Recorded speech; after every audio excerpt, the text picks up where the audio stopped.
Chapter 91. Xiaoqisai said, I'm here for another new case. Well, old man, although we don't have plans to purchase flowers as raw materials for beauty potions, we are trying a new one that requires pure, natural, and harmless flowers.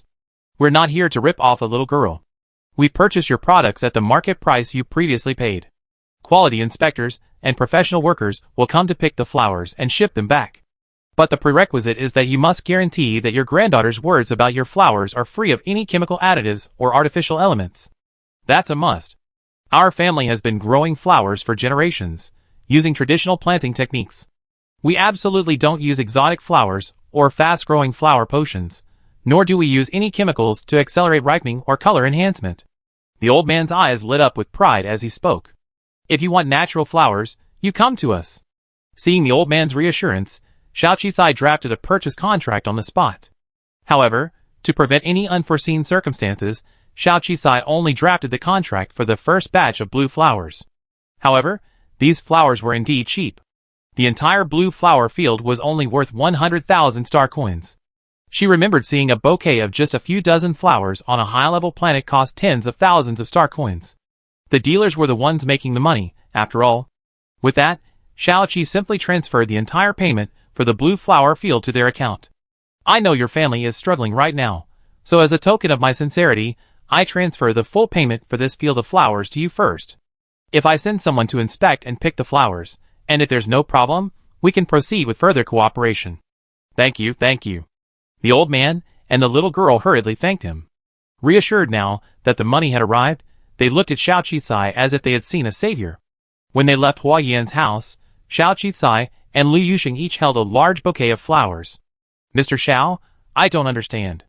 Are you buying these flowers out of sympathy? You could just donate a little money. Sending people to this planet to pick flowers and transport them back would be quite expensive, Lu Yuxing asked. But it's cheaper than cultivating flowers from scratch on planet 4628, isn't it? Do you remember what I said about the Rongguang brand adding new product categories? I had no idea what to do, but after visiting here, I discovered a new business opportunity. Xiaoqisai explained. Lu Yuxing also thought, you mean flower-related products, but that market is also very competitive, and beauty products. Could it be women's cosmetics like blush and lipstick? The largest flower-related beauty industry is probably blush and lipstick. There are specialized companies that extract the colors from flowers, and of course there are dyes. However, pure plant-based dyes are not very durable, and they usually also contain some kind of fixative. The color-enhancing effect of flowers is not as good as that of specialized dyed plants. Perfume. Xiaoqisai didn't hide his intention and said directly, the competition in lipstick and blush is too fierce. The new product I'm thinking of is perfume. Perfume formulas are the most unique and easy to patent. As long as you create a unique perfume, you can gain a foothold in the market. Perfume? Lu Yuxing frowned slightly. Yes, there are related products, but it's a very old industry. With changes in the upper class, people's body odor has decreased. Plus, people don't like going out anymore, so the occasions for wearing perfume are becoming fewer and fewer. Many perfumes are used in romantic situations. It's mainly because people don't like going out. Some strange smells can even be offensive. Perfume was once popular in interstellar society, but its use is becoming less and less common nowadays. It's okay if you don't like going out. Maybe you like it later. Xiaoqisai smiled nonchalantly. As soon as Xiaoqisai returned to his residence, he immediately contacted Wu Xiao and asked her to arrange for quality inspectors and workers to come here to pick the first batch of blue flowers. Wu Xiao was shocked that Xiaoqisai had already started a new project just 2 days after leaving, but she quickly arranged for people to come and coordinate. Since he was determined to undertake this project, Xiaoqisai visited several flower markets, learned about some flower varieties, and even selected a few other varieties that looked good. However, despite the vast variety of flowers and their diverse scents, most of them feel like they've been enhanced with additives. It's no wonder the perfume industry is underdeveloped. If all sorts of technology are used from the source, the resulting product will naturally be less pure. Truly pure plant-derived perfumes, which I only encountered in my past life, command a high price for a small bottle, and their fragrance is refreshing and natural. It took about a day or two to arrange Lu Yuxing's specialized exploration spacecraft. In addition to the specialized equipment, it was accompanied by dozens of security personnel. It even came equipped with emergency survival gear and escape devices to prevent any accidents. After all, Exploring a desolate planet carries considerable risk. Lu Yuxing had originally wanted Xiao Qizai to wait here, but Xiao Qizai declined. After all, this planet could become the foundation of her future career, and she absolutely needed to personally visit it to feel at ease. The spacecraft was fast, primarily due to its proximity to Planet 223. It took about half a day to reach the outskirts of Planet 0068. This planet was smaller than Planet 4628, but it was said to have had a population of over 100 million at its peak. Sadly, it was riddled with holes, and a thick black fog enveloped the entire planet. 2 abandoned satellites, once used as observation bases, and the remnants of some technological junk spacecraft from the evacuation, all hovered around the planet, creating a chaotic scene and unstable air pressure.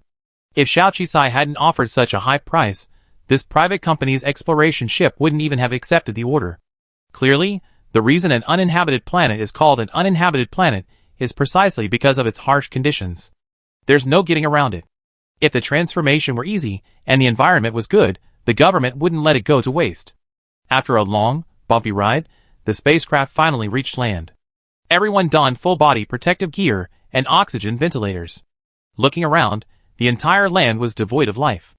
Abandoned buildings, remnants of industrial activity, and a haphazard collection of what might be called plants littered the landscape. Because it was once a planet rich in mineral resources, the ground had collapsed severely. A group of people walked past the abandoned buildings, and at the slightest sign of trouble, they collapsed like crispy biscuits, collapsing the ground with them. The journey was arduous, and the situation was worse than expected. However, this planet had one advantage. It didn't require human sunlight.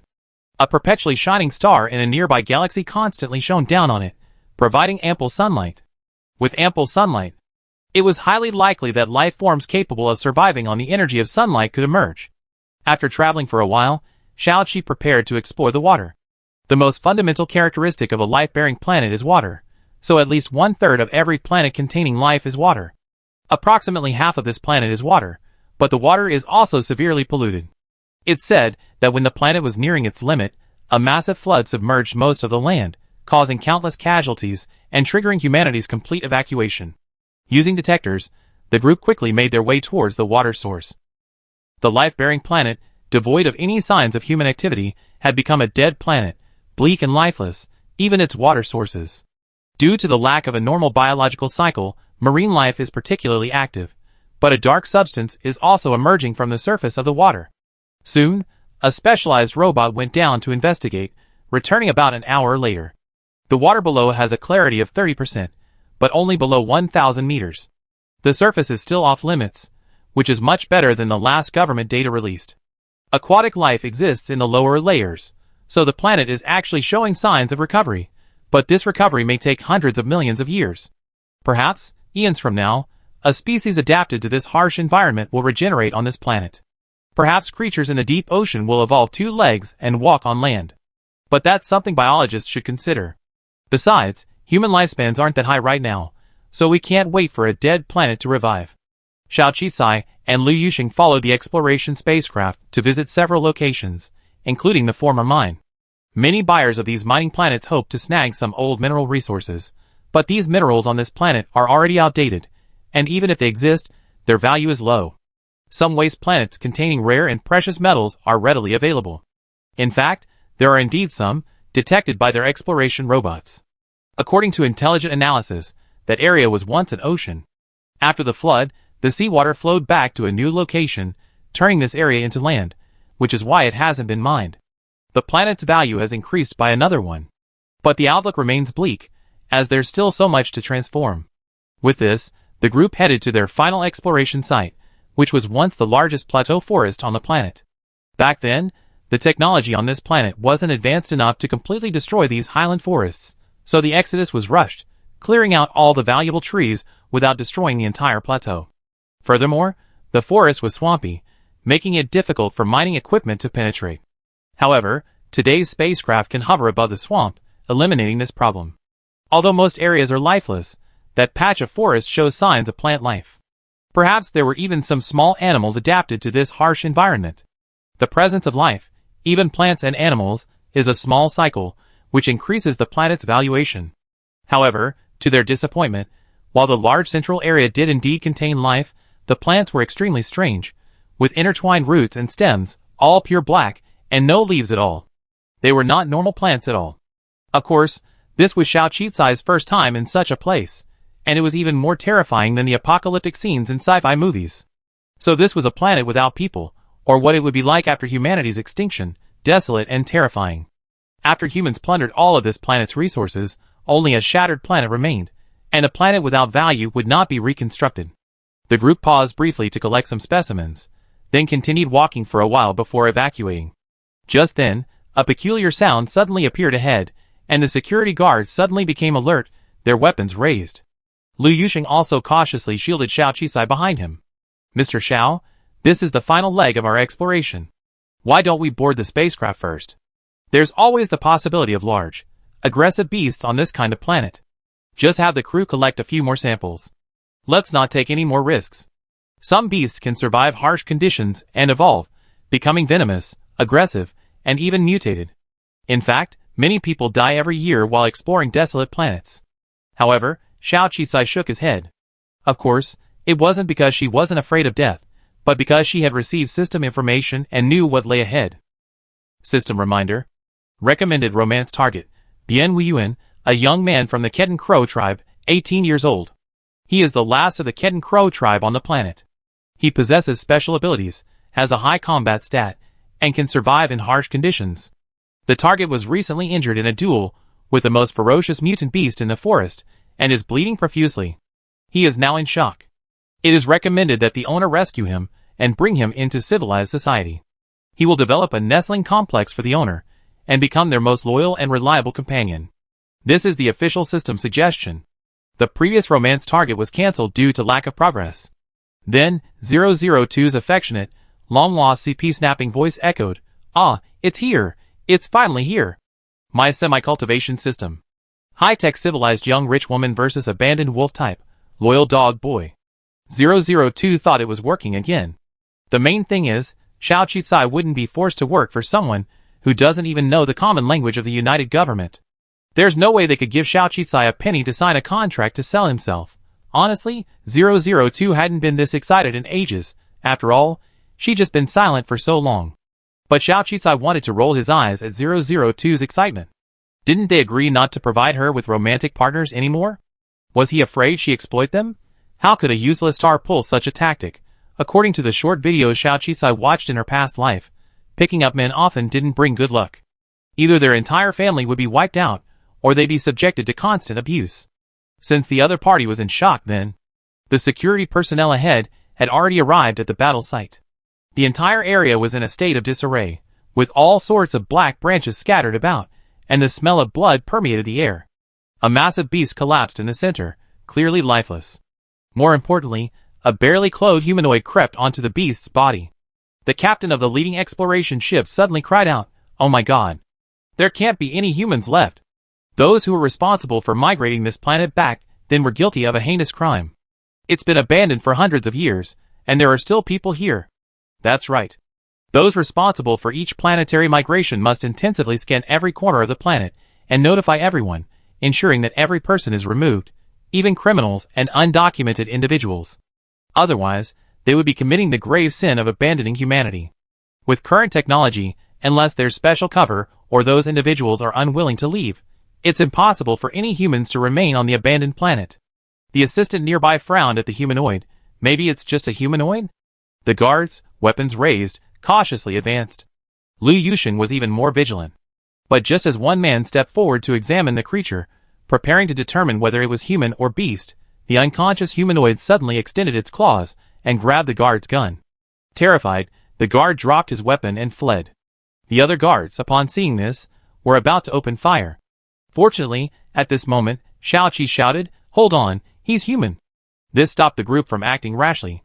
Sure enough, the humanoid had already sat up, leaning against the beast's corpse, using the gun for support. He was covered in wounds, but his limbs and body were clearly human. His eyes were fiercer than the beast's, and even in his weakness, he was terrifying and intimidating. He looked warily at the group before him, and let out a strange, low growl. The sound frightened everyone, and the guards even took a few steps back. Even if it was just one person, he was a terrifying figure. No one dared to act rashly, relying on Xiao Qicai, the one making the decision. Thankfully 002 was useful again, helping translate the man's words in his head. He asked who you are? I hadn't expected 002 to have such a skill. Xiao Qisai was immediately delighted. 002, since you can understand him, can you imitate my voice and talk to him? Out of humanitarian considerations, rescue was indeed necessary in this situation. The other person was a human being, after all. Of course, at first, Xiao Qisai considered finishing off the attack, but seeing the other person's fierce, vacant eyes, he decided against it.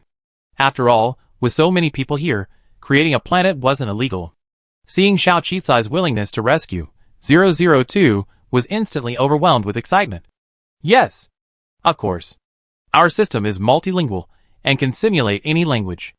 Of course, the prerequisite for using it is that it helps you bond with your romantic partner.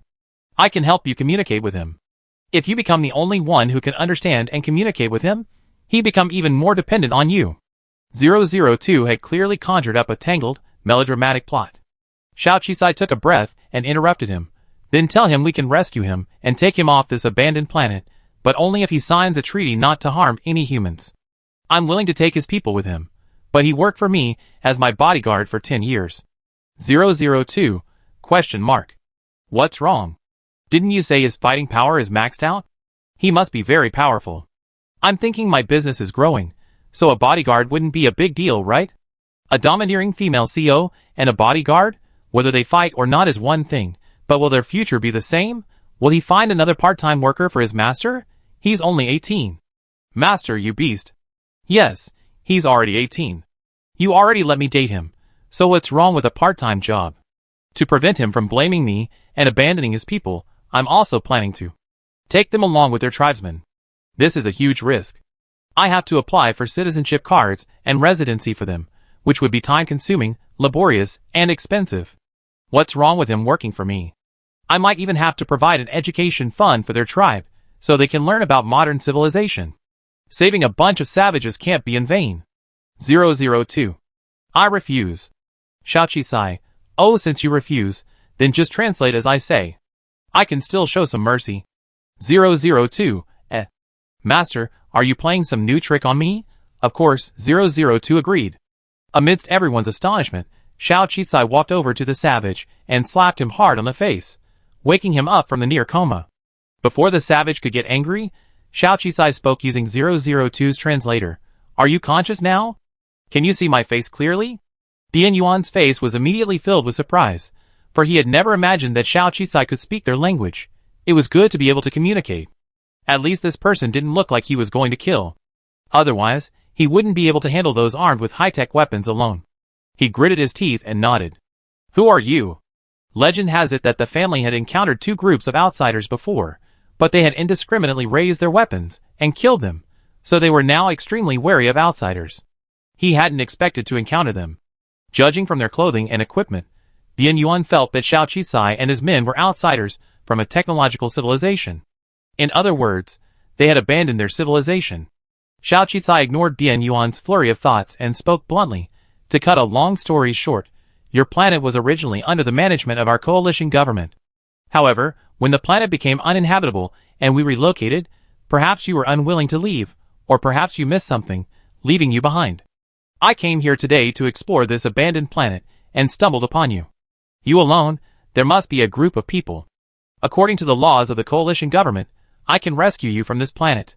But please remember, it's been over 100 years.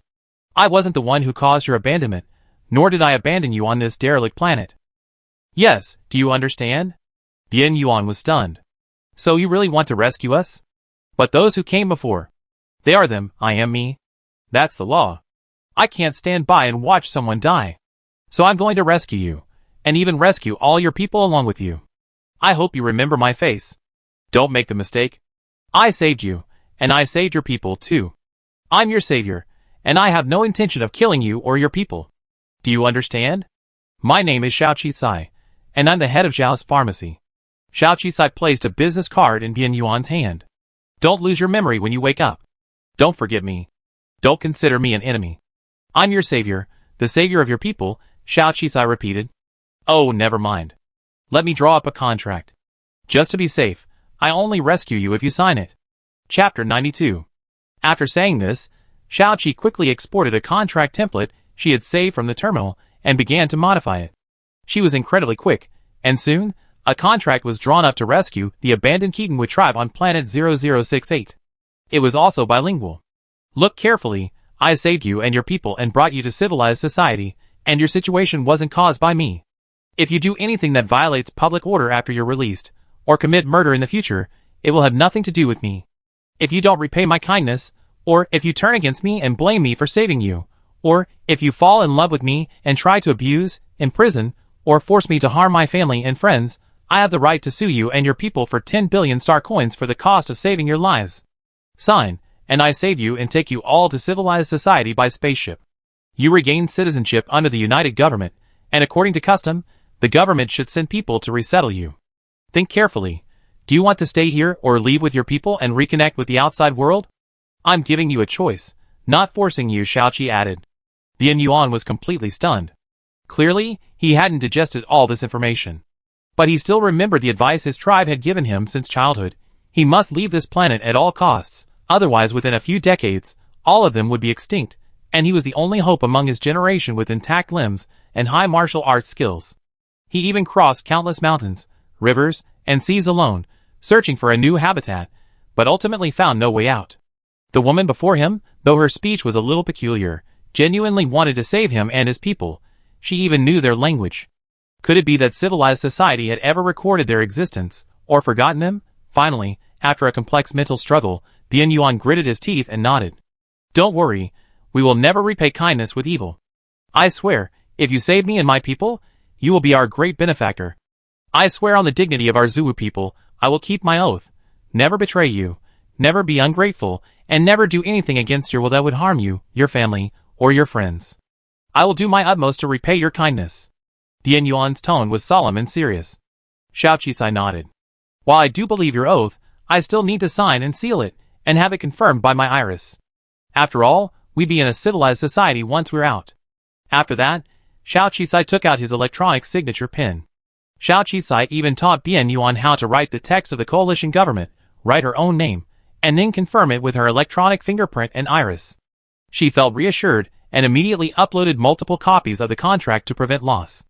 002 screamed 6 in Xiaoqi's mind. Only Bian Yuan had such a strong vitality. If it were anyone else, after all this manipulation, they would have died, let alone saved. Xiaoqi shrugged. I eliminated all the scenarios in the novel. I eliminated him from mistakenly identifying a savior, from misunderstanding me as having killed his entire clan, from mistakenly believing that I was responsible for what happened to me and his clan, and from blaming me for their rescue if things don't go well for them in the future. I also eliminated any drama involving a tragic love affair that affects the entire family. In short, I already risked my life to save them. Repaying kindness with hatred is out of the question. Of course, if he can give me 10 billion, then let him repay kindness with hatred. At worst, I just stay hidden and send him to jail.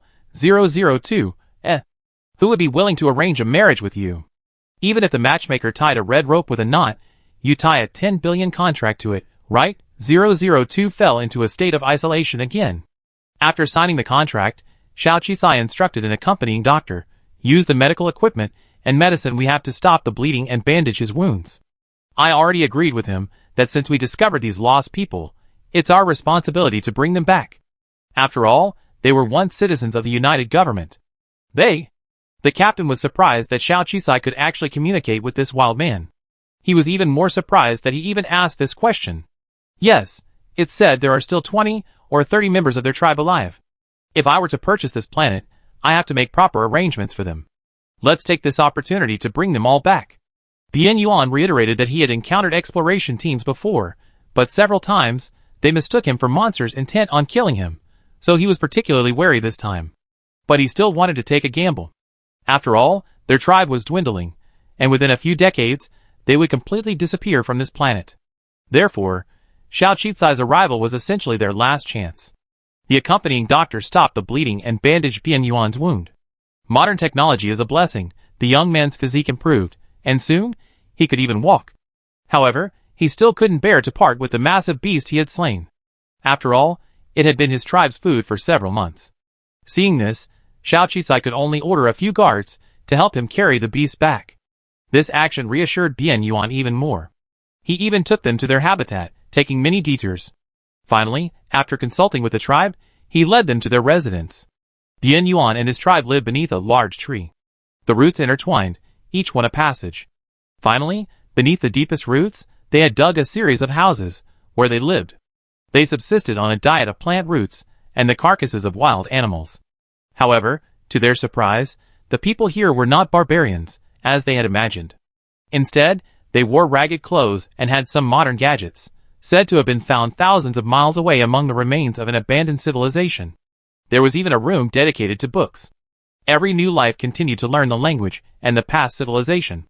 Clearly, the transmission of civilization still existed, but their people were inherently incompatible with the previous civilization, so they didn't use the standard language of the United Government. The kindness of Xiao Qisai and his group gave them hope. When they heard they were going to take them out, they were so excited that tears welled up in their eyes, saying that the day they had waited for was finally here. They also noticed that the group was led by the young girl, the only one who could understand their language, and so they were particularly respectful to Xiao Qisai. Soon, a group of the elderly, weak, and disabled packed up their belongings and departed on the spaceship. They felt reborn, and a little reluctant to leave, but ultimately, survival was paramount. Xiao Qisai took them to planet 223.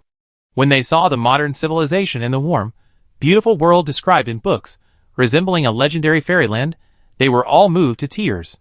Xiao Qisai wasn't one to get involved in trouble himself. As per custom, he reported the matter directly to the United Government, allowing them to handle it. Of course, this incident was also quite news, as with the advancement of exploration technology, leaving people behind on abandoned planets became almost impossible. Leaving a group of civilized people on a harsh, abandoned planet where they couldn't survive was a grave mistake. Although the person responsible for the planet's migration had died, his descendants still held prominent positions in the United Government. Upon hearing this, they panicked. So they quickly sent someone to handle the situation, offering to cover all future expenses for the race, provide them with accommodation and education, and help them integrate into society as quickly as possible. Of course, their only request was that they not be prosecuted. Finally, the Kawu tribe agreed and left Planet 223 with the family and government personnel. However, they left behind the young man Bian Yuan, as a token of gratitude. It's said that the young man once swore a vow to his tribe's deity, vowing to repay with his life whoever saved them. So, to honor this vow, he decided to stay by Xiao Qisai's side and protect her. What kind of world is this? This isn't a fantasy world, so what kind of vows are there? It really feels like something out of a novel. As expected, the romantic partners 002 chooses all have some cliched, melodramatic plots. Thankfully, Xiao Qisai showed respect and understanding, treating her like an extra bodyguard. At least 002 felt a bit relieved because Xiao Qisai agreed, and felt their new CP still had hope. Xiao Qisai's team would keep a backup copy of the samples and information from the abandoned planets they collected, and several copies would be left for evaluation by companies involved in planetary transformation. Apart from anything else, air and water conditioning and garbage disposal still require a professional team. As for the later construction, Xiao Qisai could hire someone to do it herself to save costs. However, there was one most important thing. She had to secure the right to use the planet first. Abandoned planets like these should either be scrapped and cleaned up by the United Government using weapons, or grouped under the names of various star regions and auctioned off. Of course, there are auctions every year, but not a single one is sold in a year. After all, there are fewer people who take advantage of them. Government funding for transformation is even more out of the question.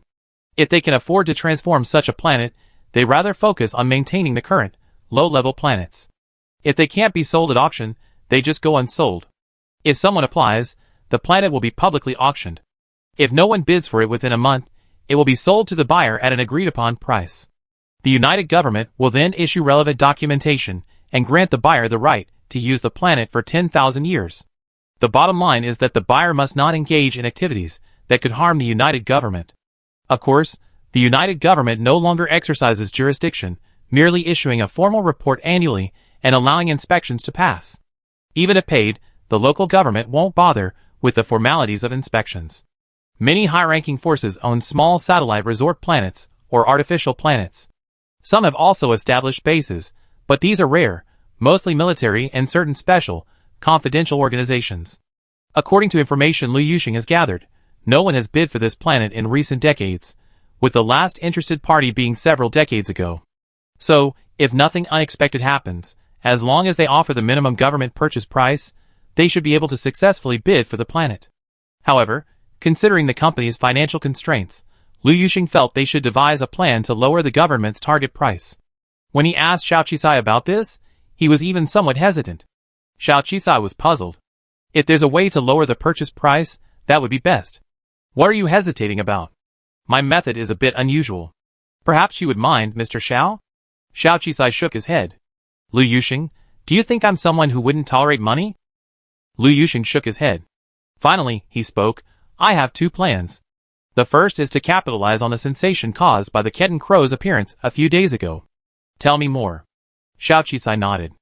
Apart from the young man accompanying you, all the other Kawu people who appeared had some form of physical deformity or disability, with their limbs and appearance somewhat odd. So, we can spread the word that this planet has heavy radiation that could affect human activity. Planets with this kind of radiation are difficult to successfully rebuild, which would instantly devalue the planet. Of course, this is just speculation. What others think is up to them. After all, it's just a rumor. Of course, this rumor won't affect public order. Liu Yuxing added, stating that he was a law-abiding person. Xiao Qisai, What a talent! This plan is indeed sound. If word gets out that this planet has heavy radiation, other malicious bidders, or anyone else who's been eyeing this planet, will basically stay away from it. The government's target price will naturally be much lower. But this might not explain why we're buying this planet. It might arouse suspicion later. Xiao Qisai thought of this.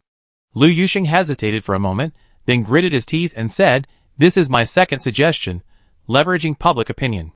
Coincidentally, that boy stayed with you, so we can find the tabloids to spread another piece of gossip, that you developed feelings for the boy from 0068, and so you're spending a fortune to buy him his former hometown.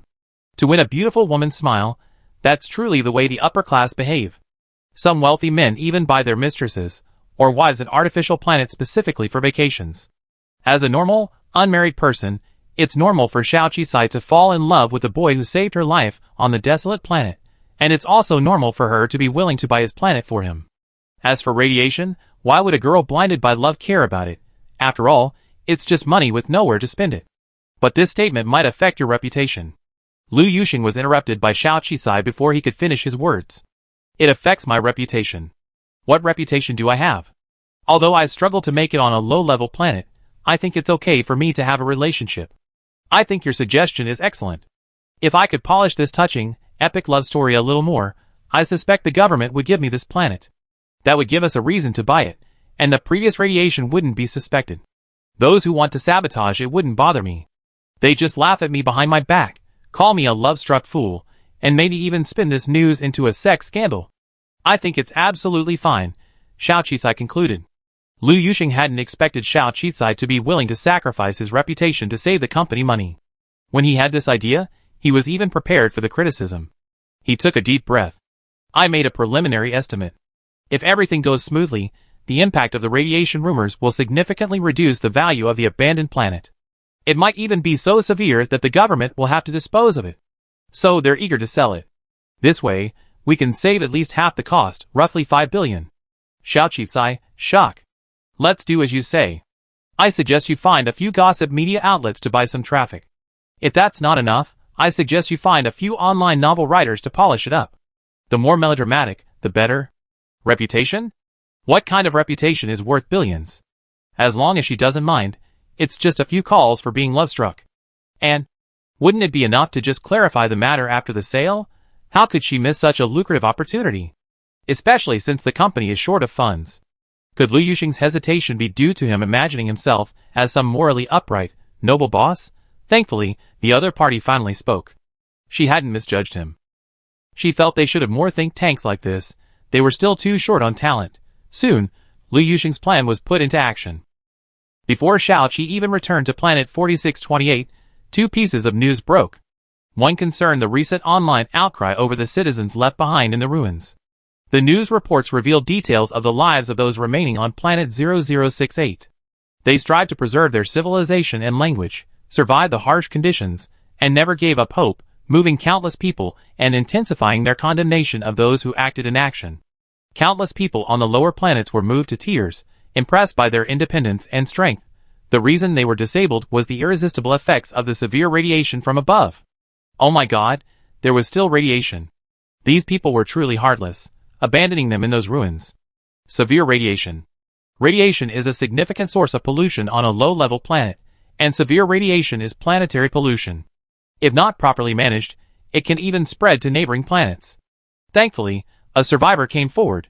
As news of the abandoned people on the abandoned planet spread, so did the increasingly terrifying radiation on planet 0068. Some even hoped the government would act swiftly to prevent the spread of radiation.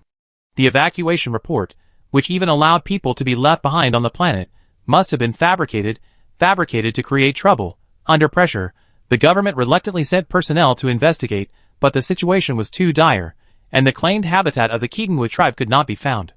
Ultimately, the investigators concluded there was indeed suspected radiation, pending investigation. Of course, it's unclear how long the investigation will take. It was originally a neglected planet. A public explanation was sufficient. However, along with the news of this abandonment, a certain female CEO, the young, low-level entrepreneur from the beauty potion incident, was reportedly conducting an investigation near this planet. Her spacecraft crashed and landed on the abandoned planet. After narrowly escaping death, she made an emergency landing on planet 0068, where she was rescued by a young man from the abandoned planet. This is how the remnants of the abandoned planet were discovered and brought back. Mutual redemption and achievement led to a series of epic life and death experiences on the abandoned planet. The young female entrepreneur then fell in love with the young man from the abandoned planet. Furthermore, she decided to spend billions of star coins to purchase the young man's hometown. I checked the government notices and saw, as expected, that Dallas Pharmacy was bidding for the planet. This matter was widely discussed. Some praised their touching love, others mocked her for her immoral behavior. Still others sided with Xiao Qisai, saying it was normal for a young woman who had been rescued to fall in love with someone, and that she should spend her money however she pleased. Others accused her of being wasteful, essentially exploiting the money of the lower classes. Isn't beauty pharmacy a public welfare project? Isn't it profitable?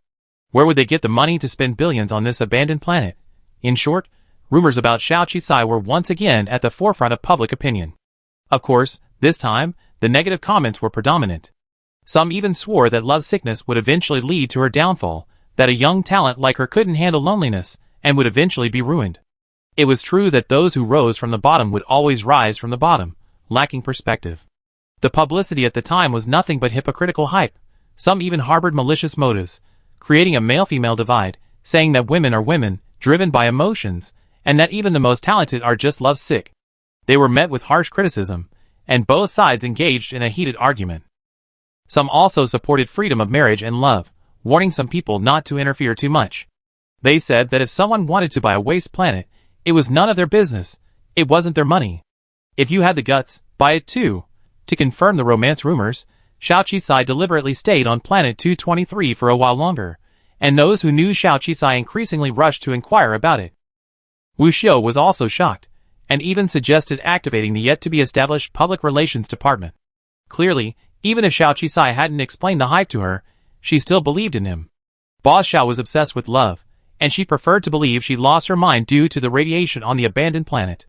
Besides, wasn't purchasing planet 0068 their secret plan? How could it be all for some teenager? Of course, this was too damaging to Xiao Qisai's reputation, so it needed to be clarified. Xiao Qisai shook his head. People in the upper echelon sometimes viewed those at the bottom as a joke. They were terrified when they saw someone from the bottom rise, but they laughed when they saw someone from the bottom rise with flaws. Her flaws might actually be a good thing. Those she offended would be distracted and even relieved. However, this incident even alarmed Chu Xian. He met Xiao Qisai before, and he hadn't the impression that Xiao Qisai was some irrational lover obsessed with love, driven by hormones and passion, who would spread such unreliable gossip. Xiao Qisai was at a loss for words. Minister Chu, I didn't expect you to care about national affairs and follow these gossips. Rumors are just gossip, so don't trust me. Just believe me for who I am.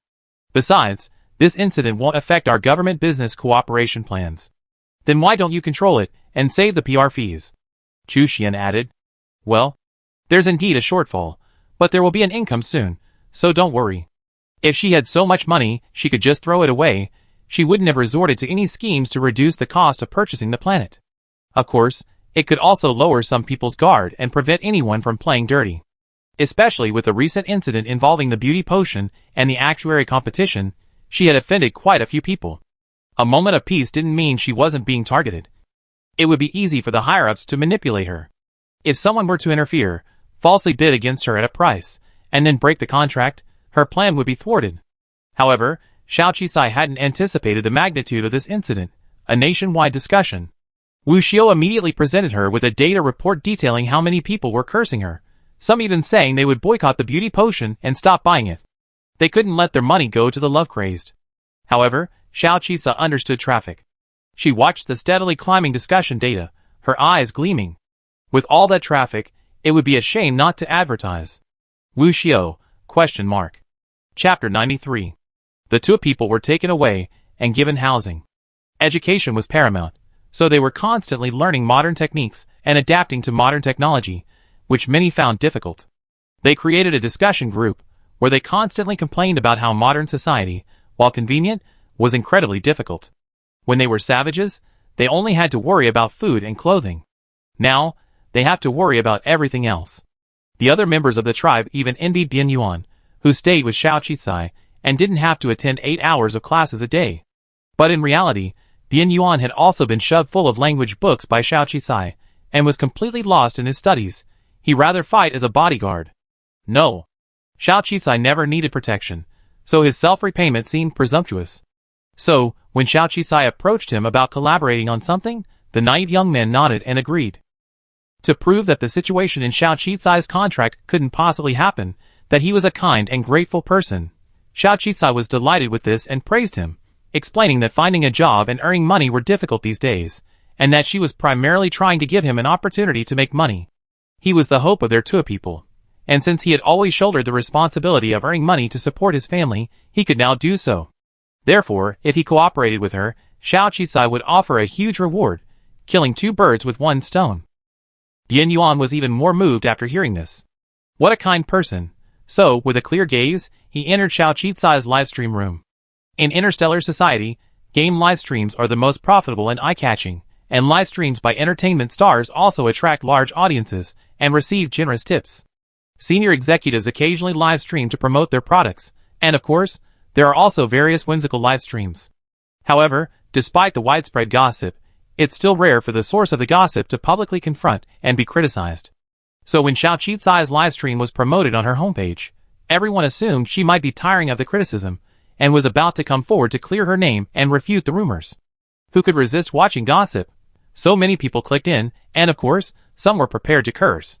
But the livestream wasn't what one expected. There was no clarification, no blocking of the malicious comments. Xiao Qisai, dressed in a smart work uniform, looked perfectly harmless. Then, she offered a 100 million yuan expense to the sallow-skinned, clear-eyed young man standing nearby.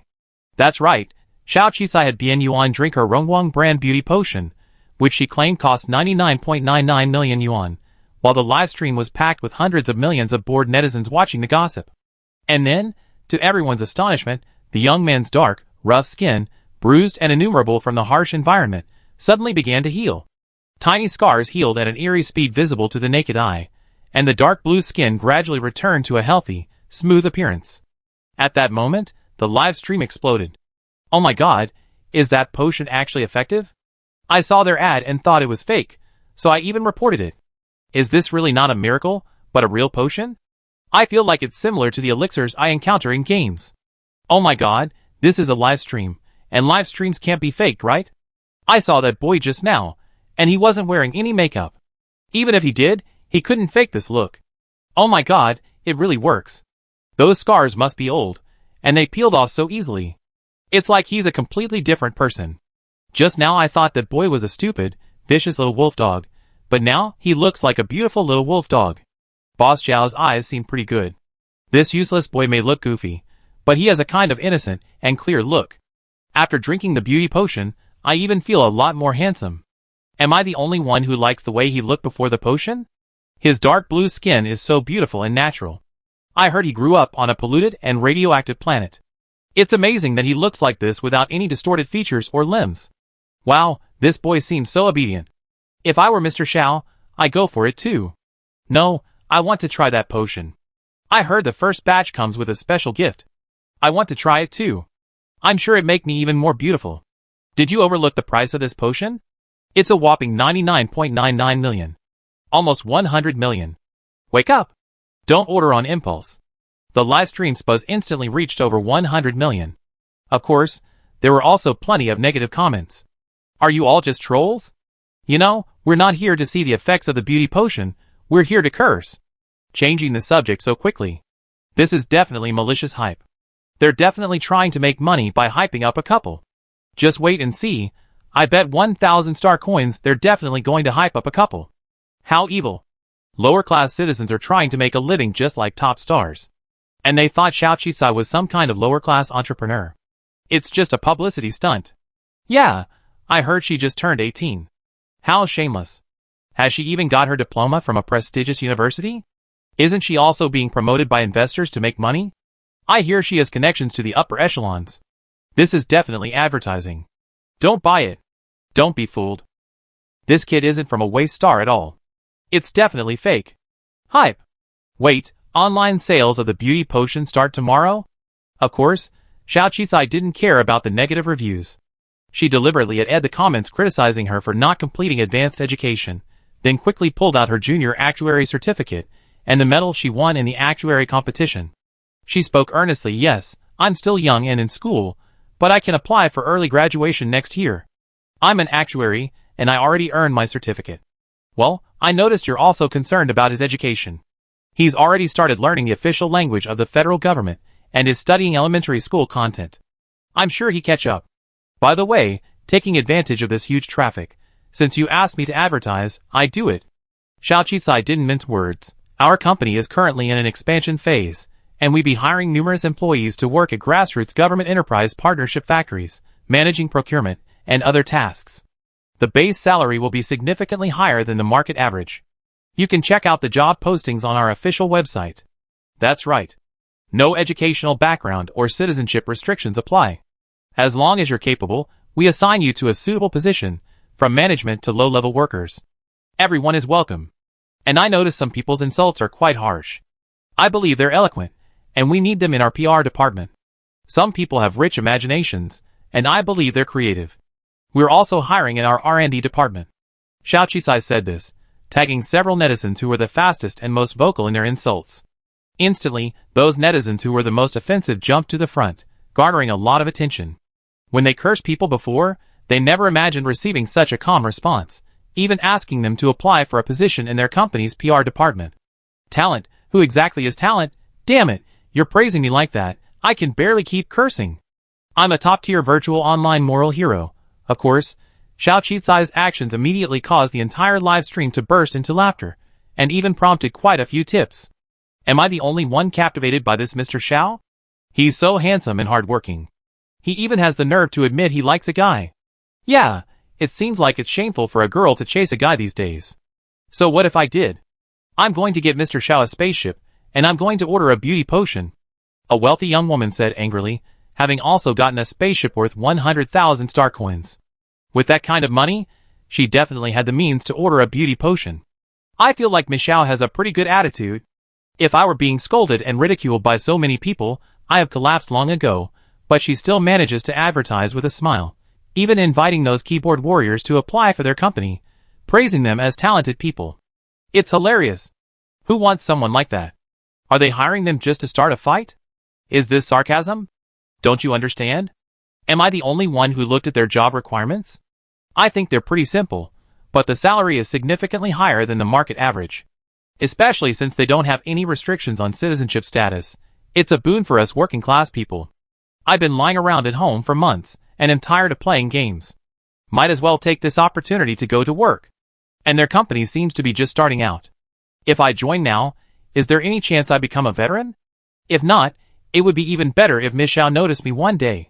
What if I'm working perfectly fine, and my boss suddenly offers me a planet for tens or even hundreds of billions? What if he buys me an artificial planet in the future? +1.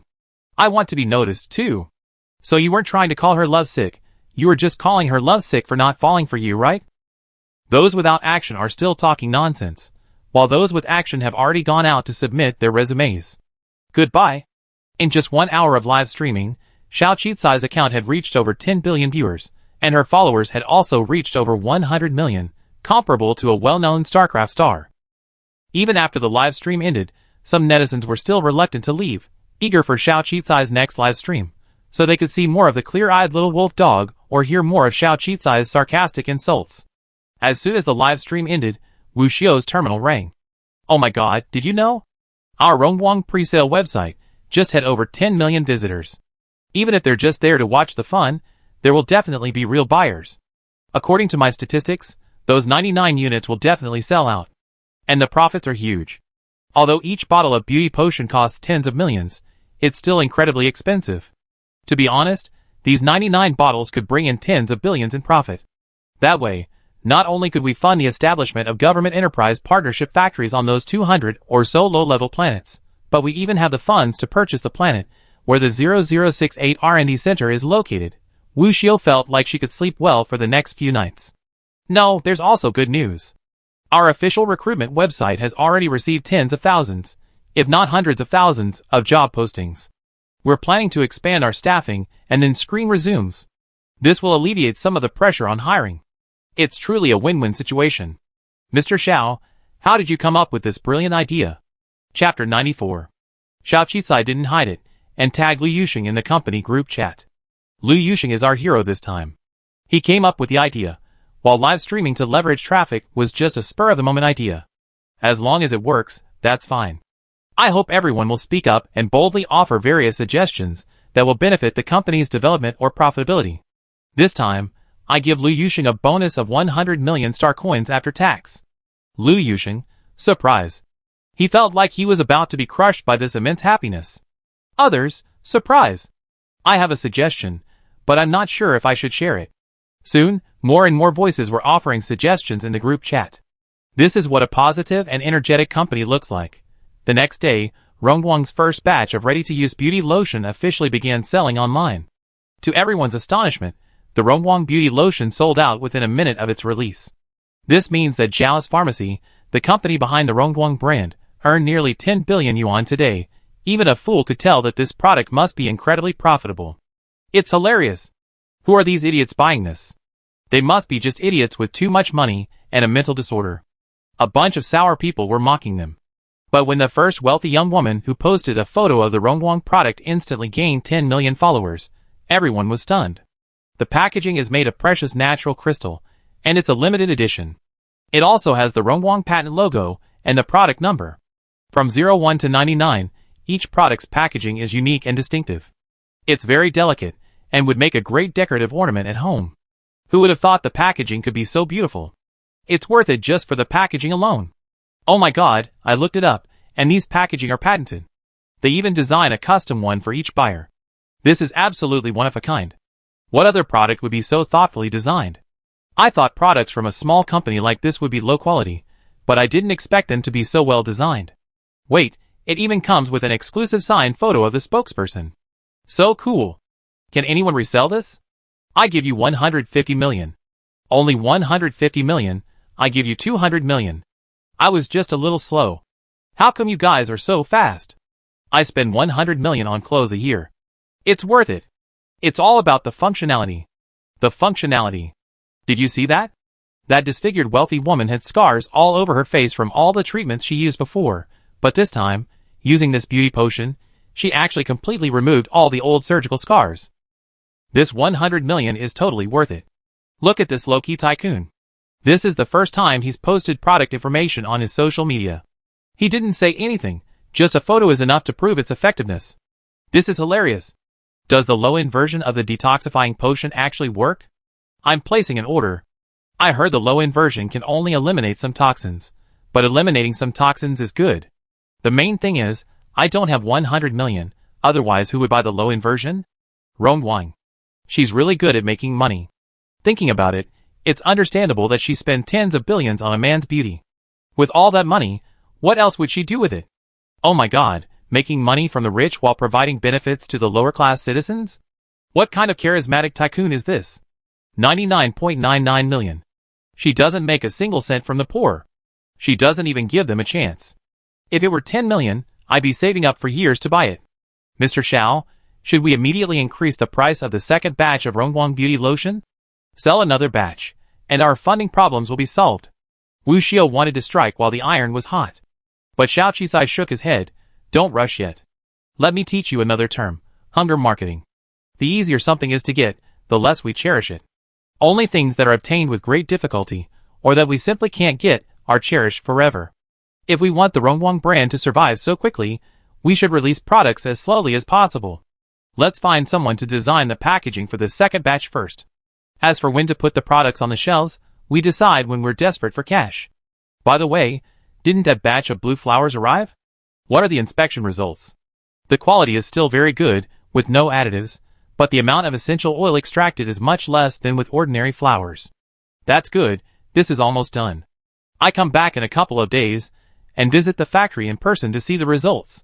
After the live broadcast, Xiao Qisai returned to planet 4628. Xiao Qisai first returned to school, and took time off to take her assessments. Now she takes most of her classes online. Teacher Wen now only had her as his only student. Knowing she was busy, all coursework was taught online. Xiao Qisai was also a quick learner, so her studies hadn't been impacted. After discussing this with Teacher Wen, he even shortened the course load to allow her to graduate early. One of his students had become a well-known entrepreneur in the interstellar world, and 2 others had already traveled to the capital, Xingyao, to compete in the highest-level actuary competition of the all-union government. Teacher Wen was particularly proud of this, and every teacher who saw him around campus was envious. He was also packing up his things, preparing for retirement. However, it seems I can't retire now, as 2 new students have arrived at the school. So, while I can be active, I better learn more. Planet 4628, it seems like miracles always happen. As soon as Rongguang's money arrived, everyone at Zhao's pharmacy began to monitor the results of the bidding for Planet 0068. As the countdown continued, no one joined the bidding. Their hearts were in their throats. After all, whether they could snag a bargain was more important. Finally, the 1-month deadline was up. That night, in the early hours of the morning, almost the entire core circle of Zhao's pharmacy stayed up all night, waiting online for updates from the government website. 10, 9, 8, 7, 6, 5, 4, 3, 2, 1. As the countdown ended, everyone's eyes widened as they refreshed their screens. But to their amazement, even though no one else was bidding, the status still showed open bidding, no winning bid. This was simply impossible. They refreshed the network again and again, only to find it wasn't a network issue. It was like something was stuck, and there was no winning bid. The next day, as soon as the government office opened, Xiao Qisai called to inquire. The staff member quickly explained that, while it shouldn't have happened, it was an automatic system update. Without a competitive bidding process, their success rate was nearly 100%, so there was no way they failed to win, but it had already happened. It can't be a system error, right? Isn't the joint government system centrally managed? How could there be an error? It could be a problem with the time difference. No, the system was already factored in from the beginning. The staff couldn't find the error, so they could only explain it as a system bug and ask them to rebid and wait for another round. Rebidding and waiting for another round would take a month, and there was no telling how many changes would occur in that month. It was also highly likely someone was involved in sabotage. That would mean Xiao Qisai's 2 attempts at public opinion manipulation had completely failed. There had to be something wrong, but the coalition government's official website wouldn't be against them, and they wouldn't be so unlucky as to have their system malfunction. Xiao Qisai's intuition told her that this was definitely not a coincidence. But if her rivals or enemies knew she was risking everything for so-called love, disregarding the company's cash flow, they would have been foolish not to influence her at this moment. Or perhaps there was a traitor at the company, and their plan had been leaked, but judging by those who knew about it, that was unlikely. After much thought, Xiao Qisai finally thought of someone, He Shichen. Besides her, Xiao Qisai couldn't think of anyone capable or bold enough to hack into a government website. Fortunately, Xiao Qisai still had the business card He Shilan had given her, so she used it to dial the other party's terminal. Not everyone could use a private business terminal, unless she had given the card to someone. He Shilan was a businessman, so even though it was an unfamiliar terminal, she answered it. Hello, is this He Shilan? Xiao Qisai's voice came over. He Shilan was stunned for a moment, but then immediately remembered. Are you the young actuary I met at Shengyun? The real daughter of the Xiao family? The revelations about Xiao Qi were quite significant. Her background had been discussed repeatedly within the upper classes. Almost all of Xingya's major families had gossiped about it, both openly and covertly, so she naturally knew about it. Of course, she also lamented how small her social circle was, considering she only just met this real daughter. They hadn't expected her, a lowly E-class citizen, to cause such a stir, and they certainly hadn't expected her to actually not return to the Xiao family. However, the upper class unanimously believed that this exiled Xiao member was merely another scheme launched by the Xiao family. Since the situation suggested the Xiao family was being targeted by the upper echelons, releasing someone seemingly unrelated to the Xiao family was a good idea. Of course, until the situation was settled, no one would take advantage of the situation and preemptively confront the Xiao family, a behemoth that controlled the star car and transportation systems. This was also the reason why, when Sheng Yun's backer approached the upper echelons, the situation remained unresolved. Everyone was waiting and watching. After all, the girl was still claiming the identity of an exiled Xiao member of the Xiao family. Xiao Qisai didn't agree with her, instead revealing his identity. I'm Xiao Qisai, the head of Zhao's pharmacy. Oh, I see.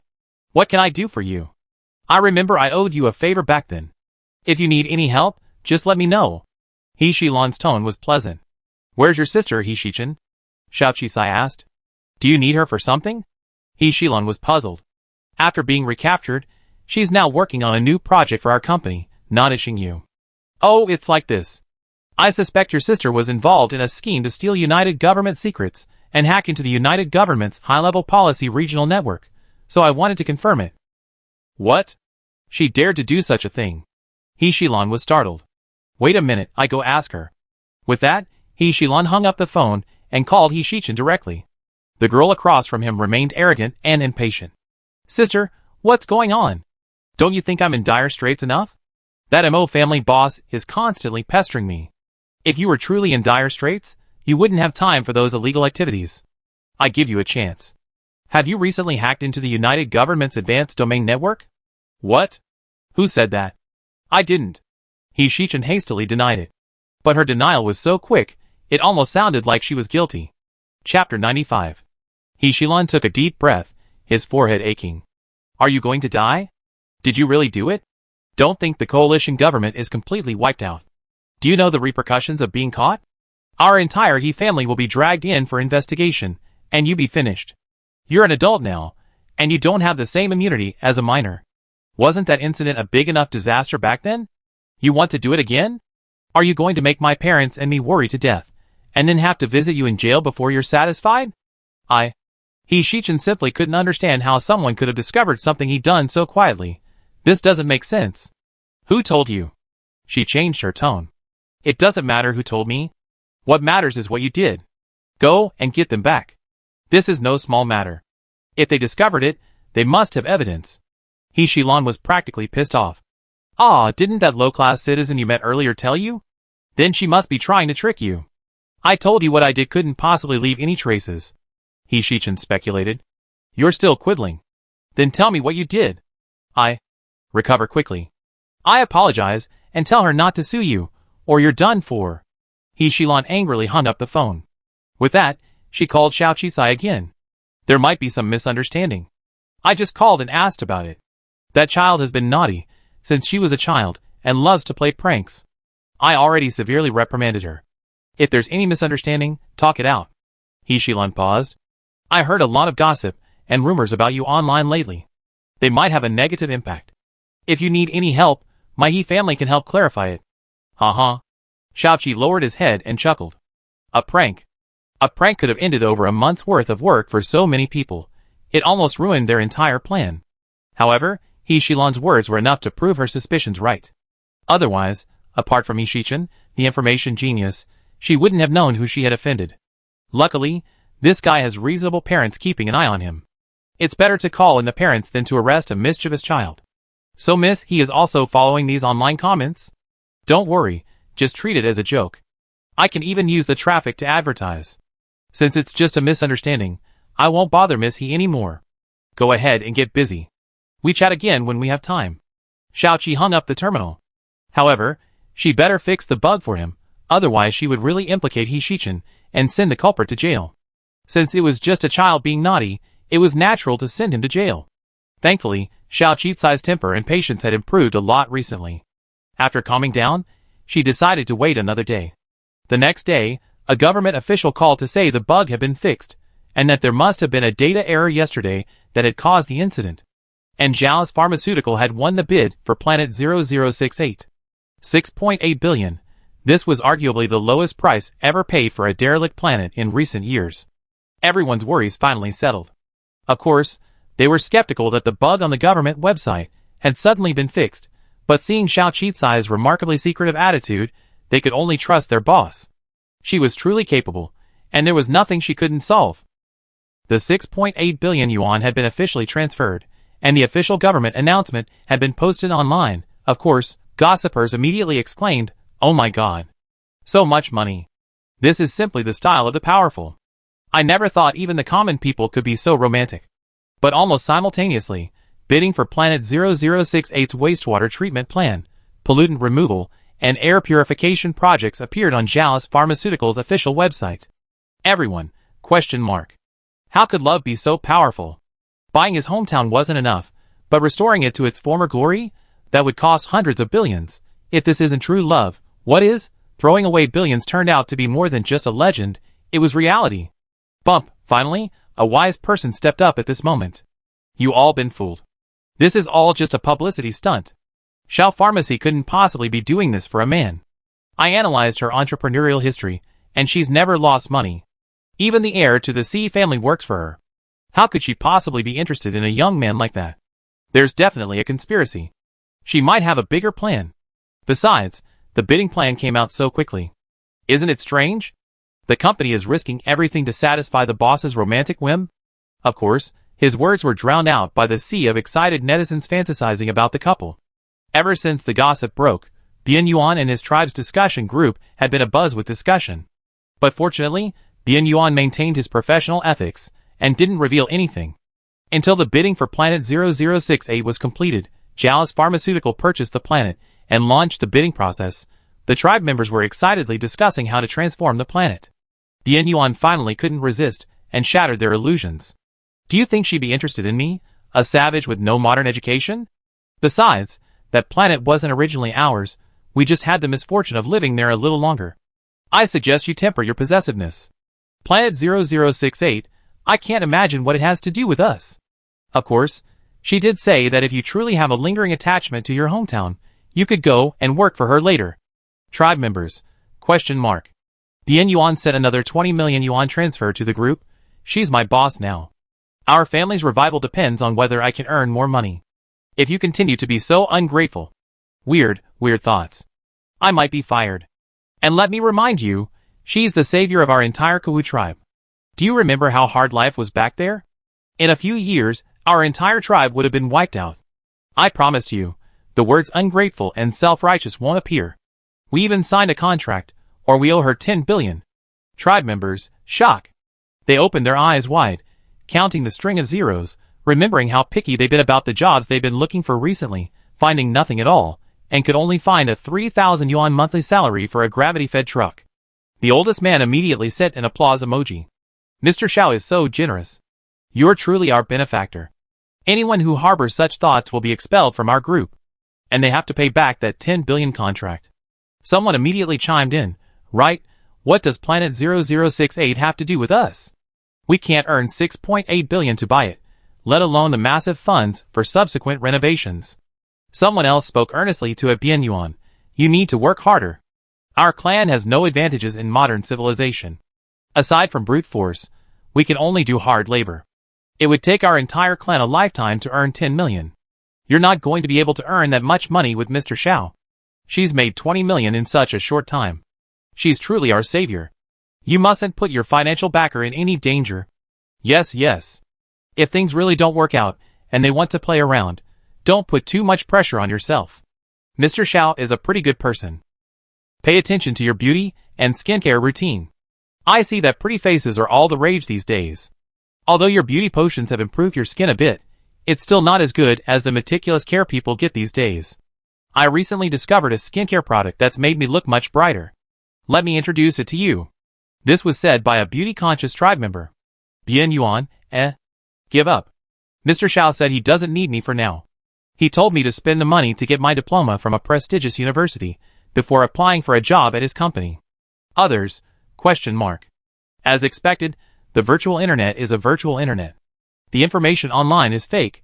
The gossip circulating throughout the coalition government is actually fake. Oh, they actually hope the rumors are true.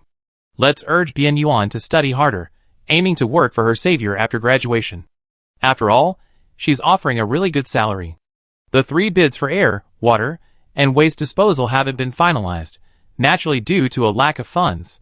Of course, since the rights to use this planet have already been purchased, and there's still a 10,000-year lease, there's no need to rush. The most important thing right now is money. The 3rd large-scale batch of beauty potions on planet 4628 has sold tens of millions of units. But production takes time, and it's difficult to sustain the next round of funding in the short term. So either slow down or raise another round of funding. The Government Enterprise Cooperation Project will receive a wave of funding after the first batch of production, but the initial investment is so high that the first batch has the highest costs, so it will reach a saturated state, with low profits or even a break-even, essentially no profit. It won't be until the second batch that it truly starts to make a profit. So, the time is ripe for waiting. As Xiao Qisai mentioned, the Rongguang brand beauty potion still needs a cooling-off period. So, a new project is urgent. Bai Yuan was quite interested in perfume research, especially after hearing about the increased commission bonus and the 20 million yuan bonus for one patent. But this will take time, and his lab still lacks manpower. Currently, Xiao Qisai has a relatively competitive project on his hands, the flying car project. However, the startup capital required for this project is also enormous. A considerable amount has already been invested in the initial stage, and even the intricate molds alone are invaluable.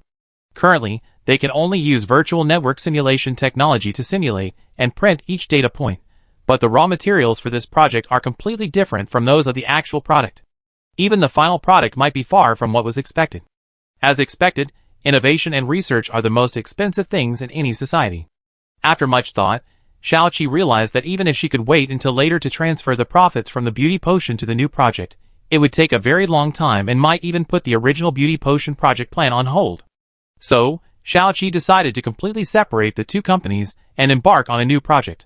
Zhao's speeding car, registered under Zhao's pharmacy, was officially renamed Interstellar Speeding Car Company, becoming completely independent of Zhao's pharmacy. At the same time, Xiao Qi decided to sign up for the Interstellar Entrepreneurship Competition, co-organized by the United Government and the Enterprise, for the simple reason of attracting investment. It's well known that the United Government's regulations are designed to manage the poor, not to circumvent high-ranking citizens. Her company couldn't register and expand on a high-ranking planet, but that didn't prevent high-ranking citizens from investing. To encourage investment and entrepreneurship among young people, the government held this annual entrepreneurship competition. Countless young people uploaded their ideas and creative concepts to attract investment, secure financing, and become their first pot of gold. Of course, top-tier citizens rarely need this kind of investment attraction, as their family and status already bring them immense wealth, allowing them to pursue whatever they desire. Thus, it's generally citizens below Class C who participate in these startup competitions. Of course, every year, some dark horses emerge and subsequently achieve significant success. However, many concepts, ideas, and products are directly purchased by favored companies or investors, becoming new projects under the umbrella of larger corporations. Xiao Qisai's public opinion is quite widespread, especially after her last livestream. Whether critics or fans, she's incredibly popular. So when her virtual online account suddenly had a startup competition contestant logo added to its verification, countless people wondered what she was up to. Even with so much money, she still wanted to participate in a startup competition, a dimensionality reduction attack, or was it just for fame? Soon, Xiao Qisai released a speech and demonstration video about her flying car project, along with the concept. The video showed a new portable flying car that looked like a prototype of a futuristic flying car. It could not only expand and shrink, but also adjust various functions, and its speed was countless times faster than traditional flying cars. It even had a simulated transformation function, allowing it to quickly disguise itself as an object in the environment. Although the video was a composite of design and modeling, this new concept flying car still captured the attention of countless people. Of course, the most important point was her use of space. Space-related technology is said to be currently only used by the military. Civilian use is not yet mature, or even if it could be used, the cost would be extremely high. Another example is materials that simulate deformation. They actually been around before, but due to their high cost and lack of rigidity, they haven't been widely used. Countless people have shared and liked this post, saying it's indeed very cool and looks like something out of a game, but it's impossible to make. Which investor would invest in something like this? Only a fool would, of course. Some people also commented that Xiao Qicai has even created something as miraculous as a beauty potion, so what else is impossible? Some even speculated that she might have come into contact with a higher-level alien civilization, which was why she came up with this idea. Of course, this person's speculation was quite close to the truth, so Xiao Qicai naturally refused to admit it, simply stating that this was a new concept she had come up with during her modeling and design process. More importantly, it wasn't just a concept. She had already completed the first version of the design drawings. However, the initial R&D costs were extremely high, which was why she was seeking investment. Of course, many people in the comments were sarcastic, asking, "Aren't you just buying a planet for a man? How come you don't have enough money to develop a new project?" And just then, Xiao Qicai's reply was sarcastic. "I don't know why you would believe such a horrible rumor. When did I ever say I liked him, or that our Xiao family bought that planet to please a man? And don't you think the rumor is unreliable? How could he have saved me? I went to the planet to investigate, bringing countless modern weapons, and brought him and his entire tribe back from that poisonous planet. Is it possible that I saved him, rather than being the one being saved by a hero, and therefore attracted to him? Would you try to fall in love at first sight with someone who can tear beasts apart and eat monsters alive with their bare hands? If I truly had endless money to spend, would I still participate in the entrepreneurship competition? Government enterprise cooperation projects are all losing money. Have you really not seen the BOM list and cost estimates? Everyone. ? So what is the point of this modern love fairy tale we've been watching for so long? Especially those netizens who are sincerely supporting this couple, and even writing fanfiction, they are almost in tears. The couple I just supported is done for. 002, in Xiao Qicai's mind. Finally felt good, because he saw more people were upset. Now someone finally shared his feelings. What are you? Just a piece of gossip, of course. Ha ha ha, everyone's done for me, and my sadness suddenly faded. For a moment, Xiao Qicai's clarification of the gossip about herself, and the way Star Boy once again topped the gossip charts on the virtual internet. At the same time, the views of her concept car for the entrepreneurship competition quickly exceeded 100 million. It even attracted countless likes and comments. In short, a rumor exploited 3 times was definitely worth it. Lu Yuxing suddenly understood why Xiao Qicai had given him such a large prize. It wasn't a waste of traffic. As for the other entrepreneurship competition participants, they thought this guy was simply cheating. As everyone knows, the more attention you get, the greater the chance of attracting investor attention. Some entrepreneurship competition participants were inspired to create couple accounts, and even take the opportunity to hype their own concept products. Come on, let's hype it up. In short, Xiao Qicai had brought the competition in this entrepreneurship competition to an unprecedentedly brutal level. However, just after she passed the initial screening and entered the semifinals, she received a terminal call request from Xiao Wei. Since Xiao Qicai had contacted Xiao Wei regarding Xiao Jun's disappearance last time, he felt like he owed him a favor, so he didn't refuse. The young head of the Xiao family had a hint of fatigue on his face, seemingly a departure from the high-spirited demeanor he had displayed during previous terminal calls. This reminded Xiao Qicai of the warning the derivative company had given her the other time. The Xiao family might not be in a good situation either. Could something truly be wrong with the Xiao family? What's the matter, Master Xiao? Although Xiao Qicai had a good relationship with Xiao Jun, she remained distant. Xiao Wei didn't mince words and said directly, "I saw the video of your concept flying car project for the entrepreneurship competition.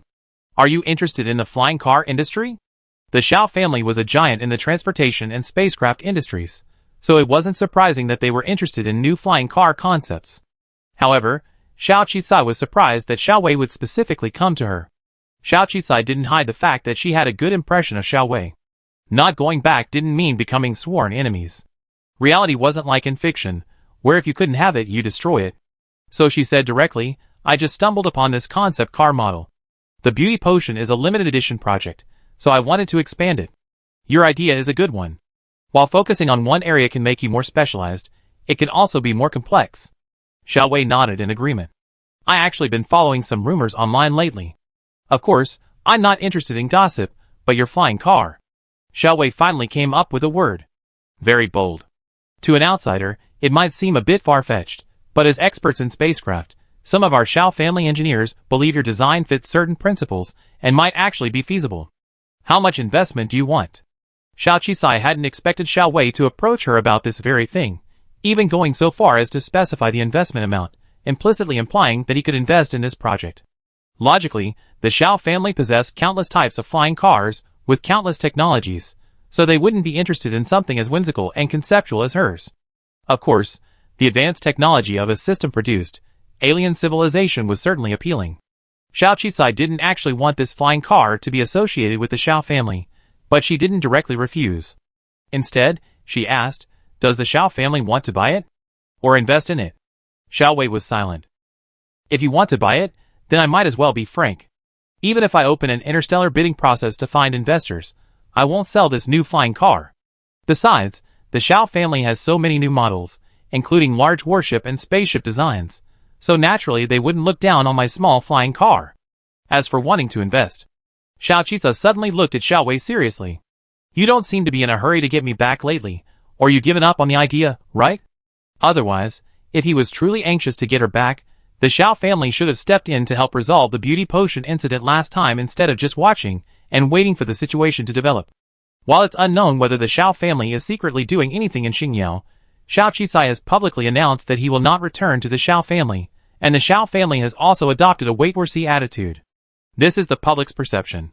Now that Xiao Qisai's company, in this new industry, has reached a certain scale, it's almost impossible to connect Xiao Qisai's beauty potion business with the transportation giant Xiao family.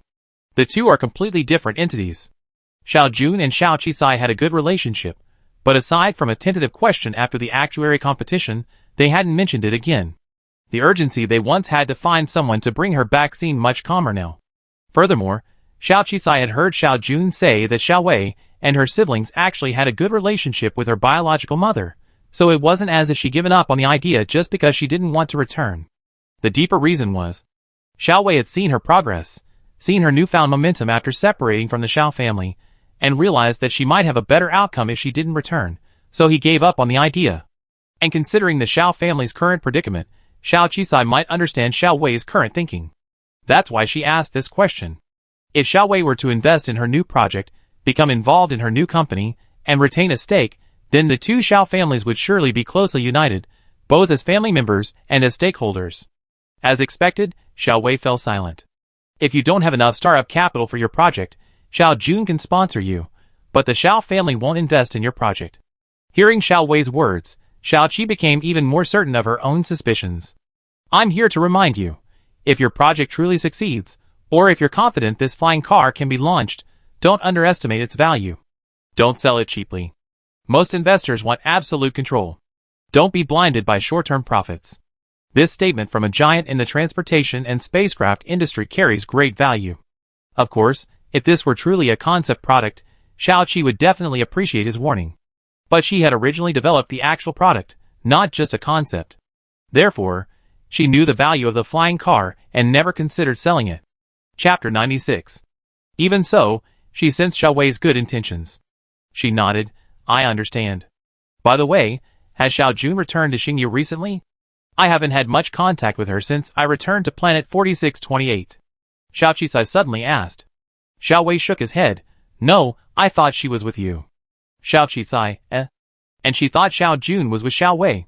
So, it was like two unreliable parents and one unreliable child. Knowing that Xiao Qisai cared about Xiao Jun, Xiao Wei added, but don't worry.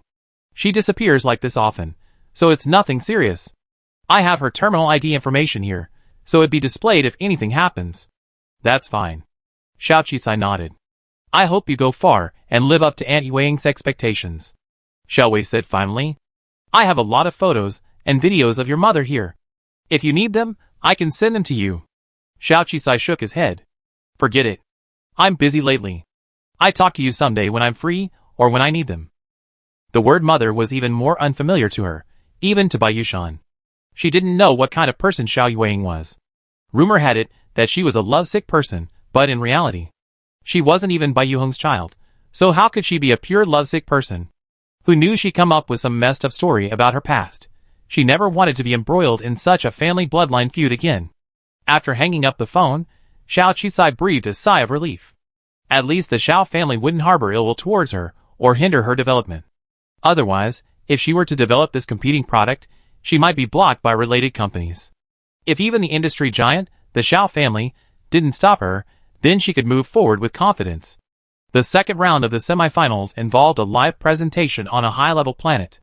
Based on scoring by a panel of investors and online public opinion, the top 100 would receive 2 million yuan in startup funds and advance to the next level.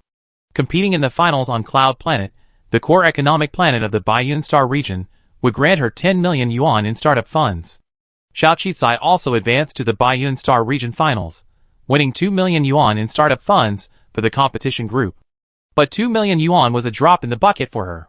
She was focused on reaching the finals, where she would have the opportunity to meet those investors face to face, and they were top-tier investors. And one of the most renowned investors was the Wanqing Group, the largest sponsor of this startup competition. Wanqing Group is a company owned by the Wan family. Legend has it that its fortune stems from the discovery of an extremely precious metal planet by an exploration team during the Great Interstellar Exploration. This metal even revolutionized interstellar technology, allowing spacecraft used for the exploration to withstand the pressures of space jumps. The Wan family became wealthy overnight, and having tasted the sweetness of success, they delved deeper into this business, investing in countless exploration teams to explore planet after planet throughout the interstellar region, primarily targeting the resources of new planets. According to government regulations at the time regarding interstellar development, the discoverer had priority mining rights, and even if they sold the metal to the government or related companies, they could still earn enormous amounts of money. Of course, the taxes they paid were also enormous. At that time, many families relied on this to make their fortunes, but the Wan family was smart in that they continued to expand by relying on that advantage, giving preferential treatment to the government to support their ambitions, and selling it at high prices to enterprises, gaining huge wealth. They even understood the subsequent development and preserved countless planets and minerals of rare metals. As a result, when those new mineral planets were mined one after another, they still had inexhaustible resources.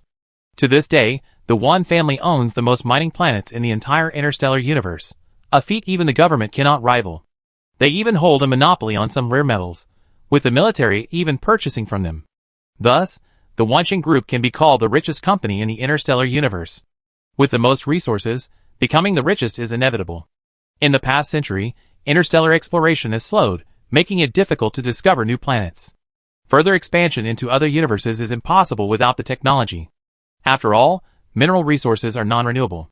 Therefore, besides investing in the latest space technology to explore the outer reaches of the universe, Wanqing's other favorite pursuit is investing in new projects. Because of the high returns on investment, his wealth continues to accumulate. This entrepreneurship competition is primarily sponsored by Wanqing, with the majority of the prize money for the finalists, and even the final face-to-face meetings funded by Wanqing. Years ago, Wanqing invested in a concept game project, transforming a small, unknown gaming company, Wanxiang, into a top 100 gaming company in the United Government. At the time, Wanqing made Wanxiang a legend in the gaming world, and its growth has been phenomenal in recent years. Some have called it a rising star in the gaming world, and with significant backing from investors, it's certain to break into the top 50 in StarCraft. The Wanxiang founding team personally negotiated with Wanqing's investment team at the time, securing a full 10 billion yuan in initial funding, which ultimately led to the Wanxiang company's current status. Xiao Qicai thought this investment approach was actually quite good. I have the ideas and products, you have the money. Let's work together and win together. She is still in the wealth accumulation phase, and presenting a project to attract investment is a great way to shift costs and reduce risk. The final round online was actually quite interesting. The 100 young people were all ambitious, driven, and full of drive.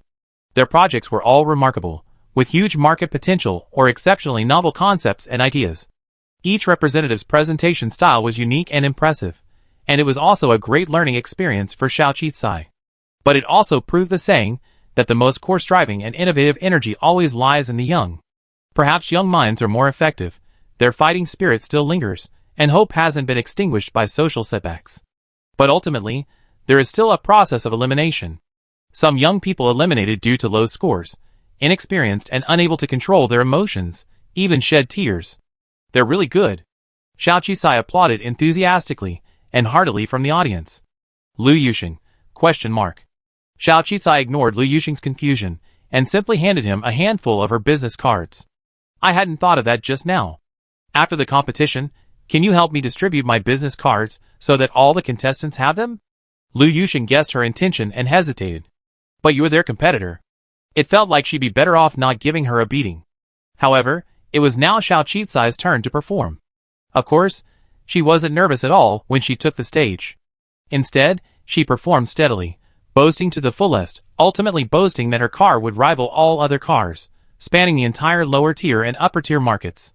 It must be said that while her face was youthful and energetic, her demeanor was calm and thoughtful. She was also quick to react to the challenging questions posed by some investors, offering clever and flawless answers. Unsurprisingly, she ultimately achieved a relatively high score, successfully advancing to the next round and receiving 10 million yuan in investment funds. The competitors below, especially those who were eliminated, naturally resented such a formidable opponent. But as soon as the competition ended, she rushed to the stage below and, along with Lu Yuxing, handed out her business cards to the eliminated contestants one by one. Others? Xiao Qicai said sincerely, I know 2 million is a bit too little. It can't satisfy your dreams. So if you don't have a contract with an investor, you can come to me. I can invest 20 million. The same goes for the contestants, who advanced and received 10 million. I really admire you. If you don't want to continue competing and want a 20 million investment, please feel free to contact me. Competitor? So, is she here to compete or to explore business opportunities? Sure enough, this competitor, who's causing so much controversy online, is truly a freak. I heard she spent billions on a useless, abandoned planet, so why would she even come to this startup competition to get investment? Isn't she the largest investor? So cunning. But think about it, 20 million is a bit tempting, but you're our biggest competitor. Shame on you. This must be a conspiracy. I might have been eliminated because of you. I even threw away your business cards. However, Xiao Qicai didn't mind these people's impoliteness, and continued to enthusiastically hand out business cards, which actually softened their attitude. However, those people appeared hostile, but that very evening, Xiao Qicai received dozens of emails expressing interest in partnerships. Lu Yuxing was quite surprised. Si Mukin had indeed been right.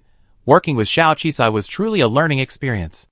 No wonder he'd been met with a few eye rolls when Xiao Qicai had specifically asked him to come along. At the time, he assumed Si Mukin truly had a crush on Mr. Xiao. So he truly was eager to learn. No wonder the heir to the Si family came to work there. Xiao Qicai wasn't surprised, as she understood the hardships and mentality of entrepreneurs. Whenever an opportunity presented itself, they seize it. Doesn't it matter where the money comes from? What matters is that the work is done well, and their dreams are realized. She forwarded all the plans to the group and it everyone. Our new projects may cost money, but some don't. Everyone, please take a look and do some background checks. We've chosen about 10 of these proposals for investment.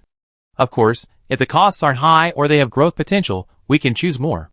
Others, wow! Participating in an entrepreneurial competition doesn't waste anything. That's the true mindset of a top-tier businessman.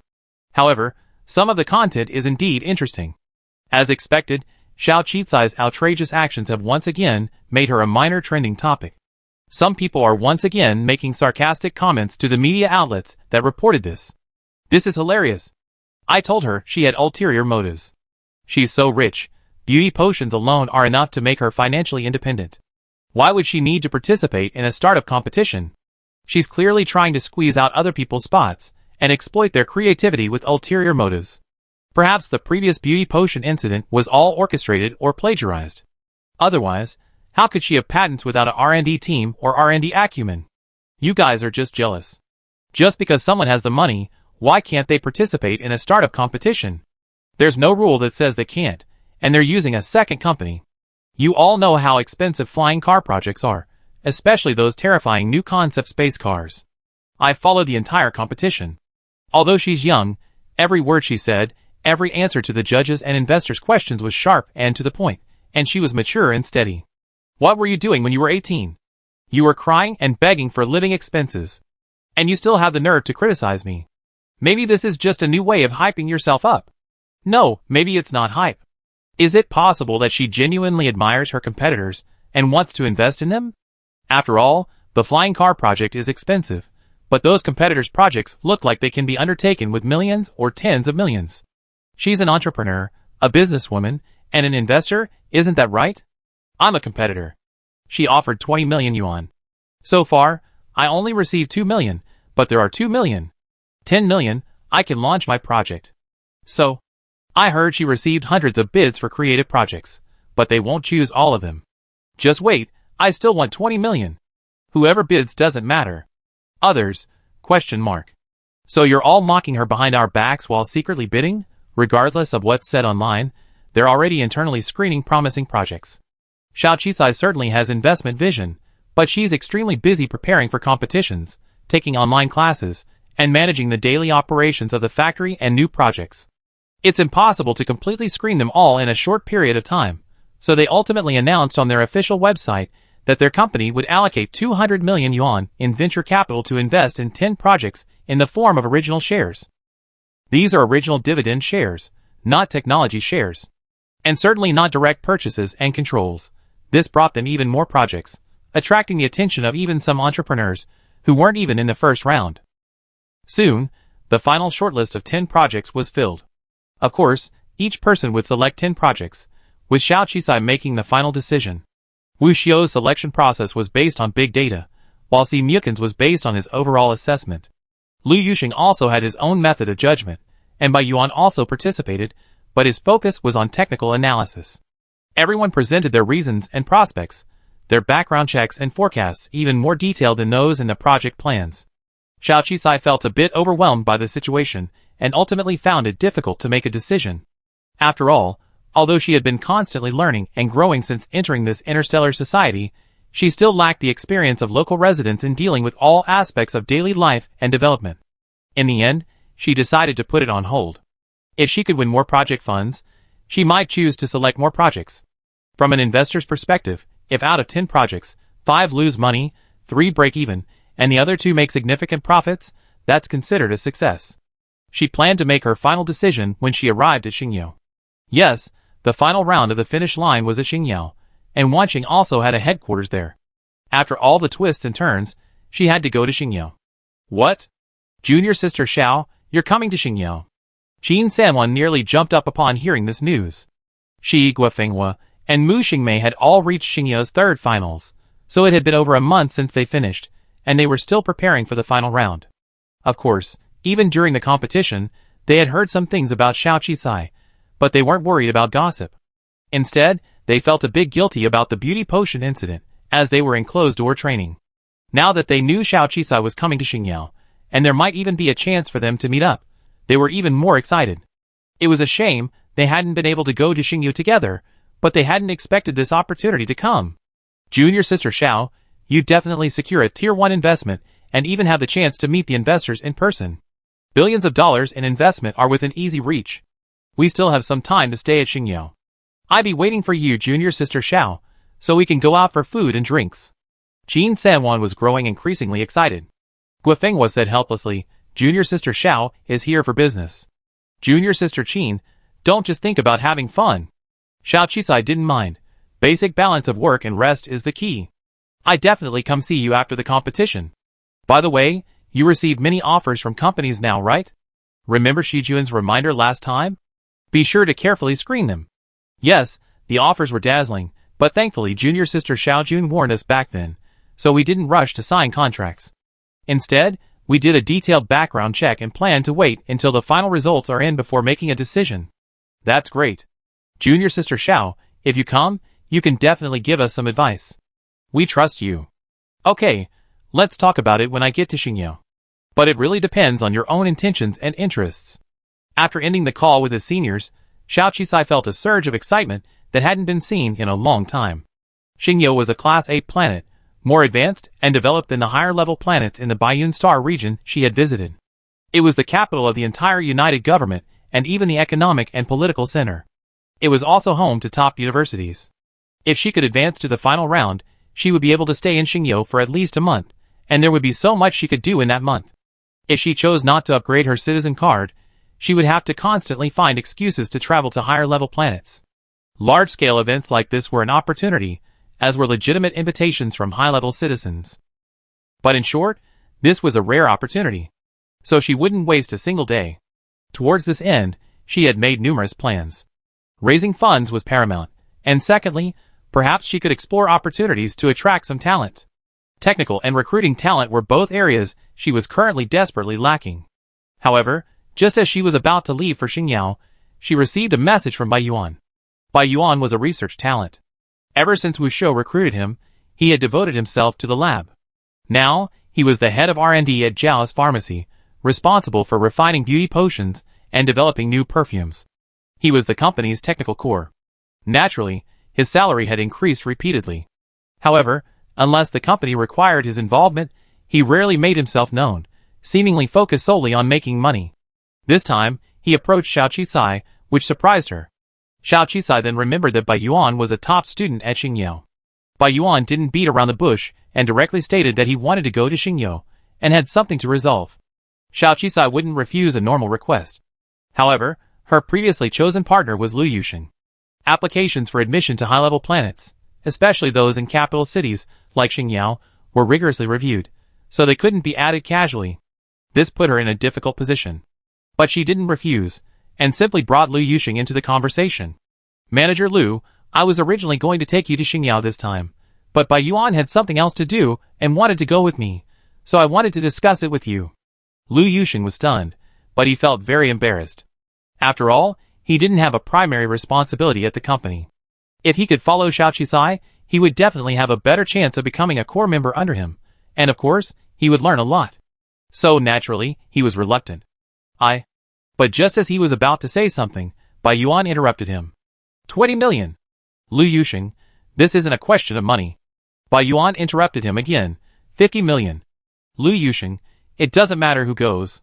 Manager Bai, you're familiar with Xingyao, and going there would be even more helpful to President Xiao. You're the perfect fit. Xiao Qicai, superpowers really are useful everywhere. But Bai Yuan had invested a fortune. He'd probably used up all his savings from project rewards. Of course, Xiao Qicai had no problem with Lu Yuxing. Liking money was fine, not liking it was a problem. Besides, it was Bai Yuan's dream come true. So it was settled. Bai Yuan followed Xiao Qicai to Xingyao. Soon, the application was approved. With everything prepared, Xiao Qicai and Bai Yuan embarked on their journey to Xingyao. Even aboard an expensive hypersonic spacecraft, it would take over 3 days to travel from the cloud to starlight.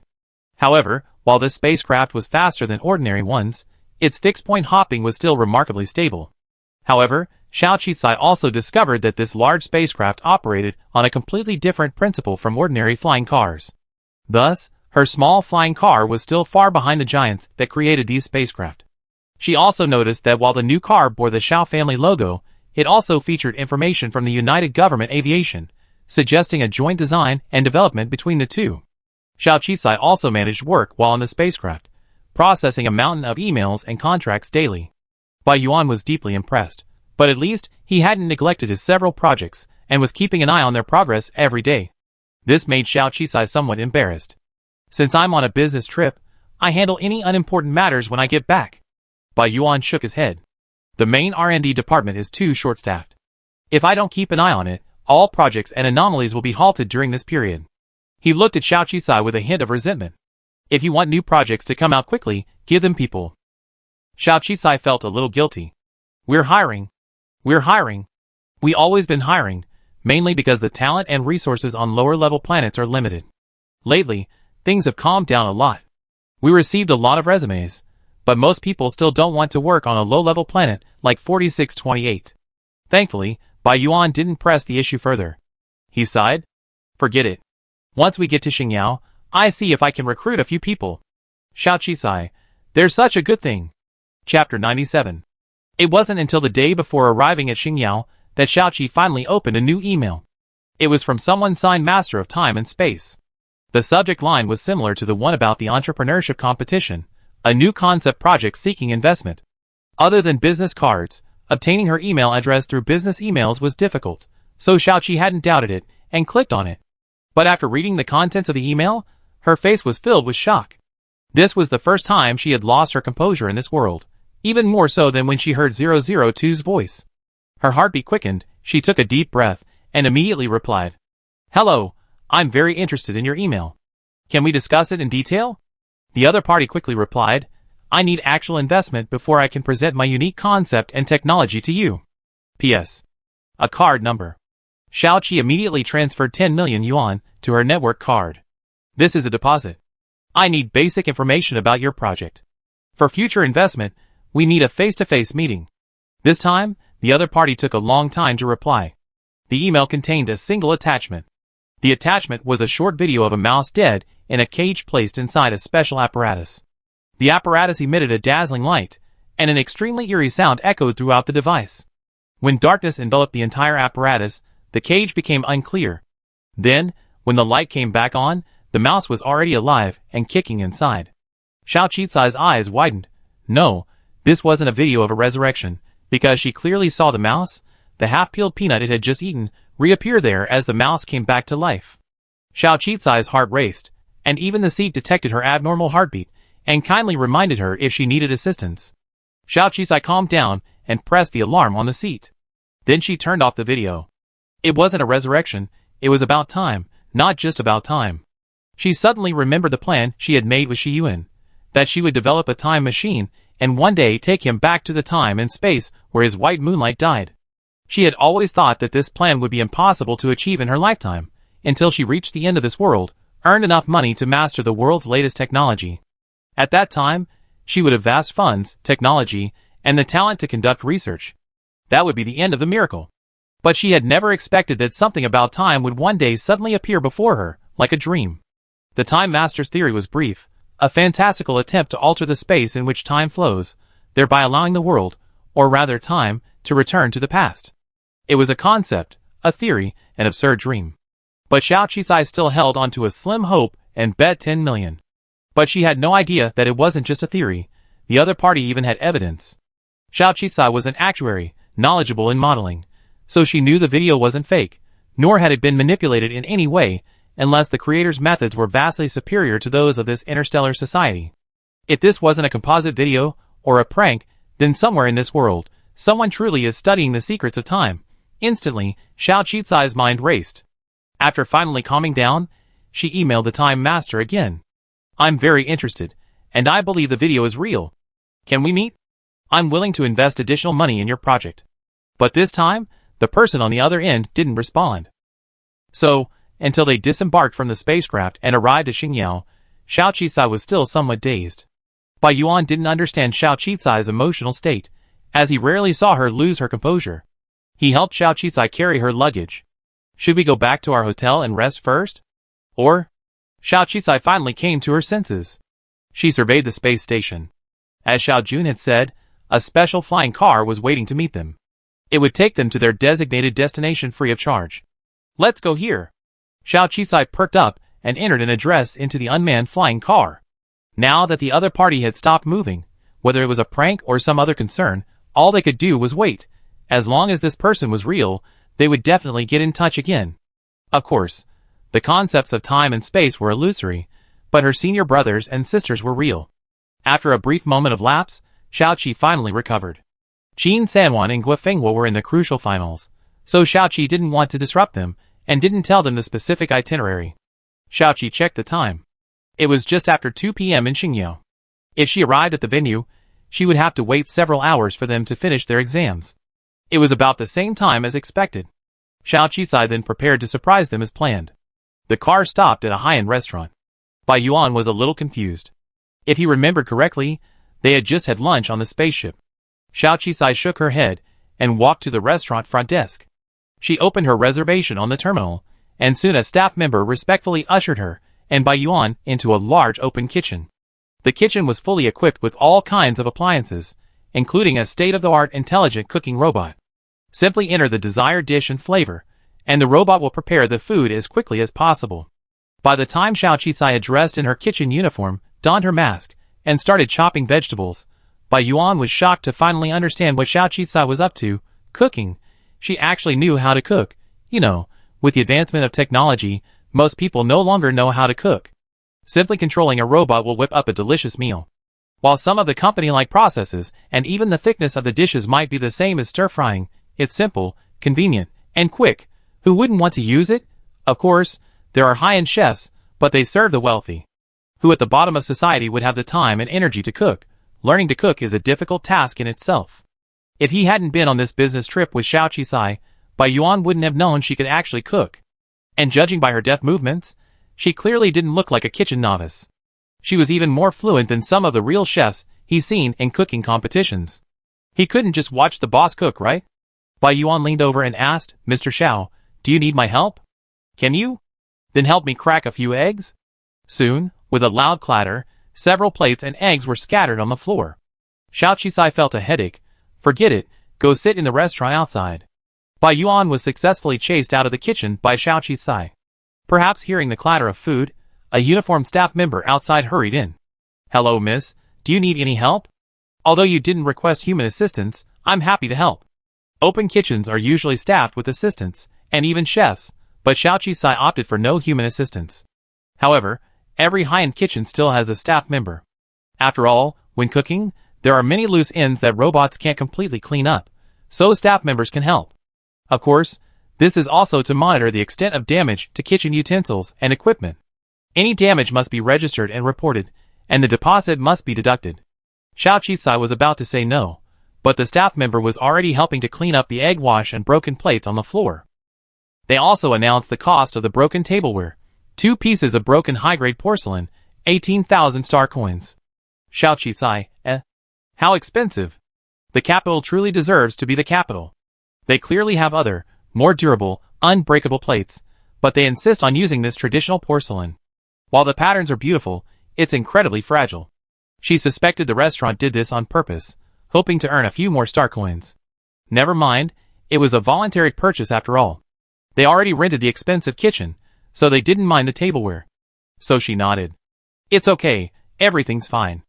I paid a 1 million yuan deposit, enough to cover the cost." "Everything's fine, that's the first time I heard that." The staff collected the trash and tossed it into the bin.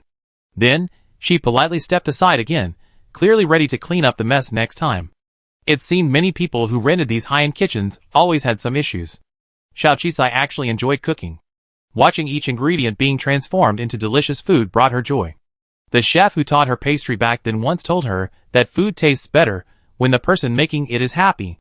Perhaps it was just a psychological effect, but she always practiced this principle. So, even though she was too busy to cook for herself every day, her cooking skills were quite good. Even after traveling through another world, they didn't seem to have declined. Of course, perhaps the praise had made her too flattered, or perhaps the advanced intelligence here meant that cooking skills in the big world had already declined significantly, allowing her to strike back at her. The taste of homemade food is naturally different from that supplied by the smart kitchen, so Xiao Qisai chose not to treat everyone to a meal, but to cook it herself. She suspected that, given the personalities of Qin Sanhuan, Guo Fenghua, and Mu Xingmei, as well as the amount of star coins in their terminals, she seriously suspected they had never had a good meal and might even have been taking nutritional supplements during their time in Xingyu. Of course, Xiao Qisai's specialty fried rice had to be made. She had specially refined the flavor, adding a few finely chopped, crispy vegetables to reduce the risk of heatiness. However, there was no such thing as heatiness in the interstellar world. She stewed some more meat and stir-fried some small dishes, then finished off with a few pastries. When she saw it was almost time, she called the staff member over to help her pack up. The takeout boxes were quite expensive, 500 star coins each. Sure enough, this kind of restaurant was all about making money.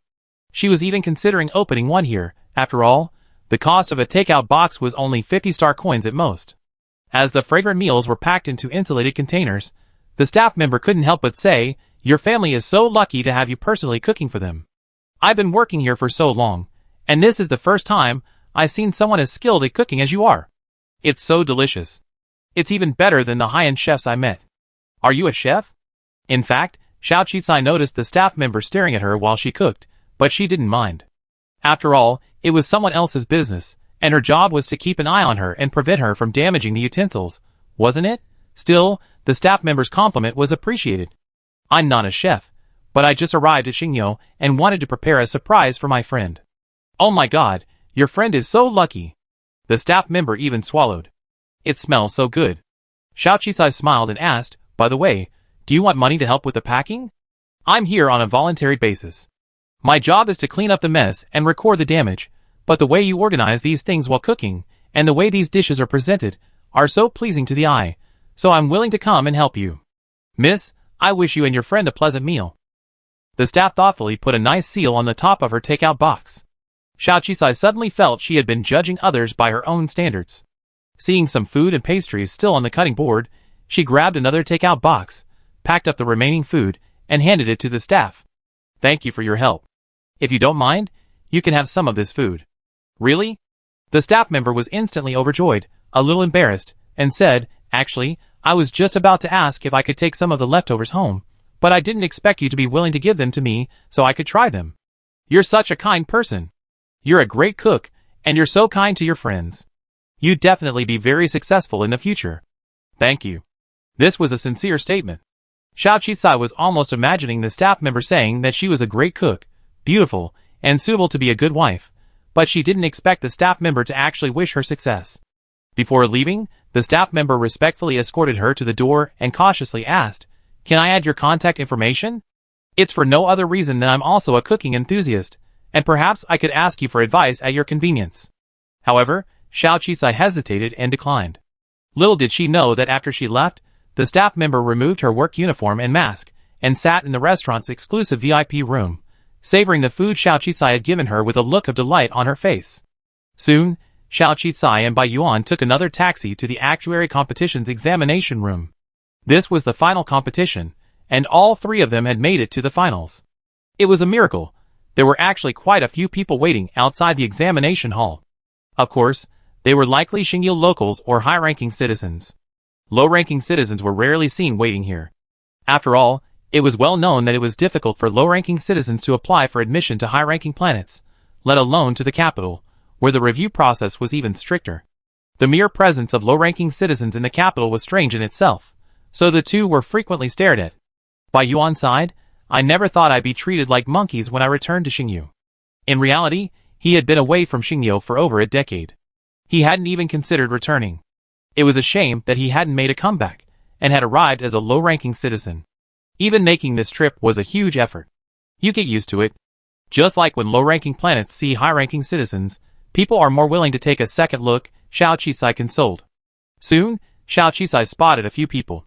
He waved to them. Qin Sanwan had been talking to Mu Xingmei, but upon seeing Xiao Qisai, she was so excited she immediately ran over and gave her a huge hug, tears welling up in her eyes. Junior sister Xiao, why did you come so soon? Why didn't you tell us? Oh my god, I didn't expect to see you right after leaving the exam room. This is my last exam, and I'm so nervous, afraid I make a mistake. Wow, it's so good to see you. The girl's joy was genuine, without a trace of falsehood. Isn't this a surprise for you? Xiao Qisai always seemed to be happier when Qin Sanwan touched her. You seem to have lost a lot of weight? Wow, maybe it's just the pressure. Qin Sanwan explained. Xiao Qisai then greeted the other two, Brother Gua, Xingmei, long time no see. How are your exams? Gua Fenghua nodded, a hint of joy on his face. Long time no see. Pretty good. Making it to the finals is a miracle, so I'm very satisfied to have made it this far. Xingmei and junior sister Qin are truly amazing. They both placed highly in the last competition, and I was just last in line. Mu Xingmei's eyes remained dark and bright, but a radiance emanated from her dark face. Without you, I wouldn't have made it this far. It's all thanks to your care. After exchanging pleasantries, Xiao Qisai didn't forget to introduce Bai Yuan. This is Bai Yuan from our company. He's a researcher. Hello. Several people exchanged greetings. They knew Xiao Qisai had a serious business trip to Xingyu, so they weren't curious about him bringing a staff member with him. However, the food boxes in Bai Yuan's hands caught their attention. Qin Sanwan, in particular, had his eyes sparkling. Xiao Qisai smiled. You guessed right. This is my gift for you. Food and pastries I made myself. What? Junior sister Xiao, I love you. Qin Sanwan's eyes welled with tears of excitement. It was already lunchtime, so the group found a beautiful park nearby, sat in a pavilion, and began to eat. The environment in the capital, Xingyu, was even better than the high-level planet Shengyun they had visited last time. The various green landscapes were magnificent, practically a tourist attraction. Even so, there were still very few people outside. After all, everyone preferred to stay home to work or play games. Rich people who travel mostly go on interstellar trips to vacation planets. Ordinary park scenery doesn't appeal to them. Qin Sanwan ate with great relish, her presence alone infecting everyone, even Bai Yuan's appetite whetted. And he finally understood why Xiao Qizai had to prepare so much food. It wasn't enough, absolutely not enough. You haven't eaten in days, have you? It turned out that Xiao Qizai was right. Aside from 2 large celebrations after advancing in the competition, they've mostly been living on purchased nutrient solution. Junior sister Xiao, you don't know. A single meal here costs tens of thousands of star coins. We simply can't afford it. I finally understand why the salaries at Xingyou are so high. If they weren't, we starve to death sooner or later. Qin Sanwan said angrily. Xiao Qizai felt a little sympathetic. It was exactly what she imagined, so her meal hadn't been in vain. Qin Sanwan was delighted to see Xiao Qizai and chattered non-stop. Seeing it was getting late, Guofenghua reminded Qin Sanwan, "It's already late. Let's go back to the competition committee's hotel and rest. The results will be out tomorrow. And junior sister Xiao should also rest. After all, she's been on an interstellar spacecraft for so many days." Although Qin Sanwan wanted to stay with Xiao Qizai, he remembered that Xiao Qizai still had important matters to attend to, so he reluctantly said, "Okay, junior sister Xiao, you should go back and rest early. We still have 7 days left after the exams. See if you're free these few days. We're all waiting for you to hang out. You only care about playing around. Let's take a look at the companies that have invited us," Guofenghua said helplessly. The 3 of them quickly took a taxi back to the hotel arranged by the competition committee. Xiao Qizai and Bai Yuan also prepared to return to their previously booked hotel. The hotel wasn't far from the entrepreneurship competition headquarters, but the first round of presentations there would begin in 3 days, so their schedule was actually quite tight. After sending Xiao Qizai and his luggage back to his room, Bai Yuan hesitated for a moment before finally informing Xiao Qizai, "I might have to go out tonight, but don't worry, I won't do anything illegal." Entering Xingyu under Xiao Qizai's team's name, if Bai Yuan actually did anything illegal, both he and Xiao Qizai would be expelled, and even disqualified from the competition. Bai Yuan knew this, so he said this not only to inform Xiao Qizai, but also to reassure him. Xiao Qizai nodded. "I brought you here to give you some time to deal with your personal matters. Don't worry, even with Liu Yuxing here, I'd be leading the entrepreneurship competition projects. Just focus on your own work and don't leave any regrets. After all, the opportunity to enter Xingyu is rare. If you need any help, feel free to ask. I'm your boss, but if you consider me a friend, occasional help is fine. After all, your R&D capabilities, and the help you provided me with the several improvements to the beauty potion are almost the key to my current success." Xiao Qizai spoke sincerely, and of course, it was true.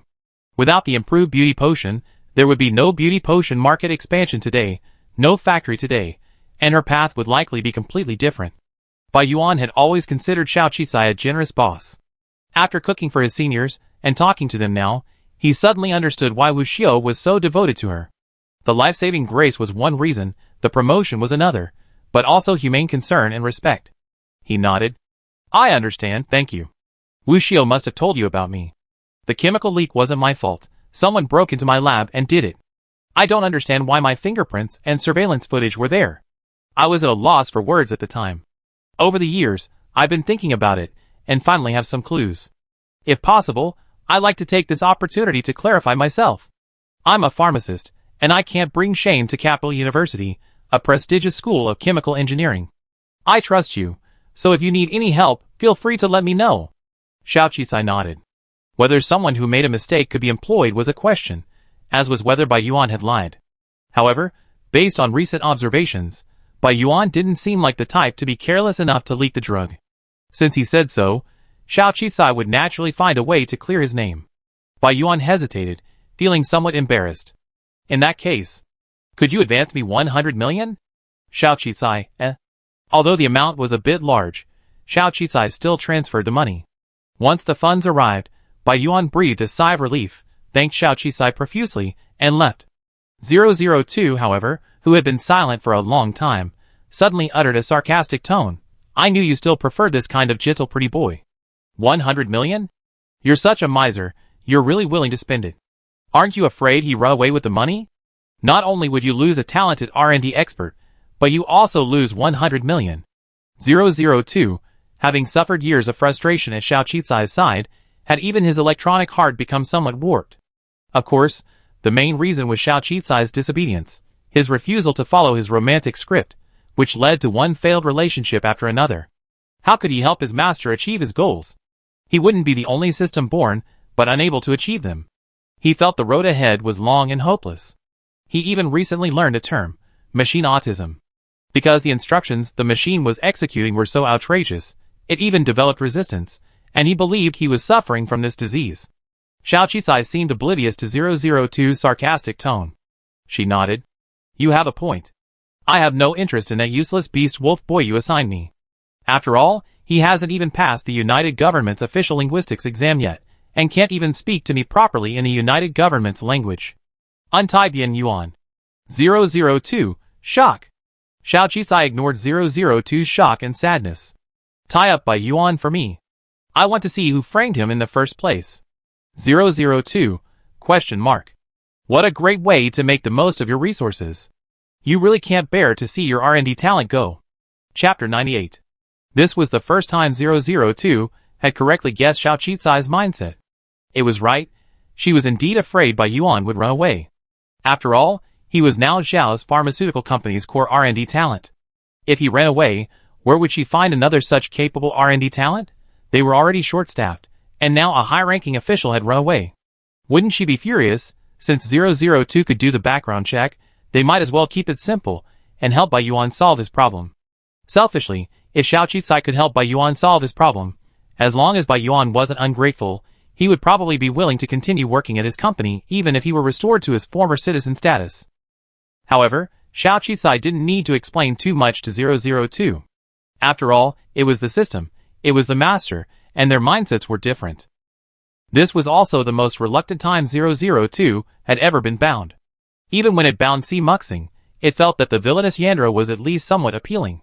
Bai Yuan, a boring, average-looking research geek, was simply unattractive to him. However, it also knew that Xiao Qizai wasn't truly attracted to Bai Yuan, but rather wanted to use its abilities to help him. It figured that the binding wouldn't last more than 10 days. It decided to find a new partner for Xiao Qizai. After all, Xingyou was filled with talented individuals, and it didn't believe it couldn't find someone Xiao Qizai would be satisfied with.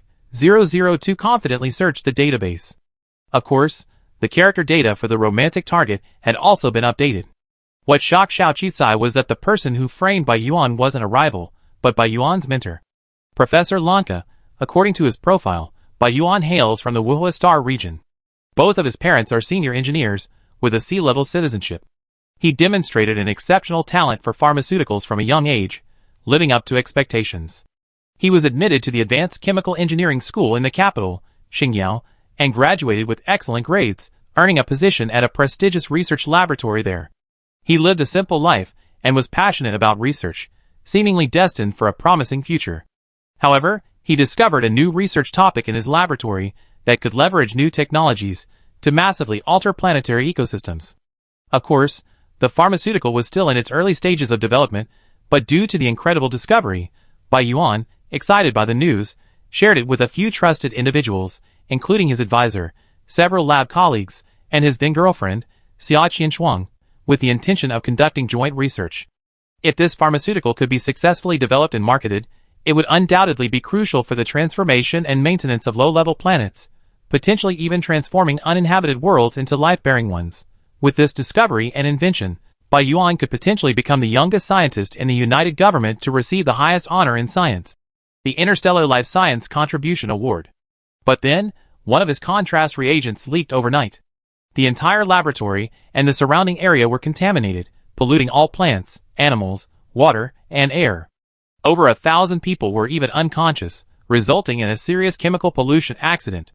So, Bai Yuan was sentenced, stripped of his senior engineer status and academic qualifications, reduced to the lowest level of citizenship, and randomly exiled to planet 4628.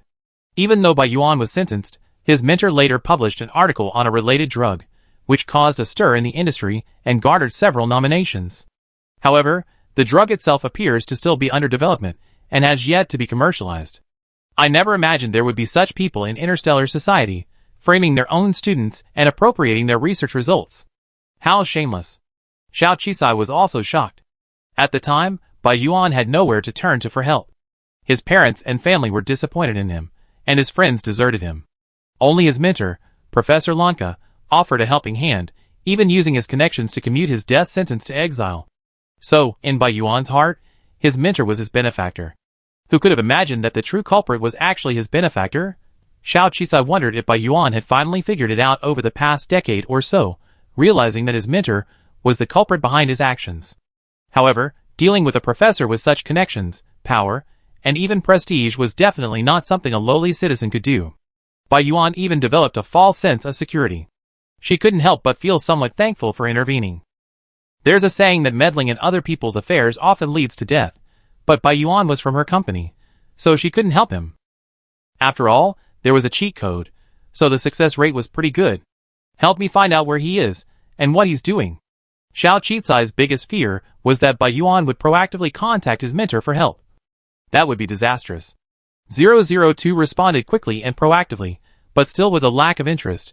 Oh, he's on his way to meet your current rival, Xia Qianshuang, his girlfriend from over a decade ago, at the Hongqing Hotel. 002 used to get excited when talking about a love rival. Now, he's probably numb to it.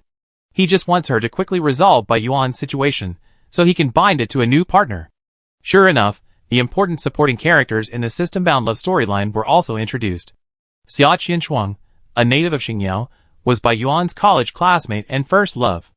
They shared the same major, and because they often did experiments together, they naturally developed a relationship. However, when Bai Yuan got into trouble, Xia Qianshuang didn't stand up for him. Even until he was sentenced and stranded on a remote planet, she didn't see him for the last time, only sending him a breakup message. But after all, they were first loves, they shared similar interests, and Xia Qianshuang hadn't forgotten Bai Yuan all these years. Therefore, the system determined that Xia Qianshuang, the female supporting character, would be a major obstacle to the main love storyline. The system's logic left Xiaoqi speechless, but she didn't expect Xia Qianshuang to still be thinking about Bai Yuan, even after more than a decade. She couldn't understand such feelings, but she also hated such misunderstandings. Wait, Bai Yuan isn't suspecting his girlfriend of betraying him, is she? If that were the case, it would be a huge misunderstanding. Xiao Qizai checked the time, got up, and left the hotel, hailing a taxi to the Hongqing Hotel. Of course, it's called a hotel, but it's more of a complex, with a restaurant and meeting rooms for dates. The taxi she took was a relatively expensive one, so she arrived at the hotel quickly. She even found the restaurant Bai Yuan had booked using the system's prompts. As expected, as she walked forward, Xiaoqi clearly heard Bai Yuan's question. Qianshuang, are you really nothing to do with what happened back then? Only a few of my closest friends know about that research. It wasn't her, it was your beloved mentor. She waited for you for over a decade, and you came back and asked me that. Xiao Qizai was about to walk over to stop this misunderstanding, but Xia Qianshuang suddenly stood up. Her eyes were red. Did you come to see me just to tell me that? Without waiting for Bai Yuan's reply, she ran towards him and hugged him tightly. Xiao Qizai, 002 said sarcastically, go ahead, the relationship system advises that you prevent your relationship target from having an intimate relationship with someone else. Breaking them up is what you should do now. Xiao Qizai took a deep breath. Reality truly doesn't play out like a melodrama. She felt relieved and turned to leave. It turns out that those who know how to talk don't misunderstand. Bai Yuan was indeed resentful of his girlfriend, Xia Qianshuang, for not offering any defense, not even appearing, and instead sending him a heartless breakup message. However, he didn't suspect his girlfriend. Instead, he was unwilling to accept the situation and wanted to hear her break up in person. So, he booked a restaurant and a luxury hotel. The first thing he did upon returning was to send her an anonymous message using their shared codenames, announcing his return. Sure enough, Xia Qianshuang showed up as scheduled. In fact, from her eagerness to show up, Bai Yuan knew Xia Qianshuang had absolutely nothing to do with the incident. After more than a decade, the couple embraced each other again, a reunion of lost and found, without any suspicion or doubt.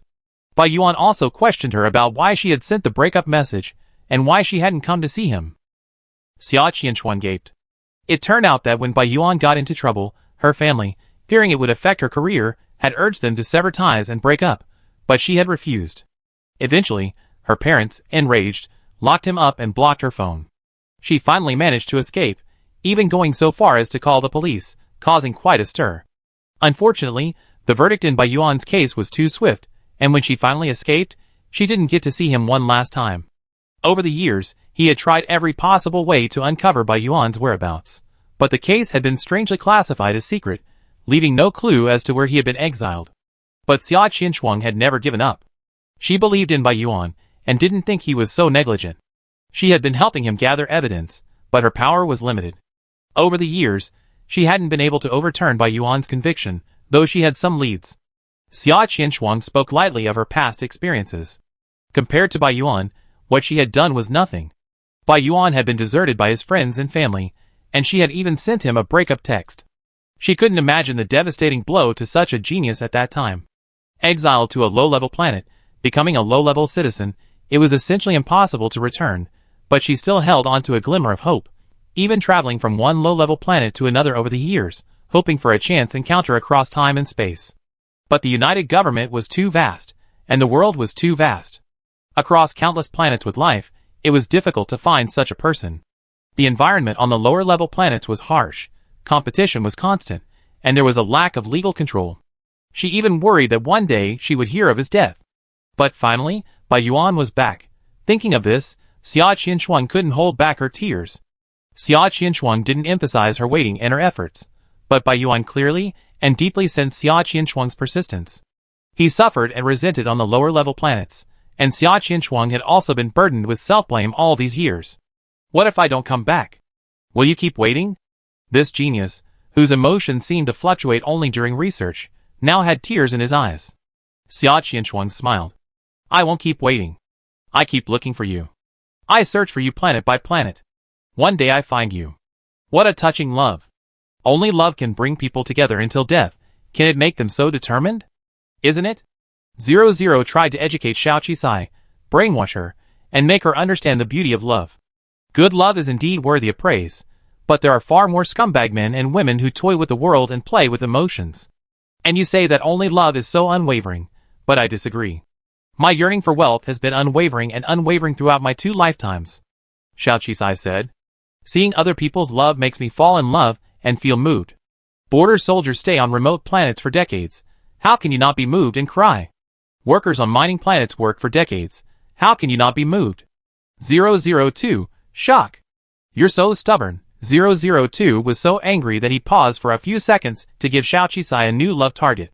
Despite his criticism of 002, Xiao Qisai felt more relieved knowing that Bai Yuan and Xia Qinshuang had no misunderstandings. However, with just the two of them, fighting Lanka and the forces behind him would still be a challenge, especially since they had already identified several targets, including Professor Lanka, but they still hadn't confirmed their identities and lacked definitive evidence. If Xiao Qisai advanced to the next round of the competition, he would only be able to stay for a month or so. Resolving this matter in that time would certainly not be easy. Xiao Qisai decided to add some fuel to the fire and help them. Besides, Bai Yuan had promised to help her with a group of R&D personnel, and she was eagerly awaiting that opportunity.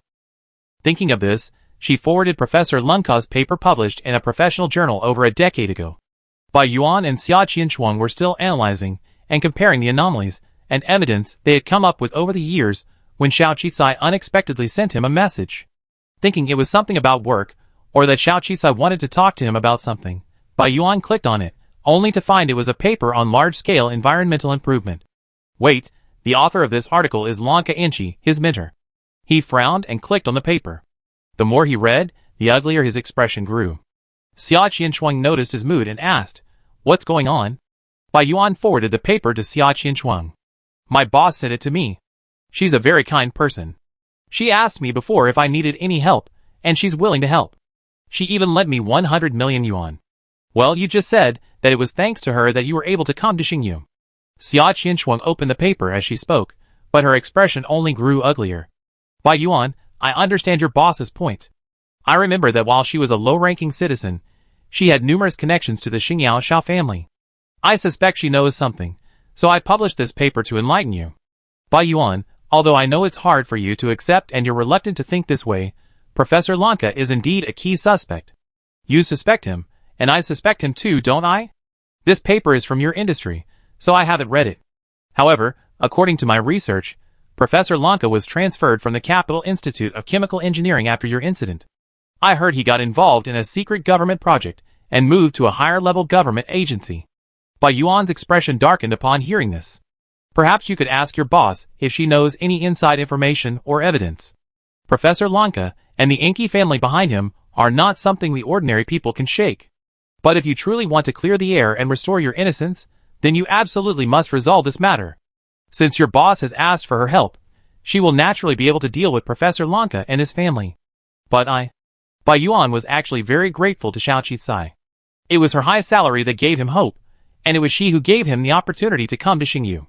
She even made him realize that even if he couldn't clear himself this time, he still had a bright future at Zhao's pharmacy. And when he asked to borrow 100 million yuan, the other party readily lent it to him. But precisely because of this, asking Xiao Qizai for help again would be a huge debt. Xia Qianshuang didn't think so, but she also understood her boyfriend. Although he matured over the years, he hadn't changed much. Just think about what you can give her. You're a legend from our class. I just did some research online, and I think your boss is a very interesting person with a very nice personality. Bai Yuan, asking for help isn't shameful, and it's what I've done for years, using all sorts of connections to help you. But you know what? The scariest thing is, you don't even have the chance to use those connections. Xia Qianshuang was just an ordinary family on Xingyu planet. Her circle of influence was limited, and even if she wanted to ask someone powerful for help, she couldn't reach out. She understood the situation deeply, so she was happy to see someone help her boyfriend clear his name. And you have to believe that if she can help you, she definitely feel it's valuable or worthwhile. If you truly feel guilty, wouldn't it be better to work harder in the future? Finally, after listening to Xia Qianshuang's words, Bai Yuan nodded. I understand. I was just being too indecisive.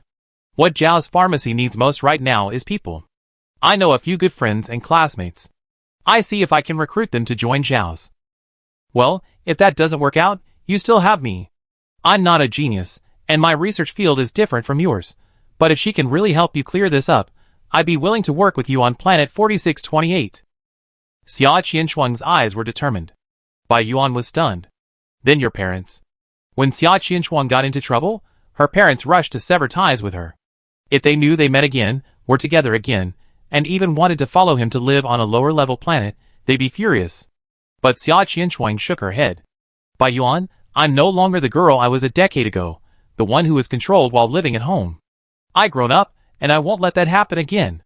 That incident not only broke my heart, but also theirs. They were detained for a while because of it.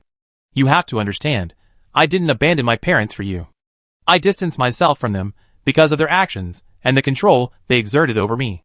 Even if you hadn't appeared, there would be no going back. We're no longer truly related by blood. I already established my own household registration, so don't worry about it. Bai Yuan finally nodded. After thinking it through, he turned to Xiao Qizai for help. He was straightforward, asking Xiao Qizai directly, Teacher Lanka is indeed a suspect, but I have no evidence. Besides, his family is powerful and far more powerful than I can handle. I originally wanted to team up with a former friend to investigate, but aside from a few details, most of the evidence has likely been lost in time, making it difficult to find concrete evidence to prosecute him. So, Mr. Xiao, if you have any evidence or leads that could help me, I would be extremely grateful. Bai Yuan wasn't as quick-witted, so Xia Qianshuang must have been the one to enlighten him. This girl really has a mouth. Xiao Qizai nodded and replied, I do my best to help you, but don't act rashly. Present your evidence and details, and when we're confident, we strike back. 002, help me retrieve the evidence. To clear up the misunderstanding between the male and female protagonists, the system has many tools at its disposal. Of course, clarifying the situation for the male protagonist and restoring his identity is a must. Thus, the system is very adept at finding evidence to prove the male protagonist's innocence. However, 002 still seemed somewhat hesitant, perhaps even angry. Xiao Qizai realized that he had treated 002 too much like a tool this time, and it had upset him, so he tried to appease him again. Okay, this is the last time. Help me investigate the Lanka family's relationship map, and then provide me with the evidence. Then I untie Bai Yuan. Aren't you planning on finding me a new partner? How about this? The next time you find a new partner, I cooperate with you. How about that? Really? 002's eyes lit up. Of course it's true. You're doing this for my own good, aren't you? And now that we arrived at Xingyao, there are bound to be even more brilliant and outstanding individuals there. The ones you choose for me will surely be the best, so I naturally cooperate. Okay, it's a deal. 002 instantly recharged and began to work. It turns out that using the cheat code correctly can sometimes be quite effective. At least it allows Xiao Qizai to enjoy the feeling of gaining something for nothing. Otherwise, she have to mobilize her connections. Perhaps even ask Xiao Wei or even Zhuang Fin for help in the investigation, spending time, energy, and money, and even owing them favors. Ignoring its constant tendency to make her fall in love and follow cliched plotlines, this system is truly a different, and even more powerful tool. Motivated, 002 revived fully, and quickly compiled some key evidence for Xiao Qisai, thoroughly investigating Lunka's misdeeds. Chapter 99. Of course, they also thoroughly investigated Lunka's family's connections with the Enchi clan. Professor Lanka is defined as the villain in this love storyline. However, the Enchi clan's network of connections is still somewhat problematic. Professor Lanka is even currently working for the state, conducting research on a secret project. If they can't bring him down in one fell swoop, they'd be the ones in trouble. The risk is enormous. After all, going up against a single company or a high-ranking official isn't a cause for concern, but going up against the entire political system is doomed. Xiao Qisai had no ambitions of fleeing to the ends of the earth, or of overthrowing the coalition government and becoming the new ruler. So, despite several key pieces of evidence, this matter seemed to require further consideration. However, to her surprise, besides Bai Yuan, the other three people who knew about or were aware of this secret project also met with disastrous outcomes. Or perhaps Professor Lanka, in order to monopolize the project, not only banished the discoverer, Bai Yuan, to a low-level planet, but also eliminated the possibility of research for several others. Shortly after Bai Yuan's exile, they also left the lab due to various unforeseen circumstances. Was it truly an accident? Of course not. In fact, this wasn't the first time Lanka had appropriated his students' research results. The word hypocritical was practically tailor-made for him. Bai Yuan, on the other hand, had learned from Xia Qianshuang what had happened to several of his lab colleagues and was stunned. I suspected them, but I didn't expect them to be suppressed too. What a mentor. I see he's not only targeting me, but others as well. Bai Yuan's anger intensified after he saw the evidence Xiao Qisai had somehow obtained. 002 had managed to copy 2 pieces of evidence, 2 video surveillance cameras. The initial data had been deleted, but with 002's advanced technology, it was restored. In the first surveillance video, Xiao Qin, an intern in the lab, somehow gained access to Bai Yuan's lab password, sneaked in, and replaced one of his potions. Before the second surveillance video, Bai Yuan had fallen asleep in the lab. It was actually because Xiao Qin, the intern, had added drugs to the water dispenser. Bai Yuan was furious. I remember I hired that intern, Xiao Qin. How is that possible? Besides, everything in the lab was inspected. Didn't they find drugs in the water dispenser? Actually, these 2 pieces of evidence are valid, but ineffective. They can only implicate that intern. The most important thing is that he doesn't appear to have anything to do with you, Lanka. There's no evidence that he was ordered to do anything by Lanka. The other evidence of misappropriation of student research was also very subtle, or even bordering on the gray area. If the students didn't want to offend the Enki family, they would ultimately choose to keep quiet. Even if the system knew, the evidence it could provide was limited. You can imagine how cautious and formidable Lanka is. Rashly releasing the evidence would only result in the death of the intern, and Lanka would most likely escape unscathed. Xiao Qisai thought for a long time before saying to Bai Yuan, "Sue directly. We won't have any advantage outside, and we might even alert the enemy." Bai Yuan, are you going back to Xingyou? Does your mentor know? Bai Yuan was stunned for a moment. What do you mean? Xiao Qisai looked at him. We can't deal with them directly, so what we need to do now is lure them out. If you trust me, just do as I say. The next day, the results of the Actuary Master Finals were announced. Mu Xingmei 3rd place. Qin Sanwan 10th place. Guo Fenghua 19th place. This was almost the first time that Baiyun Star region had achieved such excellent results since participating in the Actuary Master competition. 3 of them made it into the top 20, and 2 even made it into the top 10. But what surprised everyone was that these 3 were all low-level citizens.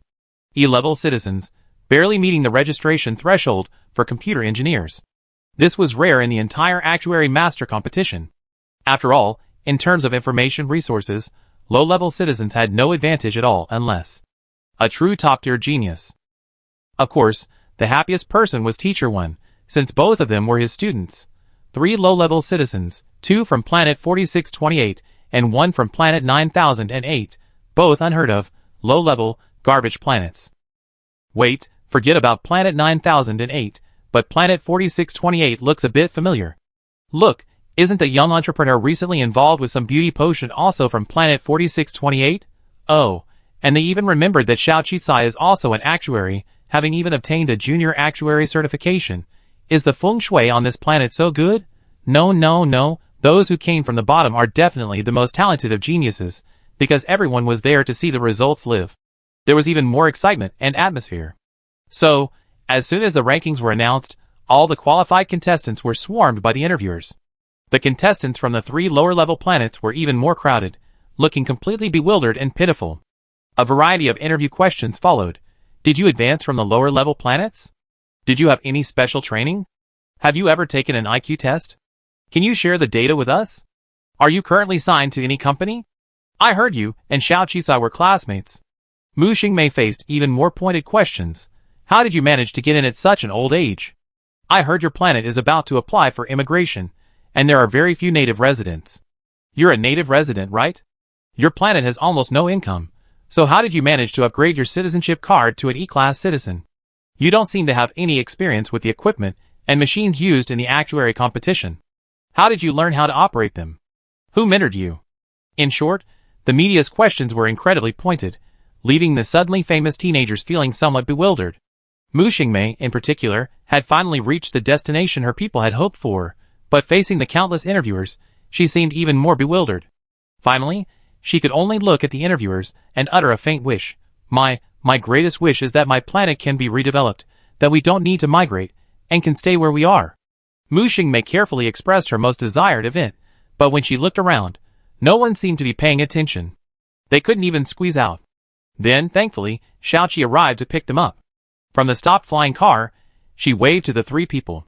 The media, realizing Xiao Qicai had also arrived and even had connections to the 3 contestants from the lower-level planets, immediately swarmed over. Xiao Qicai remained much calmer in front of the media, smiling calmly and composedly.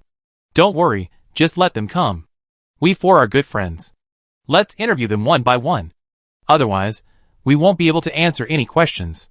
The media believed her and made way for her. Qin Sanwan and the other 2 finally felt relieved and squeezed through the small path to Xiao Qicai's side. Come one by one. You can ask me first, Xiao Qicai said, slowly pulling the others back into the car. Then, under the media's expectant gaze, he quickly squeezed in. The car sped away, leaving behind a group of stunned, deceived media. That day, a huge headline appeared. How arrogant is this young man from a lower-level planet? He publicly deceives the media. This was the words of an infuriated interviewer. Of course, their impotent fury only earned a few laughs, but precisely because of this, even more people became curious about these 3 young men from low-level planets. They hadn't expected Xiao Qicai to even come to Xingyou. Oh, what was she doing there? Oh, I remember. She was here to participate in the entrepreneurship competition. As expected, geniuses tend to flock together. They were actually good friends. Could it be that they all came from low-level planets and felt a mutual sympathy, but no matter what outsiders speculated, they wouldn't have the chance to interview them again? But invitations poured in like snowflakes into the public mailboxes opened by Qin Sanwan, Guo Fenghua, and Mu Xingmei, offering a dazzling array of conditions. At this moment, Xiao Qicai had already brought a few people to the highly confidential cloud-themed restaurant for dinner. Congratulations on your success. I treat you all? Thank you, junior sister Xiao. Qin Sanwan was very unceremonious. Mu Xingmei, however, remained somewhat reserved. I treat you. Thank you for pulling me out just now. Otherwise, she might still be surrounded by the media. Don't be polite with us. I already said we're friends. Xiao Qicai shook his head. This place is extremely confidential. No one will disturb us. You finally made it this far. I'm also grateful to you. A few people chatted and laughed as the intelligent waiter began serving the dishes. Restaurants like Xingyou were indeed expensive, but the service was attentive, and the variety of specialties was dazzling. Qin Sanwan was extremely satisfied with his meal, his belly full. Great. The exams are finally over. It's been months since I registered. I suddenly miss planet 4628 so much. I miss my parents so much. You be able to go back soon. I'm sure they miss you even more, and are looking forward to your return. Teacher Wen has already sent out tons of red envelopes in the group chat. He must be so happy right now. Xiao Qicai smiled and consoled. Have you decided where to go? It's so hard to choose. Hundreds and thousands of emails. I can't even read them all. Qin Sanwan frowned at this. Apparently, Guofenghua and Mu Xingmei felt the same way. Xiao Qisai smiled. It's like this. When you're in a high position, countless people will offer you olive branches, but you can't accept every one of them, or you get yourself killed. My approach is not to proactively choose. Instead, screen and understand the companies you want to work for. Then, see if the offers contain what you're looking for. Filter those out, and then conduct comparative negotiations. Not bad, junior sister Xiao, you're really smart. Qin Sanwan jumped up. I go search for keywords when I get back. Mu Xingmei remained glum. Actually, when I wasn't taking the exam, I went through all the emails, filtered out the conditions they listed, and did some statistical analysis. Hearing this, Qin Sanwan and Guofenghua's eyes widened. This is a lot of work, and I didn't expect Mu Xingmei to be so patient. You're amazing. I don't have that kind of patience. Qin Sanwan exclaimed. But she still shook her head, and suddenly covered her face with her hands, and burst into tears. Even if I agreed to work for the company with the best treatment, they could only help me bring a few family members out, not our entire planet. No company would help me transform my entire planet just to get me to work there. Even if I earned hundreds of millions of star coins annually, I wouldn't be able to change the fate of my people. Our planet would eventually face a harsh living environment, making it impossible to develop and survive, and apply for migration, and then be forced to migrate to another low-level planet, far away from our home, to continue lingering in another harsh environment. Mu Xingmei was the hope her people had fostered. She had reached this point, basking in glory, and even receiving an olive branch. But reality was cruel. Companies would extend olive branches to her, but they wouldn't invest in an entire impoverished planet just because of her, a talented individual with potential for development. Investing tens of billions, or even hundreds of billions to transform a worthless planet wasn't foolish. No company would listen to her ridiculous terms. Today, Mu Xingmei has become increasingly aware of the profound social hierarchy. It seems she will never be able to change the fate of her own planet's inhabitants. Chapter 100. Realizing her loss of composure, Mu Xingmei wiped away her tears, and suddenly looked at Xiao Qisai. Mr. Xiao, is your proposal to explore investments on our planet still valid? I'm not interested in choosing a company to work for right now. It can change my fate, but it can't change the fate of my people. Mu Xingmei gritted her teeth. If you can change the fate of our planet, invest in its ecology, prevent our people from leaving, and ensure its continued survival, I'm willing to give everything. Xiao Qisai was stunned. He hadn't expected Mu Xingmei to say such a thing. But, because I believe you can do it. I reread the beauty potion incident over and over again. It was the first time in the long history of the coalition government that a low-level citizen challenged the rights of higher-level citizens and the unfair political system. The fate of planet 4628 has changed because of you, and even the fate of countless lower-level planets will change because of you. I think my greatest achievement from this competition wasn't winning third place, not becoming the top performer in this competition, but meeting you. I could work for a large company and strive for an annual salary in the hundreds of millions, but I couldn't bring a future to my entire planet.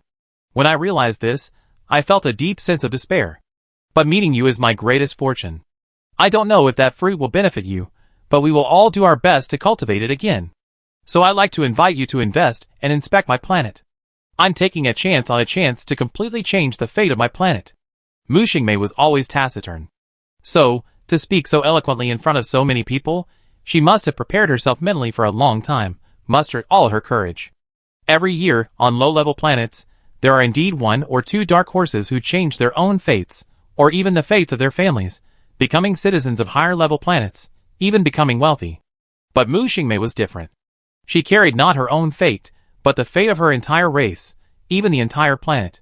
To the citizens of higher-level planets, Planet 9008 was just a tiny, survivable planet.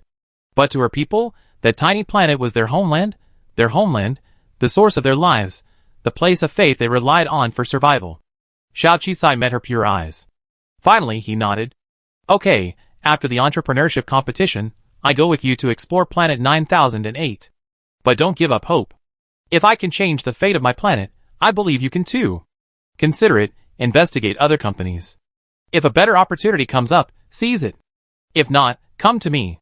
I make use of you, and do everything I can to help your planet develop. That was the extent of her promise. But Mu Xingmei was still incredibly grateful. Because of Mu Xingmei's interruption, Qin Sanwan and Guofenghua seemed lost in thought, even a touch of guilt.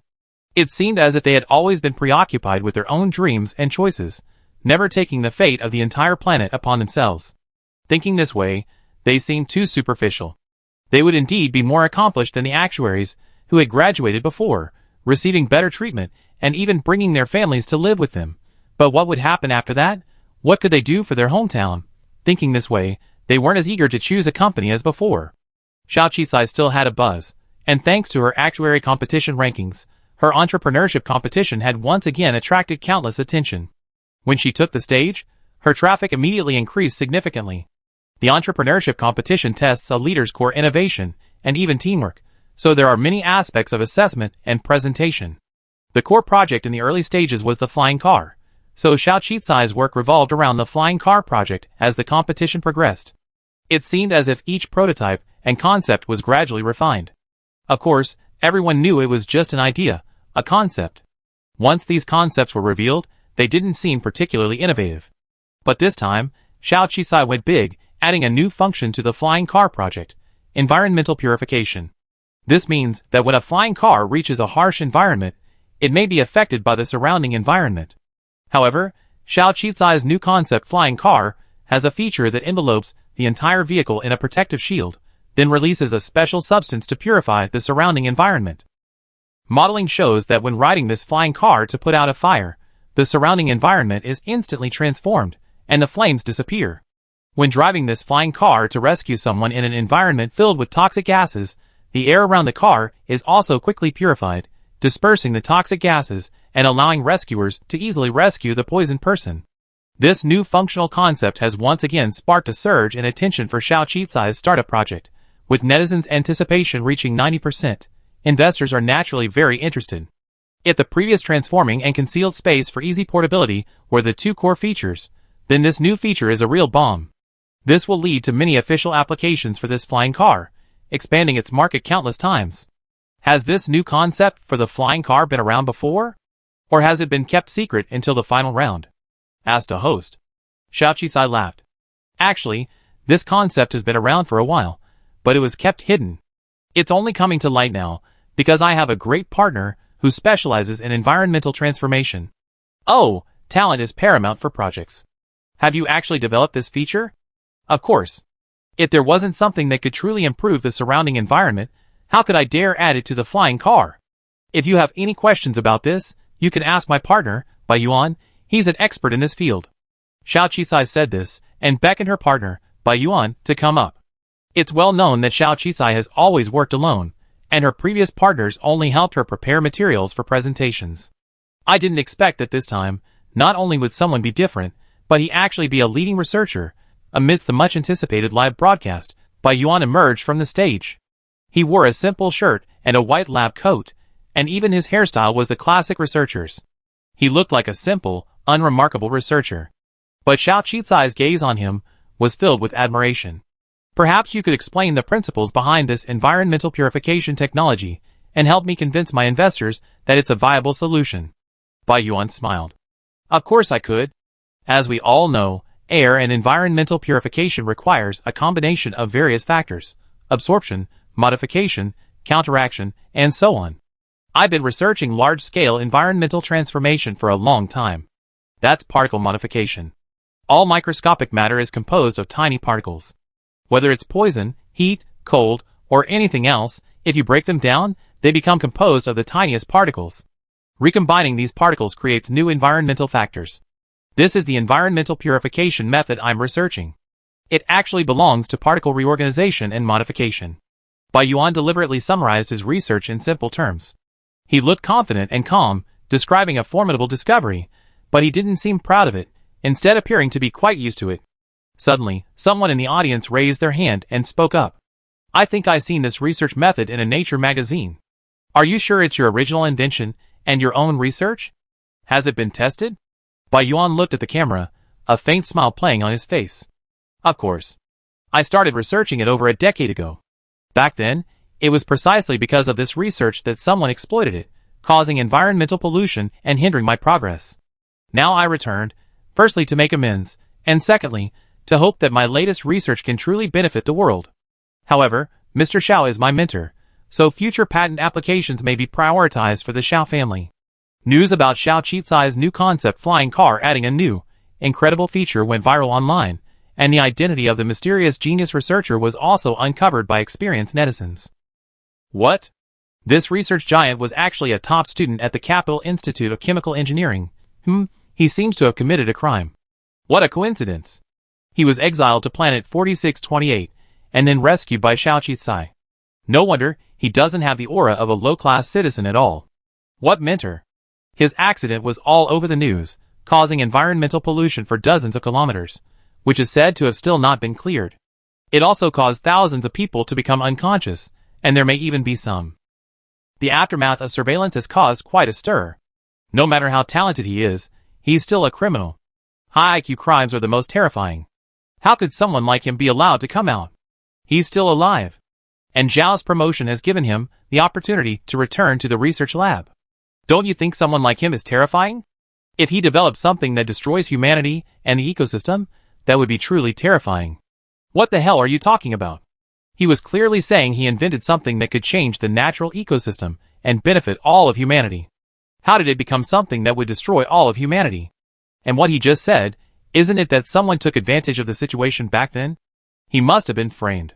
He doesn't look like a criminal to me. Could someone have wronged him in that case? Haha, I'm in this industry, and I heard of this great figure before, but he's been banned from our industry. Such a massive oversight is unacceptable. He shouldn't even be allowed to work in a lab again. I suggest we boycott him online, as well as Xiao Pharmaceutical and his new project. That thing he's talking about seems to be something our Professor Lanka published. Oh my god, not only did he commit a crime, he also plagiarized. Now he's daring to claim in front of the media that he discovered it, even though our professor published a paper on it. How shameless of him. Wait, why haven't the case files been made public? Why has it become a confidential case?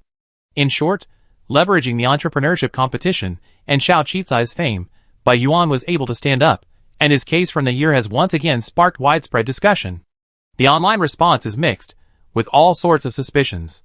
Bai Yuan conveniently posted a complaint, accusing his former lab colleague Feng Xiaoyuan and former intern Zhao Qin of drugging his water and replacing his reagents, causing the massive pollution incident. Netizen, ? Is he wrongly accused? Oh my god, a genius backstabbed by a colleague, that's too tragic. Let the bullets fly. You know, Xiao Qizai is a master of marketing. Maybe she wants to promote her new project, so she's making a big move. Suing? But he has no evidence. How can he sue? It's been so long, how could there be evidence? But I didn't expect him to return to Xingyao, that's impressive. At the same time, a video of Bai Yuan and his former lab colleague Feng Xiaoyuan fighting was also leaked. It said that the two were close colleagues and partners back then, so Bai Yuan told him all his secrets. Unexpectedly, he resented his talent and deliberately framed him. However, in the end, Feng Xiaoyuan apparently got fired due to a lab accident. Even larger companies didn't want him, and he ended up working for a small company. If that story is true, then he got his comeuppance. Both sides presented evidence, but couldn't produce any concrete proof. Everyone just treated it as gossip, a joke, and waited for the results. And on the third day of the competition, Bai Yuan finally received a message from his mentor, Lanka. Bai Yuan, I didn't expect you to be alive. I didn't expect you to be able to return to Xingyao. I'm so happy. I seen the rumors online, and I always believed in your innocence. Let's meet. I do my best to clear your name, restore your identity, and return to Xingyao. Chapter 101. The instructor's tone remained the same as it had been over a decade ago, as if filled with admiration and trust for his student. Bai Yuan, however, looked at the message with a sardonic smile. This message completely confirmed that Xiao Qizai's evidence and speculation were correct. The last shred of hope in his heart was completely extinguished. He thought his journey was smooth sailing. He thought he had been admitted to a prestigious university, and was highly valued by his instructor. He thought his instructor was his life mentor, and the benefactor of his life. It turned out that he wasn't a benefactor, not a mentor, but simply a hypocrite who had appropriated his students' research results. He looked at the address his instructor had sent him, a cold glance in his eyes. He then replied with a single word, okay. After meeting his instructor, Bai Yuan returned feeling even more depressed. On inquiry, he discovered that Lanka was indeed as kind and compassionate to him as she had been back then, and had vowed to help him clear up the case. But when asked why he wanted to publish his research, he simply said it was to prevent this discovery, which could benefit humanity, from being lost. He even vowed that he had intended to announce to the world once the research was complete, that it was Bai Yuan's credit. He even resigned his university professorship to complete this research, diligently working in the laboratory. All this was for him to use this opportunity to bring Bai Yuan back. He spoke with such sincerity, even tears welling in his eyes, that he said Bai Yuan was his most proud student, and that it was wonderful to see him again. So he wanted you to accompany him to complete his final research, and then help you clear your name and have the coalition government exonerate you. Yes, he even said that if my research panned out, I receive a huge amount of contribution points from the coalition government, and I could instantly become a Class B citizen. If it had been the innocent young man back then, who knew nothing but research, he might have truly believed his lies, taken them at face value, believing the professor had given up his job for him, believing the professor hadn't given up on him. And then, like a fool, he'd gone to complete the final research with him, thinking he could rely on him to turn the tables. In the end, he was completely exploited. So, when people become hypocritical and shameless, it's really hard to tell. So what should I do now? Bai Yuan's eyes were filled with hatred. He hadn't expected his mentor to be so shameless. He had hurt him once before, and now he was even trying to exploit him again. It's clear that he couldn't produce that research result, having made no progress in years.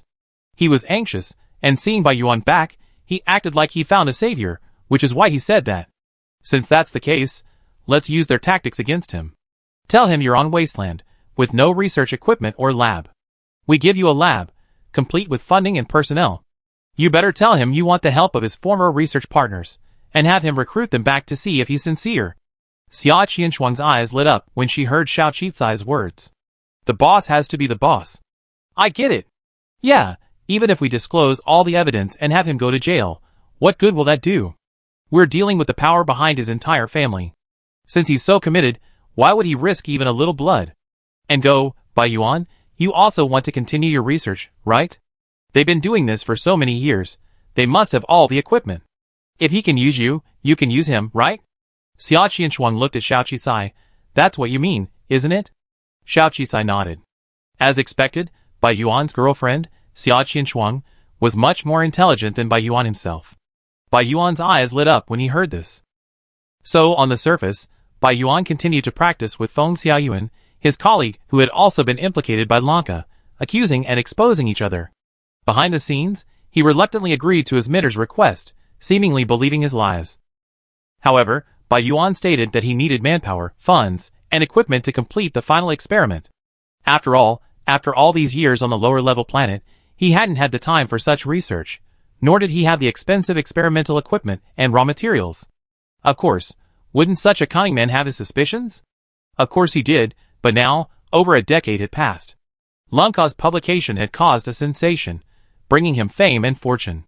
However, his research hadn't made any progress in recent years, and with pressure from his superiors mounting, he had no choice but to rely on Bai Yuan. So, he gritted his teeth, cleared out a large laboratory of his own, and even gave Bai Yuan all the funds, equipment, and talent to quickly equip him. Bai Yuan also took this opportunity to repay Xiao Qicai's 100 million star coins. He seemed to suddenly understand how satisfying it was to cheat someone. However, when it came to calling back the people from the lab, Lanka hesitated, saying that over a decade had passed, and they had already developed their own lives. It would be inappropriate to disturb them rashly. Furthermore, many had already left Xingyao, so he asked Bai Yuan to use his people for the time being. The others assigned to the lab were naturally his people. Using the previous personnel wasn't a good idea, naturally, because he had already eliminated the core group. Bai Yuan outwardly agreed, but secretly he and Xiao Qicai worked together to find those people, and seize the opportunity to gather evidence, preparing for a joint effort to defeat Lanka. Everyone suffered miserably. Those whose research results had been stolen by Lanka, those who had been squeezed out by him, and even those who had suffered accidents. When Bai Yuan came to their door and revealed Lanka's true identity, they finally woke up, and some of them mustered the courage to seek justice. Xiao Qicai instructed Bai Yuan to notify them to retrieve Xingyao, but to keep it secret and to gather evidence of Lanka's crimes first. Of course, 002 helped immensely in gathering evidence. Bai Yuan was even more puzzled as to how Xiao Qicai's information was so powerful, but Xiao Qicai wouldn't say. Ultimately, Bai Yuan could only speculate that the Xiao family had used their connections. However, his guess was far more reliable than Si Mukin's initial suspicions about Xiao Qicai's sorcery. Xia Qianshuang had helped with Bai Yuan's situation, And this girl had proven to be even more resilient than expected, which reassured Xiao Qizai. After voting and discussion, she advanced again, successfully securing 50 million yuan in startup funding. If she withdrew, she could take the money. If she continued, she could secure 100 million yuan in startup funding. Of course, 100 million yuan wasn't her ultimate goal. She naturally had to move forward. There were only 10 contestants in this round, but they were no ordinary individuals, each brimming with ambition. Empty talk wouldn't cut it at this point. All entrepreneurial projects require detailed planning and even feasibility analysis. Only those who made it into the top 3 would have the opportunity to meet with the largest investors, so Xiao Qizai had to spend more time preparing. And her talent recruitment plan was also beginning to take shape. To be honest, she really wanted to bring her 9 competitors to her company, but they were all too proud and arrogant, and naturally wouldn't be willing to become subordinates at this point.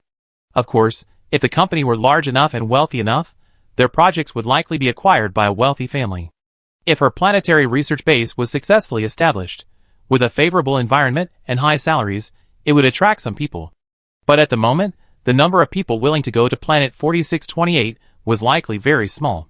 But how could you know if it would be successful if you didn't try? Since the company's work area was remote, they had to focus on benefits. Xiao Qizai had been a worker herself, and with so many years of experience, she naturally knew what recruiters were looking for. A comfortable working environment, and primarily, a high salary and benefits. She and Wu Xiao jointly released a recruitment video and posted it on their virtual network accounts. As expected, her traffic has always been strong.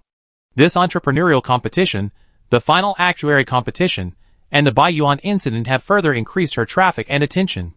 As a result, her recruitment video immediately attracted countless onlookers.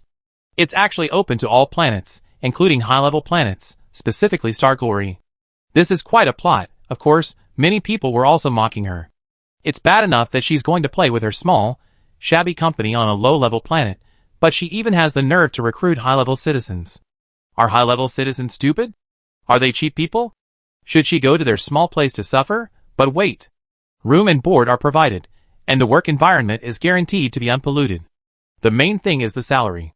How can she, a small company, earn more than a large corporation on a high-level planet for the same position? And can she bring her family? Wait, the workday is 2 hours less than the legal 8, and you can take time off at any time if you work overtime. Bonuses are doubled, and all insurances are covered, plus personal accident insurance. Managers and above can buy shares. Wait, can they buy shares and receive dividends?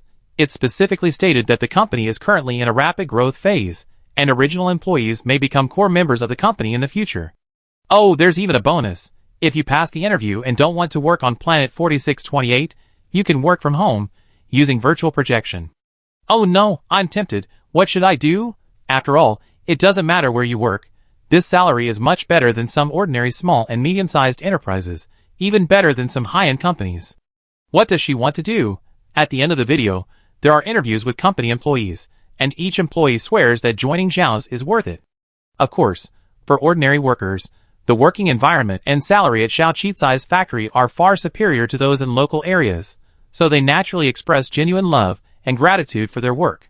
As for the specific salaries of executives, they haven't been disclosed, but the benefits and bonuses alone exceed those of ordinary companies. At the end, Xiao Qizai even specifically highlighted the company's management philosophy. Humanistic management, win-win cooperation, and making money together. The idea of humanistic management and win-win cooperation is just empty talk. Making money together is the real deal.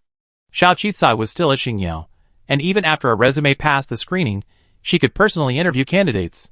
All talents were welcome to submit their resumes. She truly didn't waste any time or resources. She didn't forget to recruit even while visiting Xingyao. They suddenly remembered that when Xiao Qizai was being criticized for his live stream, he also recruited a group of people and even advertised. With a boss like that, everything would be successful. Someone muttered to themselves, then quietly updated their resume and sent it in. Xiao Qizai had just started, and she hadn't expected such great results. The traffic was more than she imagined.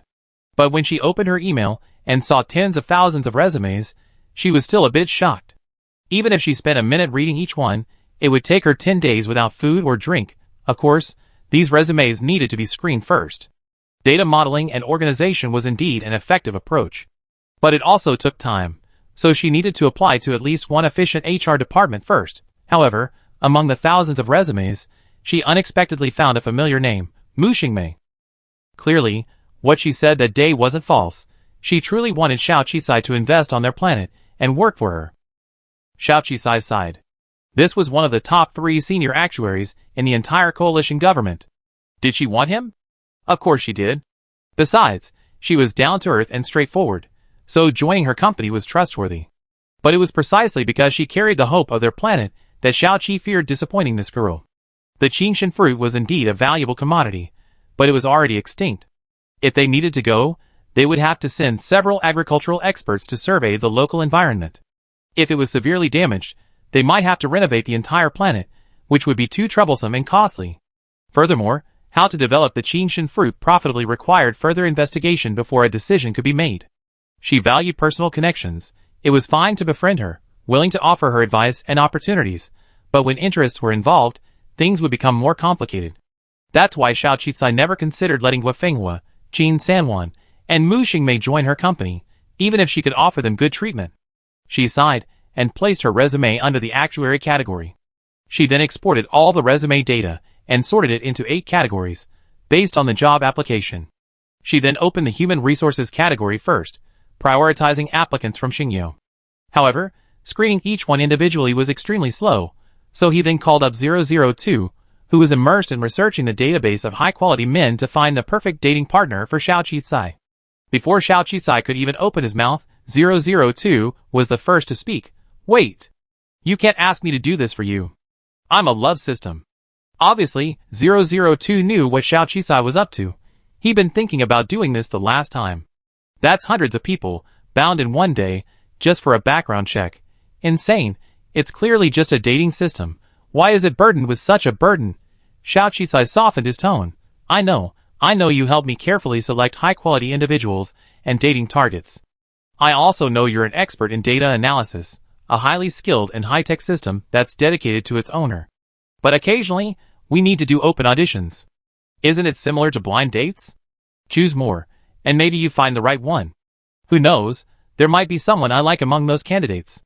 Besides, they're going to work for me, so there's the possibility of a boss-employee romance developing. A domineering CEO falling for me will last forever. Of course, these people will definitely have to pass your vetting. It's settled.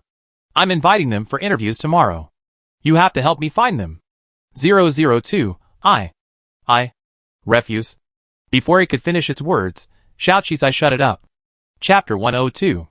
Inside the capital Xingye Luxury Hotel, Xiao Qisai generously booked an entire floor for interviews for 7 days, even offering a 20% discount. This amounted to over 1 million yuan. She now absolutely believed Qin Sanwen's words about the high cost of living in the capital. At this rate, if she stayed here for a few months, her account balance would be completely depleted. But Xiao Qisai knew that interviews could deepen a candidate's impression of the company. Since she had already stated in the recruitment application that she could offer a salary higher than the market rate, she couldn't afford to be stingy. Money should be spent this way, otherwise, what's the point of earning it? The entire floor of the recruitment hall was decorated to Xiao Qisai's specifications, with intelligent service robots guiding guests, free tea, cakes, snacks, and fruit, and even a thoughtful gift for every candidate who came for an interview. Travel expenses were even reimbursed, regardless of whether they were accepted or not. This alone seemed enough to win the favor of many interviewees. Of course, many young people came out of admiration for this incredibly young, influential figure, a grassroots entrepreneur. Naturally, there were also quite a few who were arrogant and conceited. But many came just to join in the fun. But ultimately, 002 was indeed effective. The invited interviewees had all had their resumes pre-screened, so they only needed to wait for their interviews. But there were too many people. Could she interview that many in a single day? Large companies, especially those with good salaries, typically have a series of interviews and assessments, one round after another. But today's interview seemed to consist of only one part, a face-to-face interview with Xiao Qisai. So, no candidate could guess what the tests or questions would be. The first interviewer quickly emerged, his face sullen, even a little angry. What's wrong? Are his questions too tricky? Another candidate asked curiously. The man's expression was grim. The service robot beside him kindly handed him a small bag, telling him to take his job application gift and his travel expense receipts, but he refused to take it. It only took less than a minute. She just looked at me, exchanged a few words, and then said I wasn't suitable. How can this be considered a professional interview? She's clearly trying to trick me. I graduated from the Capital Talent Management College. You should all go back now. She's not really hiring. She's just trying to trick us. Why should she, a low-ranking citizen, interview us high-ranking citizens? The man's angry expression worried the other interviewees. Could it really be a scam, a prank? But today's hotel interview was quite sincere. Booking a hotel for the entire day would cost a fortune, not to mention they prepared all sorts of refreshments and gifts, and even reimbursed their transportation. It didn't seem like a prank. You regret it if you don't leave. I'm waiting for you to be fooled. He angrily rushed to the free snack counter, grabbed a large bag of snacks, and began to eat. The others murmured among themselves. However, his demeanor also caused many to frown. Today, all the people present were HR professionals, and they were very good at judging people. They could tell at a glance that this interviewee was impatient, and disrupting the interview mood and giving others a preconceived impression was definitely not a good idea. And if he's unhappy, he could just go back, but he's still here grabbing free snacks and fruit, looking like he's deliberately looking for trouble. I don't know if Xiao Qicai is a good judge of character, but this guy's character is definitely questionable. Of course, a few people, looking at the long line and their rank numbers, backed off. However, those who backed off, easily fooled by such a person, were naturally not Xiao Qicai's target employees. Soon, the second interviewee came in. The interview was also quick, but she was lucky enough to be accepted. Did you really get the job? Yes. The young woman's face lit up with joy. Monthly salary, 30,000. I already received the acceptance letter on my phone. Starting as an HR specialist, there's plenty of room for advancement. Yes, they didn't tell me to wait for notification, they just told me I was accepted. The person who had been eliminated earlier became even more furious upon hearing this.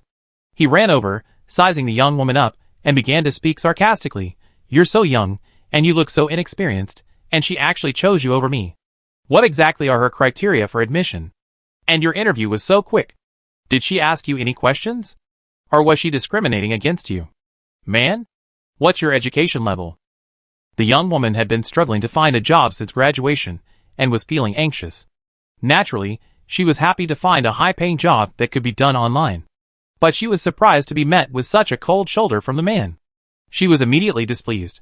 Zhao's recruitment notice clearly stated that educational level and citizenship status were not considered. What are you talking about? If President Zhao discriminated against men, she wouldn't have even interviewed someone like you. President Zhao obviously has her own criteria, so why bother yelling at her? If you don't want to, I haven't delayed you for even a few minutes. I even reimbursed your travel expenses. If you want to leave, get back. You're still eating and drinking for free here. How dare you? Unexpectedly, the young girl, despite her youth, spoke so sharply. The man's eyes were red with anger, and he almost felt like hitting someone. Thankfully, security personnel pulled him out just in time. It was then that everyone realized this man was truly unsuitable for their position, or rather, his character was questionable. He was irritable, impulsive, and impulsive. Who would want someone like him? On the other hand, this young girl was sharp-tongued and indeed suited to the human resources position. So, although Xiao Qicai's interviews were short, it seemed he was quite accurate. Could this young entrepreneur really be so accurate in judging people? Soon, the third person came in. He wasn't accepted either, but he had a good attitude. He happily left with his gift and reimbursed travel expenses. Soon, it was the fourth, then the fifth. As expected, each interview lasted from a little over a minute to 2 or 3 minutes. It was incredibly quick, which encouraged the patience of those who were waiting in the back, who had expected to wait all day. However, according to their observations, Xiao Qicai admitted candidates very quickly. They were either unsuitable or received an acceptance letter straight away. This was much better than many large companies. After all, there was no need for 1, 2, or 3 interviews, or even anxiously awaiting the results. Feedback was given immediately. However, someone did some statistical analysis and found that Xiao Qicai's admissions were indeed not based on citizenship status or educational background, as stated in the recruitment announcement. There seemed to be no clear pattern. It seemed they weren't selecting candidates with high academic qualifications or experience. But the admission criteria were unclear. Some confident candidates were eliminated, while others with little experience were accepted. Several applicants from less prestigious schools were even accepted. This gave hope to those with less prestigious academic credentials. However, there was also a particularly challenging individual. His resume was exceptional. Not only did he graduate from a prestigious university, he also worked for a large company, and his previous background check had given him a very high satisfaction score. This individual was brimming with confidence, believing he would definitely be accepted. However, Xiao Qisai dismissed him as unsuitable, leaving him feeling deeply unsettled. He even deliberately opened the door to the interview room and clamored for Xiao Qisai to provide him with an excuse. Xiao Qisai was also troubled by this. Her criteria for judging was naturally based on the system's background check. To convince 002 to assist her in the interviews and complete the background checks on everyone, she temporarily linked nearly every interviewee. The results were clear. The candidates' basic information and personality were crystal clear. Compared to their overly packaged resumes, the system's data was definitely not adulterated. Combined with Xiao Qisai's own judgment, her interviews were naturally very quick. This person is indeed capable, with a rich resume, and would be a good fit for her company. However, he has a history of being promiscuous and harassing female subordinates, which is a special investigation enabled by the romance system. Interstellar society is gender equal, so there's not much discrimination between men and women. However, Xiao Qisai, being a woman herself, finds it distasteful to harass her colleagues. Even if such a person is capable, they shouldn't be employed, as they would bring chaos to the company and generate constant complaints. Of course, such a history wouldn't be included on a resume, and her previous company would rarely disclose it to her during a background check. 002's thoughtful dating system, with its thoughtful annotations, helped Xiao Qisai identify the applicant's character. However, the other party's insistence on a reason put Xiao Qisai in a difficult position. She couldn't just say she knew he was a playboy, promiscuous, and harassed his female subordinates. That would have intruded on her privacy. Of course, she couldn't say something blunt, like the color of the other person's clothes. She didn't like that awkward excuse. If it got out, it would spread rumors. Just as she was struggling to think of a suitable excuse, a woman in a formal suit and elegant demeanor stepped forward. She was also among the interviewees, dressed like the other candidates, but she looked a bit older, with some gray hair and naturally occurring wrinkles on her face. Her voice was gentle yet powerful. "I know why President Xiao rejected you." The man immediately looked at her. "What do you know?" "I told President Xiao to say that if she doesn't give me an explanation, it'd be hard to convince the job seekers here today. We're hiring today. Aren't we looking at skills and resumes? Are there other things we're lacking? Is it just about personal connection? If your company is really so one-man show, judging people by appearance, then it's best not to work for it. It seems far from the talent consciousness they claim on the internet." Xiao Qisai even suspected this person was sent by a rival to mess with her. No wonder he was making such a fuss, even opening the door. "How can you say that? You only think President Xiao is approachable. If it were a company ranked in the top 100 of Star Glory, would you dare speak to their boss like that? Isn't that approachable enough? President Xiao personally interviewed everyone, and you're deliberately making a scene like this to embarrass everyone. Just based on that, you can't be considered a competent HR representative." The woman's words were clear and logical. You're a human resources manager.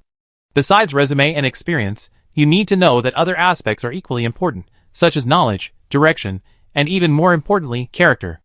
The woman spoke slowly, and even when the man glared at her, she maintained her composure. With your aggressive approach, it's obvious that you and Mr. Xiao are on different paths. Why are you here? Why is there such a fuss today? You should know for yourself. Besides, I believe Mr. Xiao invited everyone here for the interview because he done a thorough background check. I used to work at your previous company, Tuyuan, and I still know quite a few of the employees there, especially the women. I'm friendly with them all, and even keep in touch. Do you really have no self-awareness at all? Mr. Xiao might not tear you down in public, but I'm different.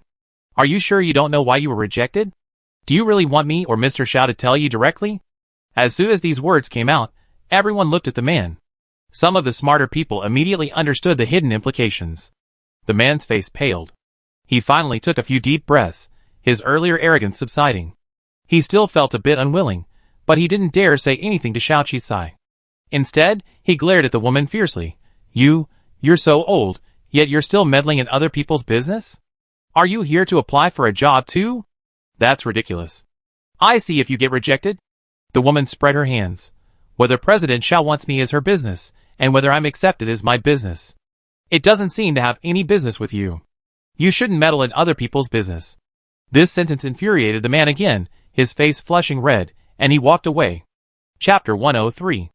It wasn't until the afternoon that Xiaoqi met the older woman who had just spoken for her. The initial screening used data based on the applicant's professional expertise and interests. She didn't use an age limit, so even a 99-year-old job seeker was considered for an interview. The woman's name was Yao Fengquan, a native of Xingyao, a Class C citizen, and 99 years old. In interstellar society, the concept of retirement no longer existed. As long as you were willing to take nutrient solution daily and live in government-subsidized housing, you could live stress-free. And after a few years of regular work, as long as you didn't overindulge in material desires and didn't overspend, you could definitely be content. But people in interstellar society generally live to over 100 years old, with an average life expectancy of around 150. With so much time to live, who would want to retire so early? Unless they had enough money to travel and indulge in gaming in their old age. Of course, most people choose to stop working around 100, using the money they earned in the first half of their lives to enjoy life and do things they wanted to do, but didn't have time for before. So, at Yao Fengquan's age, most people have already stopped working and generally choose to stay at home or pursue their interests. In fact, 100 is considered young. After all, interstellar biological beauty methods are quite advanced. Especially if you have money, it's generally possible to avoid wrinkles before 130. However, Yao Fengquan seems to have aged naturally, and he doesn't seem to care about beauty treatments. Of course, Xiao Qisai didn't mind Yao Fengquan's age. On the contrary, Yao Fengquan's resume was extensive. Not only did she have a strong academic background, but she had also worked for several major companies at Xingyu. Most recently, she held the position of head of human resources. She resigned on her own initiative, and the company even offered her retirement benefits. Given Yao Fengquan's resume, she probably wouldn't be interested in his small company. He hadn't noticed before, but now that they were face to face, Xiao Qisai even felt that Ms. Yao looked and sounded familiar. They definitely didn't meet on planet 4628, or that Bayushan had met her before, so they met at Xingyao. Wait. A hint of surprise crossed Xiao Qisai's face, and he asked, Ms. Yao, I remember you were the waiter at Yunxiang restaurant the other day. It shouldn't have been that likely. With Yao Fengquan's resume and work experience, it was impossible for her to end up as a low-level waiter. I didn't expect you to remember me. Yao Fengquan smiled and nodded. What brought you here to recruit? Xiao Qisai was still a little surprised. Yao Fengquan smiled. Actually, I'm already retired, so I've been wandering around, experiencing different lives. Of course. I started working at Yunxiang restaurant, mainly for their famous food, but after a while, I realized it wasn't that great, so I chose to work in the open kitchen, so I could meet more gourmets. So she's a foodie. Xiao Qisai smiled. 002 asked blankly in his mind if he needed to bind her to do background checks on her. Xiao Qisai shook his head. That's unnecessary. I'm afraid the system will not only internally classify me as a playboy and promiscuous, but also label me as someone with a love for older men. Well, someone who's into relationships with people of different ages. 002, Don't you think you don't care? Although Yao Fengquan is older, her eyes are bright and insightful. Combined with our previous interactions at the restaurant, and the fact that she just stepped up to speak for herself, it's clear she has experience and character. Xiao Qisai does have that sense and eye for people. Which position in our company are you interested in? With your resume, you could fill any HR position. Xiao Qisai had a plan in mind. She wouldn't let go of any talent who offered themselves up. Age is no barrier, especially in HR, where older people have more experience. In fact, I'd like to take the HR position closest to you and the one you interact with the most. Ms. Yao nodded. Xiao Qisai, It seemed as if she suddenly understood why she come for the job. It was definitely for her craft. She never imagined that the skills she painstakingly learned in her past life would actually find a place in this one. Regardless of the reason, as long as they were willing to come, that was fine. Her HR position had always lacked a leader, and Wu Shou had been helping out previously. If someone could take the lead, things would be much easier for her. Of course, that presupposes Yao Fengquan truly had no ulterior motives. Thinking of this, Xiao Qisai asked again, Okay, I have a question for you. What do you think of me being an E-class citizen and our company's current development? You know, my status as a low-class citizen has greatly limited our growth, so all I can rely on is high salaries and benefits to attract interviews. But in reality, most people wouldn't choose to work for my company unless they saw me become a high-ranking citizen one day. Yao Fengquan pondered for a moment and replied, I believe that for a company's development, The rank of citizen its leader isn't important. What matters is its strength. I researched your profile and you're a young, talented, thoughtful individual who dares to break with conventional prejudices. To be honest, admiring your culinary skills is one aspect, but I also admire your courage and perseverance as a low-ranking citizen, and I believe in your abilities and capabilities. At my age, I met too many leaders, and honestly, I'm no longer interested in working for others. But after meeting you, I suddenly feel like I can make a move again. Besides, I really appreciate what you say during your live stream. So, if Mr. Xiao is willing to give me a chance and doesn't mind my age, I will serve you and the company wholeheartedly. Yao Fangquan spoke sincerely, without exaggeration. Finally, Xiao Qicai nodded. Okay, that's it. Just like you don't mind my youth, I have no problem with your age, and I greatly admire your excellent resume. So, enjoy your new job, and I hope we get along well in the future. Xiao Qicai shook hands with Yao Fangquan and added her termo. After she left the recruitment room, he had already sent her the edited employment letter. The other recruiters had actually seen what had just happened. Many, including the man, were waiting to see this older job seeker made a fool of herself and be eliminated. After all, who would want to accept such a retired old man? What? Although 100 isn't considered old by modern people, at that age, one's physical, mental, and physical strength are insufficient, and naturally, they can't compare to younger people. So, as soon as Yao Fangquan emerged, someone asked, "So were you accepted?" Surprisingly, Yao Fangquan nodded. Of course. She glanced around, grabbed a few snacks from the snack bar, took the gift from the intelligent service robot, and her taxi reimbursement form, and slowly walked out of the recruitment hall. As expected, some of those present today might become her subordinates in the future. For a moment, everyone was stunned. It turned out that not only was there no requirement for citizenship card level or educational level, but even age wasn't. This incident was reported, and it boosted Xiao Qicai's recruitment buzz. Some who had been hesitant sent their resumes again. Yao Fangquan officially started the next day. On the rented floor of the hotel building, in addition to the waiting area for interviews, Xiao Qicai's interview office also had a large office specially partitioned off for the newly hired HR staff to temporarily work. Yao Fangquan had previously worked for a large company, so the work environment was naturally good. Even though it was a temporary office, Yao Fangquan didn't mind, packing up his things and heading over. 20 other HR staff members also joined at the same time, responsible for recruitment screening, interview screening, personnel system management, and other assisted positions. As for Yao Fangquan, Xiao Qicai, based on her qualifications, gave her the highest position, becoming the Human Resources Director, currently the highest-ranking person in Zhao's pharmacy. Xiao Qicai held a brief meeting and explained the company's current development difficulties. As the company expanded, every department needed talent, and HR was crucial. This was why she prioritized recruitment and personally interviewed all staff. As she spoke, she projected the tens of thousands of emailed resumes she had received, along with the recruitment details and regulations. Since I need to prepare for the entrepreneurship competition and handle other matters, Yao Fangquan will handle all recruitment matters with you from now on. Please inform me promptly if you have any questions. I also included the salary range in the recruitment details.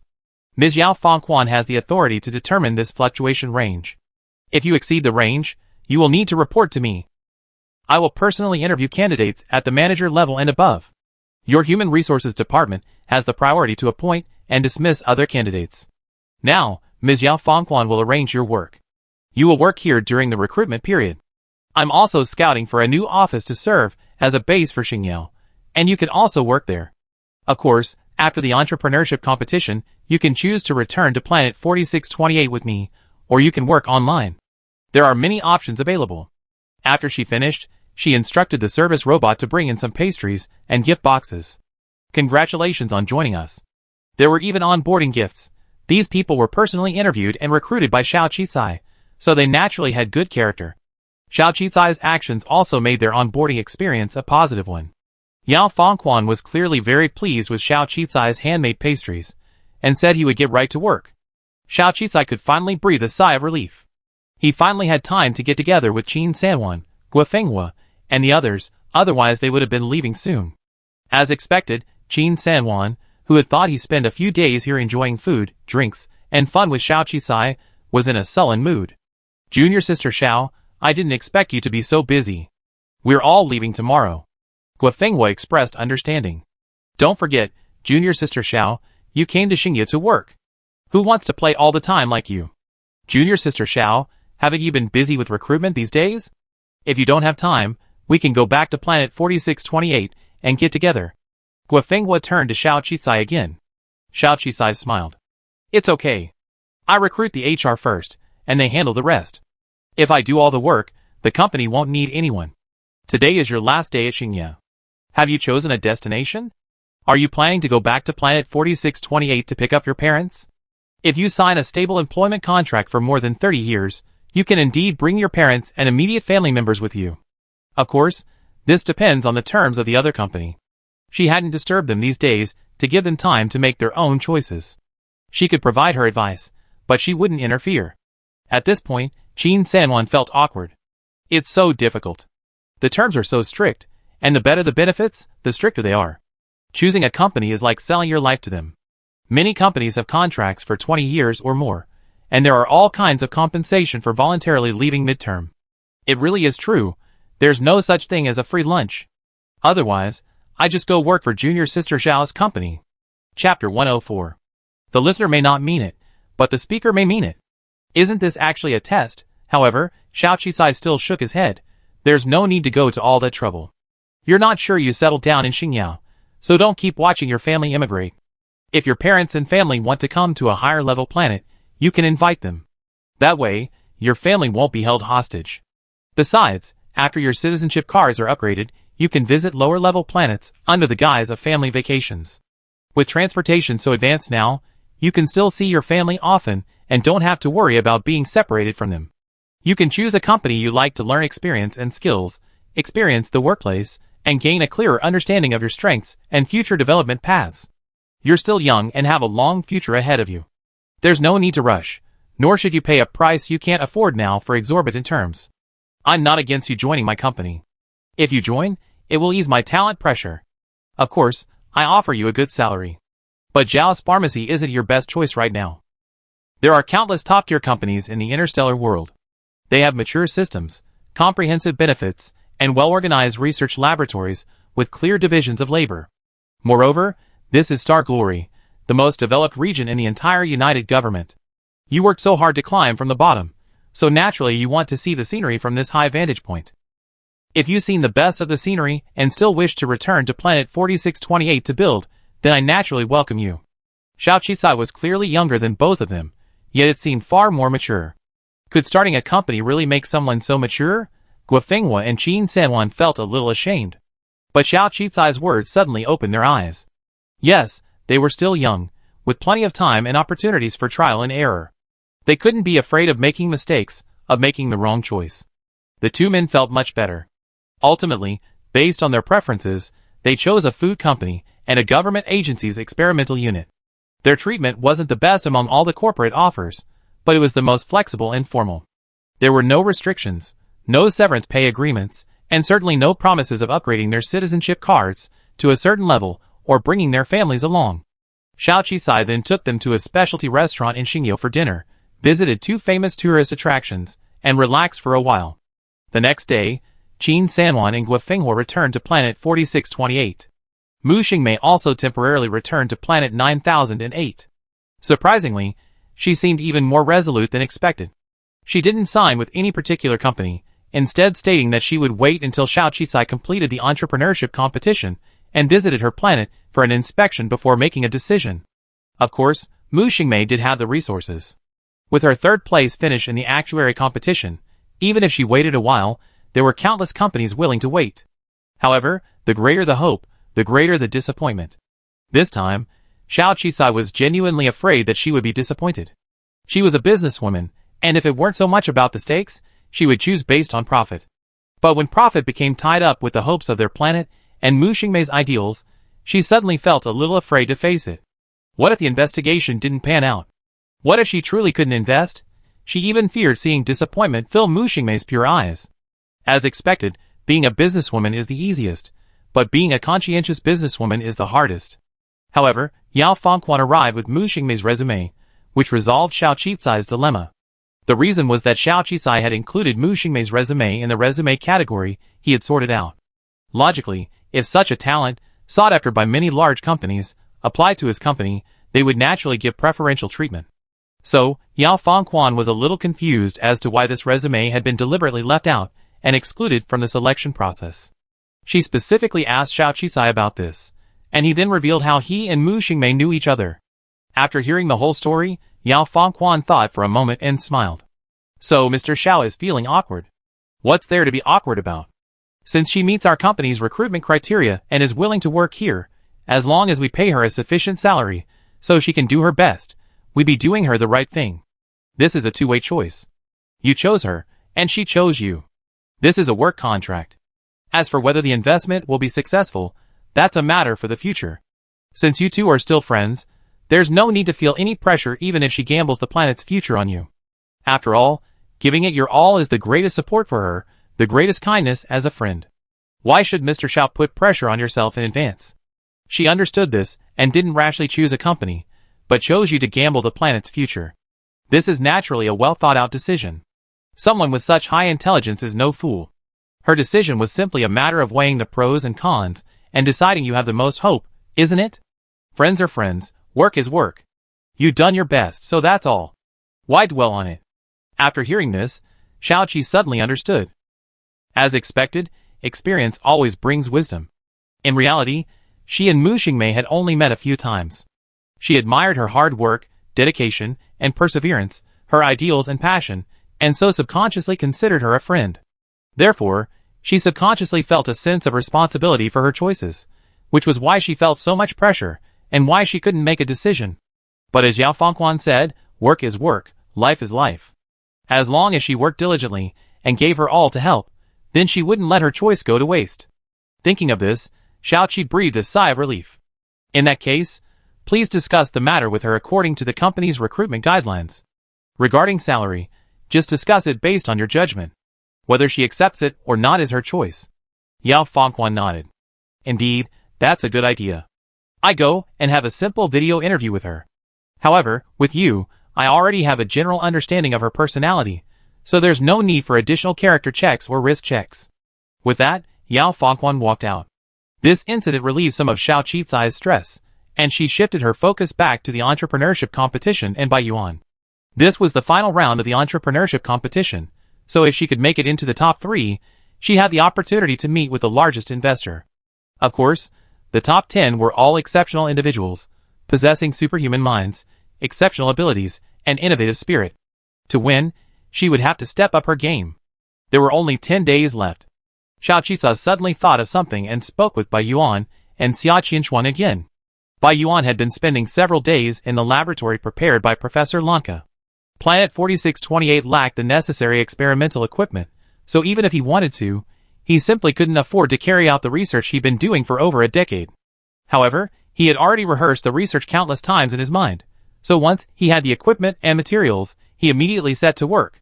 Professor Lanka was so pleased with his progress that he even came to the lab every day, pretending to help him, but in reality, he was gathering more information to report to his superiors. Finally, after several days, after amassing countless resources and conducting countless experiments, Baiyuan had completed the first version of the experimental potion. When he excitedly called Professor Lanka to announce his success after more than a decade, Lanka was even more excited than he was. Really? You made it again? Yes, this is an improved version compared to the original. It's even more effective and will accelerate the disassembly and assembly of molecules. Professor, let's get this good news out there and help me clarify. Baiyuan looked incredibly excited. That's for sure, but your drug still needs to be validated by a reputable national testing agency. Don't worry, I'll be right over and take the experimental drug to a national reputable testing agency for validation, and then I publish your patent immediately. Lanka said happily. Okay, I wait. Baiyuan hung up the phone, but the excitement on his face had vanished. Xia Qianxuan stayed by his side, looking at him and giving him a gentle hug. Everything is going according to plan. Don't be sad. He was the one who wronged you first. I understand. I'm just worried about something unexpected. Baiyuan shook his head. After all, Lanka is too cautious. If you don't trust me, you should trust President Xiao. She's a capable person and will be fine. Xia Qianxuan said firmly. Although it was the middle of the night, Lanka still drove her car quickly to the laboratory. When he saw the 3 bottles of finished potion, his eyes lit up. You're amazing. You're truly the most talented student I ever taught. I take the potion away now. I have connections at that testing facility. I have them run the test as soon as possible. The results will be released tomorrow, and then I can help you restore your citizenship. Okay, I wait for your good news. Bai Yuan looked grateful and expectant.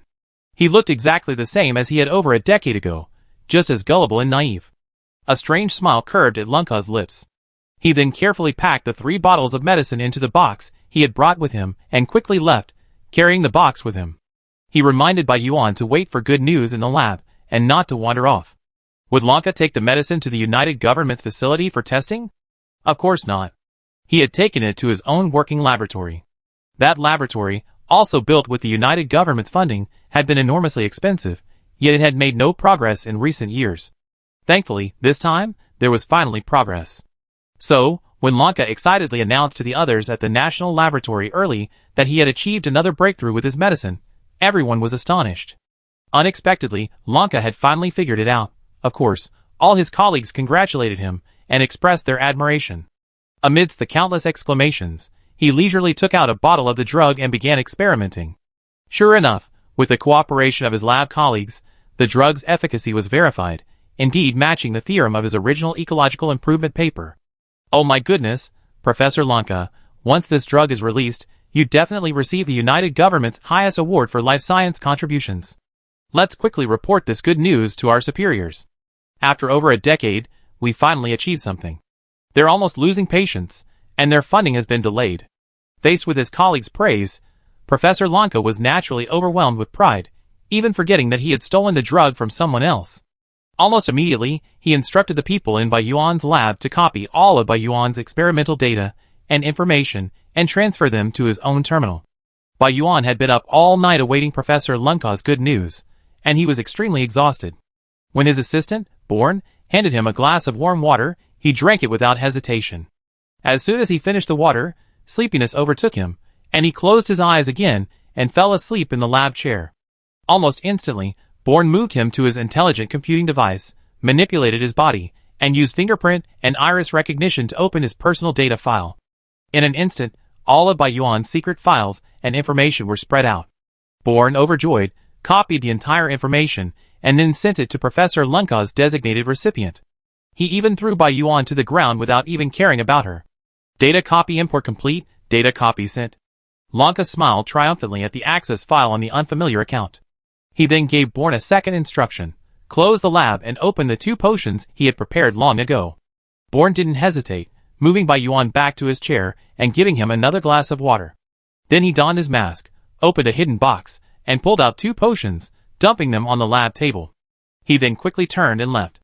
He even waved goodbye to the unconscious Bai Yuan before leaving and shutting down the lab. Don't blame me, blame your research for making people jealous. Only a dead body can bring peace of mind to the professor. Shortly after Born left, the 2 potions began to evaporate, emitting a strange smoke.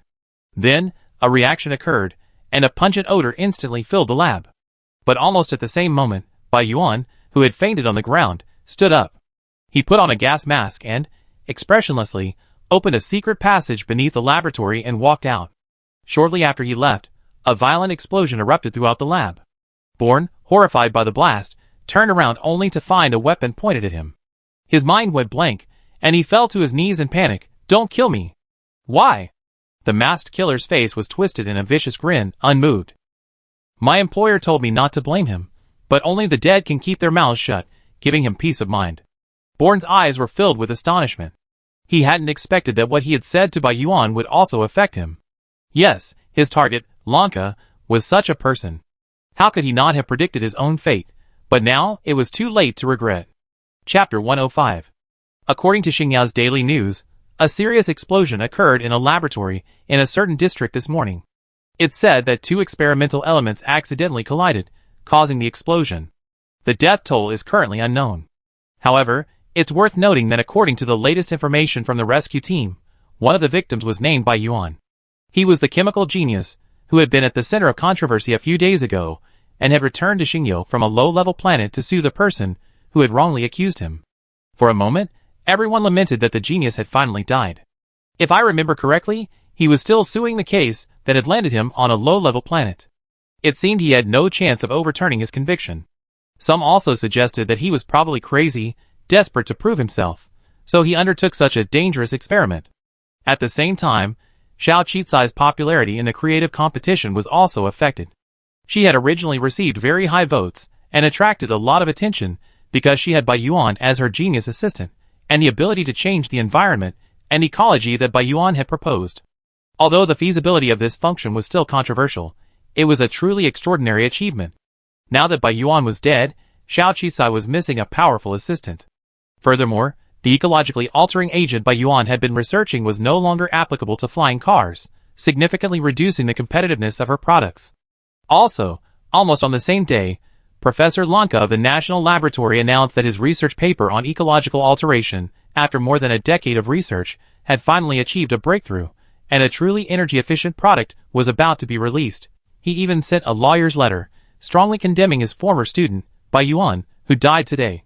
He claimed that Bai Yuan had listened to some of his trivial theories, learned a little, and then applied his teacher's research to mobile phones, which led to his concept for Zhao's flying car. In other words, he was suing Bai Yuan for infringing on his reputation and plagiarizing his creations and research results. After all, he had published an article in Nature, and even spent more than a decade conducting research at a national laboratory. This time, he even produced a finished product, which clearly proves that the research and discovery were his own, and that Bai Yuan was just a shameless student seeking fame. He even cried emotionally, expressing how difficult the research had been over the years, and how much he had sacrificed for it. He gave up his professorship and the opportunity to reunite with his family to devote himself to research. He never expected to be stabbed by his own student. But at the same time, he hypocritically claimed that the dead were the greatest, and that he was willing to let the matter go, as long as the Xiao family's car removed that function and sent him a letter of apology, he would forgive them. In short, Professor Lunka's reputation reached its peak, and countless people sympathized with and admired him. The United Government, upon receiving his research results, also awarded him the Outstanding Scientific Contribution Award, and he was immediately nominated for the Interstellar Life Science Contribution Award. As expected, he would reach the pinnacle of his life. But just when Lanka thought everything had come to an end, and he had achieved everything, a laboratory surveillance video suddenly appeared clearly on the virtual network. The surveillance footage in this lab naturally represented the lab he had prepared for Bai Yuan. He had made every decision about the equipment and layout of the surveillance footage, so Lanka knew exactly whether the lab had surveillance cameras. He even installed the latest anti-surveillance devices as a precautionary measure, alerting the lab if Bai Yuan or anyone else added surveillance. He believed in the latest technology and the alarm capabilities of this anti-surveillance technology, which was why he allowed Bourne to do his work so recklessly, and why he visited the lab so frequently. So, he never suspected that the lab had surveillance cameras, and that everything was recorded. The surveillance footage showed that this lab was actually prepared by Lanka for Bai Yuan. Professor Lanka was constantly trying to trick Bai Yuan into working hard on his experiments and producing a good product so that he could help him clear his name. But anyone with a brain knew that Lanka was just trying to trick Bai Yuan into doing research for him. Bai Yuan, on the other hand, spent nearly sleepless nights in the lab, working overtime every day, foolishly trusting his mentor. Ultimately, his research drug was taken away by his mentor, under the pretext of sending it to a national authority for testing.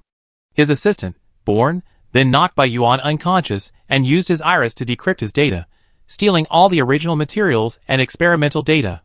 Even the moment Bourne poured two secret, mutually exclusive drugs onto the test bench and cruelly left was captured on camera. Not only was the video footage crystal clear, with 365-degree coverage, but even the subtlest sounds were crystal clear, making it clear to anyone with a discerning eye that there was no manipulation. And yet, released at this moment, at the height of Professor Lanka's fame, it immediately reversed his reputation.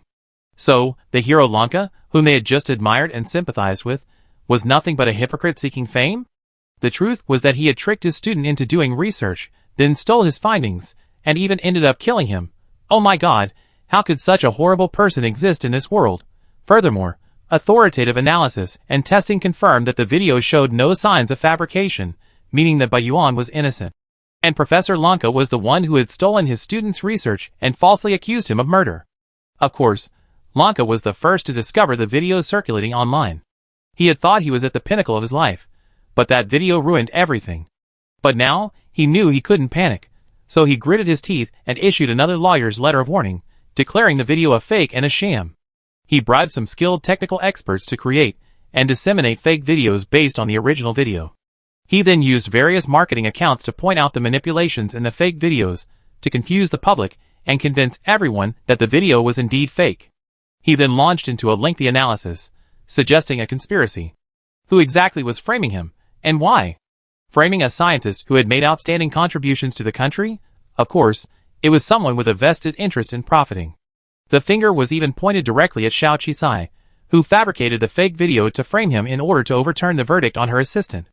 At the same time, the power of the Enki family, the family behind Lanka, began to fuel the situation. They bought various marketing media and advertisements, suggesting that Xiao Qicai was exploiting the lower classes, referring to low-priced beauty products, while maliciously marketing them to prey on the wealthy at high prices, specifically the high-priced Rongwang brand beauty products. They also claimed that Xiao Qicai was actually uniting low-level criminals, underground forces, and illegal immigrants from Planet 46 and Planet 28 in an attempt to overturn the current stable era and sow discord between high-ranking and low-ranking citizens, creating a destabilizing factor for society. In short, Xiao Qicai was portrayed as a shameless individual who would do anything to rise to the top. Based on this, even without evidence, Xiao Qicai was inevitably portrayed as a criminal, destined to be unable to rise again. Instantly, Xiao Qicai was thrust into the spotlight again. When the wall falls, everyone pushes it down. For a time, those who had been oppressed by Xiao Qicai, including those behind the previous beauty product incident, were also secretly fueling the flames. This is the kind of online smear campaign, and it's becoming increasingly outrageous. The manipulation of public opinion by those at the top is far more powerful than that initiated from the bottom. As a result, some who received Xiao Qicai's recruitment information began to hesitate about whether to join. There were also many uneasy feelings among the newly recruited employees. Yao Fengquan was naturally aware of this situation, so he suggested to Xiao Qicai that they immediately activate the public relations department. However, surprisingly, Xiao Qicai still hesitated. It's not time yet. Let go of those who are about to leave or have unrest. The company has hired so many people at once, and there are indeed some unstable factors. It's a good opportunity to let them go. Yao Fengquan nodded. That's a good idea. I wait for your turnaround. For some reason, Yao Fengquan had great trust in Xiao Qicai. Of course, the people on Planet 4628 were also shocked by this development. Whether Xiao Qicai went to a high-level planet or to the capital, he would stir up a storm. Last time, it nearly bankrupted the company. This time, it was a public opinion crisis, branding the entire Planet 4628 a criminal planet. Of course, some of this is true, an inevitable choice for someone who had emerged from the lower classes, and a crisis that had been brewing for a long time. Because Xiao Qicai didn't really care who was exiled or undocumented, and he didn't go out of his way to avoid those underground forces. Instead, he collaborated with Queen Yexing, Shi Yuansu, and Zhuang Fin, causing the underground forces to disintegrate in some way, allowing them to live a completely different life. This was exploited by some, causing the lower-class citizens, who had finally achieved a stable life, to rage. But how could the upper echelons consider the opinions of the lower classes? To the coalition government, it seemed that there was indeed someone stirring up trouble at the grassroots level, and this person had close ties to the Xiao family. No, to the Zhuang family as well. So what was she trying to do? Was she truly trying to endanger society? As expected, the coalition government's security department came to investigate and invited Xiao Qicai to sit down. Of course, this was just a routine investigation, not the rumored arrest of Xiao Qicai by the United Government Security Bureau. However, the Enki family was convinced that a young girl of her age, tortured by the combined forces of the Security Bureau and suspected by the United Government, would inevitably become mentally devastated and force her to recognize her own position. So, after the government's investigation, they proactively contacted Xiao Qicai. First, they demanded that Xiao Qicai hand over the original surveillance video, then declared that she had maliciously fabricated it to avenge her own subordinates. In short, only by helping Professor Lanka clarify the matter would Xiao Qicai have a chance of survival, otherwise, she would face certain death. The Enki family did have some political connections, but their development was inseparable from Professor Lanka's academic achievements, so they naturally had to protect him. Furthermore, Professor Lanka's recent theory of natural ecology, which had caused a sensation throughout the academic world, was a crucial factor in the Enki family's recent rise. They naturally couldn't let this theory become the work of others. Whether they could take another step forward depended on this opportunity. So, they mobilized the family to protect Lanka and resolve this matter. To their surprise, Xiao Qisai, despite looking anxious, refused to agree. Instead, he righteously condemned their despicable actions, stating that he would rather die than be complicit in their corruption. Then you wait for death. The Yankee family left in anger, already thinking of 100 ways to kill Xiao Qisai. But what they never expected was that as soon as they left, Xiao Qisai tearfully released an audio recording. It contained the voices of the werewolf clan threatening Xiao Qisai, declaring the video a fabricated video, and threatening his safety. Using this threatening voice, Xiao Qisai even applied for protection from the coalition government. Others, so what's the truth? The Yankee family, ? The Yankee family then realized they had been tricked by Xiao Qisai, who had provided her with new evidence. However, the negotiators had clearly brought equipment that prevented recording and video recording. How had Xiao Qisai been able to defeat this state-of-the-art device and jam it to obtain their recordings? Just like Professor Lunka's lab was equipped with a surveillance warning system, yet she still managed to obtain the surveillance footage. Could Xiao Qisai possess some device capable of disrupting these anti-surveillance videos? That would be terrifying. But no matter how they speculated, the Yankee family had no chance of killing Xiao Qisai while under government protection. Even their desperate public relations efforts were once again condemned by netizens, and despite their hard-earned public relations, they couldn't salvage their situation in the face of irrefutable evidence. The timing was perfect. This incident, involving the scientific community, was even more widely discussed than the beauty potion incident. If the previous incident was just widespread discussion among the grassroots and some gossip from the upper echelons, this time, the entire coalition government, as well as countless lower-level and higher-level planets, were all watching. After all, Professor Lanka had hyped up the eco-modifying potion so much that the coalition government had also advertised it with various awards and nominations. After Bai Yuan's death, Lanka turned her attention to Xiao Qisai. As evidence emerged and the world's attention focused on her, Xiao Qisai grew increasingly calm. The onlookers, the scientific community, and countless others were all watching. Finally, the situation took another significant turn. Professor Lanka received hundreds of lawsuits on the same day. All of them were from his former students, many of whom were extremely talented and had once been national research talents. However, Professor Lanka had stolen their research results. Furthermore, he leveraged his family's influence and his own personal influence to pressure and threaten them, even killing them. These individuals could only be sued by their families. If it were just Bai Yuan, it could be a false accusation, but with dozens or even hundreds of people involved, it absolutely couldn't be. It only meant something was wrong with Professor Lanka, that he lied. Even more terrifyingly, each of these hundreds of people held evidence that was ancient yet still survived. While it wasn't particularly direct and could single out Professor Lanka for death, the combined evidence was enough to make one point. Professor Lanka was a serial thief of student research. Xiao Qisai, on his part, also conveniently released two key pieces of evidence from that year, proving that Bai Yuan had been framed by lab assistant Zhao Qin. Of course, this didn't directly prove that Zhao Qin had been behind Professor Lanka's actions. After all, Zhao Qin seemed to have died in an accident.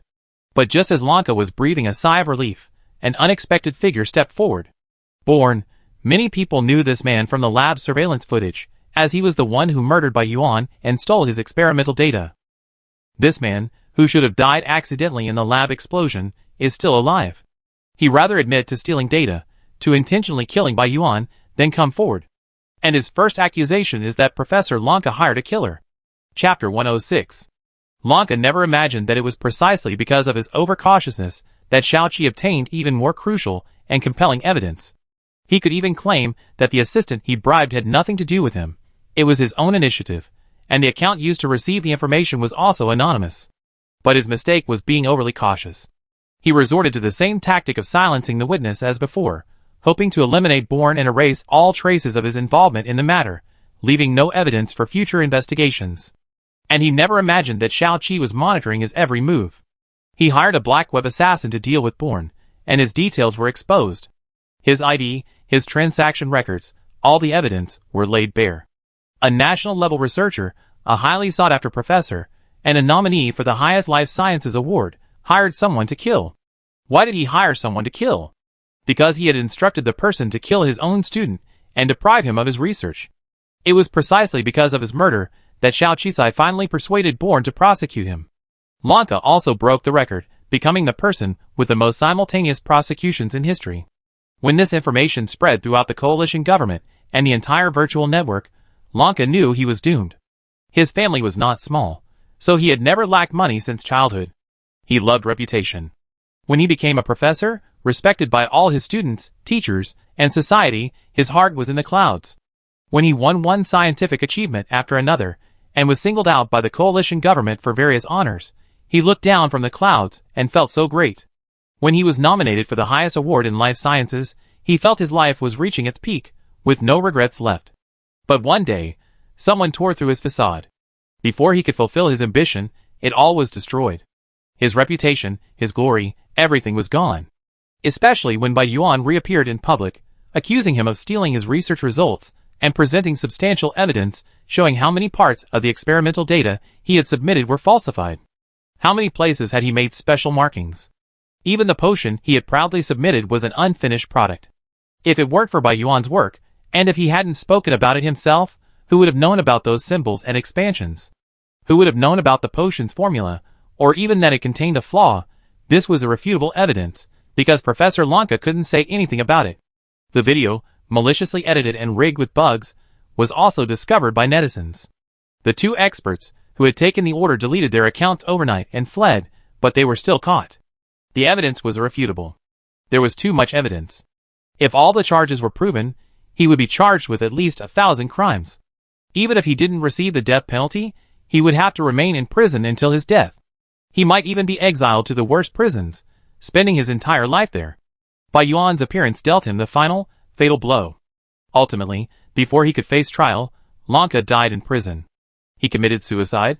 He couldn't face the accusatory and disgusted gazes of the world, couldn't face the significant disparity in his status, and couldn't face the accusatory looks of so many disciples. Of course, even suicide couldn't escape legal punishment, and his crimes were ultimately proven due to irrefutable evidence. At the same time, the Inchi family was also implicated. Professor Lanka's numerous illegal activities were inextricably linked to the Inchi family, leading to the arrest of many members of the Lan family. The government no longer trusted them, and all the companies and institutions they had partnered with severed ties overnight.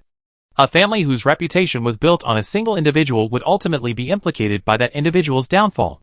This is the story of Lanka's success and failure. Of course, with the fall of the Inchi family's manipulation of media trolls to maliciously attack Xiao Qizai was also exposed. Everyone then realized who truly stood on the side of justice. Almost simultaneously, the United Citizens of Planet 4628 released a video. Desperate women have found stable lives thanks to jobs. Those unable to support their families have found a way to make a living. Small-time thugs, who had been forced to scrape by, are now pursuing stable work and no longer taking risks. And countless people have been saved from illness thanks to beauty potions. Of course, there are even locals working on government enterprise partnerships. Thanks to government and Xiao Qizai's company's investment, local factories have expanded, employees have been hired, and benefits are excellent, boosting employment and changing their lives. Like the citizens of Planet 8843. Countless people from the lower classes have spoken out, offering justice for those who have changed their lives. That is the voice of the lower classes, the genuine voice of those who come from the lower classes. Those at the lower classes are grateful for the peace and stability they have gained. Planet 4628 has been revitalized and brought to peace and stability. So how could Xiao Qizai, an entrepreneur from the lower classes who has climbed all the way to this point, be a dangerous threat to society? Word by word, Xiao Qizai's concessions and expansion finally paid off. The simple faces and sincere voices that appeared in the video were her best clarification and proof. Xiao Qizai's reputation reached its peak after a dramatic reversal. Her entrepreneurship competition remained at the top of the list, with countless people voting for her and even talking about crowdfunding to support her project. And at this time, the final round of the entrepreneurship competition arrived. And the number of viewers for this live broadcast reached an unprecedented level, thanks to Xiao Qizai. In fact, with her current popularity, as long as she didn't give up or do anything terrible at the entrepreneurship competition, she would definitely be qualified to make it to the final meeting with investors. I'm so nervous. Of course, these words weren't spoken by Xiao Qizai or by Yuan, but by 002. Xiao Qizai was a bit puzzled. 002, why are you so nervous? It's you who's on stage, not me. Besides, whether I get the investment or not doesn't really matter to you, right? Although she was 002's master, she didn't think 002 would be nervous for him. In fact, Xiao Qisai was racing against time to resolve the Professor Lanka incident before the final round of the entrepreneurship competition, hoping to leverage public opinion and reputation to maximize her attention. That way, investors would have to be blind to see her potential.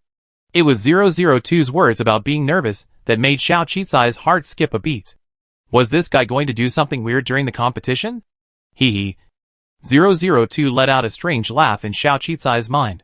Have you forgotten? You promised me last time that you cooperate with me in meeting your new romantic partner. After reviewing hundreds of high-quality candidates at Xingyao, I finally picked the perfect one for you. You see her soon? Xiao Qisai. Question mark. Was her chain about to fall on 002? Could the new romantic partner 002 chose at the entrepreneurship competition be her competitor's new partner? It couldn't be a sudden change of host, or the top commenter on the entrepreneurship competition live stream, right? And it couldn't be a live audience member, right? Oh right, this time we have to meet investors. Wait, isn't it one of these investors? This complete victory was truly thanks to 002's evidence and information gathering skills. Otherwise, she wouldn't have been able to find the over 100 students persecuted by Professor Lanka and the evidence so quickly. Even the surveillance technology and the control of the anti-surveillance device were all thanks to 002, she couldn't deny that. It seemed as if she had indeed promised 002 last time, to appease him, that she would cooperate with his chosen partner. But she had never imagined that this partner would appear at the entrepreneurship competition finals. Xiao Qi, who had been so confident, suddenly felt a little nervous.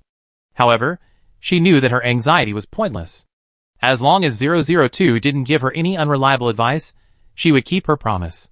Of course, if 002 did give her some truly unreliable advice, she couldn't blame him for breaking his promise. Thinking of this, she calmed down and sat down on the stage. 10 groups sat in separate sections of the stage, separated by a screen of spectators participating in the startup competition. Xiao Qisai glanced at the audience, wondering if 002's carefully chosen romantic partner was there. Fortunately, 002 had remained silent so far. After the two young, promising, and eloquent hosts finished their opening speeches, 002 still hadn't responded. Well, he wasn't the host. Next, the participating teams were introduced one by one. Thankfully, after introducing all 10 teams, including Xiao Qisai, 002 remained silent. Xiao Qisai breathed a sigh of relief. If 002's chosen romantic partner had been among the 10 competitors, his romantic system might have triggered a love-crazy reaction, prompting him to give up his spot or even give the other team a break. Soon, the first round began, with each group representing their project in turn. By this point, everyone's boasting skills were high, making Xiao Qisai's blood boil and tempted to invest in a competitor's project. I'm sure the investors would feel the same way. Of course, Xiao Qisai continued to perform steadily. Coupled with Bai Yuan's real research progress on ecological functions and her own popularity, she was undoubtedly the most popular among the 10 contestants. The second round was about demonstrating practical significance, which meant proving the feasibility of their projects with various practical examples. The audience speculated that Xiao Qisai was probably the least advantageous in this area. After all, her new concept flying car was completely fantastical. Space theory projects, even in some military applications, couldn't achieve such impressive telescopic capabilities. Even if they could, the cost would naturally be extremely high. When others have already created a product, when others have claimed to have conducted tests and even put it into practice, the pressure on Xiao Qisai intensifies. Finally, it was Xiao Qisai's turn. Countless eyes, both online and offline, were focused on this young, exceptional female entrepreneur. It seemed that ever since she appeared, from Shengyun to Xingyao, she always been the subject of bizarre public opinion and attention, yet she always managed to perfectly resolve the issues, even seizing the opportunity to stage a remarkable comeback. This couldn't have been all down to luck. Her youthful, yet slightly immature face was brimming with determination, and every word she spoke sounded less like that of someone her age than a mature, steady hand, a seasoned businessman with years of experience. Yet she possessed a youthful, energetic, and innovative spirit. It seemed that following her ideas and her words would create one miracle after another. After Xiao Qisai had finished formulating her theory and its practical implications, the host offered a soul-searching question. So, do you think you can actually build this car? Xiao Qisai smiled at that moment. She then clapped her hands and looked at Bai Yuan, who was sitting in the audience within her group's competition area. Bai Yuan, the young prodigy, had regained his honor and his C-class citizen status. At this moment, even though his face remained as ordinary as before, he seemed to radiate a myriad of light, immeasurably more confident than when he first appeared. He slowly walked up, holding a large box covered in cloth. To see if it can be built, look here. As Xiao Qizai spoke, Bai Yuan removed the cloth from the box. Under the cloth lay a glass cover, within which sat an incredibly delicate model of a flying car. This model car was identical to the model Xiao Qizai had envisioned, exquisitely beautiful, and unlike any other flying car on the market today. In that instant, countless people's attention was focused on it. Amazing! He actually made a prototype. But the next second, what surprised them even more was that Xiao Qizai opened the glass case, stretched out his finger, and gently pressed a button on the front of the prototype. In that instant, the prototype suddenly flew out of the glass case and landed in the center of the huge podium. Xiao Qizai looked at the small prototype. He pressed a button on a wristband on his wrist. In that instant, as everyone stared, the flying car, which had been thought to be a prototype, suddenly expanded at a visible speed, quickly growing to 100 times its original size. Everyone was stunned. Chapter 107. After a moment of stunned astonishment, the audience erupted in applause. What did this miraculous scene indicate? It proved that the other party had truly harnessed the principles of space to realize this conceptual flying car.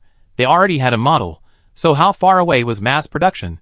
And they had shrunk such a large flying car down to the size of a small stool. How convenient would it be to carry around? I had originally thought it was just a boast from the new concept flying car company.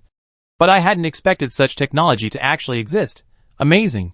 Just imagine who among those present wouldn't want a flying car this cool, convenient, and fast. As the model began to expand, the eyes of all the competitors lit up, and they also realized that Xiao Qizai had already secured one of the top 3 spots. As expected, during the investor voting phase, Xiao Qizai lit up the lights of 10 investors. She was undoubtedly the first to advance to the top 3. Xiao Qizai breathed a sigh of relief. At this stage, it became clear that the new romantic partner 002 had chosen for her, the one she was supposedly sure would satisfy her, would be with those investors behind the scenes.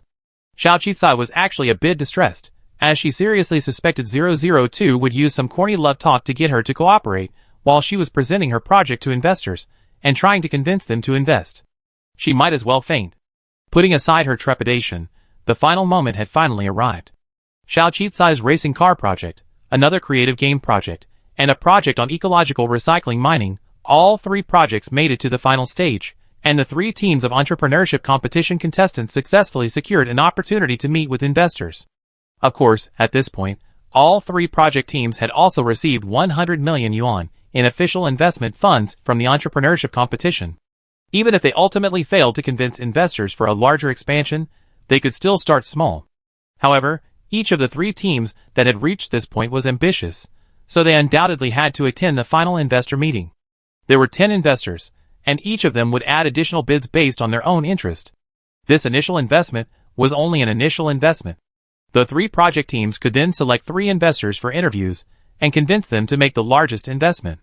As everyone knows, one of the 10 investors was Wanqing, the richest group in the interstellar world. Of course, all 3 project teams hoped to win Wanqing's bid and convince him to invest. After all, he was the most powerful and well-funded investor. However, this was a matter of both luck and intuition. Soon, the bids for the 3 teams were announced. The investors were also very generous, or rather, very optimistic about these 3 projects. The investment intentions ranged from tens of billions to hundreds of millions. Traditionally, in the first round of investment intentions, there were rarely any over 10 billion yuan, unless the investor was particularly optimistic about the project. But this time, a miracle occurred. Xiaoqi was the only project with a 10 billion yuan investment intention. Thus, her chances of securing a 10 billion yuan investment were the highest. As long as she chose the investor and interviewed and convinced him, the 10 billion yuan investment would arrive, and she could launch her new concept flying car project. Of course, the other 2 groups were envious, but they also looked at their own letters of intent and project reviews, wondering who was behind them. Project reviews are the investor's opinions or views on the project, and normally, no information about the investor is disclosed. Therefore, they had to choose 3 out of 10 investors, and the chances of one of them being Wanqing were not high. Xiao Qizai was also carefully evaluating the 10 letters of intent and reviews. 002's voice excitedly popped up in Xiao Qizai's mind. Yes, you guessed right. The relationship target I chosen for you is among these 10 investors, and will be your interviewee today. But I'm not going to reveal it to you right now, because I want you to believe that you and this person are destined to be together. So, I'm betting you definitely choose that group of investors.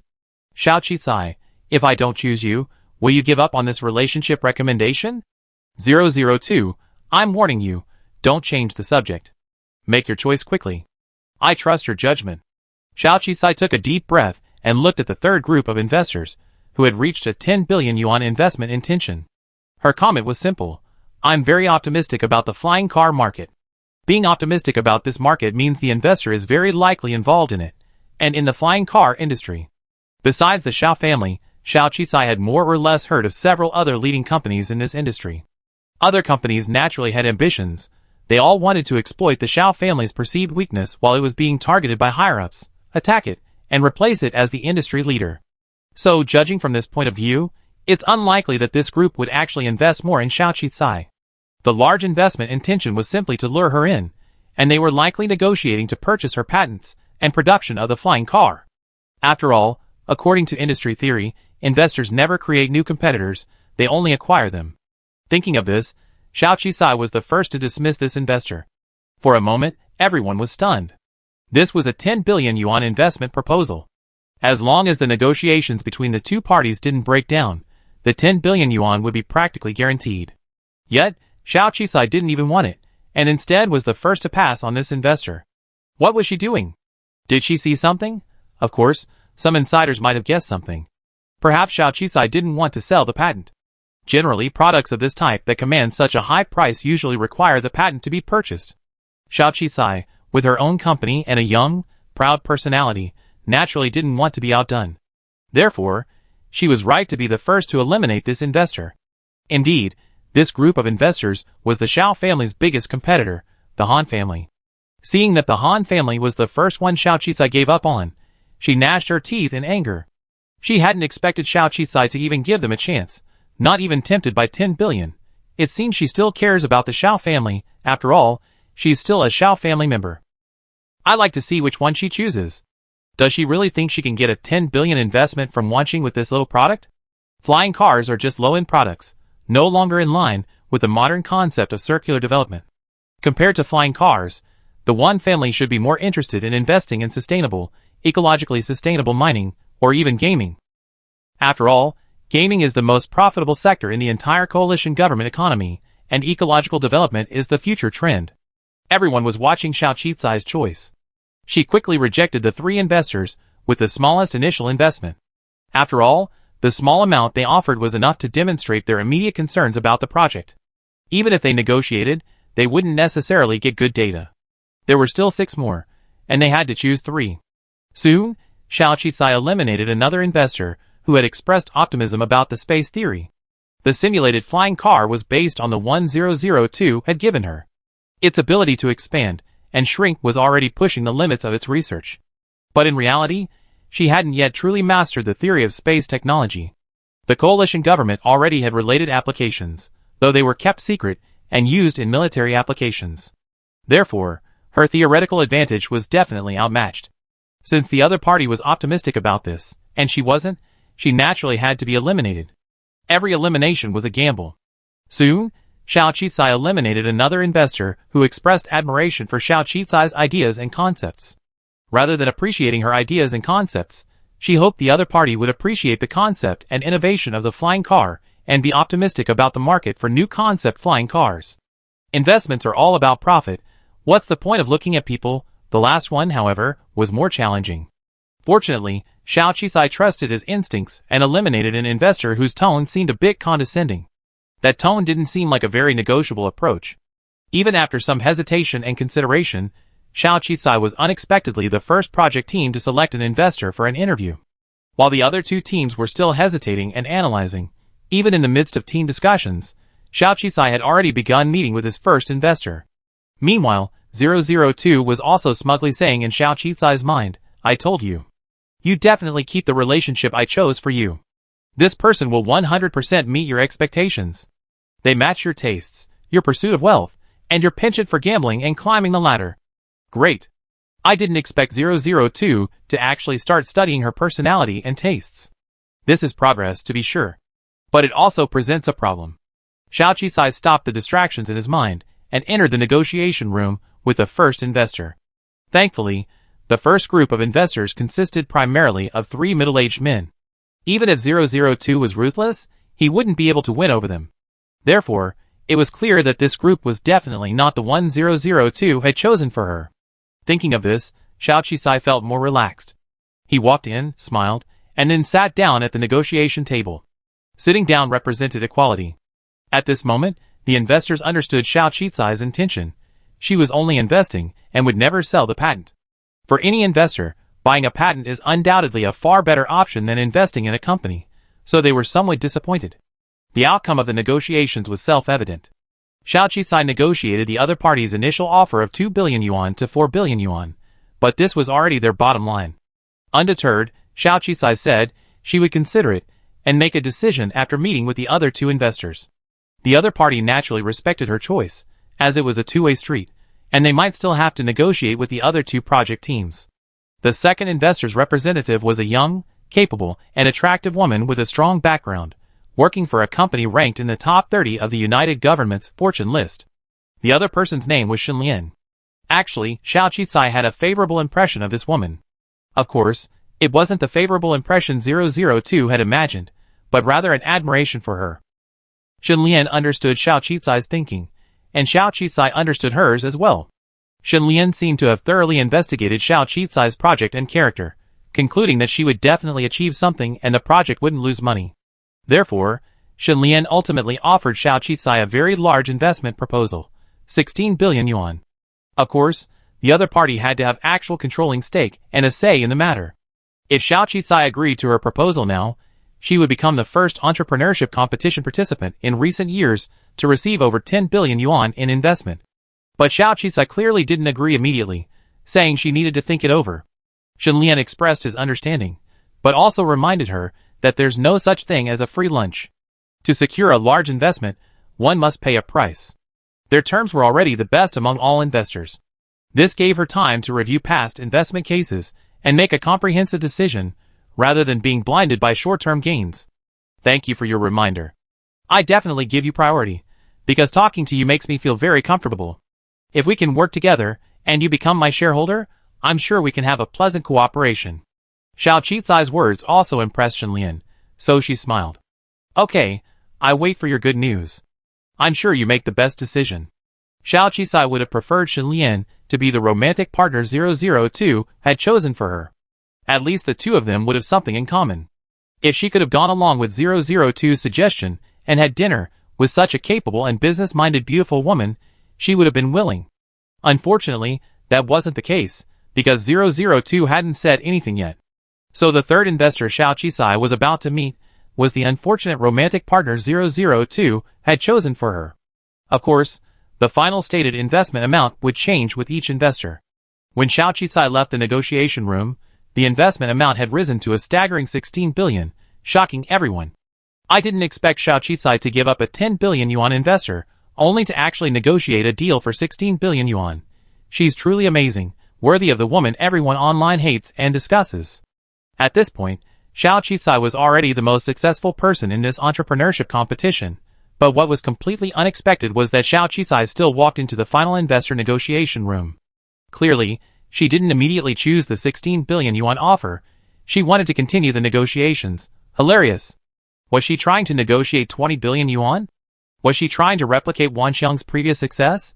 Everyone watched Xiao Qisai enter the negotiation room, waiting with eager interest to see if she could pull off another miracle. Chapter 108. Xiao Qisai pushed open the door to the final investor negotiation room. She had even mentally prepared herself for the prospect of a typical romance novel hero inside.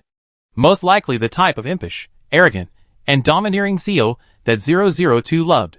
After all, in her eyes, that was 002's aesthetic. But she never expected that this time, she guessed wrong. The Wanqing logo, an investor's logo, stood out prominently on the table. Xiao Qisai recognized it immediately, and her judgment was correct. One of the 3 investors belonged to Wanqing. Wanqing Group was the richest company in the galaxy, but it was also a low-key company. The main Wanqing Group rarely appeared, and when they did, it was likely because they were discovered by the media and were forced to flaunt their wealth. For such a large investment, Wanqing's professional investment agents would most likely be involved. After all, they had plenty of money and didn't need to invest it themselves. With money, a professional investment team would naturally devise all the ways to make money for them. But it was obvious at a glance that this person wasn't part of the investment team.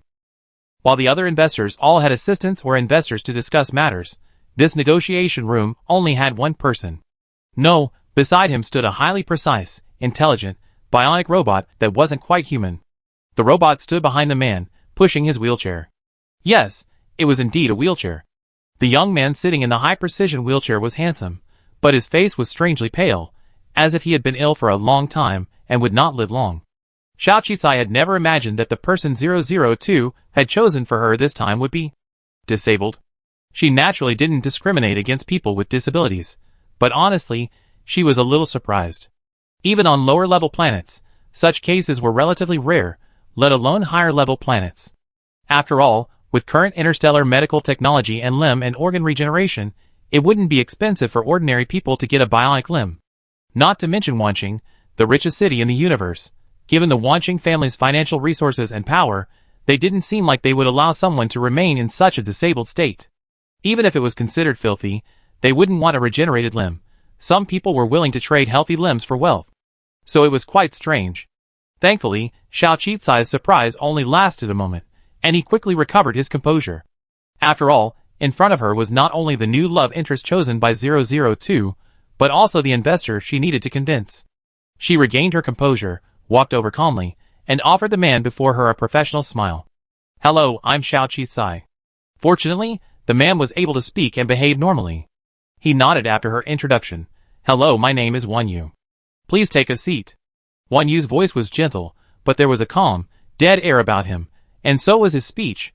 Gentle yet devoid of emotion, as calm as a pool of stagnant water. Such a man seemed unfathomable. Xiao Qicai couldn't judge his character from his appearance. Let's not even talk about whether 002 had chosen a romantic partner. With someone like that, it was difficult to passionately convince him to invest 10 billion, 100 billion, or even 100 billion. However, the more challenging the task, the less discouraged Xiao Qicai became. She mentally prepared herself, and handed over the information she had prepared. "I believe Mr. One has already seen my presentation and project from the entrepreneurship competition, so I won't elaborate here. You gave me an initial investment of 8 billion yuan, so you must have seen the potential of this flying car. I believe you and your team have also conducted relevant market research, so I won't elaborate on market expansion and effectiveness. What I can guarantee is that my flying car will be released. Secondly, it will have more extensions and greater room for improvement. Finally, each project is my lifelong effort, and I promise to continuously improve and manage it with all my heart. Of course, I've never been one to do business at a loss, so I can guarantee that this project will definitely bring in substantial profits. Here's my market expansion plan and profit share estimates." Xiao Qicai was sincere enough not to over-exaggerate the project's prospects and market. The Wan family must have already conducted their research, and the person before him was merely making the decision and judging. Of course, the final decision on how much to invest would depend on Xiao Qicai's own abilities. However, despite Xiao Qicai's sincerity, the man in the wheelchair remained indifferent, only nodding slightly. And then? Xiao Qicai, Just as she expected, this man was difficult to deal with. 002, update Wanyu's profile, she commanded in her head. 002 hadn't expected Xiao Qicai to be so proactive, but it was a good sign. Xiao Qicai's thinking was that 002 had already made up her mind, and updating it was inevitable. Doing so now would allow her to immediately understand the man's preferences and weaknesses, which would be advantageous in her negotiations. Using some trickery to secure investment is never shameful. Of course, Xiao Qicai saw the person before him not as a romantic target, but as a god of wealth. Understanding his preferences, making money, and binding him would be a win-win situation. She even used the binding function for her massive recruitment efforts, and now she's no longer burdened by debt. 002 seemed well prepared. Almost the moment Xiao Qicai agreed, Wanyu's profile appeared on the system dashboard. Wanyu, age, 28. Background, youngest son of Wanyu, the current head of the Wanqing Group, the richest company in the interstellar universe. Note, one of the candidates for Wanqing's next heir. Owned assets, 15 artificial planets, 23 companies, 10 rare mineral planets, a terminal balance of 482.3 billion star coins, real estate, and equity dividends. The dashboard ran out of space, so he flipped to page 2. On page 2, after a long string of data followed by ellipsis, the key information Xiao Qizai wanted to see finally appeared. Weaknesses. He suffers from a rare, incurable genetic disease, leaving him weak and unable to walk, forcing him to use a wheelchair most of the time. Hobbies, unknown. Other, unknown. All other information is unknown. Looking at that long list of unknowns, Xiao Qizai's eyes suddenly darkened. Besides knowing that the other person is sick and wealthy, he actually didn't get any useful information at all. Aren't you claiming to be the most detailed data collection system? How come you don't have any of this information? Not a single useful piece of information. Xiao Qizai was speechless. Because he prefers to stay in places without artificial intelligence and surveillance, it's difficult for the system to collect his personal information. However, since his assets are all registered in his name, they have legal validity, and are in the official United Government database. So his financial information is very comprehensive. How could it be useless? 002 explained excitedly, then became puzzled. I thought you'd be most interested in his financial situation. Xiao Qizai, Yes, I love money the most. But your preferences are completely unclear. What made you choose him? Was it his face, his money, or his demeanor in a wheelchair? After holding it in for so many days, Xiao Qizai finally got his wish. He wondered what kind of person he'd choose. The result? 002 felt aggrieved. This is the best person I found lately.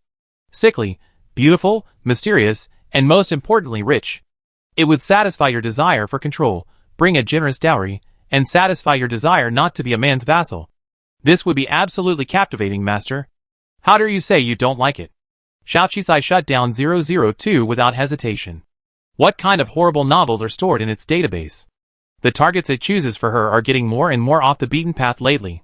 From a wild, useless teenager to the sickly, disabled son of the richest man. I couldn't imagine what even stranger targets she'd choose in the future.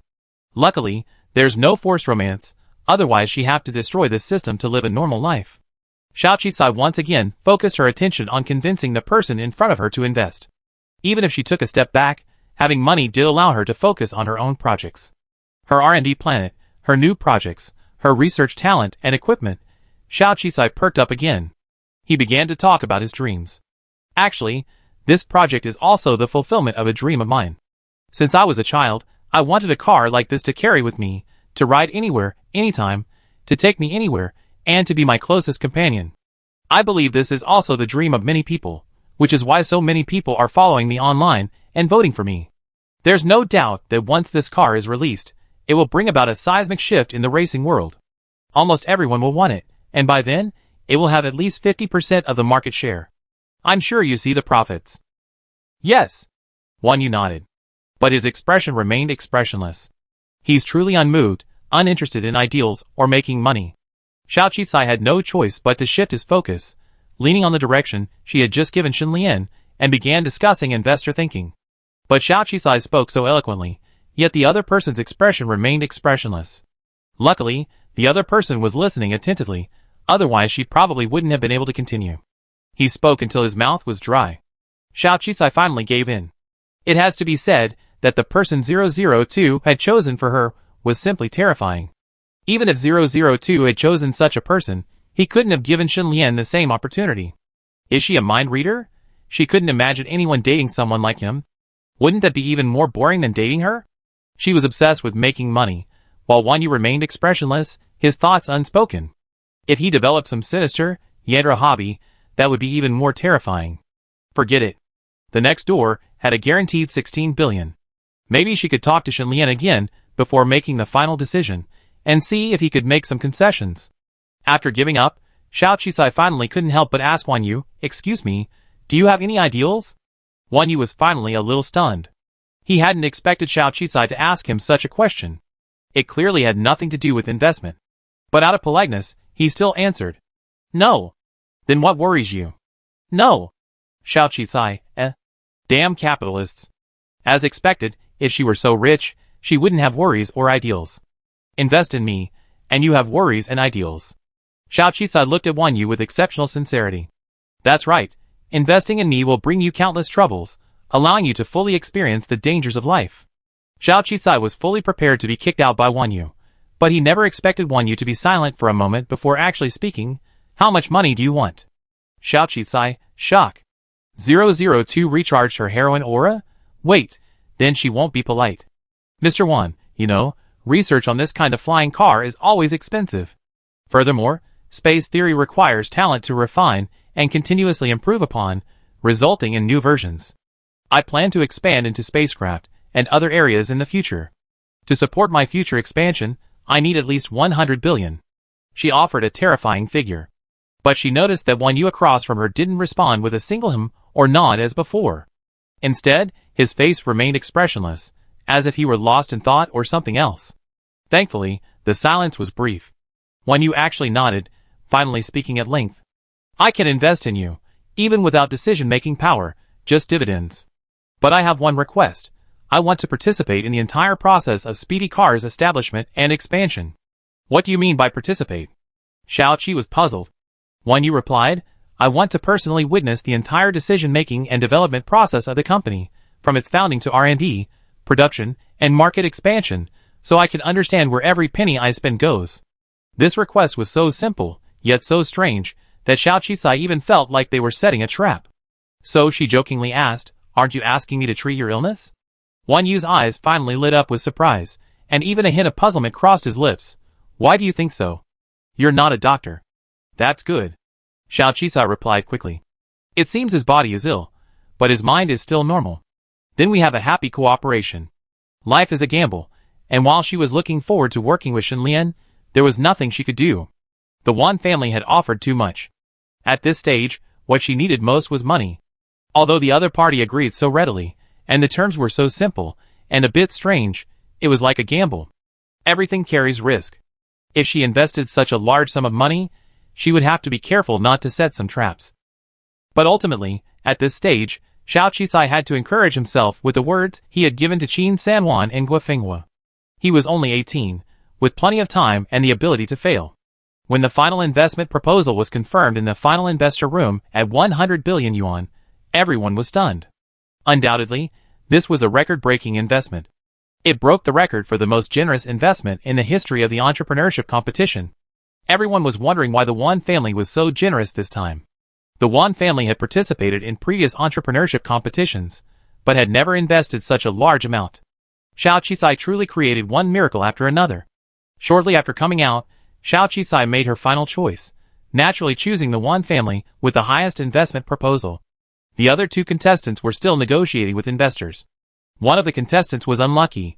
The highest investment proposal from the three joint ventures he selected was less than his initial maximum investment proposal. The other contestant, however, did exceed 10 billion yuan, and it was related to ecological mining.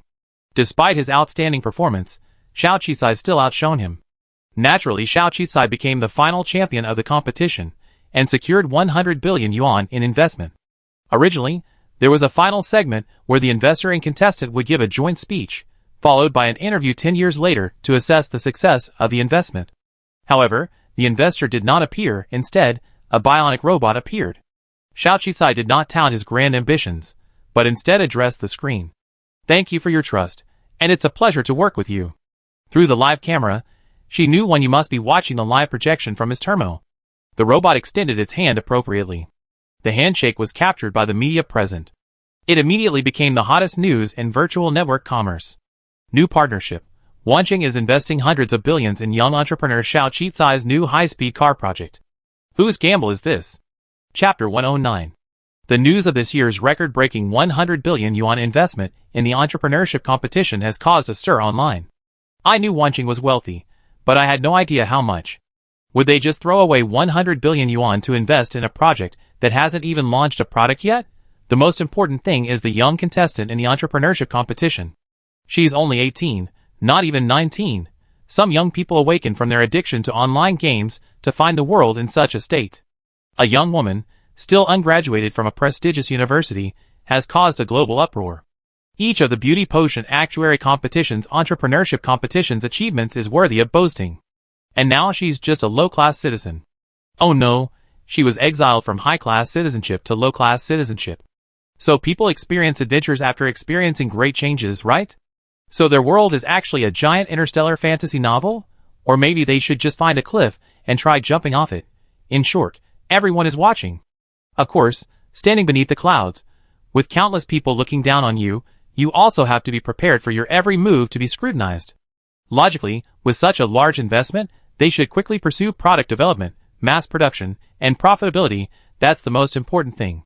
The new company will undoubtedly need to recruit, and with its Wunching background, many are eager to join. If Zhao's Pharmaceutical were just a small, low-level planetary company, truly talented individuals might not be willing to join. However, if it were linked to Wunching and received hundreds of billions in investment, and the benefits were perhaps as good as Zhao's Pharmaceutical, then they would definitely consider it. But what no one expected was that Xiao Qicai hadn't taken any further action. Aside from the company registration announcement, there had been no further updates regarding Speedy Car. In contrast, Zhao's Pharmacy was still conducting a new round of recruitment. Due to the previous crisis and public opinion, many people canceled their interviews. However, Zhao's Pharmacy Xingyao location remained open. It was said that Xiao Qicai's lease on the Xingyao office hadn't expired yet, so the HR team was still helping out there. However, only 6 of the 10 HR staff remained. This made many feel a little guilty, but they also had ulterior motives. Why not try a roundabout way out? After all, Zhao's Pharmacy and Speedy Car were owned by the same company. Was it possible that Zhao's company was recruiting those talented individuals specifically for Speedy Car's future? With these thoughts, Zhao's Pharmacy's recruitment process suddenly saw a surge in resumes, and this time the quality was much better than before. Many even said during the interview that they would consider working on Planet 4628 for a while, provided the environment and safety were guaranteed. As expected, location isn't important, what matters is the salary. Of course, this wasn't related to the outside world speculation that she was giving up. Xiao Qicai had already begun reporting to Wan Yu on the whereabouts of the first round of funding. 10 billion to build a research base, are you sure? Wan Yu remained expressionless, but he hadn't expected Xiao Qicai's first act to be to build a research base. Normally, choosing a good location and office space for a research center is fundamental. Starting with the research base, there was literally nothing to do with the money. If the project failed, the investment would be enormous. This is 1/10 of the total project investment. Are you going to use it to build a base that might fail? Yes. Xiao Qicai nodded. I give you 3 advantages. The first is project confidentiality. Only with an independent base can the entire project maintain military confidentiality. It won't be thwarted by local governments due to market expansion or demand, such as rent increases, or exploitation and sanctions. Second, a research base facilitates centralized recruitment and attracts more talent. The flying car project requires a significant amount of R&D talent, and talent plays a crucial role in the project.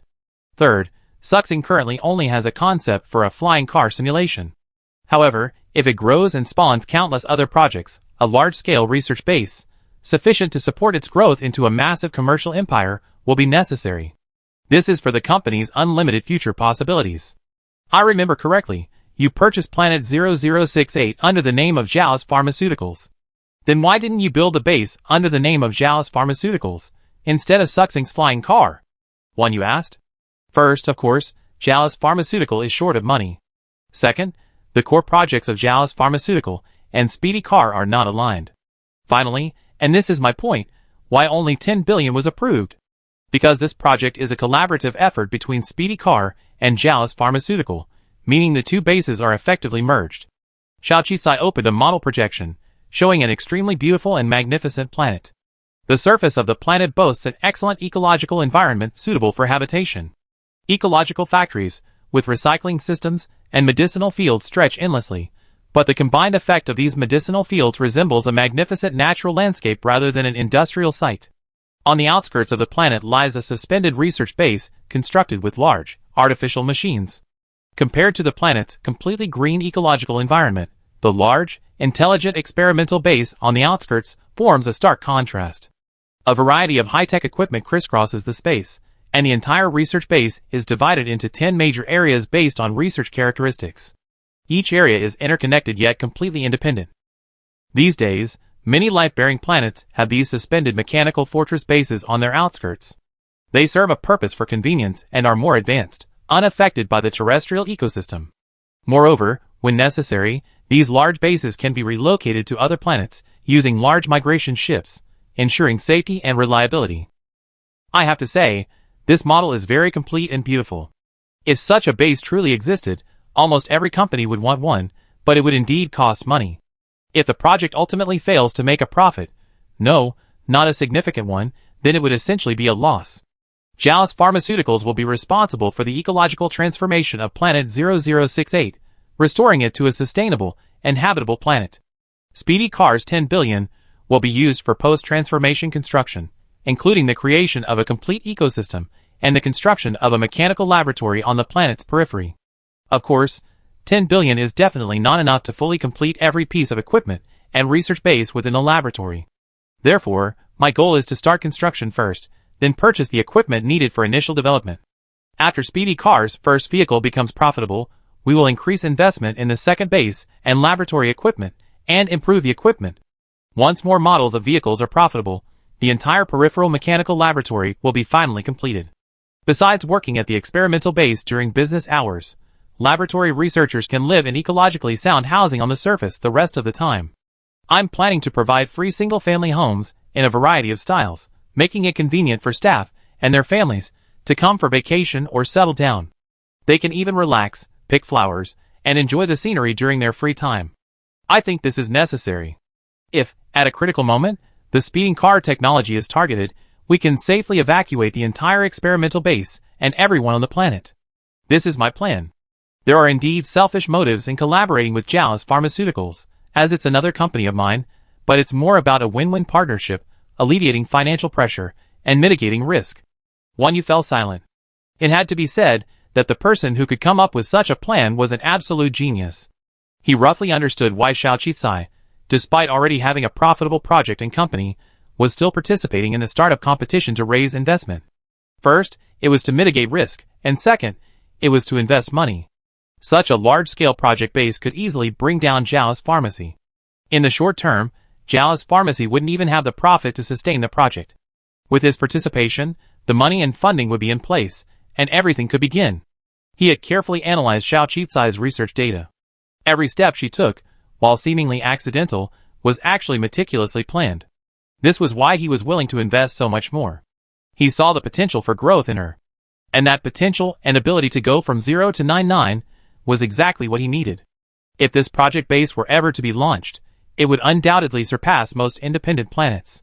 If the speeding car project truly expanded as Xiao Qicai had, and if Jalous Pharmaceutical truly continued to advance as Xiao Qicai had envisioned, what would the future hold? After truly interacting with him, Yu saw ever-increasing potential and ambition in Xiao Qicai. Such a person was undoubtedly a rival, perhaps even a future competitor for Wanxing. Of course, if you can't beat them, then join them. That's the most important thing. Finally, he nodded and signed. Then I wait and see. However, you still need to report to me on the progress of the base construction. Of course. Xiao Qicai nodded and smiled. With the approval of the large amount of funding, Xiao Qicai breathed a sigh of relief. Before returning to Planet 4628, he held a meeting with Wu Xiao and the others. The main theme of the meeting was that we finally have the money to terraform the planet. Didn't Jalous Pharmacy pay for the terraforming? Wu Xiao said bluntly, Jalous Pharmacy doesn't have much available capital right now, as over 200 government enterprise partnership projects are already underway. If it weren't for the profits from Rongguang Beauty Potions last time, we'd be short on cash. Of course, I also been approved for some low-interest government loans, temporarily alleviating our financial difficulties. But I still won't have the spare cash for terraforming unless we sell the second batch of Rongguang Beauty Potions right away. Xiaoqi shook his head. Isn't 10 billion enough? It should be enough for the initial phase, right? But isn't the investment in speed car used for later construction? The money's in place. The first phase of researching the base planet is ecological transformation. We can use this portion of the funds to complete the ecological transformation first, and then use the second portion of the money earned by Jalous Pharmaceutical for planetary construction. There's absolutely no problem. It's just sitting there anyway, and the interest rate isn't high. We can definitely use it first, right? Xiao Qicai asked back. Lu Yushin, I totally agree. This will also speed up the construction of the base. Si Mukin agreed. I learned this trick of getting something for nothing. It's really good. If Xiao Qicai had told Yu that his money was used to transform the planet, he'd probably be a little uncomfortable.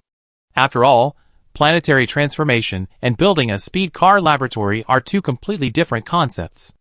But Xiao Qisai changed the order.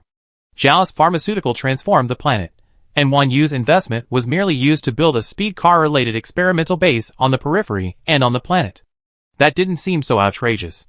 But in reality, the money was in Xiao Qisai's pocket. What she did with it, and when, was her business. After all, the experimental base was finally built, wasn't it?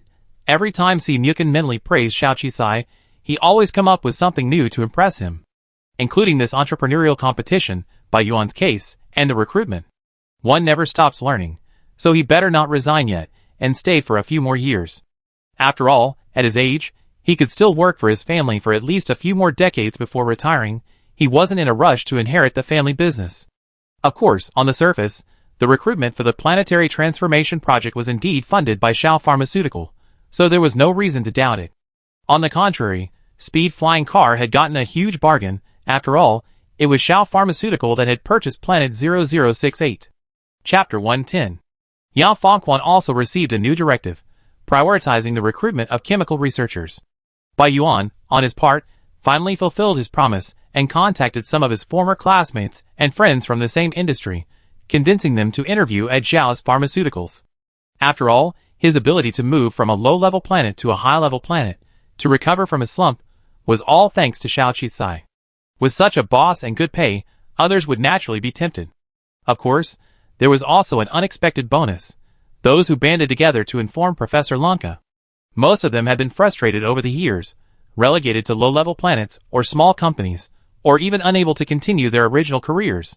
And Xiao Qisai brought them back one by one, providing them with evidence, allowing them to regain their reputation and redeem themselves, thus redeeming their accounts, which already made them feel good about him. Zhao's Pharmaceutical even hired a lawyer to secure compensation from the Enki family. This, in effect, completely changed their fate. While they couldn't return to the peak of their graduation like Bai Yuan, and create something as formidable as the eco-pharmacy, most of them were geniuses. So, when Zhao's Pharmaceutical posted a recruitment notice for R&D personnel, surprisingly, most of the hundreds of applicants submitted their resumes to Yao Fengquan.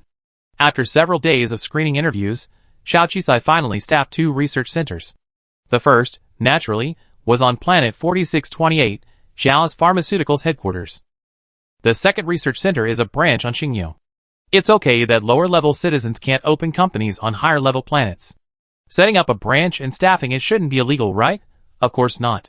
This branch pays salaries, all in star coins, and has comprehensive insurance and pays taxes. How could that be illegal? On the contrary, it should increase employment and tax revenue on Xingyo. Of course, most lower-level companies don't have the financial resources to establish branches on higher-level planets. Office rents and employee salaries are much higher than on lower-level planets, so Xiao Qisai's move is truly astonishing and truly counterproductive. And because other researchers have joined, Xiao Qisai asked Bai Yuan to temporarily suspend his research on beauty potions and perfumes, naturally, to avoid wasting his talent. Since he's already recruited professionals, Bai Yuan's suspension won't affect his original business. If the progress is truly worrying, Bai Yuan can continue to provide guidance. Bai Yuan's biggest task now is to perfect his large-scale ecological transformation potion. Bai Yuan quickly understood Xiao Qisai's intention. She wanted to save money for future planetary construction. Once his ecological transformation potion is complete, it will not only add specific new functions to the upcoming speed car, but also save a considerable amount of expense and trouble for the renovation of Base 0068. Xingyao's equipment is indeed advanced, of course, mainly due to the inheritance of Professor Lunka's laboratory. This laboratory equipment is not cheap, and after Lunka's death, the state naturally gave it to Bai Yuan as compensation. Xia Qianchuan also temporarily quit her previous job to reunite with her long-lost lover, collaborating with him on research.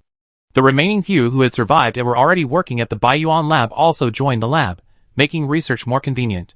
After all, with the equipment, materials, and personnel, progress was naturally accelerated. Xiao Qisai also decided to leave Xingyo and make his next plans.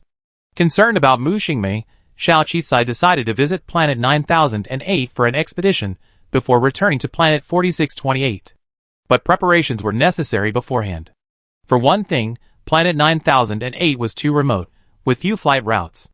Therefore, they would have to temporarily transfer to a Class C planet next to 9008, and then rent a small spacecraft to reach 9008.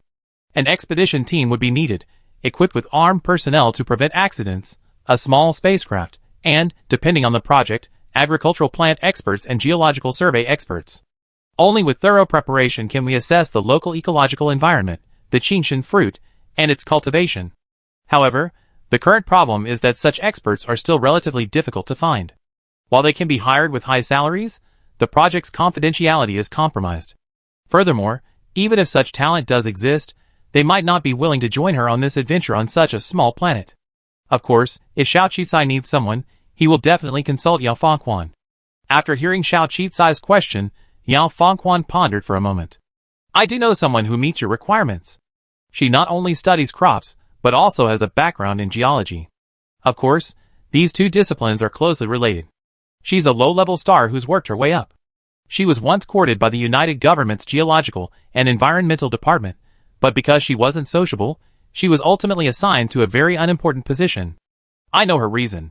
Some people still admire her talent and want to hire her, but she seems completely disheartened and reluctant. If you can convince her, Mr. Xiao, she's the most suitable candidate. Her name is Zhang Xinyan. But she has a quirk, she never uses a terminal. Even though the United Government mandates that everyone use one, she still doesn't. Except in public, where it's necessary to verify information and pay, she mostly keeps it off. Yao Fengquan added. So where can I find her? I tried to find her for my previous company, but the talks fell through. Where she lives now is a mystery. Of course, it's privacy concerns, so it's inconvenient to search. But I know where she works, Xingyao Geological Park. Xingyao's environment is first-rate, and its various parks are like naturally formed ecological attractions. Of course, these parks are designed and maintained by humans, but after the design, daily maintenance is basically handled by robots and related workers. Could it be that such a top talent in this field has ended up working as a maintenance worker in a small, unimportant park? There's still time. I give it a try and see if I can find her before Xingyao's deadline. If not, I might have to recruit a few young people willing to take a risk to go with me. With the high salary and the promised security, it wouldn't be a bad idea to hire a few young people. However, their lack of experience might cause unnecessary trouble or even lead to incomplete research. Since Yao Fengquan had suggested such a person, she naturally agreed to look for him. Xiao Qicai suddenly experienced the feeling of having an elderly person at home, like a treasure. Yao Fengquan had been in human resources for decades, and at his age, he must be knowledgeable and experienced. She was still willing to work for him, which was a blessing. It was a pity that she couldn't temporarily bind Zhang Xinyan. If 002 cheated, investigated her information, and understood her weaknesses, she would be very confident that she could bring him over. But she couldn't rely too much on the system. Soon, Xiao Qicai arrived at the Quan Geological Park. The park's various simulated geological formations, flora and fauna were beautifully maintained, but of course, it was still sparsely populated. Most people would rather stay in the game world, stay at home, or travel to interstellar space, and rarely visit the park near their home. If it were a lower-level planet, it would be a bit of a surprise, since such beautiful scenery would be unheard of. But for a higher-level planet, it's like the green belts of the past. If there's a green belt beside the road, would you stare at it every day, or even take a walk along it? Of course not. Xiao Qicai brought in an assistant, Xiao Xia. Her name is Xia Jian, the young, recent graduate she had personally recruited. Xia Jian's academic credentials weren't impressive for Star Glory. She attended a very ordinary school, majored in a very ordinary field, and came from an ordinary family, lacking any connections. This made it difficult for her to find a job. Fortunately, she applied to Xiao Qicai's company, and despite the fierce competition, she was accepted. Therefore, she cherished this job. She even engaged in an online exchange of insults with those who criticized Xiao Qicai during the previous public opinion incident, so naturally, she didn't leave. Xia Jian, young and energetic, didn't worry about being turned down as Yao Fengquan had suggested when she heard Xiao Qicai was looking for a temporary assistant to accompany her to the geopark. Instead, she had already searched for information about the geopark and accompanied Xiao Qicai. The geopark has robots that perform plant and trash removal tasks daily. However, there are 3 manual patrols each morning, noon, and evening. Since Ms. Zhang works here, her role is naturally a manual patrol. 9 a.m. is the manual patrol time, so I suggested you leave at 8 a.m. For greater efficiency, we can split up and visit specific spots that require special inspections. We follow this route. Xia Jian even printed out a map, marking the locations that require special inspections. Sure enough, it was possible to do it without a system. Someone like that saved her a lot of worry. Xiao Qizai had naturally researched the entire geological park, but her time was limited, so she wasn't as detailed as Xiao Xia, who had even planned their walking and meeting points. You done a great job. Okay, let's follow your route. I go this way, you go that way. Call me if you need anything. Xia Jian smiled shyly and headed off in that direction. He continued searching the rest of the afternoon according to the route Xiao Xia had planned for him. Unfortunately, when they reached their meeting point, they only saw a few patrolling workers, not Zhang Xinyan. Of course, the two didn't give up. They went to a nearby restaurant for a meal and a rest. Then, when the lunchtime patrol arrived, they still hadn't found the person. When they asked other staff members, they also acted clueless. After all, the park was so large, and even colleagues had their own privacy. They wouldn't know anyone unless they were familiar with each other. Given Zhang Xinyan's withdrawn nature, it's likely he wasn't familiar with the other staff members either. By the end of their manual patrol that afternoon, the two still hadn't found the person. Xia Jian felt a little frustrated, wondering if her planning had gone awry, or if her planned route had simply missed the time and location of the other patrol. Xiao Qizai didn't seem surprised and reassured her, it's okay. Many people have tried to find her, but haven't. It's only our first day here, so it doesn't matter if we can't find her. Besides, it's just a matter of luck. Even if we find her, we might not be able to convince her. You already done a great job. Maybe we could use the park's radio? Radio? But even if she hears it, she might not come out. It's okay. We have to try. Xiao Qizai and Xia Jian arrived at the park's management office. When they heard they wanted to use the radio to find someone, they disagreed. However, when they heard Xiao Qizai wanted to donate 500,000 yuan to the park's repair costs, they agreed. As expected, money is always useful. Xiao Qizai didn't directly state the name of the person they were looking for. Instead, he announced a very strange message on the radio.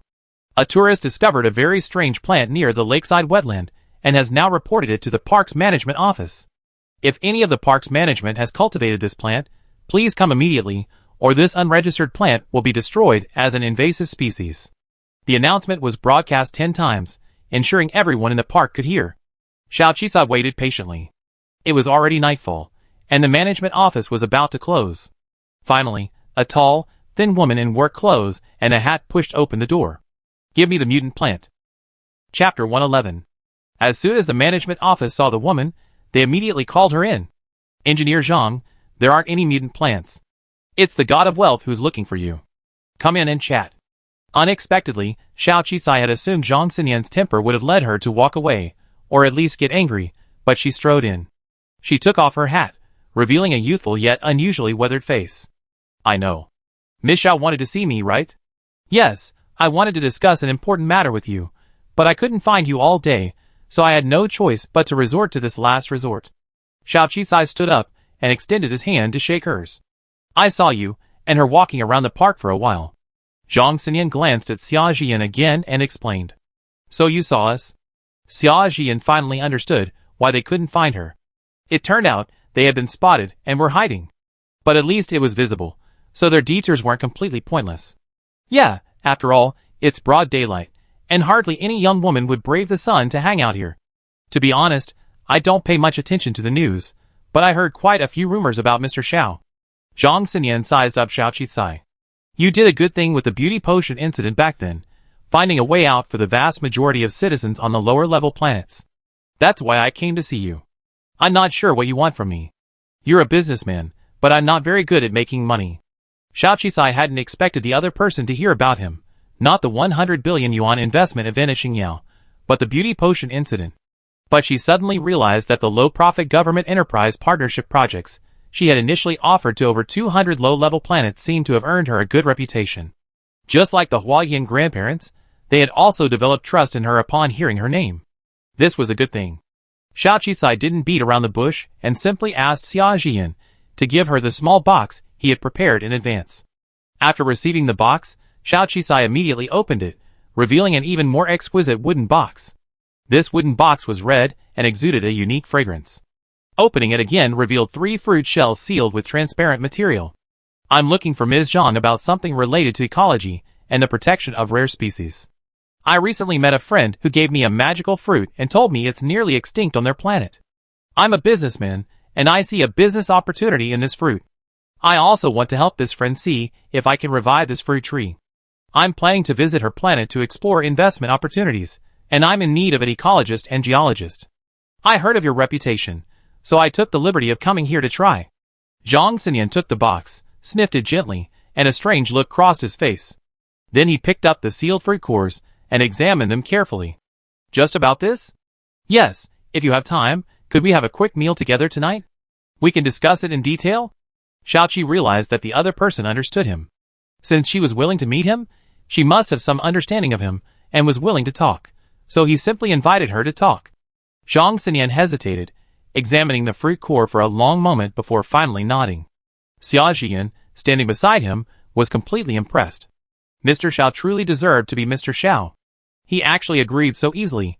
After dinner, Xiao Qicai gave Zhang Xinyan a special presentation, explaining the situation on planet 9008. I do have selfish motives. I believe this fruit is worth developing. If it were to become extinct, it would be a real shame for all of us humans. So, if we can save this fruit and cultivate a new one, I believe there will be a market for it, and of course, it will be profitable. Xiao Qicai continued, secondly, I want to see if we can transform planet 9008. After all, even if we can transplant it to another planet, the environment and ecology will be different, and the results won't necessarily be the same. Therefore, it's best to cultivate it again within the original environment. Mu Xingmei is a good friend of mine. She's placed her hopes in me, and I don't want to disappoint her, so I take this investigation very seriously. Of course, I'd like to invite you to apply. Environmental consultant for Zhao's Pharmaceuticals. We'll be launching more ecologically related products in the future. Furthermore, part of our supply chain is based on lower-level planets, so we need guidance from experts like you who are well-versed in geology and the environment. Of course, I also offer you a good salary. Zhang Xinyan didn't immediately agree. Instead, after a pause, he asked, unfortunately, you're a businessman, and you prioritize profit over profit in everything you do. So let me ask you, if I could help cultivate this fruit, but it couldn't be mass-produced, would you still invest the money and time to improve the local ecology? Furthermore, if the fruit couldn't be cultivated, and your research had no market or value, would you still invest in that planet? Xiaoqi fell silent. Sometimes, silence is hesitation, denial. Zhang Xinyan saw this, a look of disappointment on his face. Do you know why I left the government's environmental department? Because they study ecology, the environment, and sustainable development for profit. Look at how well Xingyao's environment has been transformed. The air is fresh, and the natural ecology is perfect. How much resources, manpower, and money have been invested in this? But the reason they're transforming Xingyao, making it better, isn't for the environment, but to provide a better living environment for the citizens of Xingyao, these high-level citizens. They hire experts to transform the ecology of high-level planets, but they would never hire experts to transform the ecology of low-level planets, the ones they never inhabit. A planet that's uninhabited, unused, and unable to generate significant profits. When its resources are depleted, the cost of transforming it far exceeds the cost of abandoning it.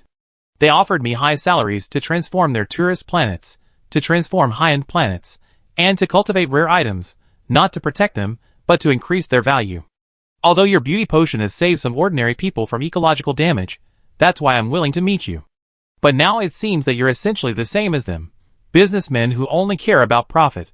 I was wrong about you. Zhang Xinyan's eyes even tinged with disgust at these last words.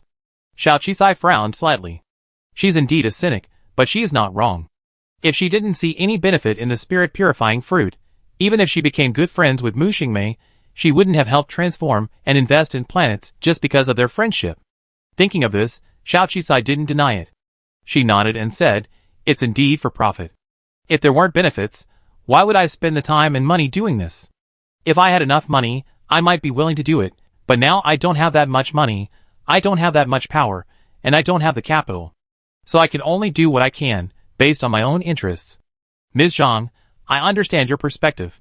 But have you ever considered that if sufficient benefits could be provided to protect a planet's ecology and environment, promote employment, prevent it from being abandoned, and allow its original inhabitants to live in their homeland, wouldn't that be a good thing?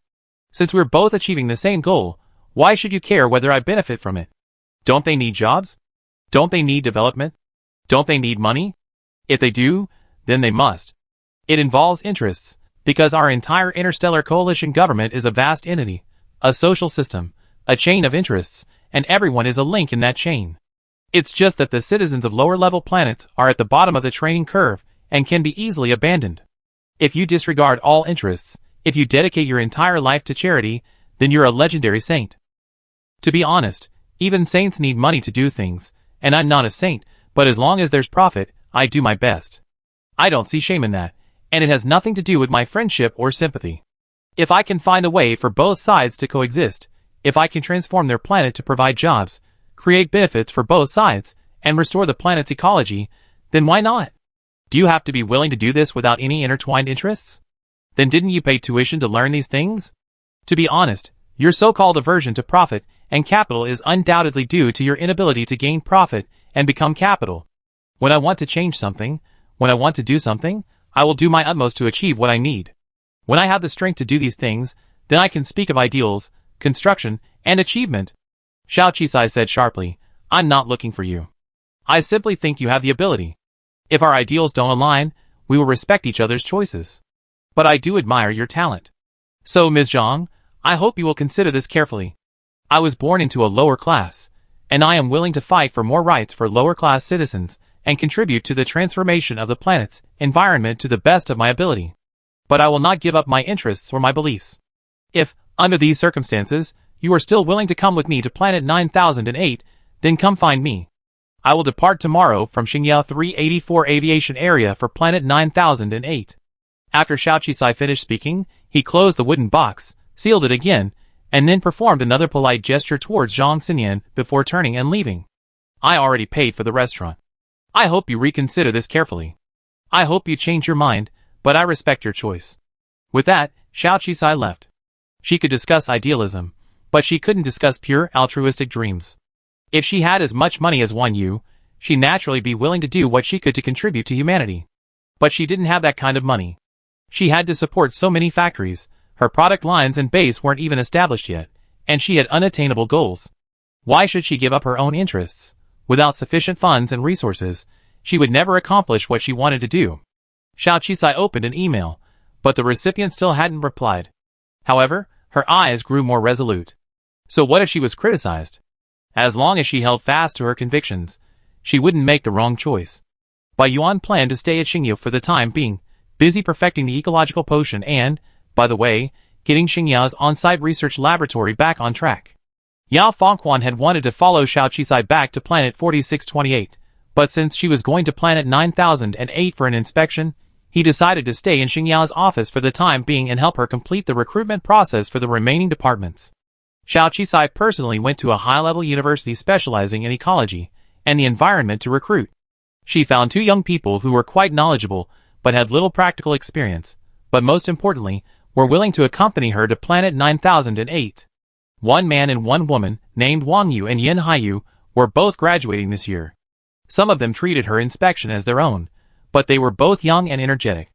Xia Jian's desire to go was unexpected. Finally, Xiao Qi, seeing the girl's expectant eyes, nodded. He truly needed an assistant to handle miscellaneous tasks and ease her workload. Although Xia Jian's academic credentials weren't impressive, she was studious, perceptive, and articulate. She could certainly use some training.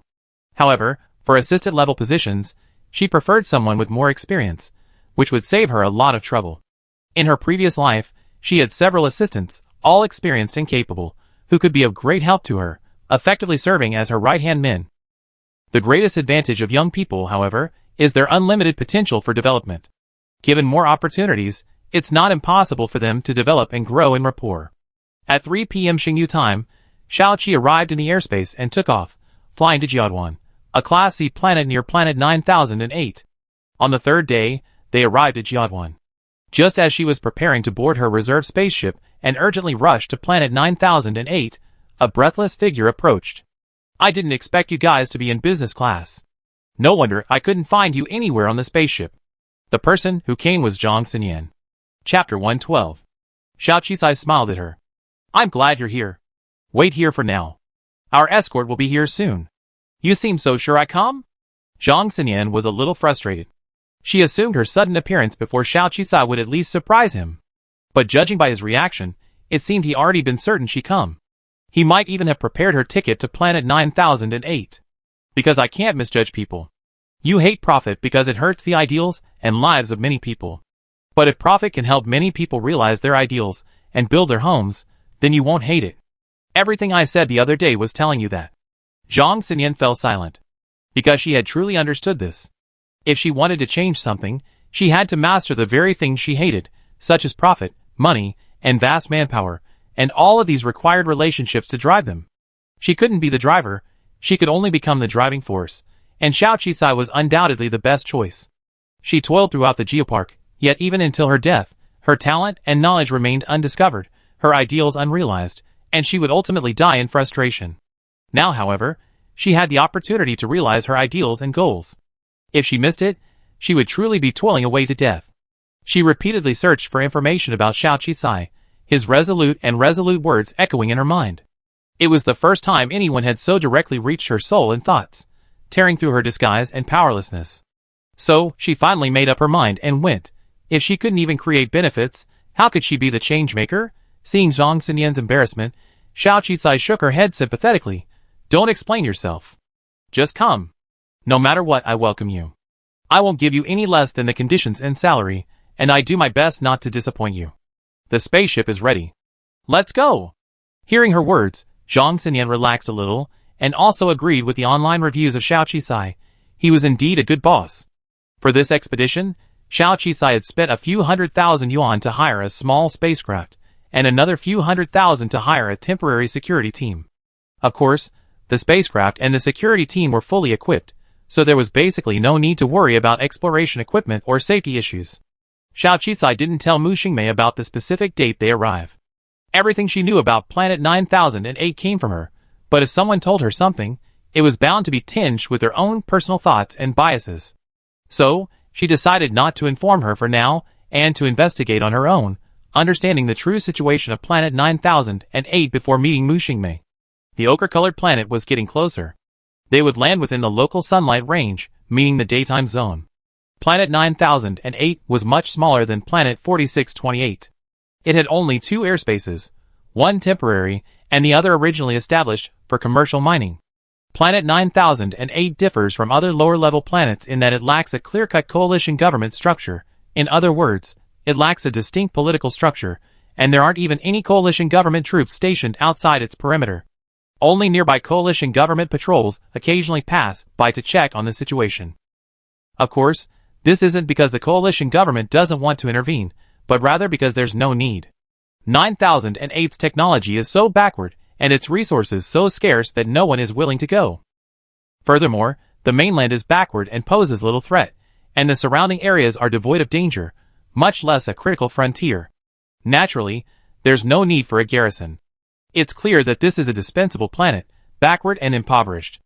As Xiao Qicai had expected, the entire shabby airspace, save for two small cargo ships docked, lacks the busy ship ports of other planets. No wonder there's no direct ticket available. The arrival of Xiao Qicai's incredibly advanced spacecraft even startled those guarding the airspace. So, as soon as they landed, a group of locals in tattered uniforms cautiously surrounded them. The tall young man in the lead, speaking fairly fluently in the common language of the United Nations, announced that a landing fee would be charged. Xia Jian, standing beside Xiao Qicai, was astonished. What landing fee? There's no such provision in interstellar law. Are you members of the airspace staff? The young man was a little embarrassed, but remained resolute. He explained that they also had work to do, maintaining the airspace and protecting its safety. A landing fee for a private spacecraft arriving here was reasonable. You're simply committing a coup. Xia Jian was about to continue her argument when Xiao Qicai shook his head. The spaceship had a security team on board, equipped with advanced weapons. If a conflict arose, the other side would be no match. If they refused to pay, they could simply flee. She saw the fear on their faces, as well as their poverty, desperation, and fear. So, she stopped the security team from advancing and arguing with Xia Jian, and asked the young man, "How much do you want for the landing fee?" The young man's face paled as the security team disembarked one after another, but something struck him, and he gritted his teeth and held up a finger. 100 star coins. Xia Jian was clearly shocked. She had assumed these locals were bandits, who would demand a large sum of money, but she hadn't expected 100 star coins. This 100 star coins, even at star glory, wouldn't even cover a meal. I pay it. Xia Yin reached for the terminal to transfer the money. Arguing over 100 star coins wasn't worth it. Xiao Qicai didn't let her do the transfer, but instead personally transferred 1,000 star coins to the young man's terminal. Hearing the sound of 1,000 star coins arriving, the young man and the others beamed with joy. The young man was even a little embarrassed. Just 100 will do. I transfer it back to you. Xiao Qicai shook his head and asked, "Are you locals?"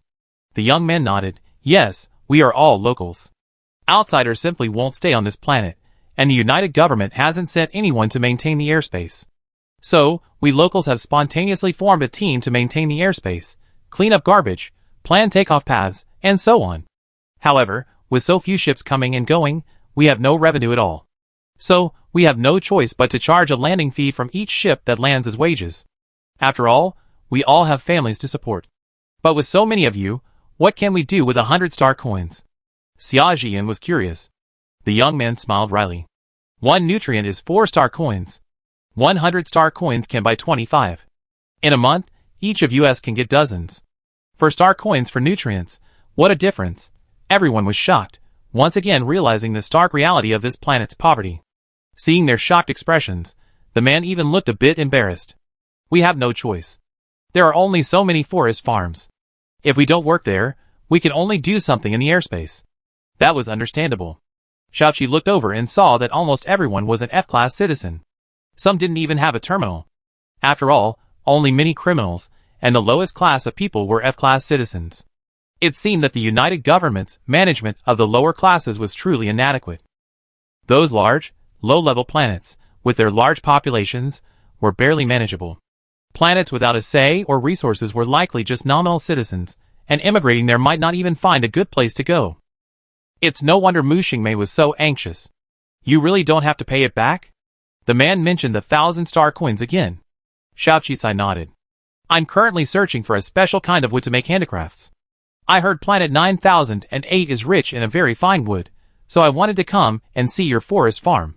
Since you locals are more familiar with it, I like to consider the extra star coins as your guide fee. Are you willing?" "Yes, of course." The man's face lit up with joy, then a hint of embarrassment. "If I had known you were here for inspection, I wouldn't have asked for a landing fee. It's okay. Everyone needs to eat. This is your reward for maintaining the airspace," Xiao Qicai said, ordering the guards and Zhang Xinyan and the others to disembark.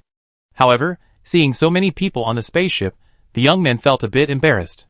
"We don't have enough flying cars here. We only have 2, and we probably can't take so many people." Xiao Qicai, In the end, Xiao Qicai had no choice but to take Zhang Xinyan, Xia Jian, and 3 guards to the forest farm first, leaving the rest of the group to wait.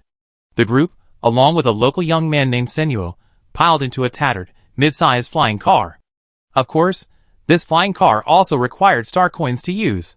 The air on the entire planet was filled with yellow dust and sand, with no fresh scent. Even green plants were scarce along the way. After just a short while, the group felt a little unwell, so Xiao Qicai had everyone put on air purification masks. Seeing Xiao Qicai's air purification mask, Senyuo, who was leading the way, was envious. Xiao Qicai had extra purification masks, so he gave him one. A purification mask costs about 100 star coins each. If you need one, you can ask a merchant ship to bring it over later, Xiao Qicai said.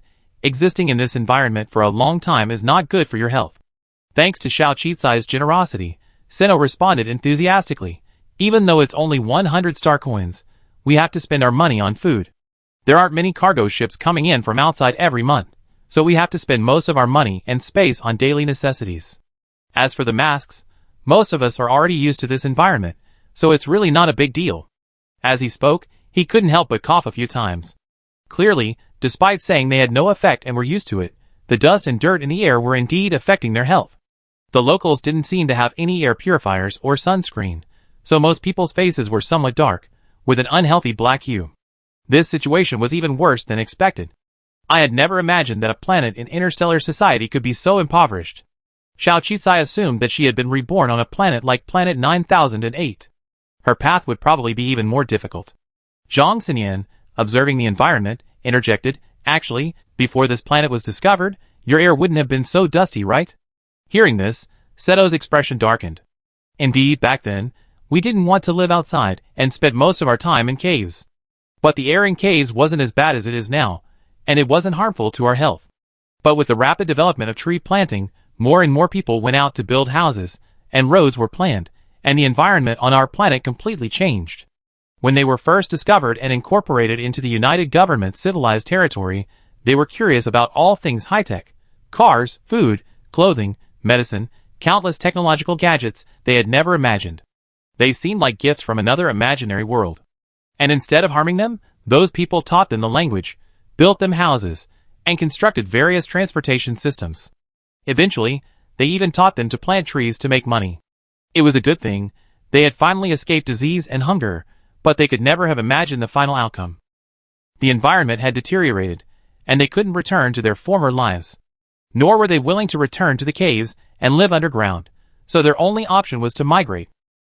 Soon, the flying car arrived in front of a vast forest. The forests grew around a large lake, surrounded by a blanket of fluttering yellow leaves. All the trees seemed to be of a single species, with orange trunks and yellow leaves. The flying car stopped in front of the forest, and they had to walk into the forest. As they approached, they discovered that more than half of the trees in the forest had been cut down, while the remaining half were small or had not yet been cut down. Arriving at the forest, they could smell a faint fragrance, very similar to the scent of the wooden box containing the qingshan fruit that Mu Xingmei had given them, but much lighter. Countless locals shuttled through the forest, cutting the trees with primitive sawing machines and sorting them into a nearby warehouse, awaiting purchase by foreign merchants. Chapter 113. Seeing Xiao Qicai and his group, a warehouse worker hurried over to greet Senyo. Senyo, what brings you here? Are they new buyers? Take them to my warehouse. I have a shipment of lumber with the largest diameter. The man seemed almost impatient, while many others stared eagerly, as if ready to approach the buyers. Seeing this, Senyo hurriedly shook his head. I'd better accompany the buyers to have another look. Your trees may be large, but they don't have much fragrance. The man could only shake his head and walk away. Unexpectedly, Senyo had some professional ethics. While refusing, he leaned over to Xiao Qicai and whispered, although their trees are large, their quality is poor and often hollow. If you want to buy trees, I take you to the best seller in this forest farm. It's Jerry's. Let me tell you a secret, he uses traditional cultivation techniques. So, while his trees grow slowly and yield low, they're of the best quality. Many people are willing to order from him. I'm only telling you because you're generous. Old-fashioned cultivation techniques? Okay, then take me to see them. Xiao Qicai and Zhang Xinyan exchanged a glance and decided to check it out. This so-called traditional cultivation method might be helpful in their project research. Soon, Senyo led Xiao Qicai and his group to a house on the outskirts of the forest farm. It wasn't so much a house as a basement, since it was underground. But it was equipped with modern lighting, so it was bright. Surprisingly, upon hearing that Senyo had brought another buyer, the old man who emerged was somewhat impatient. I told you, it's not time to cut down the trees yet. Don't bring anyone here. I won't cut down the trees until December. Jerry, I know your rules. This is a new customer, their first time buying, so they're mainly checking things out. They might be able to wait 2 months, but they're very generous. Senyo explained, whispering a few words in the local language into the old man's ear. It's unclear what he said, but Jerry's expression softened slightly. Jerry then looked at Xiao Qicai and the others and asked, how many cubic meters of wood do you need? What are you going to use it for? When do you need it? This technical question immediately stumped them. Xiao Qicai approached a nearby pile of wood and removed his respirator. Even though the wood was covered with protective film, the smell was still stronger than outside. She looked at Jerry. Well, what we need to buy isn't the wood, but the fruit from your trees. So I'd like to ask, do the fruit trees you're planting bear fruit? Fruit? Jerry's face suddenly changed. He nervously glanced at Xiao Qicai and the others, then at the 3 heavily armed bodyguards behind her. As if he had guessed something, he quickly closed the door to the exit. Then he asked cautiously, how do you know about the fruit? In fact, all the trees we're planting now are modified from the qingshan fruit trees, which are unique to our planet. However, none of them bear fruit anymore. Xiao Qicai was puzzled. Logically, modification shouldn't change the properties of a plant. Even if the fruit is different, it shouldn't stop bearing fruit, right? Our real purpose is to find a company selecting new varieties of fruit trees. There's a record of a very delicious fruit on your planet, so we're here. Xiao Qicai didn't expose Mu Xingmei, but instead found an excuse. Are there records? Could it be that the people who first discovered our planet even recorded this?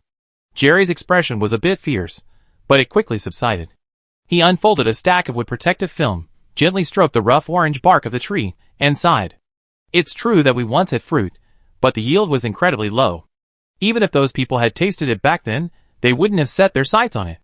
I don't know where you saw this so-called record, but to be honest, ever since those people discovered our trees could be used for handicrafts and possess a unique, irreplaceable fragrance, they sent botanists here to cultivate and improve them. The reason our trees are able to grow so quickly and be sold so readily is all because of their improvements. Good. But while the improved trees can be sold in a year or two, all the improved varieties, aside from a faint fragrance, are completely different from their original state. The hardness, texture, and color of the trees are all different, and of course, they no longer bear fruit. Jerry narrowed his eyes at the group and said, only a few core members of the tribe know that the Qingshan fruit tree bears fruit now. So who told you? Xiao Qisai hadn't expected Jerry's question to stump her, so she simply stopped hiding it. It's Mu Xingmei. Do you know her? Jerry's expression grew a little excited at the name. So it's her. I was wondering why there were new caravans coming to our planet. She's been so sullen since returning, and we thought. Jerry paused. I didn't expect you come after all. In that case, I take you to find her.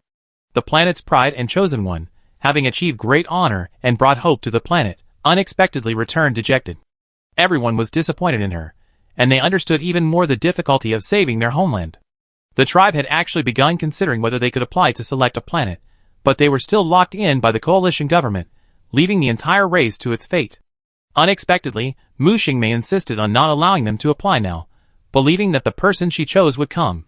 But now, they had waited until they were almost desperate, when Xiao Qisai appeared.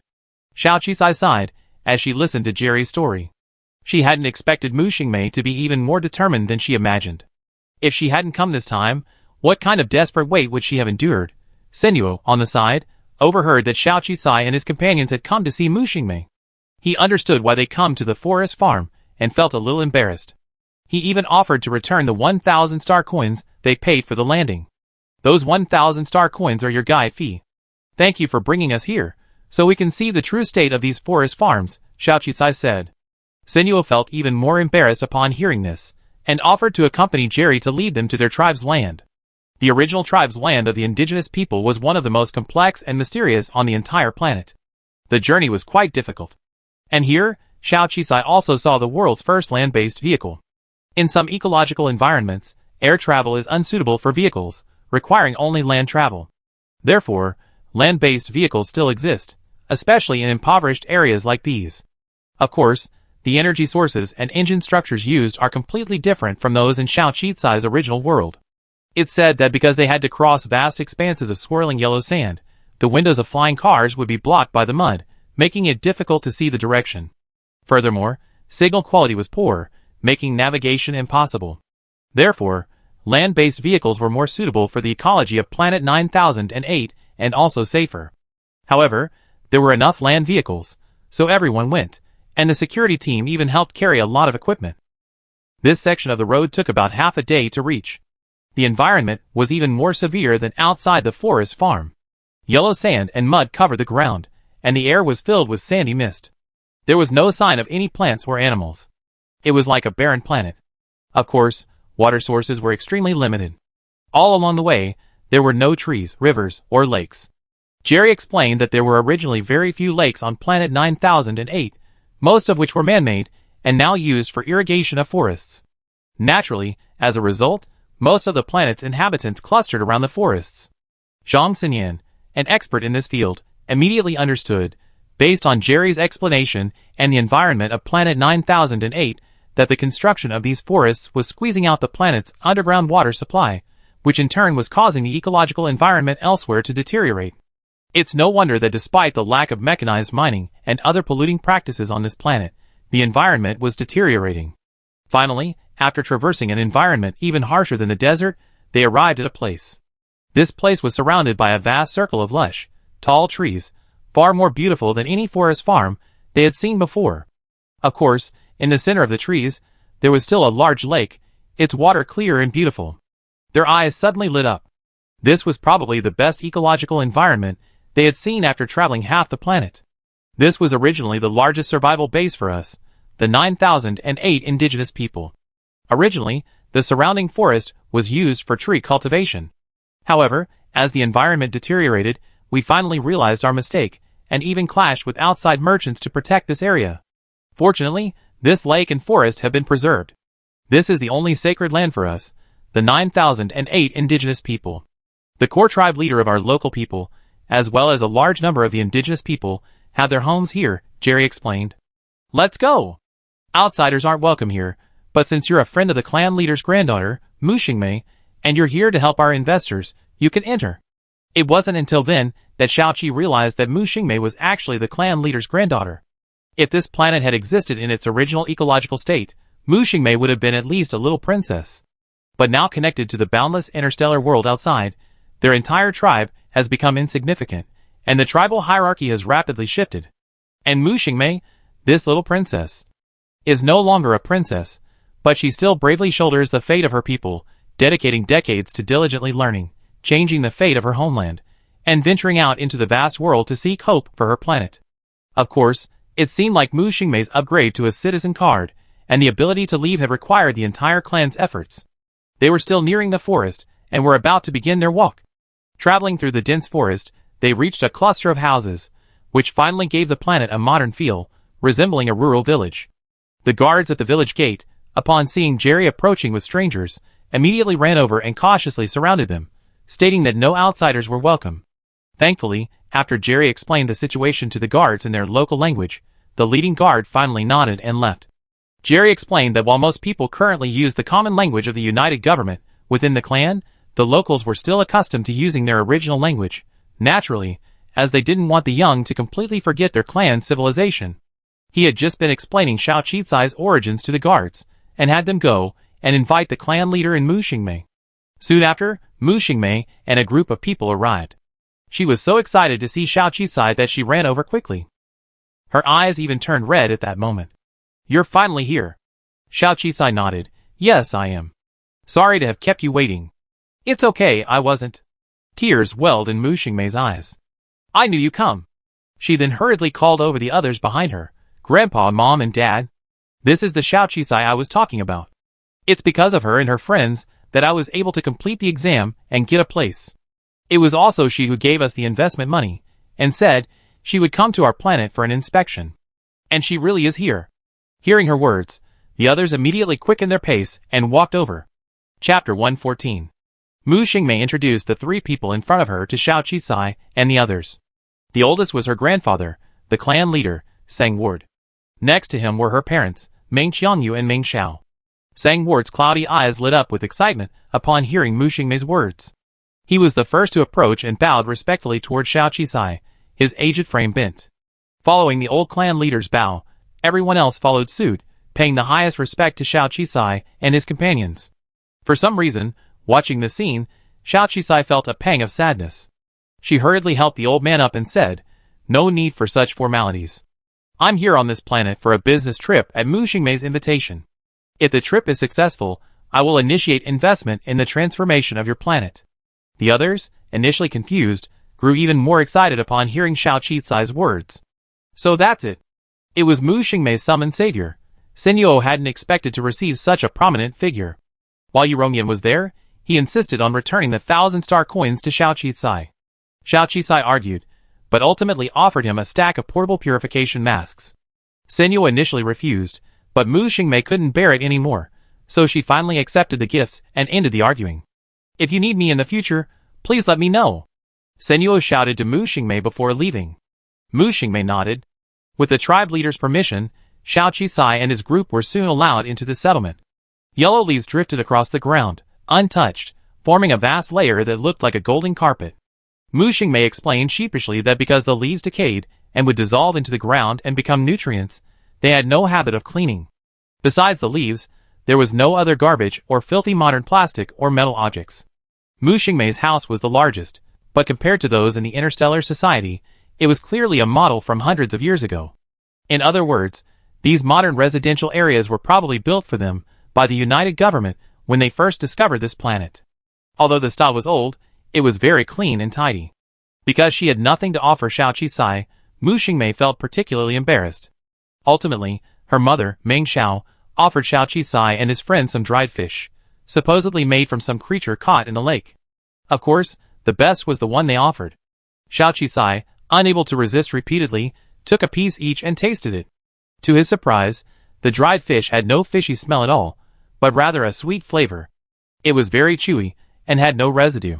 Mu Xingmei also explained that the planet's inhabitants now primarily source food from various nutrient solutions purchased from Interstellar society.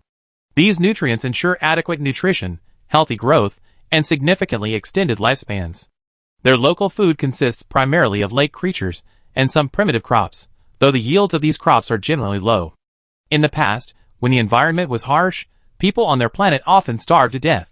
So, while they may complain about the current environment, at least their current society prevents them from starving. Their warehouse was filled with purchased, sealed nutrient solutions, categorized and labeled for specific age groups. Even the children's food was purchased supplements. Other foods could be purchased, of course, but none of them lasted as long as supplements. Sealed supplements could keep for a long time without spoiling, making them more convenient to carry and purchase. Of course, supplements were also the cheapest food. Mu Xingmei also took Xiao Qi-Sai and the others to see some of the crops grown by the locals. Some of the vegetables and grains were imported from other planets, namely the United Government. However, these crops weren't well adapted to the local ecology, so only a few could be grown, and the yields were greatly reduced. The yields of some local crops were also generally low, and their nutritional content was limited. By the time they reached the lake's slightly yellowish water, Xiao Qi-Sai saw them using a large net to scoop up a round underwater creature with 7 or 8 fins.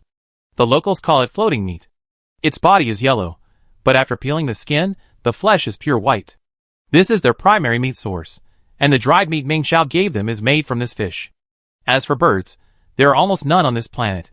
There is a typical species of animal, though there is a creature that burrows into the yellow mud, but it's extremely difficult to catch, and the cost of catching it is very high.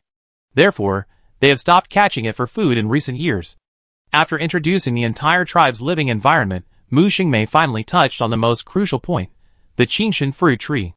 In fact, most of the native inhabitants of Planet 9008 have now forgotten what the Qingshan fruit tree looks like. They probably only care about various modified trees, because they can make money. This was indeed the case. Because the Qingshan fruit tree grew underground and initially fetched a high price, the residents had no idea of sustainable development. Whenever they found a tree, they would enthusiastically cut it down and sell it to merchants for a high price, exchanging it for a house, a car, and star coins to buy food. Eventually, as their finds of this tree dwindled, they realized they could cultivate it. Of course, this cultivation method was pioneered by botanical experts sent by the coalition government or by merchants who saw the potential for profit. This led to the subsequent transformation of the Qingshan fruit trees and the current tree farms. However, even after the elders, who saw the problem, urged everyone to stop cutting down and selling the original Qingshan fruit trees, most people succumbed to the temptation and secretly bought trees. Consequently, over the past century, the Qingshan fruit tree was on the verge of extinction. Our few remaining Qingshan fruit trees are in this only untouched natural underground cave. The old patriarch's eyes welled with tears. Originally, this was their race's last remaining secret base, but they trusted Xiao Qi-Sai, and even more so Mu Xingmei, so they invited her and Zhang Xinyan to go down with them. The 2 intern assistants and the security guard also wanted to go down, but Xiao Qi-Sai shook his head. It's okay. They trust me, and I trust them too. There's no danger. If there is, I signal you. Xia Xian could only nod. The entrance to the underground cave was in an extremely secluded spot. At the intersection of the passageway stood 2 very large rocks. No one would imagine that the cave entrance lay behind the huge rocks. The old patriarch and his son worked together to push the 2 boulders aside, revealing an underground passage. Surprisingly, the passage wasn't dirty at all. The soil, weathered by time, was even cleaner and tidier than if it had been manually polished. A few people advanced step by step, each holding a relatively primitive portable light-emitting tube. After walking for an unknown amount of time, after a winding passage, the road ahead suddenly opened up, and even light appeared. The group quickly quickened their pace and exited. Upon exiting the passage, Xiao Qi-Sai and the others were astonished. Before them, a vast red lake appeared. The water was as crystal clear as a gem, and incredibly calm. Surrounding the lake were countless withered, giant, red, gnarled trees. Interstellar Society's game worlds and virtual worlds are already incredibly realistic, but digitally created, man-made things, no matter how realistic, can never compare to the wonders of nature. This natural cave, corroded by eons of time, the crystal-like lake, and the trees that have grown for countless years, even withered, reveal how they have taken root and thrived in this harsh environment. A blessed land. That was Xiao Qizai's only thought. No wonder it produces such legendary creatures as the pure spirit fruit. Zhang Xinyan barely blinked. This knowledgeable expert's eyes lit up with amazement. This naturally formed underground cave is truly remarkable, with fresh air, free of miasma, poisonous gases, or the odor of unusual metallic minerals. And with a naturally formed skylight overhead, it's absolutely suitable for human habitation. He looked at the old chief. Your people must have lived in this cave before, right? His sharp eyes peered around the cave, even noticing numerous signs of human intervention. Sandward nodded and led them to a corner of the cave. Pushing open what looked like a door, they found a hidden world within, a series of small, empty rooms.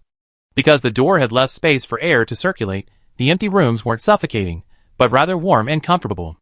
In the past, we lived in caves underground, surviving only during the day or when the weather was warm. We would venture onto land to search for food. Planet 9008 once had countless caves like these, supporting hundreds of thousands of our people. But with the discovery of our planet and the arrival of technological civilization, everything changed. First, the caves were destroyed, and we built houses on the surface. Then, the Qingshan fruit trees within the caves were cut down, and large-scale improved forestry was established. These forests, the use of both underground and surface water has caused the lake and the underground cave to shrink, and the Qingshan fruit trees have been cut down and sold one by one. This cave is currently the largest remaining cave on our planet 9008, with a lake. Previously, the last Qingshan fruit tree had stubbornly sprouted and borne fruit here, but it withered this year. The improved Qingshan fruit tree produces earthy yellow leaves, but the Qingshan fruit tree in the underground cave actually produces red leaves, just as bright and beautiful as its fruit. The old patriarch looked at the largest, now withered, Qingshan fruit tree standing in the center of the lake, tears welling in his eyes. We also tried to plant fruit trees with its seeds, but after countless attempts, we discovered that Qingshan fruit trees cannot be grown from fruit shells. So, we could only watch helplessly as the last Qingshan fruit tree withered and died after bearing its last few Qingshan fruits. The invasion and integration of civilizations did bring benefits. Thanks to modern high-tech medicine and food, they were able to extend their lifespans and reduce their mortality rates. With more spacious homes, they were able to expand their living conditions and reproduce, and their population grew from 100,000 to over 1 million. However, the price of development was the complete destruction of the entire pristine ecological environment. Destruction was not enough. New vitality did not emerge. The planet's environment deteriorated, and the living environment became increasingly harsh. As the quality of the trees deteriorated, the merchants who came to purchase the wood offered lower and lower prices, or even simply gave up coming to this remote planet to purchase. As a result, their profits dwindled, and they were almost unable to support themselves and their families. The people of their planet were indeed fortunate enough to be included in the United Government citizen system, but they were all granted the lowest rank of citizen because they had made no contributions. F-class citizens weren't even eligible to take a formal exam for employment. Mu Xingmei was the only E-class citizen in recent years. The upgrade to her citizenship card was the result of the old clan leader urging all members to pool their wealth, so she could pass the exam. Mu Xingmei had been intelligent since childhood, and with the help of the spirit purification fruit, she was admitted to the actuary competition, the only competition that could change the fate of ordinary people. But even if she reached the top of the coalition government, she found she still couldn't change the fate of the entire planet. Businesses and government agencies certainly needed talent and could offer her good treatment, but she would never have the chance to change the fate of a low-level planet. Politicians and businessmen wouldn't agree to that low-level, insignificant planet because there was no benefit, because it wasn't worth it. If they gave in, the entire coalition government would have to transform thousands of remote, ecologically degraded planets, which would be financially unavailable and would infringe on the interests of those who once belonged to higher-level citizens. Mu Xingmei was initially confident, but she realized that even citizens of lower-level planets were being manipulated for participating in competitions. She realized that the world was obsessed with profit, and the higher you went, the more it was the same, even in the capital, Xingyou. Do those higher-level citizens see the suffering of the lower classes? Yes, but are they willing to change? No, because it's not worth it, because change requires sacrificing their own profits. The more Mu Xingmei talked to companies, the more desperate she became. Almost all of them told her that signing a contract would change her fate, that she would make money, and that she should stop worrying about small-town affairs, saying her hometown would be taken care of by the government. But how could she accept that? How could she, the one her entire tribe had nurtured, abandon them and her impoverished planet to pursue a better life? Finally, after much deliberation, Mu Xingmei gave up on those high-tech companies and chose Xiao Qicai. She certainly wasn't very smart, but she watched Xiao Qicai's beauty potion factory take root on some low-level planets in the Baiyun Star region. She watched Xiao Qicai rise from the bottom of society to own his own business and company. She also saw him fight against the powerful families for his employee, Bai Yuan, facing online criticism while remaining unfazed by praise and criticism, risking her life to change his fate. She saw in Xiao Qicai limitless potential and strength. She was an actuary, connecting all possibilities. Ultimately, she took a gamble and firmly chose Xiao Qicai. She didn't have the capital or the brains to be like him, but she could follow him. Chapter 115. After receiving permission, Zhang Xinyan collected various samples within the cave and recorded numerous video and image materials, preparing to use more specialized equipment for further research. After leaving, Xiao Qicai and his group temporarily settled in Mu Xingmei's home. The instruments aboard their spaceship were transported back overland. Over the past few days, accompanied by Mu Xingmei, Xiao Qicai and Zhang Xinyan have traveled nearly the entirety of Planet 9008, collecting countless specimens and data. The two young men, Wang Yu and Yan Haiyu, were also surprisingly hardworking and helpful, which impressed Zhang Xinyan. Of course, along the way, they witnessed poverty and helplessness, and the fate of lower-class civilizations falling into ruin under the impact of higher civilizations. Naturally, they also witnessed greed, desire, and regret. However, the damaged underground caverns wouldn't recover due to the remorse of their original tribesmen. It would take eons of sedimentation for them to regenerate. Some had already sensed something was amiss, and began seeking various ways to leave the planet. Some, like the old clan leader, were diligently seeking outside investment, attempting to turn the tide. A few days later, everyone gathered at the entrance of the newly renovated small laboratory, awaiting Zhang Xinyan's final data analysis. Mu Xingmei and the clan leader were especially nervous, as they saw this as a decisive moment for the fate of their entire planet. Finally, to everyone's anticipation, Zhang Xinyan emerged from the small room, his face slightly pale. Facing the eager eyes of the crowd, she didn't hold back or play it safe, but spoke directly. Let me tell you some good news. I discovered how the Qingshan fruit tree reproduces, so there is indeed a way to revive it. At this, Mu Xingmei and the others were ecstatic. But the next second, Zhang Xinyan quickly poured cold water on them. But don't be too excited yet. Cultivating new trees comes with a significant cost. How many star coins does it cost? Xiao Qicai asked. Zhang Xinyan didn't answer directly, but instead shook her head. The cost I'm talking about isn't just the monetary cost, but also the time cost. Mr. Xiao, if you consider profit, this is basically an unprofitable project. I know you can definitely make a choice in terms of money, but beyond the money, the time cost. She held up a finger. 100 years. At least 100 years. These traditional Qingshan fruit trees here are generally thousands of years old. Their roots are intertwined, and after a certain period of time, they will sprout, giving birth to new Qingshan fruit trees. The 1,000-year-old Qingshan fruit trees, on the other hand, slowly wither after bearing fruit. So, there's basically only one Qingshan fruit tree in each cave. Even if there appear to be several, dozens, or even hundreds of trees, their roots are all connected within the same plant ecosystem. And to utilize their undying roots, create an environment suitable for their survival, and allow them to revive and grow to full tree size, even with modern technology and external environmental simulations, it would take at least 100 years. Without time to mature and the special ingredients within the fruit to accumulate, the spirit-clearing fruit you desire won't have the brain-boosting effect it promises. So, Mr. Xiao, now it's your choice. If you invest in this project now, I can develop a renovation and ecological simulation plan for you. Perhaps starting with the cave at the clan leader's house would be faster. Even if you're a marketing savvy and can sell it for a sky-high price, it will take at least 100 years for it to be profitable. 100 years is the majority of an average person's lifetime. I know you're still young and can probably afford to wait, but within 100 years, the planet's ecology will be degraded to the point of being uninhabitable. If you don't invest in renovations, They have already moved away within that century. So whether you want to invest or not is up to you. So this project is truly a charitable one. Even if the initial investment can be recouped after 100 years, it will take a very long time. It turns out that the time cost is even greater than the economic cost. Before Xiao Qicai could even speak, Mu Xingmei and her clansmen's faces darkened. They knew that no normal businessman would invest such a long time, spending 100 years upfront on a project with only a slight chance of profitability. If the Qingshan fruit trees didn't bear fruit after 100 years, then the project would be a complete loss. At the same time, Zhang Xinyan's assessment of the entire planet's ecology further worried them.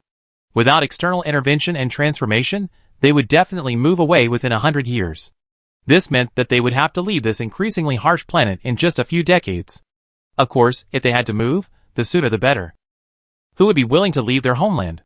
If they didn't hold on to a glimmer of hope, why would they have bankrupted themselves, risking everything to allow Mu Xingmei to wait and pass the actuary competition? Everyone was silent, all looking at Xiao Qicai.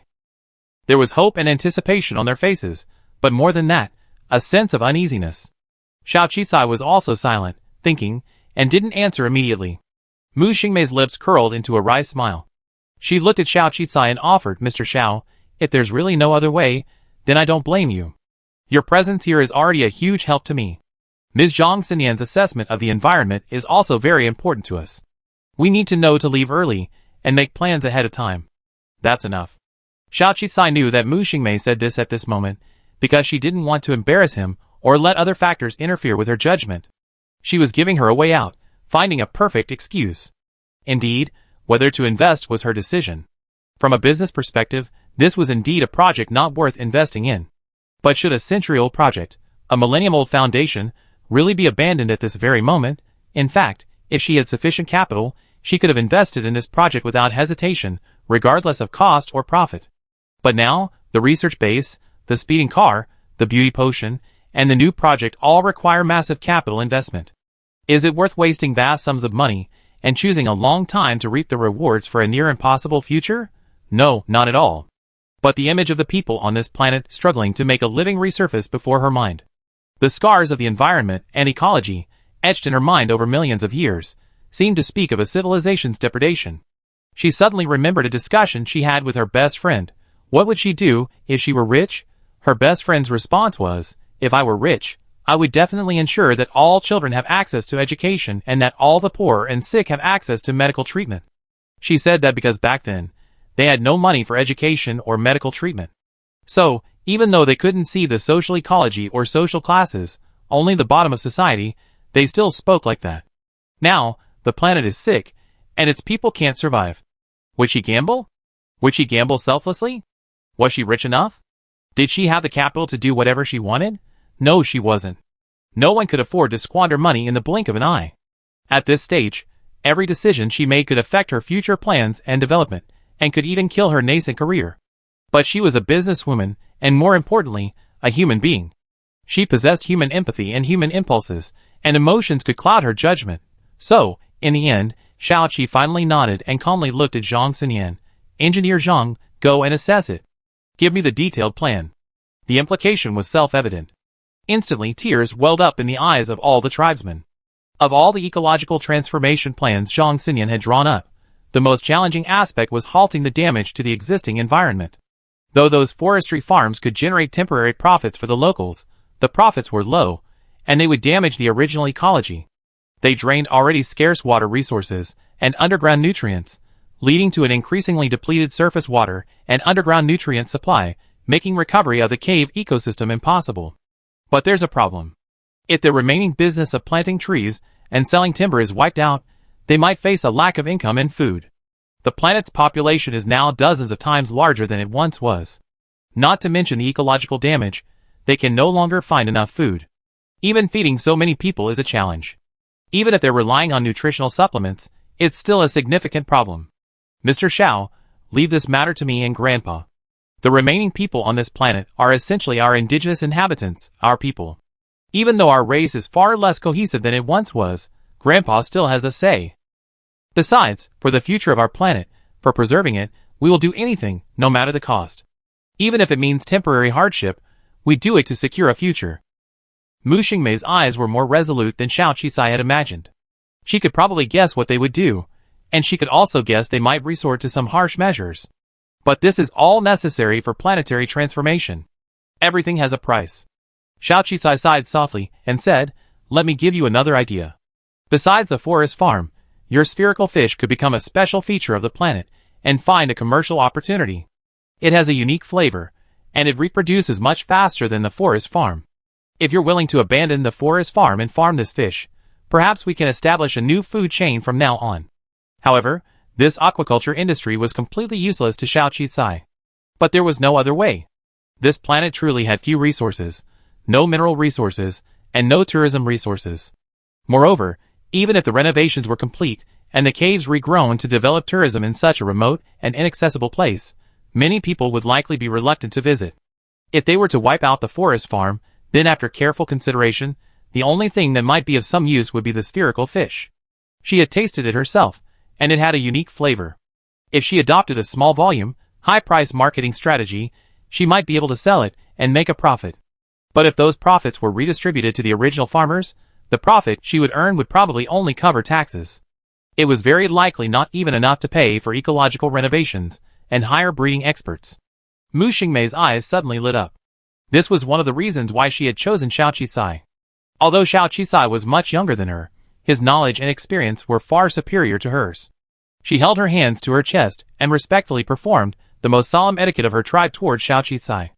"Thank you for giving us hope. Thank you for your choice. I and the people of our entire planet will remember your contributions and help for the rest of our lives. You will always be our benefactor, and I swear to be loyal to you with all my strength, even if it means risking my life. Go ahead. Since I made my choice, it's naturally in my best interest. Don't think too highly of me. Once this matter is resolved, come back to planet 4628 with me." Xiao Qicai shook his head. He didn't want to see Mu Xingmei sell herself to him because of her race.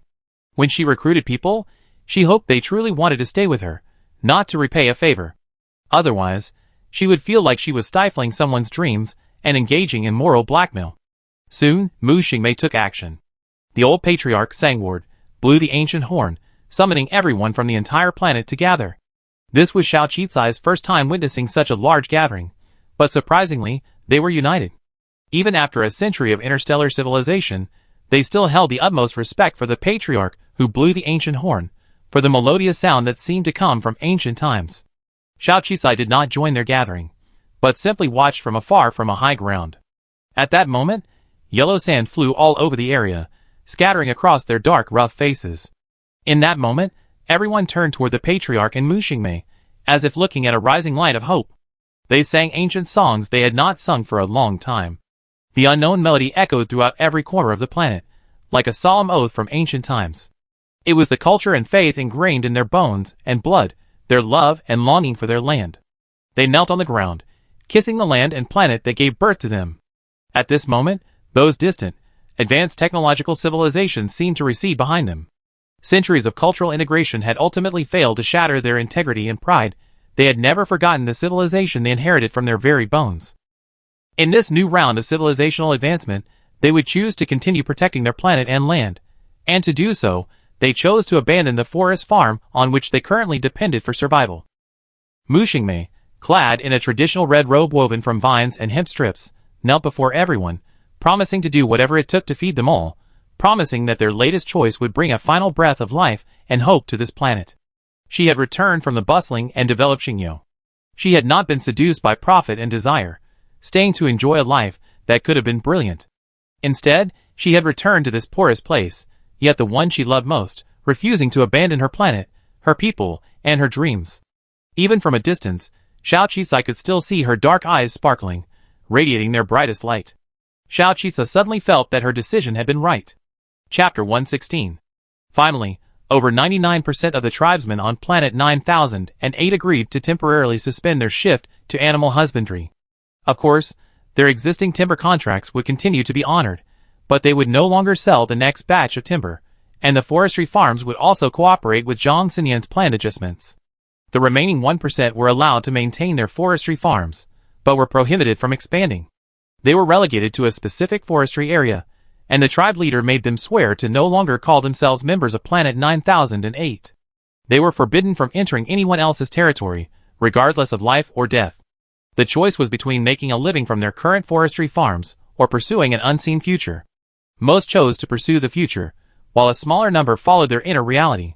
Of course, this wasn't shameful, everyone had the right to choose, but over 99% chose to take a gamble. They shared Mu Xingmei's ideals and a deep love for this planet, which solidified their decision. But 99% of people chose to take control of the planet's future. This power was far more formidable than on ordinary planets. Of course, this would also make planet-wide transformation and other tasks much easier, raising enthusiasm for work to the point where countless people were willing to work for free for their own planet. Xiao Qisai saw this, and asked tribe leader San Ward to apply for economic autonomy from the United Government, allowing the tribe to manage the planet's economy themselves. A derelict planet, with no clear destination, could be rebuilt with investment and managed by itself, without anyone else's concern. This was a truly auspicious opportunity, and the local star region immediately agreed, "Do whatever you want. Just leave me alone." So, economic autonomy soon returned to the hands of our tribe, creating the conditions for a radical planetary transformation. And soon after, the ecological farming experts Yao Fangquan had hired at great expense arrived. They would create 10 breeding bases for the entire 9008 planet, employing most of the planet's young and middle-aged workforce to improve the environment and create a new future. However, the wages were voluntary, only internet access and food were required. The internet was the foundation for their next generation's learning, and food was the foundation for their growth. This condition wasn't proposed by Xiao Qisai, but was voluntarily agreed to by Mu Xingmei and all the tribe members, knowing that Xiao Qisai was investing a century in a project with little prospect of a return. Since they were being saved, they wouldn't rush their wages until they saw a profit. Xiao Qisai was moved by their cohesion and sacrifice, but she still arranged the salaries they were owed.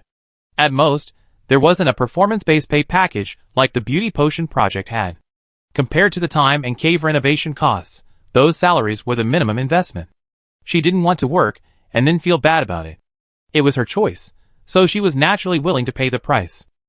However, Xiao Qisai hadn't anticipated that the remaining 1 million star coin Xiao Qisai had given Mu Xingmei would be used by her to purchase nutrient solution to support the tribe's early development and renovation of the planet during a period when they couldn't generate any profit. She didn't take any credit for this achievement. She attributed the 1 million nutrient solution entirely to Xiao Qisai, because the money had come from her in the first place.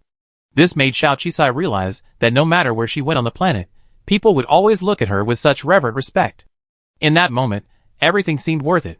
Having money to do meaningful things was truly worth it. After planning the ecological breeding of the spherical fish and the renovation of the underground cave, Xiao Qisai prepared to return. Upon learning that their current professor was the renowned eccentric Zhang Xinyan, 2 university students, Wang Yu and Yin Haiyu, excitedly expressed their desire to stay and assist her, learning along the way. If they were willing, Xiao Qisai would naturally let them stay, and she also provided a generous amount of travel expenses for the researchers, staff, and experts stationed here. Almost immediately, Xiao Qisai recruited another group of young people willing to work and contribute to the company. However, she had Yao Fangquan use Zhang Xinyan's name in the recruitment process, which attracted many students from related majors to come for internships. Of course, she hadn't anticipated Zhang Xinyan's fame would become so resounding. It was as if she had gained not only a new talent but also a new fish. This, of course, was a good thing. Zhang Xinyan naturally knew that Xiao Qisai had used her name for recruitment, but she didn't care. Looking at the eager eyes of each student, she suddenly seemed to understand the true meaning of Xiao Qisai's words.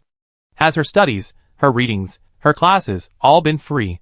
Since so many young people were willing to learn with her, why not take this opportunity to pass on her philosophy, so that more future experts can dedicate themselves to ecological protection and development? This seemed like a good idea. It would both complete the project and generate profit. Unconsciously, Zhang Xinyan's mindset had changed. This change would bring countless environmentally conscious professionals to Zhao's pharmaceutical, or indeed the entire coalition government, in the future. Of course, that's a story for another time. After more than a month of inspection and supervision, Xiao Qisai embarked on his return journey. After explaining everything to the clan leader, his family, and the work team, Mu Xingmei left with Xiao Qisai. She understood that she needed to continue growing with Xiao Qisai, constantly striving to become more valuable, more fulfilled, and more capable. Even if their planet's project was eventually suspended and labeled a failure, she would have enough power and wealth to protect her people.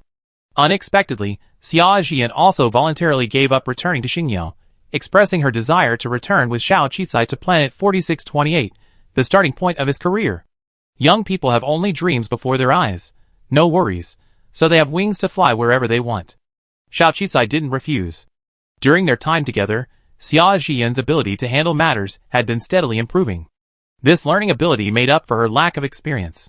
She was willing to give her a chance to train a capable assistant. The spaceship quickly flew to Terminal A. As it returned to Terminal A, the interstellar spaceship she had hired would also reach its end. It was a bit expensive, but otherwise it was quite convenient. If she frequently traveled between lower-level planets in the future, purchasing a private interstellar spaceship would be necessary, or, in other words, something to consider once she had more financial resources. Xiao Qicai had originally planned to fly directly from Terminal A to planet 4628, but she suddenly discovered that Terminal A didn't have a direct flight to planet 4628, so she had to plan another transfer from Shengyun. However, Xia Jian had already taken care of all these minor transfers, so she didn't have to worry about them. But Xiao Qicai still felt a little depressed, even though things on planet 9008 had been handled so well. Until 002 in her mind reminded her sinisterly, "Have you forgotten you promised me to have a good relationship with your current partner? You're so focused on making money that you've forgotten everything else, aren't you?" 002's mechanical tone was filled with resentment, like someone who had been betrayed. Didn't I promise you to get along well with him? Look, I even took the initiative to treat him to dinner last time. Xiao Qicai felt a little guilty. Haha, last time I offered to treat him to dinner, it was all about the money. 10 billion.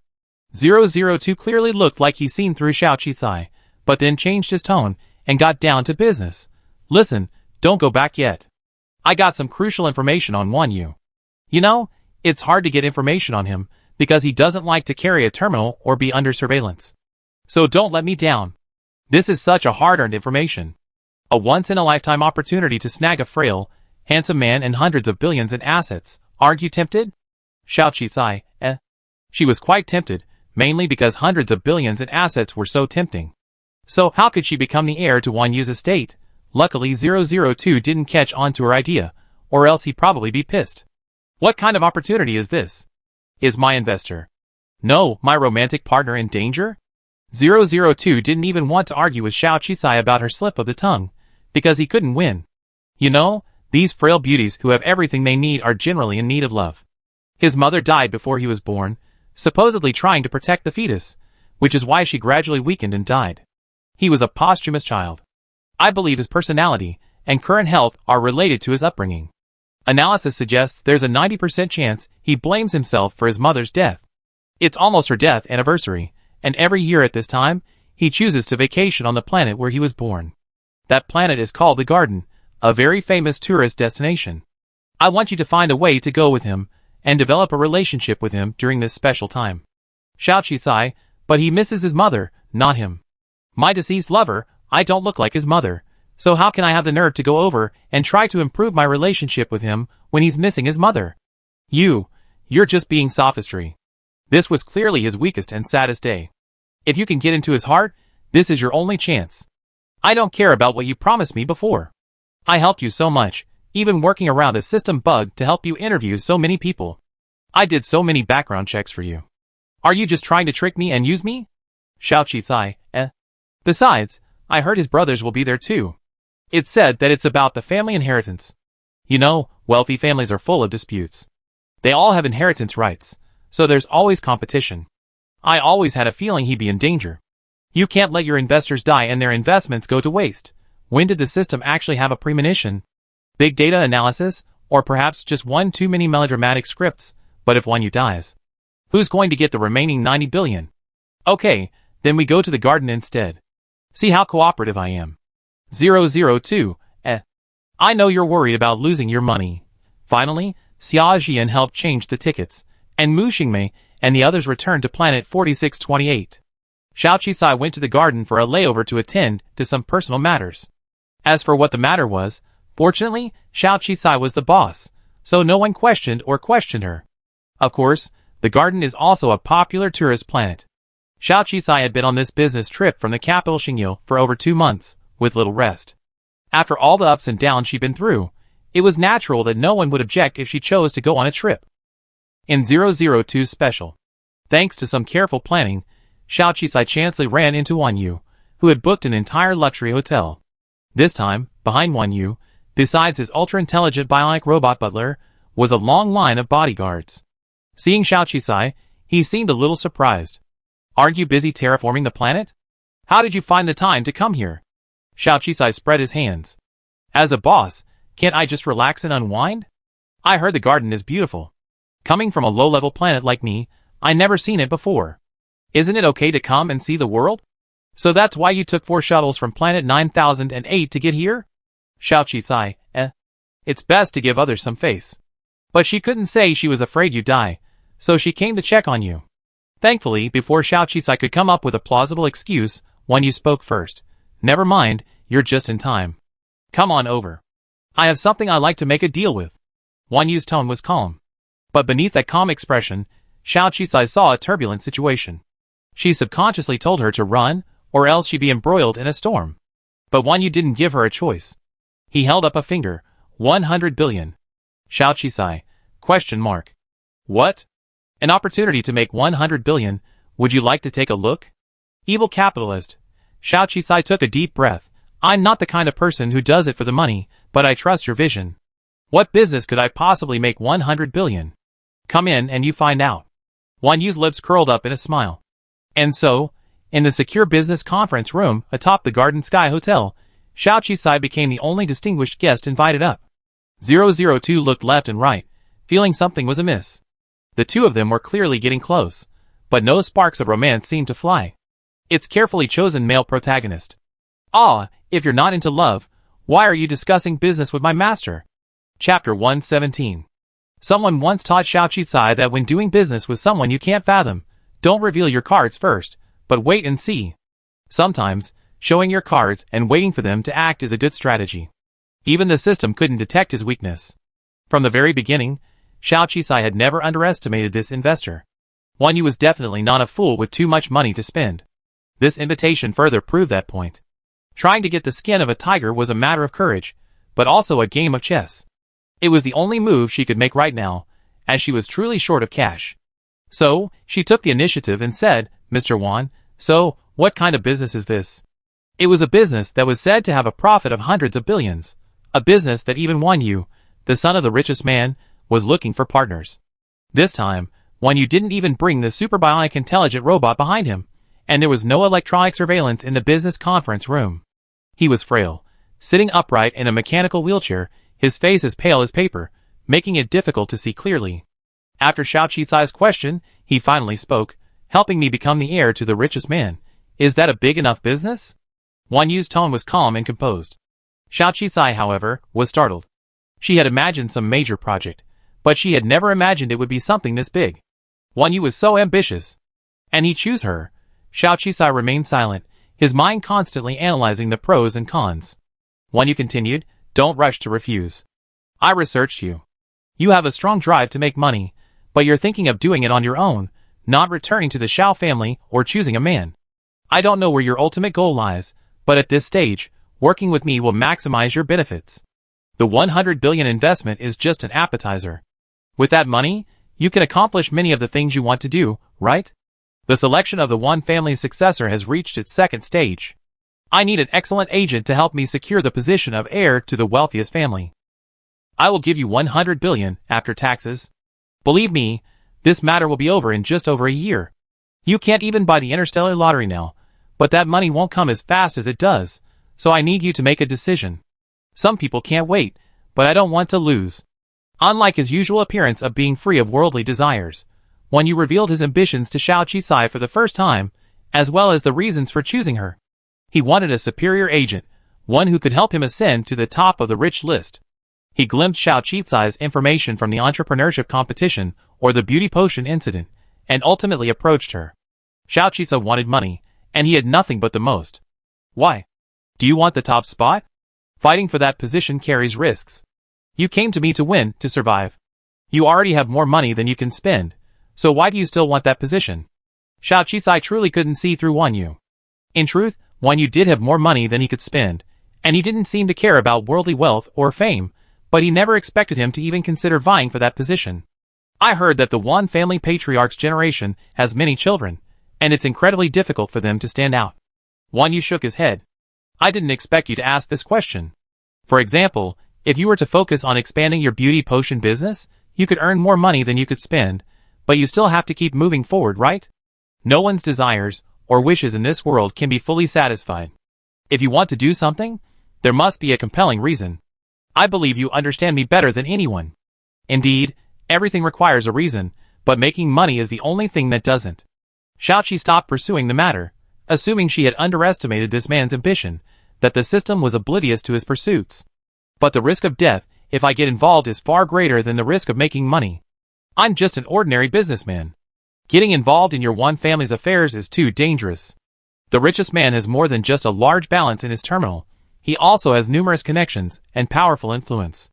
If she helps Wan Yu, she could easily be eliminated by her competitors. Besides, even Wan Yu himself might not be sure of his fate, let alone her. First, I recognize your abilities. Second, let me reiterate, this is a business partnership. I grant you all financial agency rights. As for any conflicts within my family, I will keep them away from you. Of course. If our one family can't even guarantee the safety of our own agents, then we don't deserve to be the richest man. On one hand, there's 100 billion yuan. On the other, there's the endless risks and hassle of getting involved. If she were to participate in the competition for the Wan family's heir, it would undoubtedly trigger a series of consequences and chain reactions. Her career is just beginning, so she can choose to proceed step by step. But that's 100 billion. If the bet wins, and Wan Yu takes the top spot, she'd have an infinitely powerful backer, more funds, and capital. She'd have the money to do more things, like transforming planetary bases or making long-term investments like Planet 9008, nothing she needs to worry about. And what she wants to do is far more than just a little money can solve. Right now, she needs money, desperately. This is a difficult decision, more difficult than anything Xiaoqi has made since coming to this world. Fortunately, Wan Yu didn't demand an immediate decision, but instead gave her time. I give you time to consider it. I originally wanted to wait until the speedy car project showed results before making a final decision.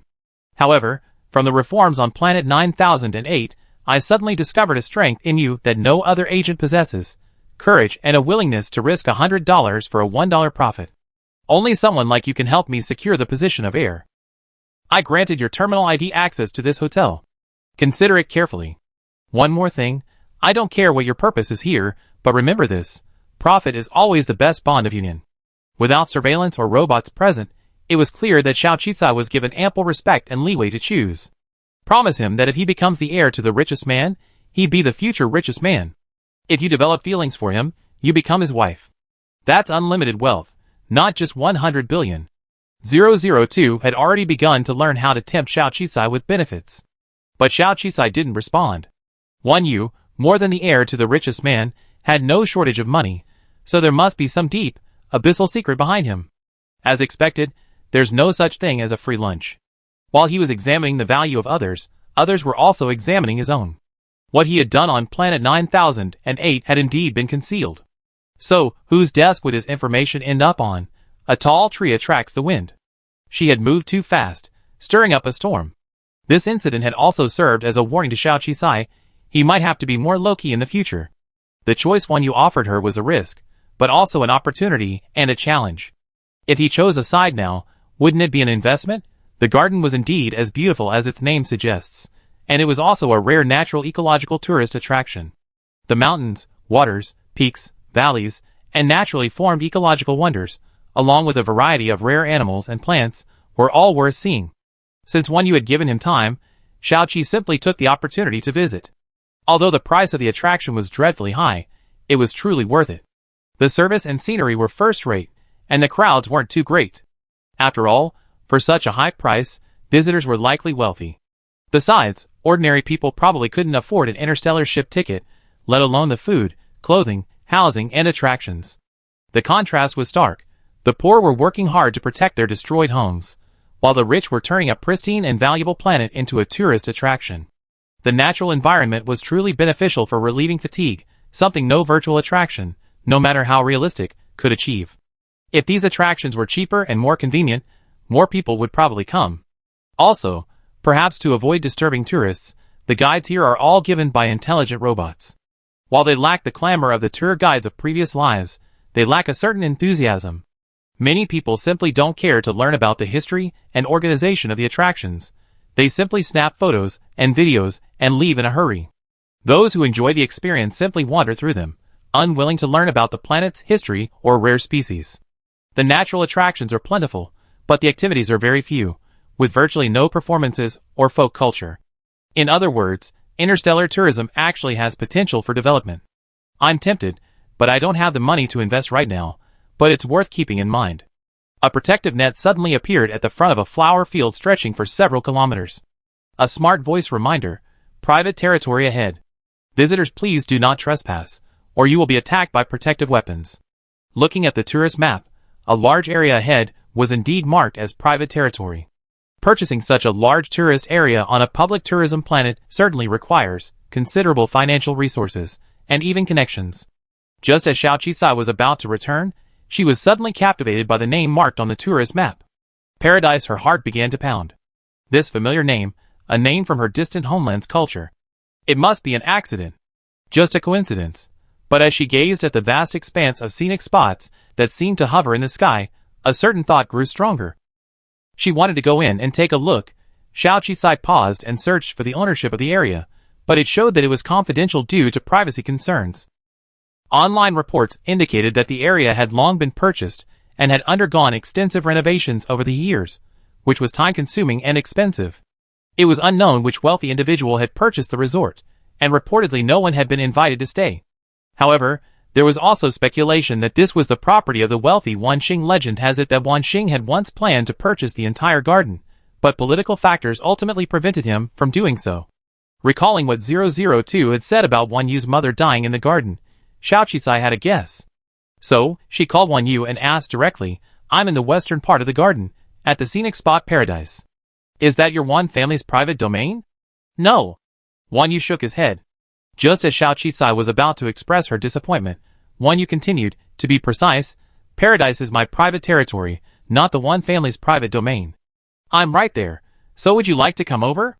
Xiao Qisai, What a coincidence. She looked up at the sky above Paradise. It seemed shrouded in clouds, obscuring its true appearance. She nodded. "Since the host has invited me, I'm willing to go up and take a look." Chapter 118. However, what disappointed Xiao Qisai was that, aside from its name, the architectural style of this so-called paradise, while almost entirely reminiscent of the paradise of her hometown, was entirely consistent with that of contemporary interstellar society, occasionally infused with touches of ancient style, all typical of this interstellar society. A notable point was that the entire structure was suspended in midair. The natural scenery, combined with man-made craftsmanship, created a truly magnificent aerial paradise. The most bizarre aspect was the central point in the sky, as if a gaping hole had appeared in the sky.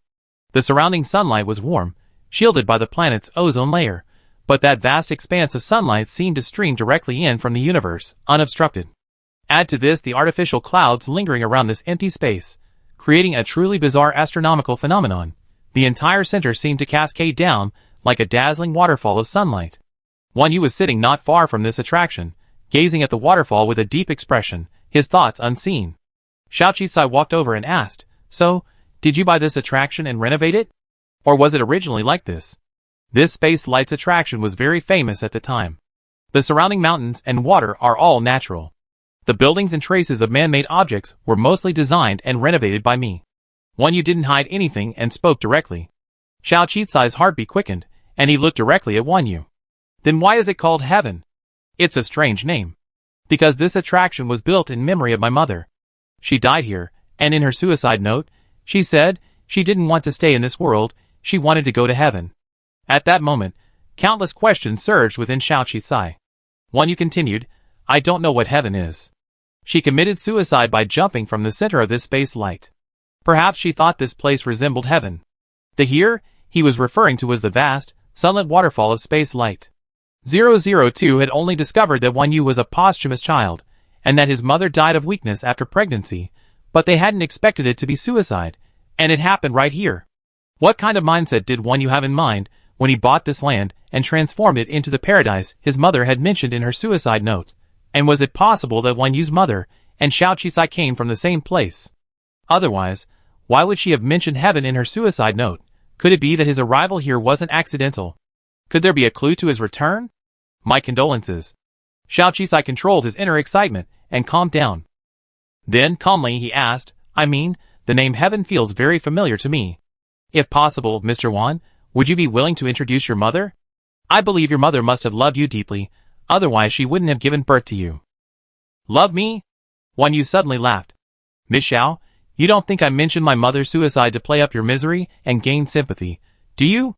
While I think you're the most suitable candidate, and I do want you to agree to cooperate with me, I wouldn't resort to such tactics. Besides, if she truly loved me, she wouldn't have committed suicide when she was only 5 months pregnant with me. My father gave me a copy of my mother's medical examination. In fact, my mother was very healthy when she was pregnant with me.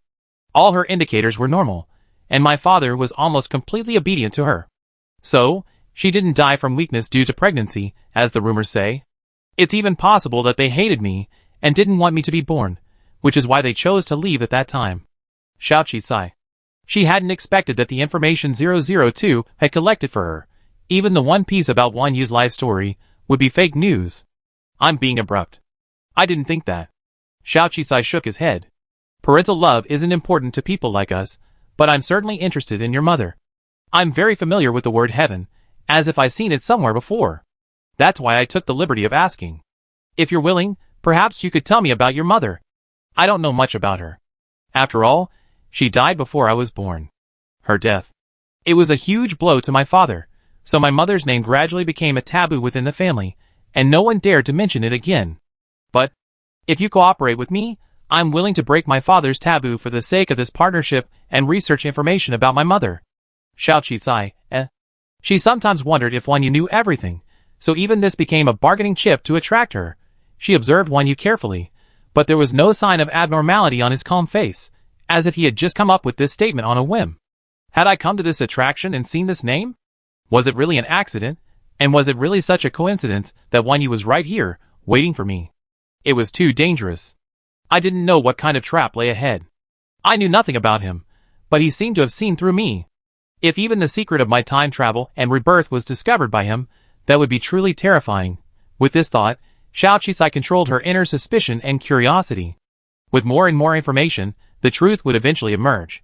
She didn't need to rush and expose herself. 002 was extremely depressed in Xiao Qisai's mind.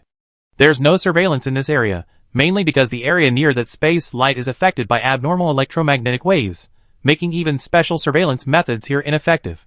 His mother actually committed suicide, and the online information is inaccurate. 002 was also in self-doubt, believing its information had never been wrong, but it hadn't expected to stumble so badly with Wan Yu. Luckily, Xiao Qisai didn't follow her advice, and try some shabby trick of exploiting his longing for his mother to get into his heart. Seeing Wan Yu's calm demeanor, she didn't hate her mother anymore. How could she miss her? It was only 5 months. It was only because the medical facilities in this interstellar society were so good, otherwise Wan Yu would never have survived. Survival was a blessing. His poor health was most likely due to premature birth. 002, please help me gather information on Wan Yu's mother. If I remember correctly, I already linked Wan Yu to my romantic partner, so the related side quest characters should be updated. I believe his mother must be hiding some secret, and perhaps knowing this secret will help me better understand Wan Yu. Xiao Qisai didn't doubt the accuracy of 002's information because of a single error, but instead asked it to research Wan Yu's mother. Thankfully, Wan Yu's mother had legal United Government citizenship, so her information wasn't completely confidential. Although some information seemed to have been deleted, the basic information was still available. Wan Yu's mother's name was Qiaoshen. Surprisingly, she didn't come from a prominent family, but rather from an unknown planet. The relationship between Qiaoshen and Wan Yu's father, Wan Jinyang, resembled what 002 considered a perfect, model romance from a novel. Qiaoshen, through her own hard work, earned admission to a top university. There, she fell in love with the son of the richest man in the world. After graduation, she married despite widespread opposition, their wedding the envy of the entire galaxy. Information revealed that Qiaoshen bore Wan Jinyang 7 children. Perhaps her greatest regret was her premature death due to frail health during the birth of her 7th son. Other rumors circulating online were even more succinct, claiming that despite being the richest man in the world, Wan Jinyang had only ever been with Qiaoshen. Even after her death, He never found another woman, let alone remarried or had children. 002 was so moved by the information he had gathered that he nearly cried. This is my idea of perfect love. Mutual attraction, unwavering loyalty, defying worldly disapproval, marrying into a wealthy family across social classes, getting married and having children, but to my surprise, it ended in tragedy. Okay, there's not much official information, just Xiao Yan's citizenship and age, information about her wedding with Wang Jingyang, and her eventual death. Most of those fantasies about the richest man and the girl from the slums are just rumors, or even fan fiction. Of course, fairy tale romances do exist. But if their relationship was a fairy tale romance, why did Xiao Yan commit suicide? And having 7 children is just too horrific. Even if his family was wealthy, few people would have so many children, right? If the rumors were true about Xiao Yan's poor health, and Wang Jingyang loved her so deeply, how could he bear to let her have so many? If it were me. Stop. She would rather die than marry for so-called love, and die in childbirth. Such fairy tale love stories were better left to admire in novels. Xiao Qisai shuddered. If Xiao Yan really was from Earth, then she had indeed achieved the status of a winner in life, but her end was tragic nonetheless. A vague thought formed in Xiao Qisai's mind, and she even began to doubt Wan Yu's true purpose for collaborating with her. Thinking of this, she quickly shook her head at Wan Yu. You're overthinking it. I wouldn't agree to collaborate with you just because I want information about your deceased mother. After all, I'm not interested in your mother. Oh! Wan Yu didn't look disappointed. But sometimes, curiosity comes at a price. Wan Yu looked at her. You should make a decision quickly. Choosing me should be better than choosing anyone else. So passive. Xiao Qi hated this feeling of being out of control. When Wan Yu looked at her, it was as if he was hiding some profound secret, as if he saw through her. So Xiao Qi's only thought was to run. What did Wan Yu's life or death have to do with him? At most, he would need to find another investor or extend his time to find other ways to make money. Doing business with someone so hard to understand, yet seemingly seeing through him, was the real danger. But Xiao Qi only realized this now, and it was too late. A sudden, massive explosion rocked the entire paradise, and in an instant, it seemed to be crumbling. In that instant, the alarm system blared, and Wan Yu's bodyguards leaped out, frantically summoning their small flying cars. At that moment, they had forgotten that this haunted place couldn't receive any signal. Sir, let's get to the upper and lower passages. That's the only connecting passage. The bodyguards rushed over. Wan Yu's expression was tense, but he remained calm. The connecting passage? Won't they have thought of it? It's not safe there. Go to Yunshan Peak, there's a secret passage. A bodyguard heard him, and immediately pushed his wheelchair in one direction. Wan Yu turned to look at Xiao Qisai. Xiao Qisai, there's no other way. This place will collapse soon. Follow me. Xiao Qisai had never expected that curiosity would kill the cat, leading him to encounter such a danger. She hadn't expected the Wan family's heir struggle to cause such a commotion. Even such a major tourist attraction was bombed without a second thought. Is the security on this planet so ruthless? She gritted her teeth and ran towards Wan Yu. The weaker peaks and man-made landscapes were already crumbling. What a shame! Such a massive investment would eventually be destroyed. More importantly, even with the protective measures, the lower connection of the main passageway was beginning to crumble. Then, the explosions rang out again, this time even more devastating. The main passageway began to rapidly collapse, leaving massive pits blocking the path forward. I never thought they even dared to blow up my mother's grave. Wan Yu's face finally showed a rare look of panic. The road ahead was hanging in the air. He had no way out. Just then, he pressed a button on his wheelchair, and it zipped forward. The next second, it suddenly sprouted spiral flight attachments. The wheelchair instantly soared into the air, leaving the bodyguards behind him unable to catch up. They could only shield themselves, while desperately running in the direction Wan Yu had just indicated. Luckily, the bodyguards didn't need to push the wheelchair. They could still jump and run. The secret passage Wan Yu had mentioned was everyone's only hope. It wasn't just about protecting Wan Yu. It was also their own path to survival. The road beneath Xiao Qisai's feet was already sinking. She was at the back, unable to outrun him, and her agility was no match for the well-trained bodyguards. It was clear that every second she waited would increase the danger. She gritted her teeth, debating whether to expose her speeding car when she suddenly noticed the wheelchair in front of her turn and head towards her. All around her was the deafening sound of explosions, crashing bodies, and terrified screams. Wan Yu's wheelchair approached her, and he held out his thin, pale hand. I'm out of strength. Hold onto my hand. Xiao Qi was stunned for a moment, clearly not expecting Wan Yu to return to save her. Chapter 119. 002 screamed the classic hero rescue cliché in Xiao Qizai's mind. However, Xiao Qizai wasn't moved by the normal act of being rescued. She slapped Wan Yu's hand away, quickly ripped off a necklace from her neck, and then unfolded her palm. What nonsense! Your wheelchair can't possibly bear the weight of two of us. At that moment, a brand new, high-tech flying car suddenly appeared before them. Xiao Qizai got in without a word. Thankfully, the car was still functioning, seemingly unaffected by the special electromagnetic waves of space light. While Wan Yu was still surprised, Xiao Qizai had already grabbed his hand and forcefully pulled him into the car. Amidst a new round of violent explosions, everything in the main corridor, including the massive mountain, completely collapsed, falling from the clouds. Thankfully, before the energy of the collapse could reach them, and beyond the earth-shattering explosion, the swift-flying car swiftly left the sky. She said the feuds among the wealthy were life-threatening. Luckily, Xiao Qizai had brought his speedster with him for the entrepreneurship competition, otherwise it would have been difficult to escape. Xiao Qizai brought Wan Yu back to his temporary hotel. Wan Yu sat limp on the floor, clearly still in shock. Seeing he looked like he was about to die, Xiao Qizai pulled a sedative from his emergency kit. Can you take this medicine? Calm down. Think carefully. Who was trying to kill you? Who almost made me die with you? We need to settle this account. Wan Yu took a deep breath, calming himself somewhat, but shook his head and didn't take the sedative from Xiao Qizai. However, his composure had slowly returned. A cold look crossed his face. Who else? Of course, it's the 5 brothers I'm vying for the succession. 5 biological brothers? Although the gossip gathered by 002 claimed Qiao Yin had 7 children, Xiao Qizai was still incredibly surprised to hear Wan Yu's confirmation. Who would have so many? And brothers killing each other is too tragic. Aren't siblings born in fairy tales supposed to love each other? To think they fight to the death for the heir's position. If Qiao Yin knew, he'd probably be unwilling to give birth to these children. My biological son. Wan Yu was still panting slightly. I have 5 brothers and 1 sister.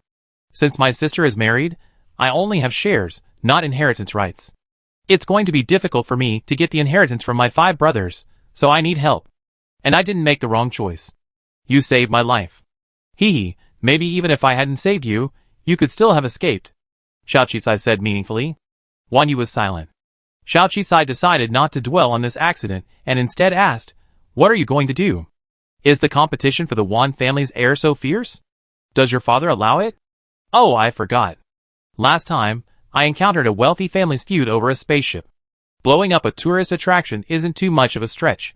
After all, your Wan family is richer. Wan Yu, you won't allow me, so I file a complaint.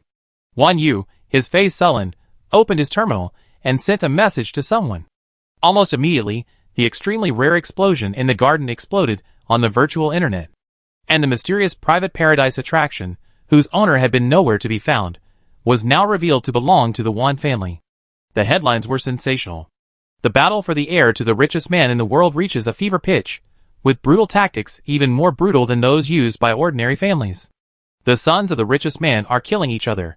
Brothers are killing each other. If it's all like this, how many will survive? In short, the headlines in various news media were all very eye-catching. While ordinary aristocratic families were obsessed with gossip about power struggles, this was the first time that information related to the richest man had been spread. The richest family? That's the wealthiest family in the entire coalition government. Had they actually started a duel? Aren't the richest families of this generation said to be harmonious and free of conflict? A sudden explosion? So exciting. In short, public opinion exploded instantly, and the entire virtual network was abuzz. Logically, given the Wan family's wealth and influence, these trending topics shouldn't have been leaked. Even those who did report them should have explained the situation to them before reporting. The fact that they were reported and widely publicized, without being suppressed immediately meant this information was leaked by someone in the Wan family. As for who, Xiao Qizai could guess with his eyes closed. It was naturally the victim before him. The reason the news wasn't suppressed was, firstly, to capitalize on public opinion, and secondly, to express dissatisfaction and grievance. Killing 2 birds with 1 stone, it immediately ignited the Wan family's wrath. Before dusk fell, a gentle, silver-haired elder arrived with a large group of bodyguards, and Wan Yu's wheelchair, respectfully bowing to Wan Yu. Young master, I'm sorry to have frightened you this time. We handled this matter according to the master's instructions. So, should we remove the online propaganda? Wan Yu remained silent, simply supported by the robot as he sat back in his wheelchair. Since you want an explanation, you should give it first, and then remove the propaganda. Butler Schubert, you're being very slow this time. Let's go to Wanxing Building. I give you a satisfactory solution, young master. A group of people respectfully surrounded Wan Yu and left. Xiao Qisai thought for a moment, feeling unsafe here, and followed Wan Yu. The old housekeeper glanced at Xiao Qisai but said nothing, simply assuming she was Wan Yu's man. In the spacious hall, a man knelt, bound. Seeing Wan Yu approach, he closed his eyes and lowered his head unwillingly. I'm sorry, I did it. Wan Yu glared coldly at the robot beside him, and the robot slapped the man twice in the face. You did it. What right do you have to do it? Wan Yu smiled and looked at Schubert. Does father mean to find a dog to explain himself to me? I almost died there, and that's my mother's grave. Father prides himself on his deep affection, but he wouldn't even be able to protect his own wife's grave. Schubert took a deep breath. He clapped his hands. Third young master, do you hear me? Come in. We must give an explanation to the young master and the patriarch about this matter. As he clapped his hands, a young man, looking somewhat embarrassed and unwilling, was escorted in by several bodyguards. Even though he was being held by several bodyguards, the young man maintained a defiant expression. He was tall and handsome, clearly of high status. Since the housekeeper called him third young master, he must be Wan Yu's biological brother. I didn't expect them to arrest him so quickly, even his own son. Of course, if they were arrested, there must be evidence. And the other party must have known they would be caught before they did this, otherwise, they wouldn't have taken action. So, this third young master was gambling on whether he could kill Wan Yu in one fell swoop. After all, a dead man was of no value. Even now, he was trying to get the people below him out first. So, if he succeeded, he would probably be punished at most, but he wouldn't be sent to jail. There are so many schemes everywhere. The struggles among the wealthy are truly terrifying. Xiao Yu, although your health may be poor, you're lucky. Thanks to you, you're still alive. So how could I possibly die? Tensions immediately mounted between the two brothers. Wan Yu's face was stern. I never imagined he would resort to such violence, even going so far as to blow up my mother's tomb. Mother?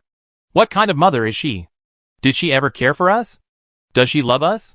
Just blow it up, and it saved my father from having to worry about it all the time. Wan Xing was unconcerned. Butler Schubert's face darkened upon hearing this. Third young master, although this matter has nothing to do with you, Du Sheng is, after all, one of your men. The head of the family has decided to hand Du Sheng over to the police for sentencing according to the laws of the coalition government. And third young master, you need 6 months of confinement. What? 6 months of confinement? You mean I can't participate in the next round of succession selection? Wan Xing's face finally showed shock. Without evidence, how can you accuse me of ordering this? It was Du Sheng who acted on his own initiative. He wanted me to win, so he did it himself. He's already confessed. Why should I be confined for so long? Father is partial. I knew he favored this sickly child. Third young master, it would be embarrassing if you produced evidence. This is the lightest punishment the patriarch can bestow upon you. And not only that, from today on, the jurisdiction and shares of Wan Yuan Company under your name will be transferred to young master. Schubert said. Wan Yuan will be given to him too. This isn't fair. I want to see father. Wan Xing protested. Schubert shook his head. The patriarch is busy with important matters and doesn't have time to see you. He's ordered that if you don't abide by his rules, you will be kicked out of the entire game. So, third young master, do you choose to accept the patriarch's punishment this time, or do you want to quit the game completely? As soon as these words were spoken, Wan Xing's face turned pale. He glared at Wan Yu fiercely. Fine, you're lucky, but I don't believe you always be lucky. A sickly person arguing with us. Who do you think you are? Why didn't you die with that woman back then? His words made Schubert pale, and Wan Yu's expression also turned extremely grim. But in the end, Wan Yu still said nothing, only coldly saying, I never bark with dogs. Young master, what do you think of the outcome of this matter? I just completed the transfer of ownership and documents. Wan Yuan Company is now under your name, and you can proceed. We also consulted with the Court of Justice.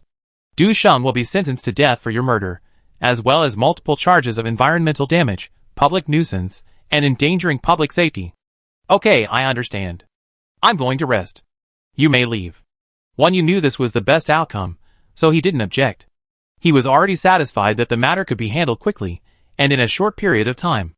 Xiao Qisai, following behind him, was thoroughly conscious of the Wan family's ruthlessness, dominance, and efficiency. Wan Jinong was certainly a man of great courage. His son handled the matter as he pleased. However, this did eliminate a competitor, albeit at a high cost. He nearly died. Some of the third young master's words were worth pondering. He seemed to have no feelings for his own mother. Shouldn't children born out of love be pampered? Why would they be so neglected? Not only that, but a rift has probably developed between them, like enemies. That's why they're so unconcerned, even when her tomb was blown up. Wan Yu didn't look the least bit sad. Clearly, his mother didn't hold much weight in his heart, otherwise he wouldn't have been so indifferent to the bombing of her tomb. So, do these wealthy families only produce cold-blooded freaks? Or is it simply because the family relationships are dysfunctional to begin with? Xiao Yin must be hiding some secret. It's definitely not a fairy tale love story. There are still 4 competitors, but our chances of winning have doubled. Wan Yu analyzed coldly, as if he hadn't just escaped death. Actually, the real mastermind behind this isn't Wan Xing, but my good brother Wan Dan. Wan Xing has always been his biggest supporter, but unfortunately, he tried too hard to disavow himself, and the scapegoat he found was genuine enough. Xiao Qi was puzzled. If you knew so much, why didn't you say it just now? I believe that with the speed and results of the butler's handling of this matter, your father would have turned a blind eye if you had spoken, right? Without evidence, rashly confronting my brother would only lead to greater trouble. Besides, they were so sincere this time, giving 1 yuan to me. If you nod now, promise, I can transfer you some cooperation intention money right away. How about that? Anyway, it's money that comes right to you, why not use it? Consider it their sponsorship. Oh, 1 yuan, how much of the compensation you just transferred to me? 1 yuan is a top 50 StarCraft gaming company with annual revenue exceeding 100 billion. We just completed a shareholding change, and the asset transfer has already been received. I transfer the money to you now. How about that? 20 billion. Xiao Qicai transfer. Hearing the 20 billion transfer, Xiao Qicai's mind seemed to clear of all its chaotic speculations, and only joy filled his eyes. As expected, the only way to relieve worry is to get rich quickly. But she still turned and left. Consider this 20 billion as the life-saving money I just saved you and compensation for my emotional distress. It's not enough for me to agree to get involved in such a dangerous dispute like yours. She returned to the hotel happily and transferred 10 billion to Wu Xiu. Register a new company and start the environmental remediation project on planet 4628. Money isn't a problem, but I want to see results before I come back. Wu Xiu, surprise. Boss, did you win the lottery? Did you buy the Interstellar lottery? No, I saved another man. Money to buy his life. Occasionally, it feels good to get something for nothing. 002, The price has gone up. The price has gone up. 20 billion star coins for a life. Last time, Si Mukin paid 10 billion. Why is it looking for a man who can double his money and give her 40 billion for a life next time? No. It's looking for a romantic partner for her. Not a wealthy sponsor who work for her and take advantage of her. No. There won't be a next time. This time, he had to succeed. Even if he took a step back, the fact that 1 Yu didn't work for Xiao Qicai this time was still a good outcome. While 002 was reflecting bitterly, Xiao Qicai was already thinking about how to spend the remaining money. Chapter 120. Sure enough, ripping off the rich is the fastest way to make money. It's stress-free, but a bit exhausting. 002, I need more detailed information. Please give me all the information on 1 Yu's father, his 5 brothers, his sister, and everyone else involved. 002, surprise. Why are you so eager? Did you figure it out? Were you moved by his act of trying to save your life just now? Yeah, don't you think? His transfer was quite clever. Xiaoqi followed 002's lead with a smile. 002, So it wasn't the person he was after, it was the money. But regardless, this was a good thing, and so it updated the database one by one. But surprisingly, the Wan family seemed secretive and low-key. The information that could be collected by the virtual network was extremely limited, so the information about them wasn't extensive or detailed. As expected, systems that rely on technology to collect data still have some vulnerabilities. Wan Jinong, aside from his reputation for doting on his wife, was more low-key than any previous Wan family patriarch. What surprised Xiao Qicai, however, was that he was actually over 120 years old. That means he was actually 100 years old when 1 Yu was born. Xiao Yin was his classmate, so they were probably around the same age. Xiao Qicai suddenly thought of Yao Fangquan. Yao Fengchuan's return to work was a testament to his age and his wealth of experience, but having a child at retirement age was too scary. All signs indicate that the rumors of Wan Jinyang doting on his wife are absolutely a fabrication. Who would allow their beloved woman to give birth at 100? Even with advanced technology, the damage to their health would be immense. Xiao Qicai even suspected that Wan Jinyang had driven his wife to death. And if Qiaoshen had truly traveled from Earth like himself, that would be terrifying. Wan Yu, the youngest child, was already 26 years old. And his eldest brother, Wan Tan, Wan Jinyang and Qiaoshen's oldest child, was already over 90. This truly confirmed the rumors. They got married right after graduation, had children right after marriage, and had 7 children in 100 years. The interval seemed long, but they were terrifying nonetheless. While the Wan Yu brothers' personality traits and weaknesses were unclear, what was clear was their assets, which were simply terrifying. Wan Jinyang's asset information, even the system, was still being updated, meaning that his assets were incomplete and impossible to compile. Even the system can't compile complete asset information. It's clear that the title of Interstellar Richest Man is no joke. The asset information for Wan Jinyang's other children is comparable to Wan Yu's. You have to remember that Wan Yu's extensive asset information, which stretched over several pages, was enough to astonish Xiao Qicai. She swore that if she were born into such a wealthy family, as long as her siblings didn't harm her, she would rather lie down. Who would want to risk their life to fight for the heir? It can't be spent anyway. What's the difference between spending it all and not spending it all? It seems there isn't. However, the investigation revealed, or rather, all the signs indicate, that Wan Yu, despite his disability, was deeply interested in becoming the heir, not to mention his brothers. However, his brothers, though older, possessed assets comparable to Wan Yu's, seemingly confirming Wan Xing's earlier statement that Wan Jinyang, as a father, did indeed seem to favor his youngest child. Otherwise, given his physique and age, he wouldn't have amassed nearly as much wealth as his brothers. Whether it was through favoritism or tactics, Wan Yu clearly possessed the ambition and ability to compete for the heir position. The information was abundant, but Xiao Qicai still couldn't understand why Wan Yu singled out her. Even though her reputation had spread, making her a recognized business genius of her generation, there were many more experienced individuals.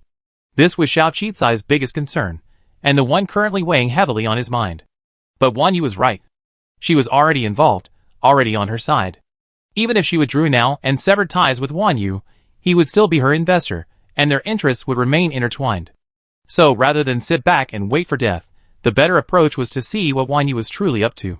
Xiao Qicai's eyes held determination, and equally ambitious ambition. In reality, she had already made her decision. The conference room at Wanqing Building was tense. Wan Yu, given your health, you only have 20 years left to live. Why are you fighting us? Yes, what do you need the money for?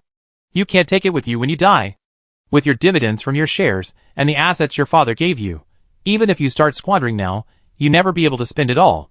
The Wan family's wealth needs a strong heir, and your body is completely unfit for it, so why bother fighting with us? Mother died giving birth to you.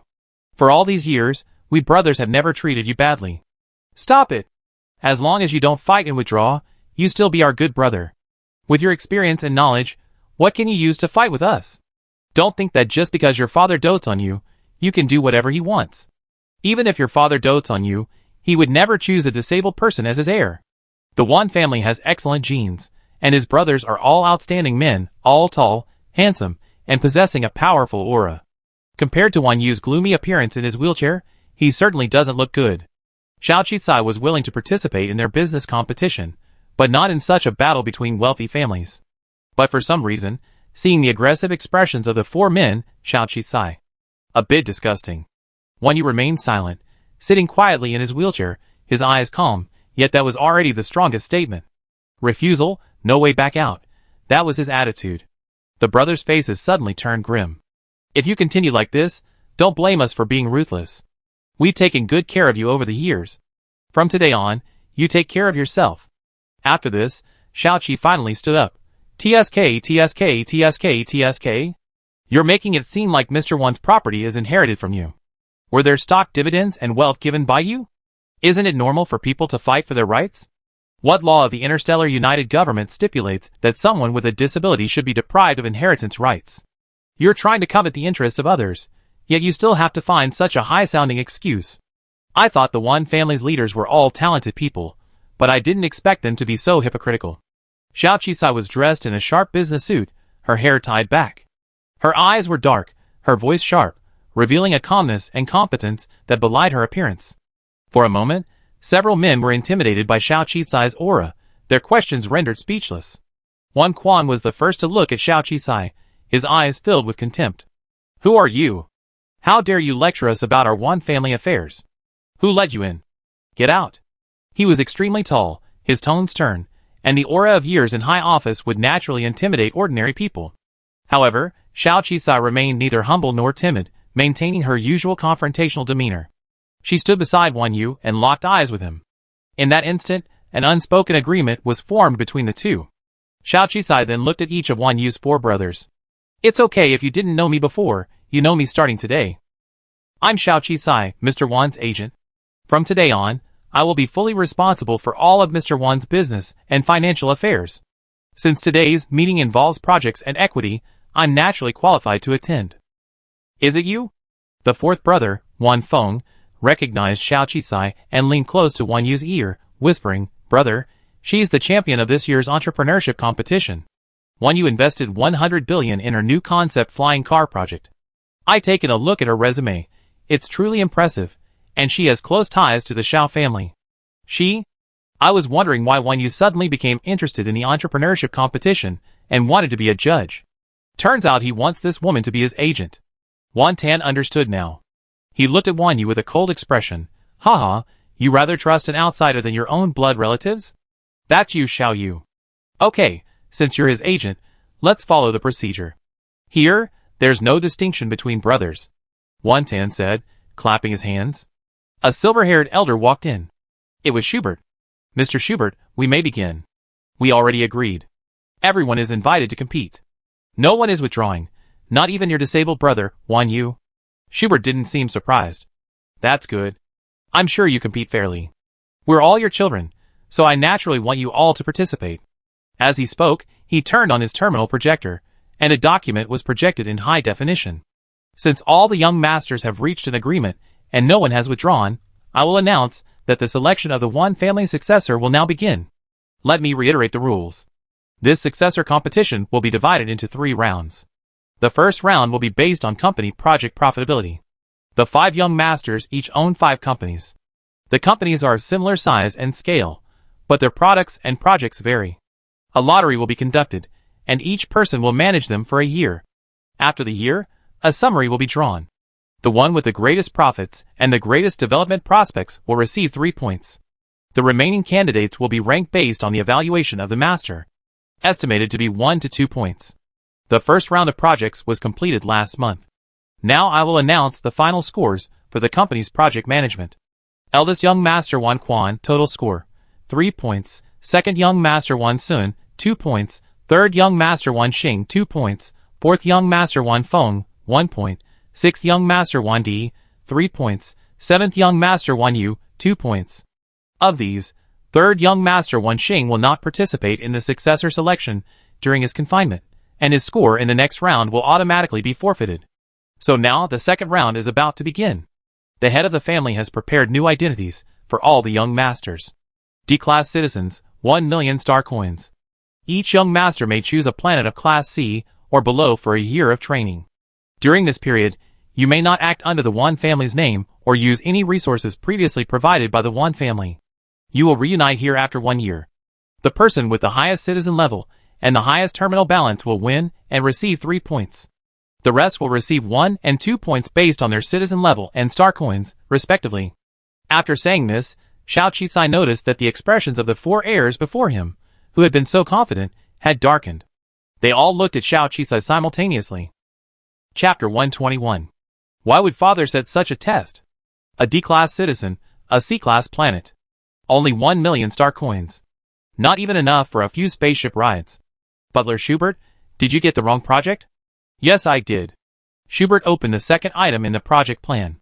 The first page bore 4 large characters that looked like handwriting. Lower level training. The head of the family said the first founders of the Wan family were nothing more than desperate men in an interstellar expedition. They were able to build this enormous family business. As heirs to the Wan family, hard work and self-reliance should be a fundamental quality. If you can't even survive in this environment and can't return, then you don't qualify as an heir. Schubert looked at the young masters before him and explained with neither humility nor arrogance. Then, his tone suddenly changed, becoming stern. Because of the third young master's incident last time, the Patriarch has specifically added an additional condition for this training. All heirs must not kill each other, use special means to assassinate or frame other heir competitors, or use any means to endanger the life and health of competitors. The Patriarch's intention is that if discovered, the heir will be immediately disqualified and deprived of dividends from more than 80% of the relevant shares in the one family. The purpose of this rule is self-evident. Ji-Ren looked at Wan Yu with some resentment. Wan Yu sneered, "If you all object, I don't care." He was the youngest and the weakest, but at this moment, his words were like a venomous snake, and his brothers shuddered. Since it's father's wish, we naturally obey. We're all family, there's no need to make such a fuss. Everyone should rely on their own abilities to train. Wan Yu spoke. The other brothers could only agree. This time, they were going to a low-level planet for training. With only 1 million star coins, they didn't even know if it would be enough to cover Wan Yu's care. It looked like he was going to have the hardest time.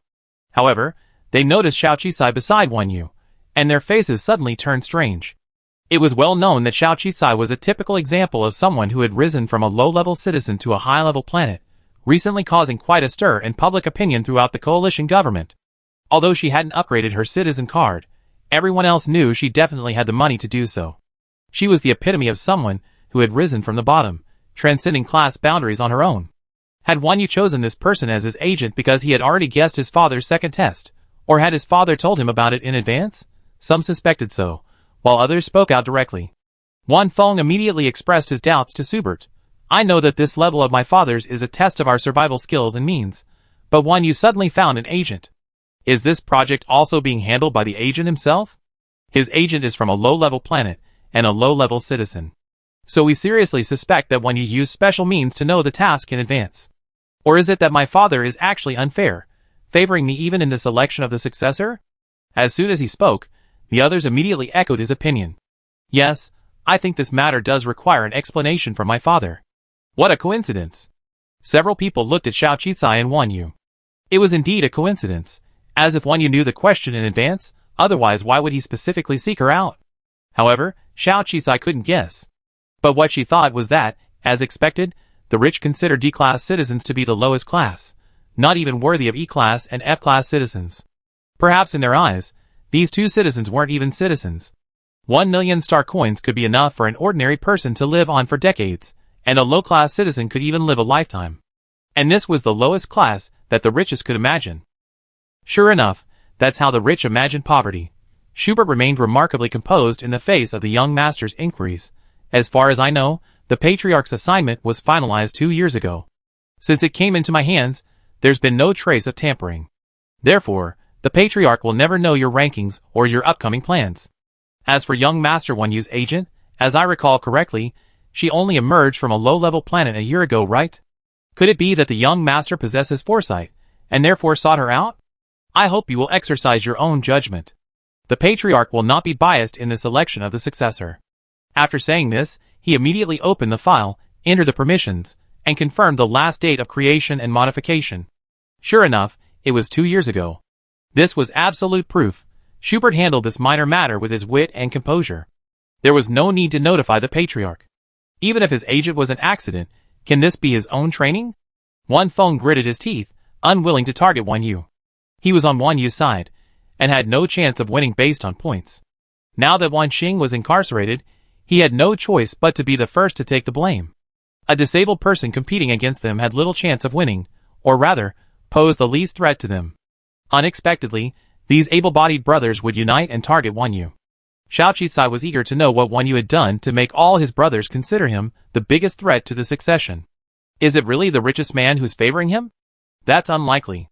Perhaps the youngest child's disability might lead to occasional favoritism, but for such a large consortium, only the richest man would be completely insane to show favoritism when it comes to the succession. Besides, what someone just said actually made a lot of sense. A large family's heir would rarely choose someone with a disability and a dying age. Giving them an equal chance was already a great achievement. According to Article 413 of the Family Management Regulations, regarding the rules regarding economic agents, agents are permitted in all matters related to business and economics. However, agents cannot replace the heir in their training. Let me put it this way. Young Master 1, you will still be demoted to a lower-level planet. Agents may offer advice and suggestions, but absolutely no financial assistance or cheating methods, such as transferring property, are permitted. All of your transactions this year must be recorded, so there is no room for agents to cheat. Schubert remained calm and responded, "So, do you have any other questions, young masters? If not, today's project concludes here. Regarding the handling and methods of agents. Young masters, please refer to the family's rules regarding agents. Of course, you can also choose an agent to keep by your side and provide you with advice." After Schubert finished speaking, everyone fell silent. Finally, Wan Quan spoke first. "Since that's the case, then so be it. After all, Xiao Yu is disabled, so having an agent to take care of him is understandable. As his older brother, we have no problem giving him a break. But as I recall correctly, the agent is only an E-class citizen, right? I heard you have considerable assets and money. If you upgrade your citizen card and use the privileges of your citizenship to help your brother, we will naturally keep an eye on it." Unexpectedly, the topic turned to himself. Xiaoqi smiled and nodded to the men looking at him. "You can rest assured. I won't upgrade my citizen card, nor do I have the money to enjoy the so-called high-level citizen privileges. However, since you all say so, I believe you won't be looking for an agent above the D-class citizen level. Otherwise, it would be fair. Of course, you already said that finding an agent is to accommodate Mr. Wan Yu's disability. I'm sure you wouldn't be willing to do so. It seems my warning was unnecessary." As soon as this was uttered, the other people's faces suddenly turned grim. Who wouldn't want an extra helper? They said they wouldn't hire an agent, but if they could, they would definitely do so. Xiao Qicai's words clearly echoed what Wan Yu had just said, and even blocked their path to finding an agent. The others then repeatedly denied Wan Yu's involvement, stating that the agent was legal, and that Wan Yu hadn't received any special treatment. Wan Tan was deeply embarrassed by the betrayal, which affected his own interests. He sneered, "As expected, you're born from a low-level planet, so smooth-talking. You shouldn't have to worry about whether we hire an agent or not. Better take care of my disability first and spend that 1 million wisely." He then looked at Wan Yu and said, "You better pray your illness doesn't relapse, otherwise 1 million, even 10 million, won't cover a single hospital stay. Of course I take care of my health. Low-level planets are not like high-level ones. I wish you all good health and hope nothing unexpected happens." Wan Yu refused to be outdone. In the end, the meeting ended with undercurrents and mutual blessings, marking the beginning of a fierce battle to select the Wan family's heir. As an agent, Xiao Qicai was completely caught up in the heart of this wealth struggle. In the eyes of the other competitors, he had already sided with Wan Yu. The training began the day they arrived at their chosen low-level planet, so there was still some time for preparation. Wan Yu's brothers had already quickly left the garden to make some arrangements, especially since they also owned other businesses. If the arrangements weren't done properly, and changes occurred during the year, all their previous efforts would be wasted. This test was more challenging than one might have imagined. Wan Yu, however, appeared unhurried and even visited the ruins of heaven. When he learned that his mother's grave had been found, his expression remained unchanged. Instead, he allocated a large sum of money to plan the reconstruction of heaven, and even consulted Xiao Qicai for her thoughts. "My biggest suggestion is to build something sturdy, to prevent you from getting blown up the next time you come here daydreaming." Xiao Qicai rolled his eyes, and pressed Wan Yu again. "Which planet are you going to choose for your training?" Wan Yu didn't answer, but nodded in response to Xiao Qicai's previous response. Indeed, safety is paramount.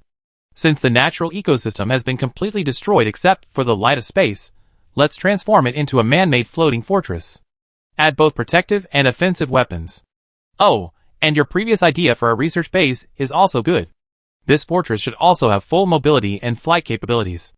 In the event of unavoidable disasters or attacks, it can directly escape into outer space. Xiao Qicai, okay, your idea is great. Anyway, you have the money, so you can do anything. Even build a supersized space battleship. But Mr. Wan, did you listen to me just now? Have you chosen a planet for your training? I don't have time to waste any more time with you here. She changed the subject.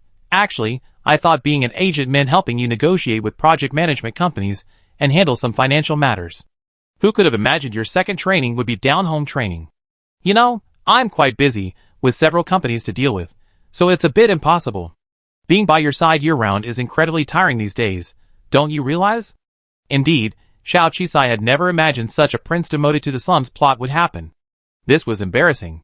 She had indeed agreed to become the agent primarily for the money, but she had never intended to be someone's nanny behind the scenes. At this moment, 002 was already screaming in her head at Xiao Qisai's words. "You're actually bothering me? He's really in your hands. Seriously, seriously. I couldn't have imagined this development. You must seize this year's opportunity. I'm absolutely certain that if you treat him well this year, he'd definitely open up to you. Look, he's even made you his agent. He trusts you so much. More than he trusts his brothers. You can help him upgrade his citizenship card and run his new company. When he inherits the one family, you can save the country in a roundabout way and become the wife of the richest man in the universe. What's the difference between this and you being the richest man in the universe? What's his is yours?" Xiao Qisai, question mark. Why are you still using this what's a man's is yours trick? At Xiao Qisai's glance, 002's excitement faded a bit, and he explained with a guilty conscience, "Let's take a step back. He's in poor health. If he died early?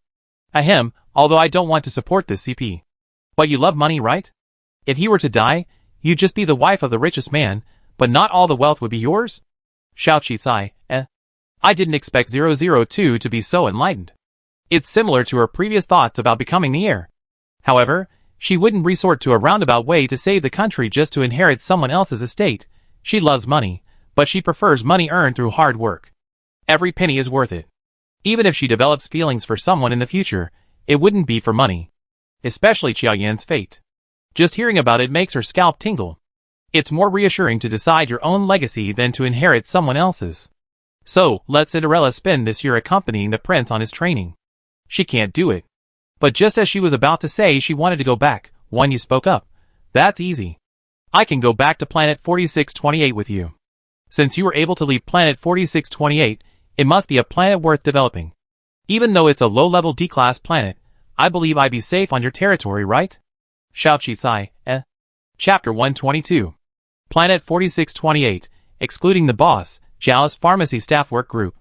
Wu Xiao was the first to throw a shocked emoji, so the boss went all the way back just to pick up a man? And I seriously suspect the premature activation of the planetary purification system is related to this man. Otherwise, why would they suddenly ask me to activate it? It's so expensive, it's just burning money every day. Sun Wan, why does the boss keep picking up men? This is the third one. Ah, where's my eldest? Where did the boss leave my eldest? Did she forget about my eldest? My eldest always talks about her. See Mukin, one of the men picked up, Ling Xiao, who dragged me in? Do spokespersons have to join the part-time job group too? Bin Yuan, the second man picked up, I love being here. I'm about to finish my second-year language course at the junior college. Wait, I'd be joining the Xiao family soon. Lu Yuxing at Wuxiu, I thought it was some other group, but it turns out it's a gossip group. Is there any inside information you can share that I don't know about? But, from what I know about Ms. Xiao, she has excellent judgment. Is it possible that this person is a high-level talent that the boss poached? At Xingyao, Bai Yuan, who knew some of the inside story, said, I have a guess, but I can't say it. But I warn you, it's best not to offend anyone in a wheelchair. That's most likely the financial sponsor. Others, what do you know? Why are you hiding it from us?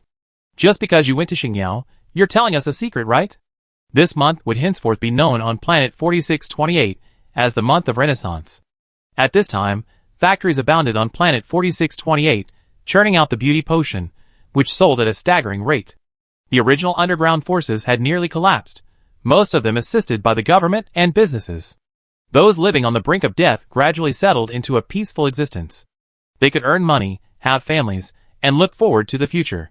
Some of the most vicious individuals were under government surveillance, but they could also participate in certain worker affairs. As long as they behaved appropriately, they could live peacefully, without fear of a sudden death. Planet 4628 experienced its most peaceful period in history, flourishing and brimming with vitality. With the mass production of the fifth batch of beauty potion on the planet, virtually everyone purchased it, resolving various respiratory and skin health issues caused by environmental pollution, and freeing themselves from the pain of living in such a polluted environment.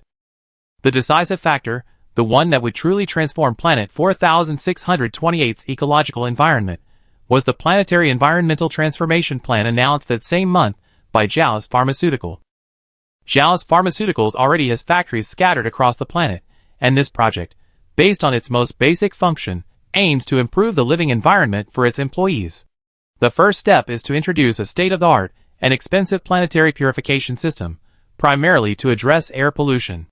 Many upscale residential areas and hotels have these small-scale purification systems, which can maintain fresh air in a specific area, eliminating the need for respirators. Of course, a planet-by-planet purification system is even more expensive, reportedly costing over $1 billion. And operating costs are even higher. Xiao's pharmacy is spending so much money to transform the entire planet's ecology, it's practically philanthropic. It's something even the government wouldn't be willing to undertake. This is the most encouraging aspect of all. This means that those who have recovered from the beauty potion will no longer have to worry about repollution, and no one on this planet will suffer health effects from airborne toxins. The second aspect is ecological transformation. It's said that to facilitate the growth of the beauty potion's raw materials, countless abandoned farmlands have been reclaimed and quickly planted with the few simple plants and herbs needed for the potion, which are adapted to life on planet 4628. Some of the farmlands are also planted with flowers. This is said to be part of Xiao's pharmacy's new project, so experts in plant ecology have been invited to provide guidance. Of course, the government's cooperation was flawless.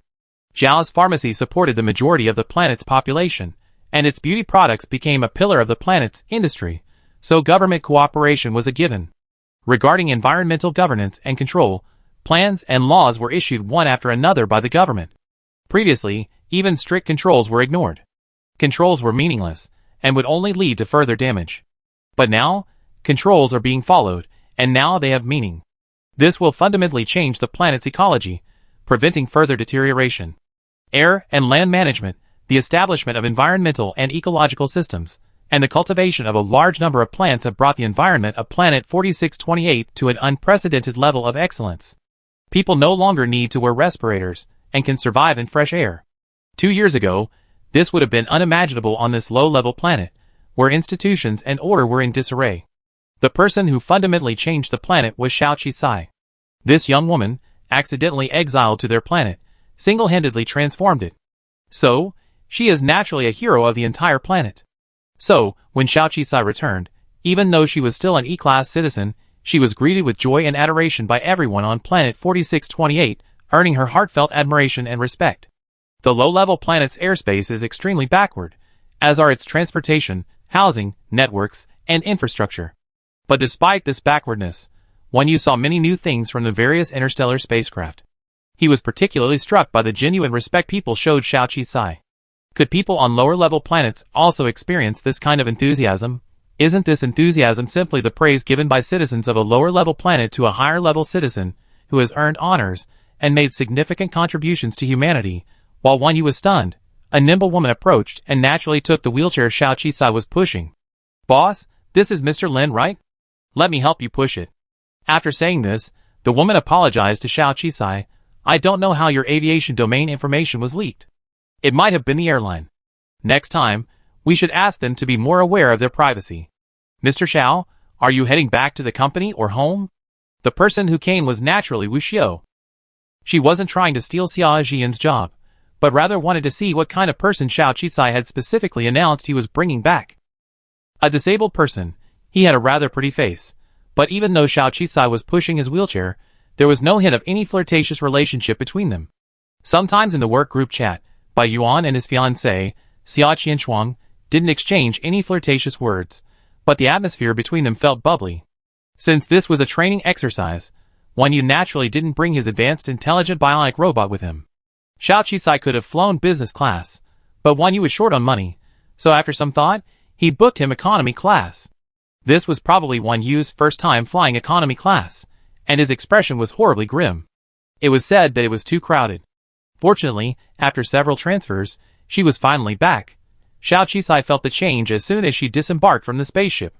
It was truly worthy of the planetary air purification system, which had cost over $1 billion. Now, she could breathe freely without a pollution mask, completely free of smog and dust. While it might be slightly different from the air on higher-level planets, she believed that with the changing ecological environment, the air would soon become even fresher. It was finally working properly. Soon, I could bring in the new employees, who wanted to work on planet 4628. Xiao Qisai thought, his heart filled with longing and anticipation, and he felt very happy. Wan Yu naturally sensed Xiao Qisai's change in mood. Although it was a lower-level planet, Xiao Qisai was even more relaxed and natural than he had been on Xingyao. Even when he wasn't smiling, his joy was palpable. Of course, Wan Yu couldn't understand this feeling of returning home. She introduced Wu Xiao to Wan Yu. This is Wu Xiao, the executive manager of Zhao's pharmacy. When I'm away, she's practically my deputy. When I'm here, she handles many things. This is Lin Zhe, a friend of mine. I told you about him.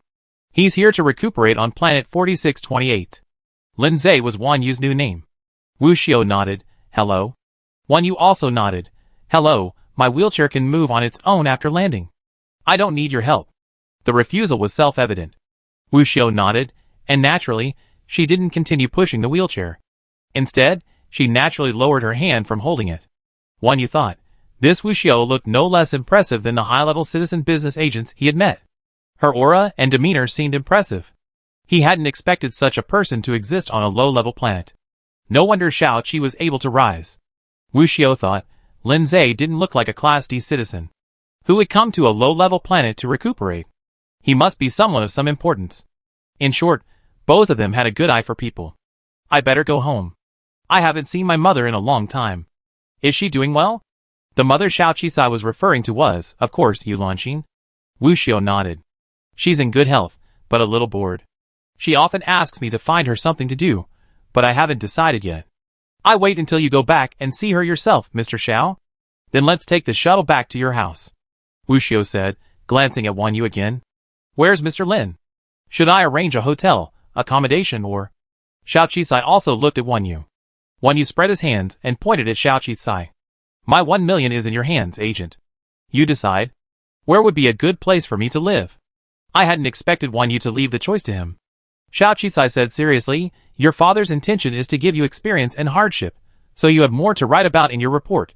You don't have much money right now. I suggest you find a more formal class that pays 1,000 star coins a month, and then apply for government public housing. Wan Yu, Wait, he remembered correctly. Public housing is only 9 square meters, or a dozen? 1,000 star coins a month. Enough for a meal. Although he imagined his own hard times, he hadn't imagined them this hard. Seeing the son of the richest man finally change his expression, Xiao Qisai smiled. Forget it, I'm not kidding. I'm afraid you get sick after just one night in public housing. I have a small family and plenty of rooms. You can pay the rent and stay here. After all, I'm your agent now, and I'm still concerned about your safety. Chapter 123. After the banker's siege, Xiao Qisai bought a house near the Tojo neighborhood. After Zhuang Qi returned to Xingyi Banker, she simply took Yu Lanqing to her house, close to the office, and convenient for care. Because he was often away from home, apart from the necessary security system and security robot housekeeping, Xiao Qisai's home was empty, with only Yu Lanqing as the sole occupant. She asked Wan Yu to live with her mainly out of concern, fearing something might happen to him. After all, whether he could be the heir was one thing, and whether he survived was another. At least, even if he didn't become the heir, he should have his property back. After all, he still had 90 billion to invest. Of course, if she could support Wan Yu's ascension, the profits she would reap would be enormous. Also, it was safer to keep him under her watch. With such a gloomy person, one could easily fear he might sabotage something behind the scenes, so it was more reassuring to keep him around. Yu Lanqing had long heard that Xiao Qisai was coming back, and had prepared a large table of food. However, seeing that she had brought a handsome man in a wheelchair with her, she couldn't help but take a closer look at Wan Yu.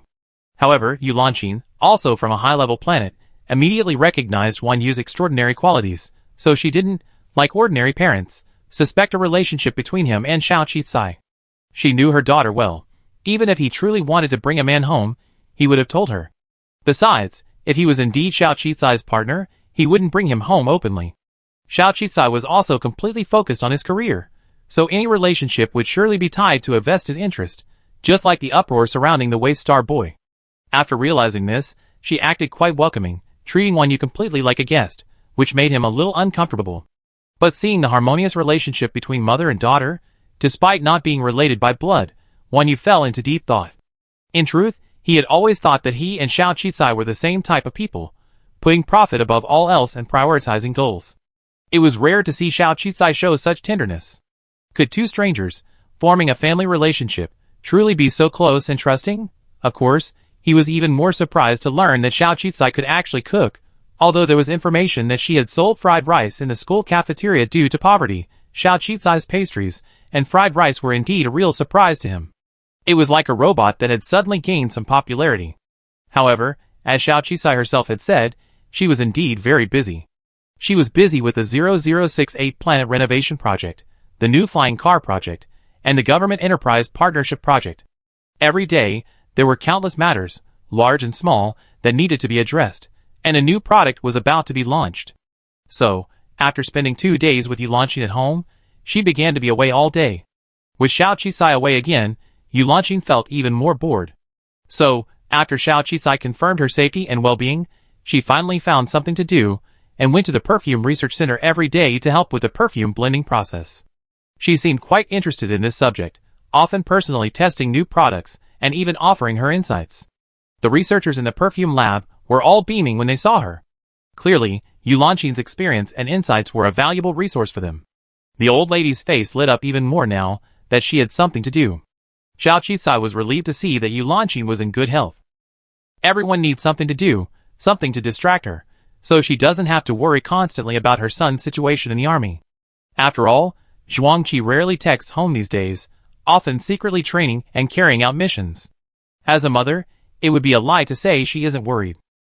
Xiao Qizai recently personally experimented with several perfumes, even making a trip to Planet 233 to personally oversee the raw materials and ensure the entire process was flawless. He finally decided on the second product under the Rongguang brand. The Rongguang brand's beauty potion, with its public support from her battle with the derivative company and the popularity of the actuary competition, led to a massive online promotion. Combined with the subsequent incident of the abandoned planet's lost tribe, her 99 bottles of the potion fetched a sky-high price. To this day, people online continue to offer to buy back the potion at exorbitant prices. Of course, it rarely sells unless someone is truly short of money. But those who can spend 100 million yuan on such a potion certainly don't need it, so most transfers are based on personal connections and favors. Later, even those exquisitely packaged items became commonplace gifts, fetching high prices and becoming a treasure trove of collectibles. Countless people constantly visited the Rongguang brand's official website, hoping that one day the brand would suddenly launch a secondary sale, allowing them to snag a piece. If nothing else, even using it as a social gift would be incredibly prestigious. Unfortunately, despite their daily visits, they received no news. When they contacted the Rongguang brand department, they were told that the production process for Rongguang's beauty lotion was extremely complex and costly, resulting in very low production and a very rare product. Low production and high costs are normal, but they're not enough to prevent a product from failing. Xiao Qizai mastered the hunger marketing strategy, keeping countless people waiting online. Had a second and third batch been released, it would have naturally been snapped up, and even sold out. However, over time, sales would have naturally declined. Xiao Qizai, motivated by the need for long-term relationships, resolutely withheld the release. The time is almost up. Capitalizing on the popularity of the beauty potion, launching a new product now would usher in new life for the Rongguang brand. But what's needed upfront is advertising and promotion. The beauty potion's sky-high price tag is due not only to brand promotion, but also to its inherent properties, as it truly has a beautifying effect and even miraculously removes toxins and scars from the skin. For a perfume to command the premium price of luxury goods, hunger marketing and advertising are essential, but it must also have a deeper selling point and meaning. The finished product is already here, but it needs momentum, a force to convince consumers with money but nowhere else to spend it. What circumstances would make wealthy people pay for something? First, it's truly valuable and useful, like beauty potions. Second, it's recommended, like some luxury goods. Using it makes one feel high class, becoming a daily necessity for the wealthy, a status-enhancing product. Perhaps we could hire a spokesperson? Ms. Ling Zhao's last endorsement was quite successful and impressive. There are still online posts searching for her information, Wu Shou suggested. Or, could we hire a celebrity as our spokesperson? These people have huge fan bases. Many games and brands have dedicated virtual spokespersons, perhaps even a charismatic celebrity. However, the current endorsement model generally states that the greater the influence, the higher the endorsement fee. For top-tier celebrities, they consider the product's popularity and the company's size. Currently, We can only hire third-tier celebrities as endorsements. Of course. As long as the money is high enough, we can still hire top-tier celebrities. Wu Xiao even provided a list of endorsement fees for top entertainment stars in the current industry.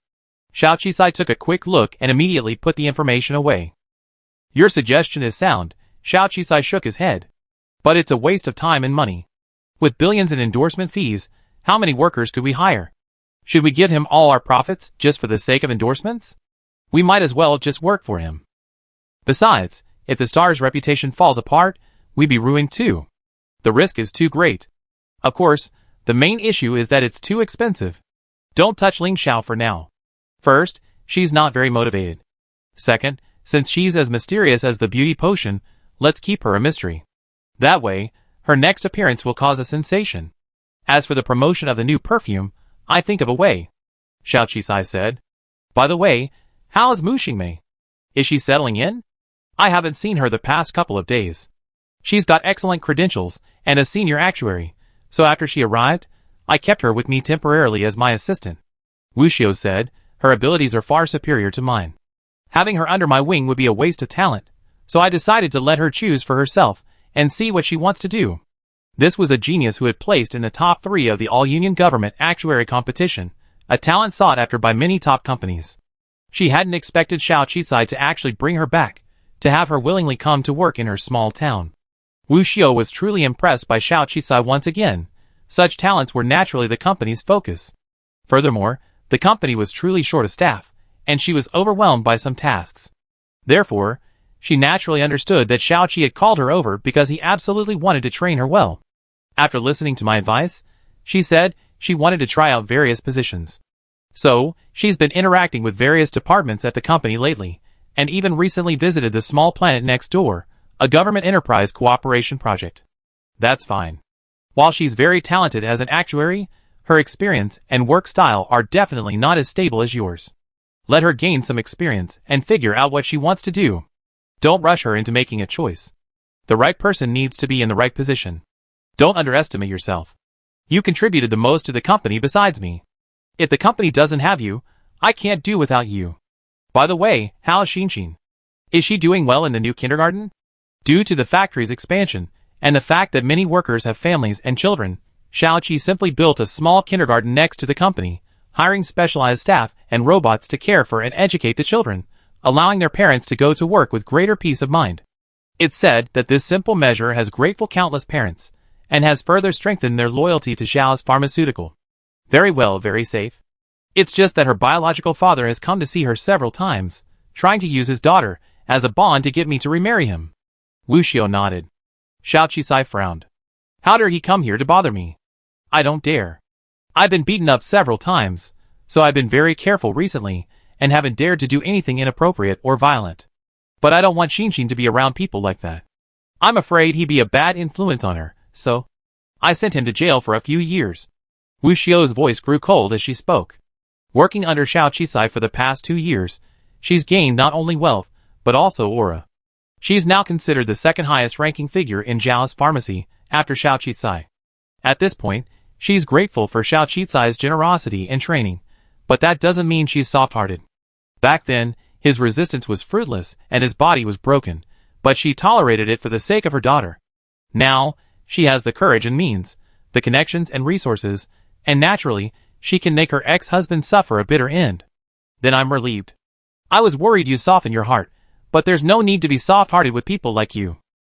Xiao Qisai nodded. Since so many people have expressed interest in this kindergarten, then let's keep it open. Workers on other planets in government enterprise partnership projects can collect their interest. Anyone who needs childcare can apply for a company-run kindergarten. Of course, don't forget to register for the official childcare qualification certificate. I won't forget. But Mr. Xiao, have you considered expanding beyond the kindergarten? To a school?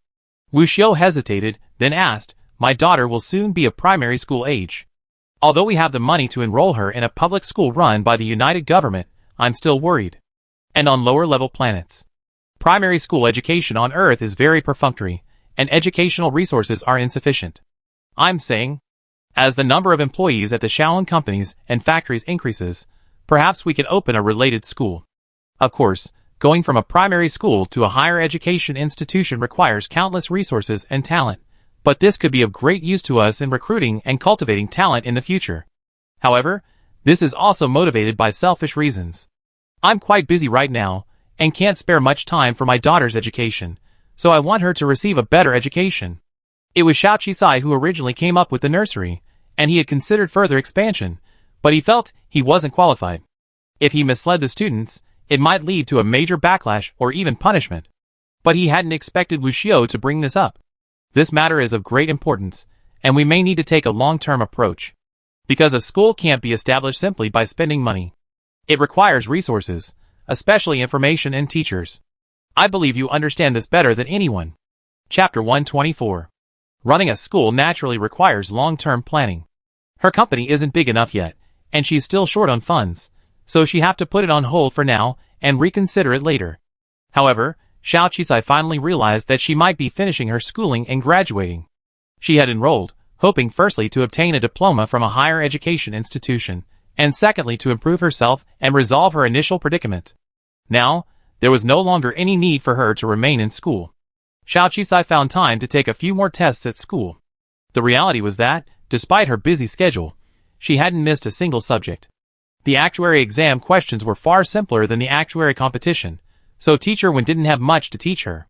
Finally, Xiao Qisai applied for early graduation. Of course, the standards for early graduation were much higher, much stricter than for regular graduation. One had to take a unified assessment and achieve a high score. 46 advanced schools also had 2 mandatory requirements, E-level citizenship and an actuary qualification certificate. Fortunately, having already passed the 2 most difficult exams, Xiao Qisai wasn't particularly troubled. After a few days of review, she was almost ready.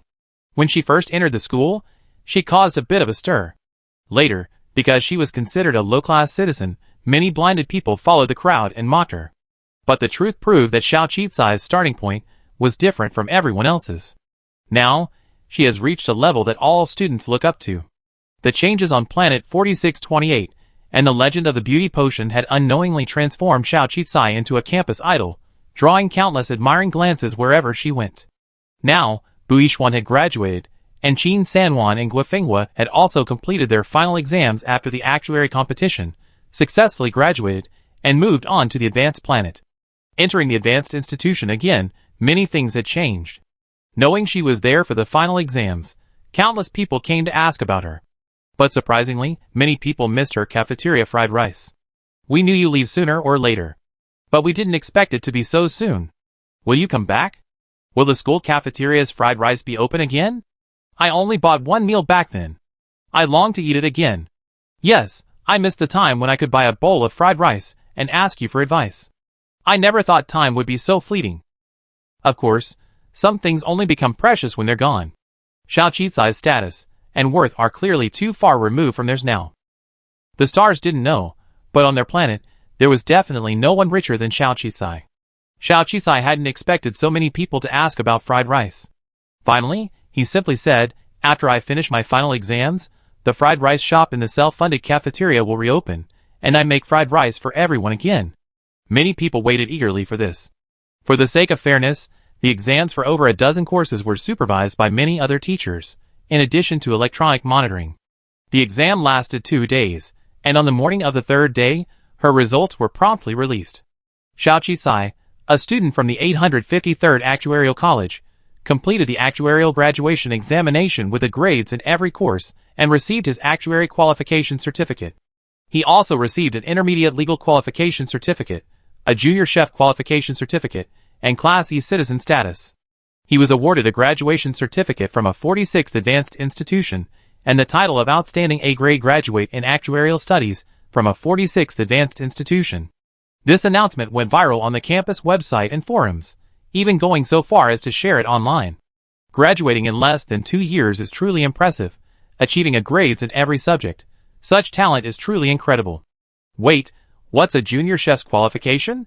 Intermediate law qualification. Isn't she from the actuary college? What do the other 2 qualifications mean? A kind-hearted student from the 46th advanced school explained. Even before she started her business, she was already a slam dunk on the exams while in school, taking courses from 3 colleges.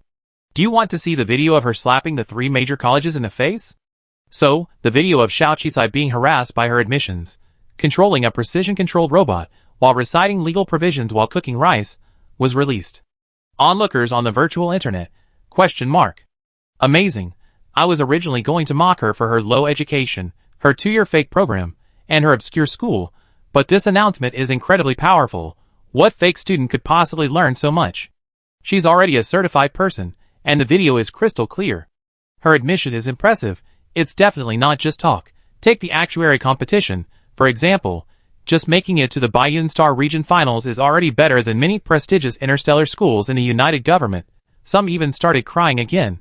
I had thought she was finally no longer a student at a prestigious institution, and I could finally breathe a sigh of relief. My parents had scolded me constantly after seeing her story. We were both students, but why were others starting companies on hundreds of planets, while I was still a freeloader begging my family for money? I finally breathed a sigh of relief, but then the sky fell. Others were true geniuses graduating, aces in all 3 subjects. She didn't have much time for school, did she? She was constantly competing in competitions, actuarial competitions, entrepreneurship competitions, and busy with projects and companies. How could she possibly pass so many courses and exams, especially the Intermediate Law Qualification Certificate? It's not something that ordinary people can obtain. It requires a thorough understanding of almost all the laws of the United Government.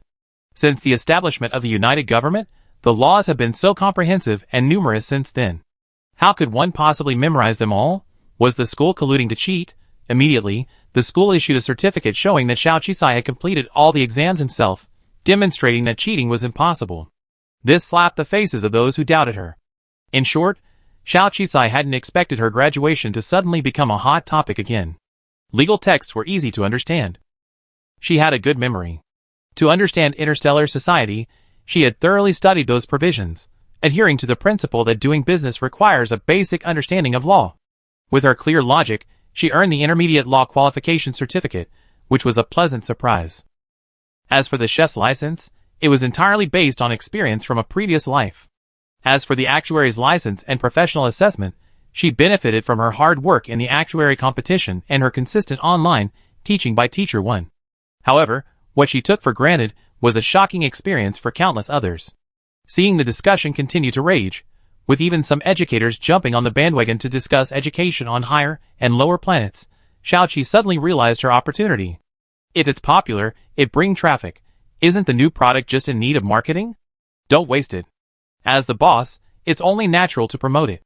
So, she updated her virtual social media account, which she hadn't logged into since the last entrepreneurship competition, with another message. Celebrating graduation. On the last day of 46 Advanced Academy, I reopened my fried rice window. Students from both inside and outside the school are welcome to come eat at my window, buy fried rice, and answer questions. Unlimited answers will be my tradition. Xiao Qizai has graduated. Xiao Qizai's net worth is definitely over 10 billion, and he's still making fried rice. Buy 100-star coins for fried rice, and you can ask questions to a billionaire CEO? Oh my god, this might be their last chance to get in touch with Xiao Qizai. So the next day, before Xiao Qizai's self-funded cafeteria even opened, it was packed with people. The students of 46 Advanced Academy were bewildered. Where did all these people come from? There were even quite a few senior citizens. Did they rush here overnight? Eventually, the school realized something was amiss, and quickly dispatched numerous sheriffs to maintain order, barely managing to stabilize the situation. Of course, advanced institutions of learning are open to the public, and anyone can enter after registration. Since those people entered legally and reasonably, the school will naturally not stop them. Moreover, this is also a good opportunity to promote 46 advanced institutions of learning. One good student is enough to magnify the college's reputation countless times over. But even with restricted admission, there were still too many people, and it eventually developed into a line to enter, with serial numbers issued for a limited time. And under everyone's expectant gaze, Xiao Qizai finally arrived. The intelligent robot pushed a large amount of ingredients. It was clearly not a gimmick. She really was going to make fried rice. Unlike her previous clean-cut appearance as a contestant in an entrepreneurship competition, Xiao Qizai dressed like a typical high-end university student, looking young and energetic, even wearing an apron, completely different from her business elite status. With this look, who would have guessed that just a few months ago, she had spoken eloquently at the National Youth Entrepreneurship Competition, securing hundreds of billions in investment, and her confidence surpassing countless others. As expected, one cannot limit imagination or persona. Since it was a public event, Xiao Qizai did not provide privacy protection, so many media outlets were recording and photographing her. Of course, since she was riding on this wave of attention, she naturally didn't mind being photographed. After all, she already made a bigger splash, and the further she progressed, the more she had to be aware of her role as a public figure. She was used to it. Of course, the one who was least used to it was Wan Yu. Even the system had acknowledged that he disliked being under electronic devices and smart surveillance. Faced with the swarm of cameras and the countless people, he nearly ran away with his wheelchair, but Xiao Qizai held on tightly. In the end, Wan Yu could only sullenly follow behind Xiao Qizai, minimizing his presence. Wan Yu had activated privacy mode, so the videos and surveillance footage barely captured him, or rather, they were blurred. But there were so many people, countless of them looking at Xiao Qizai, and naturally, they also noticed the man in the wheelchair behind her. So some people were still curiously asking, who exactly was the man behind Xiao Qizai? A disabled person, it seemed, someone they hadn't seen before. But wasn't this disabled person incredibly handsome? So, what was the relationship between this disabled man and Xiao Qizai? Why was he brought here today? Of course, while Wan Yu's face was stunning at the moment, most people's attention was still on Xiao Qizai. And the facts proved she wasn't exaggerating. Her skillful walk-flipping skills hadn't deteriorated at all, and her fried rice technique was even comparable to that of some master chefs. Some people who had seen Xiao Qizai online and thought she was just trying to stunt things were wide-eyed, but couldn't help but admire her. Students from the same school proudly declared, "I tried her fried rice before, and it's truly delicious. There's no need for advertising or gimmicks. She opened a self-funded cafeteria here before she even started a company, and it's the busiest place in the cafeteria. She wouldn't starve with just this skill, though running a company would be more lucrative." The first person to snatch Xiao Qizai's fried rice was a student. It said she anticipated this, and had booked a sleeper berth outside the cafeteria overnight. When the golden fried rice was served, everyone's attention was drawn to it. It was a feast for the eyes, the aroma, and the taste. The female student devoured the fried rice with a look of delight, and then asked Xiao Qizai a question. "I started school in the same year as you, but in just over a year, you become a shining star in the coalition government. You're my idol. But I accomplished nothing. I wonder, can I be like you?" There's only one person in the universe who can be like Xiao Qizai. No one would ask such a question, as it might seem wishful thinking. But surprisingly, Xiao Qizai didn't react with silence or feel offended by her words. She smiled at her classmates and said, "Of course you can. As long as you work hard, nothing is impossible." Some people move faster, some slower. Emerging quickly and achieving success later in life are both common paths in life. You're still young. I'm just moving too fast, so I have to leave here temporarily. You're 1 in a million to be able to attend a prestigious institution. Such approachable and encouraging words seemed sincere. Xiao Qizai's face was free of any falsehood. She looked like a real student, her face delicate and peaceful, her eyes calm and clear. She wasn't a businesswoman, she was a veteran, someone who had left their school a little too quickly, and simply because she left too quickly, she had to leave early. And her classmates, like her, all shared the same vast, unknown future. The girl, eating her fried rice, suddenly burst into tears when she heard Xiao Qizai's words. "Thank you for your encouragement. I work hard." Xiao Qizai made fried rice quickly, and since she could distract herself from controlling the actuarial robot, she averaged a serving every 2 minutes. Soon, it was the second student's turn. "I'm not a student at the actuary school. I don't have the same talent as you and your seniors, but your ascent to this position is a source of pride for all of us on the lower planet. I'm just an F-class citizen. I'm not sure if I can graduate. Can you give me some advice?" At the 46th Advanced Academy, due to a policy of blocking citizenship cards, many F-class citizens who were accidentally admitted became the most pitiful of the Academy's victims. Even geniuses like Hua Fenghua and Qin Sanwan were blocked. Thus, this student's problem was a source of worry for many. Xiao Qizai didn't think twice. She looked at him gently, then at the countless people present. Citizenship rank doesn't mean anything. There aren't many actuaries in the entire United Government, and not being able to become one is normal. Being chosen is certainly a blessing, but if not, strive to be unique and work hard in a field you love and excel in.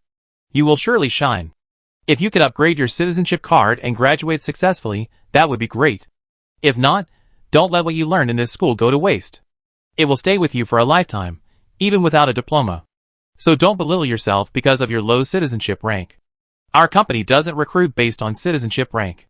I believe that in many places in the future, on the broader stage of society, F-class citizens will be able to make more significant contributions. Although some had arrived from other planets, the majority of people here were still low-class citizens. Xiao Qicai's words immediately brought excitement to their hearts. Yes, don't belittle yourself because of your citizenship class, and don't belittle yourself because you couldn't graduate. Some people are lucky to graduate, but even those who can't must live their lives to the fullest. Love and kindness are what matter most. At that moment, tears welled up in the eyes of countless people. These words inspired countless F-class citizens. The third fried rice student didn't ask her any questions. He bowed respectfully toward Xiao Qicai. I just enrolled this year. My father works at your company. Because of you, our family has a stable income. My mother's lifelong ailments were cured thanks to your beauty products. You're a senior graduate of our school, and you're a benefactor to our planet 4628. I hope you go far in the future, Sister Xiao. I will always be proud of you. At once, countless people applauded. Yes, Xiao Qicai is not only an outstanding entrepreneur who rose from the bottom, he's also the benefactor who changed the fate of their entire planet.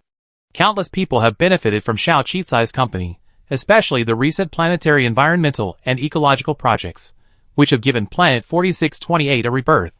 The countless factories, the planet's pillar industries, the changes in the environment, the stability of society, and so on.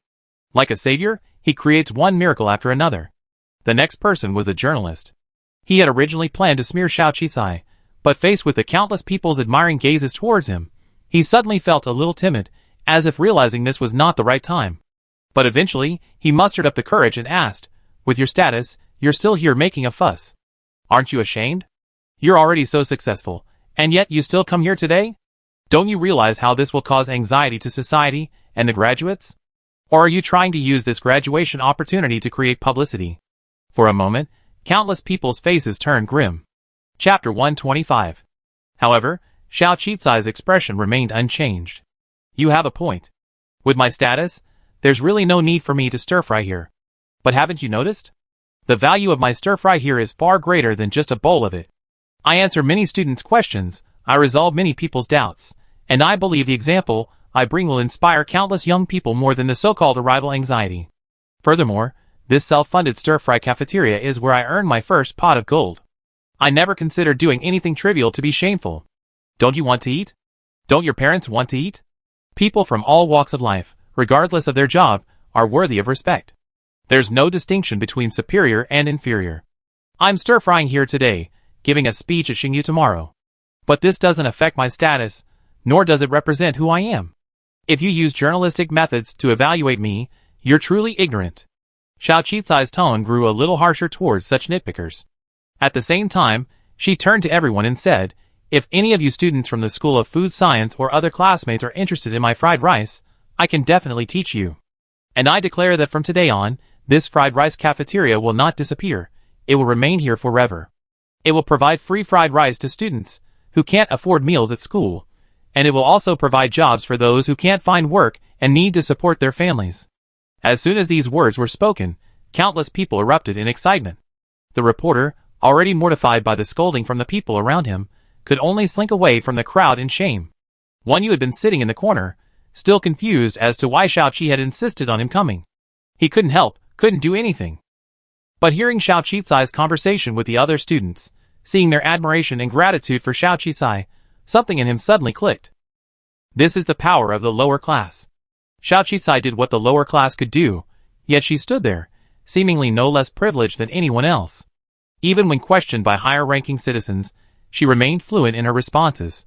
She could jockey with high-ranking officials at the pinnacle of Xingyao, and she could also stand in the tiny, cramped space of this school cafeteria and make fried rice for her classmates. Perhaps this was the law of survival for the lower class that Xiao Qicai was trying to teach him today. Don't be self-deprecating even when doing small things. The lower class has its own way of life. After all, she could support herself. For most of the day, Xiao Qicai tirelessly engaged with her classmates, and the nagging crowd dwindled. Even in this atmosphere, many news media outlets, who had come to pick a fight with her, started chatting with her, developing a deep admiration for her. She seemed to possess a mysterious and unfathomable aura that brought joy and inspiration to people, filling them with countless hopes. Of course, many people posted clips of her speech online, compiling some of Xiao Qizai's words. This quickly sparked renewed online interest.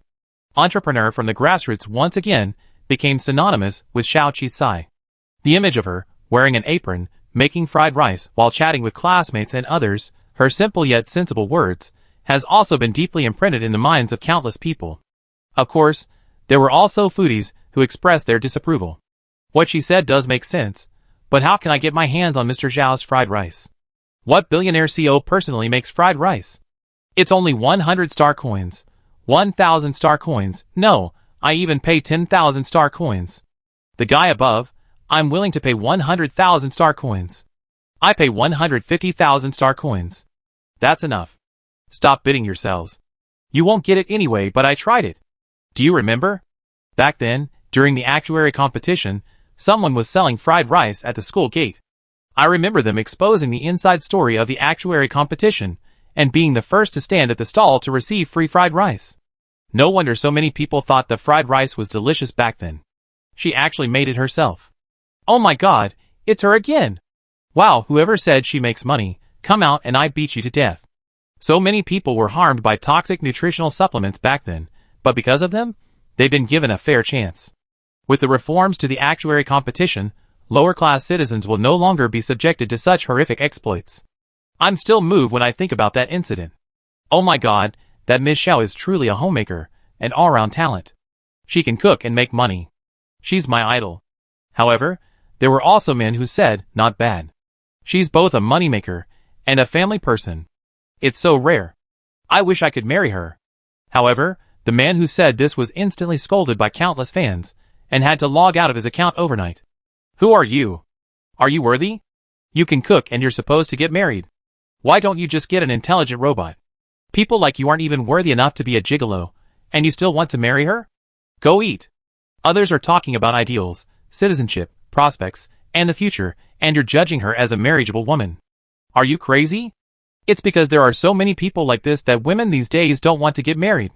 This is hilarious. Most wealthy women these days don't want to get married. They rather marry a man. Especially wealthy women.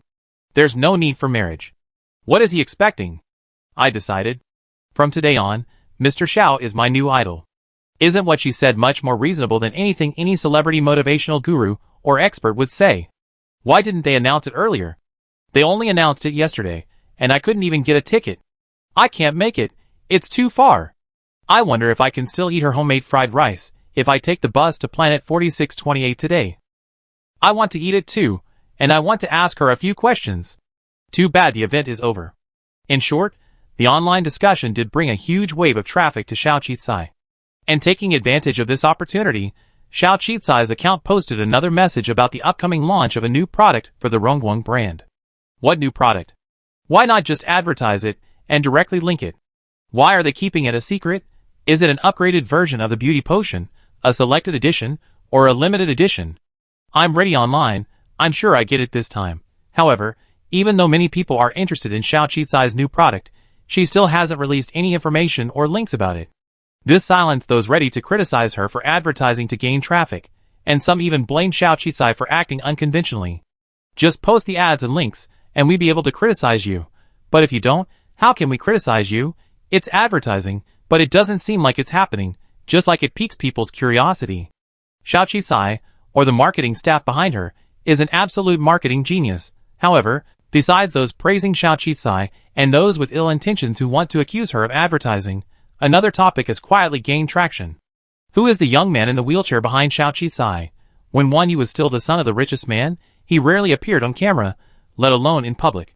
When photographing Xiao Qizai this time, Wan Yu's protective gear made his direction a vast mosaic, obscuring everything. However, according to those at the scene, Xiao Qizai was followed by a remarkably handsome young man. He looked mysterious and charming, and he was also disabled. Oh my god, could he be trying to hype up a relationship like that good-for-nothing boy last time? Otherwise, why would Xiao Qizai bring him along for the hype? Is he one of her relatives or friends? I never heard of him before. Even more frightening is that some people searched for information about that young man, but found nothing. I understand. You're trying to teach me the rules of survival for the lower classes. No matter what class you're in, don't underestimate yourself. Find every way to make money, and any industry is fine, right? Wan Yu summarized Xiao Qizai. Xiao Qizai looked at Wan Yu seriously. Do you really think so?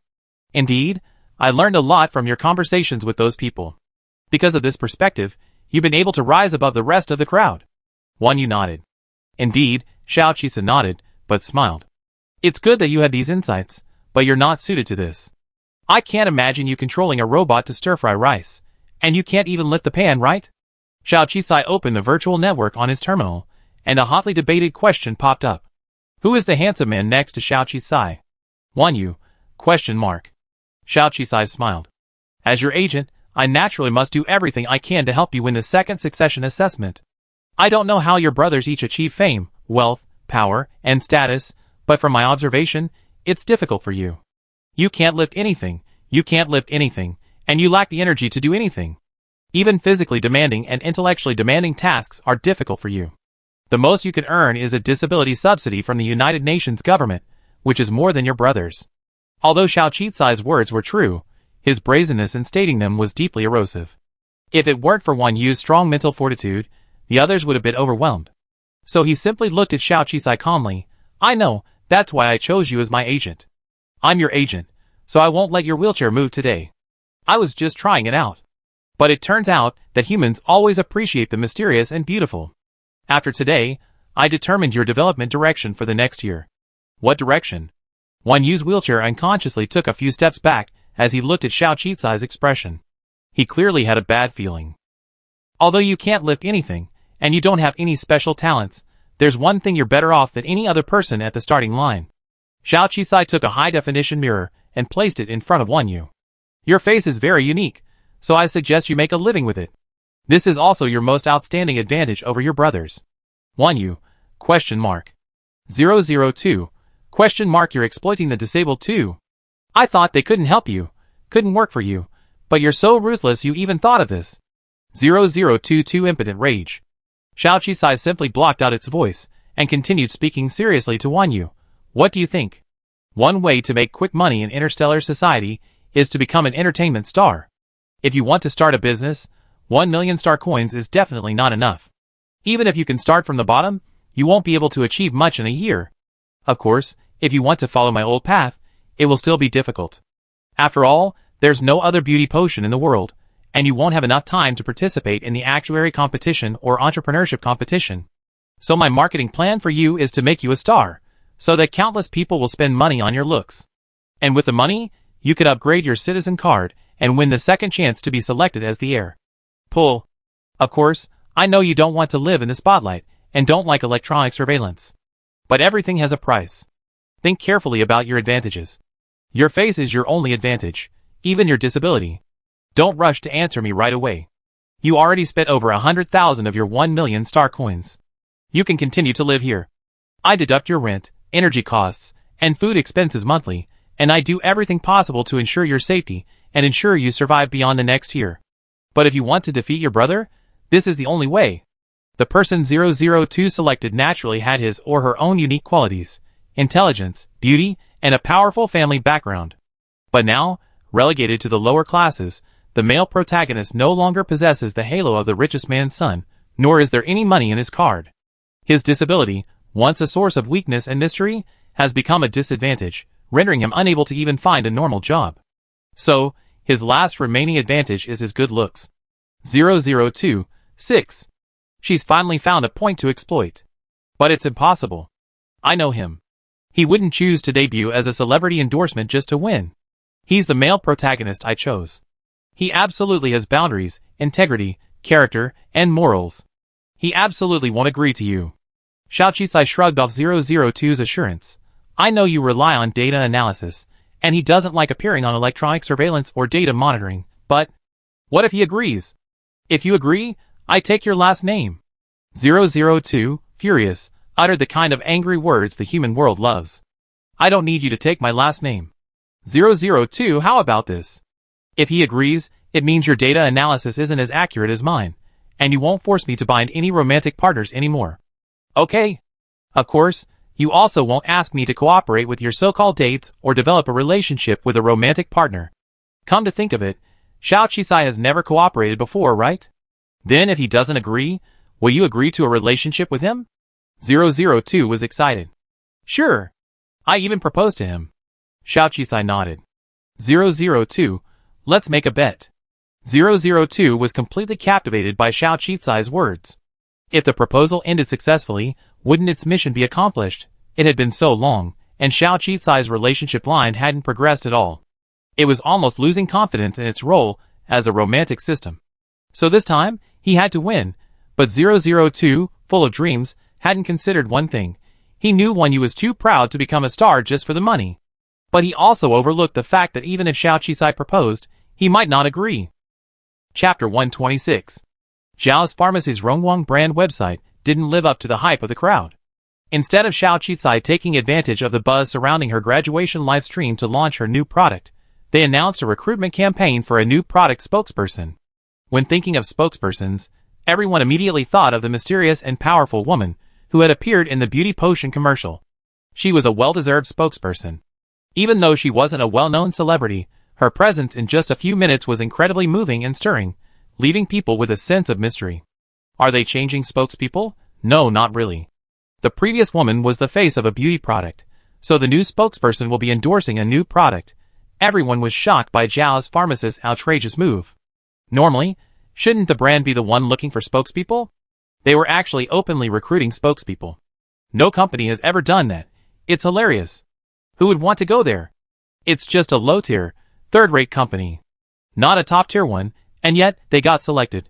But what shocked everyone was that a bunch of people, while complaining, secretly altered their resumes and sent them over.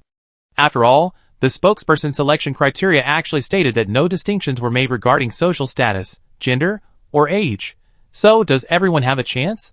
Oh my god, if they become spokespeople, will they become instantly famous like the previous woman? Even though they may not have a name, they'd be filled with legends, admirers, and fans online? Especially for those without much fame, this is a golden opportunity. It was at this point that some people began to understand Zhao's Pharmacy's intentions. They wanted the spokesperson to be proud of the brand, because the brand could afford to have such a spokesperson. Of course, some well-known movie stars and the like also saw the recruitment.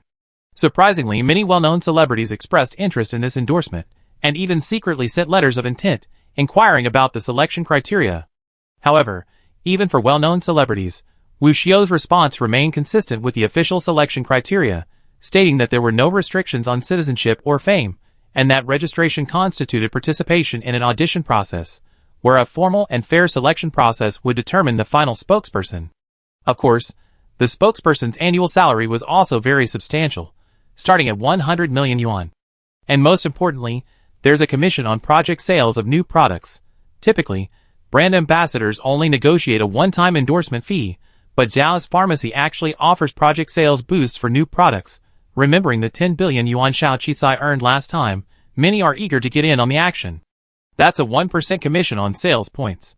10 billion is 100 million, but some are skeptical it's fake. No, Zhao's Pharmacy has never made any false announcements since its launch. This means they're actually paying. Instantly, countless people signed up. Yao Fangquan, with years of experience in human resources, praised Xiao Qisai's idea. It's true that you never stop learning. President Xiao always has something to learn from.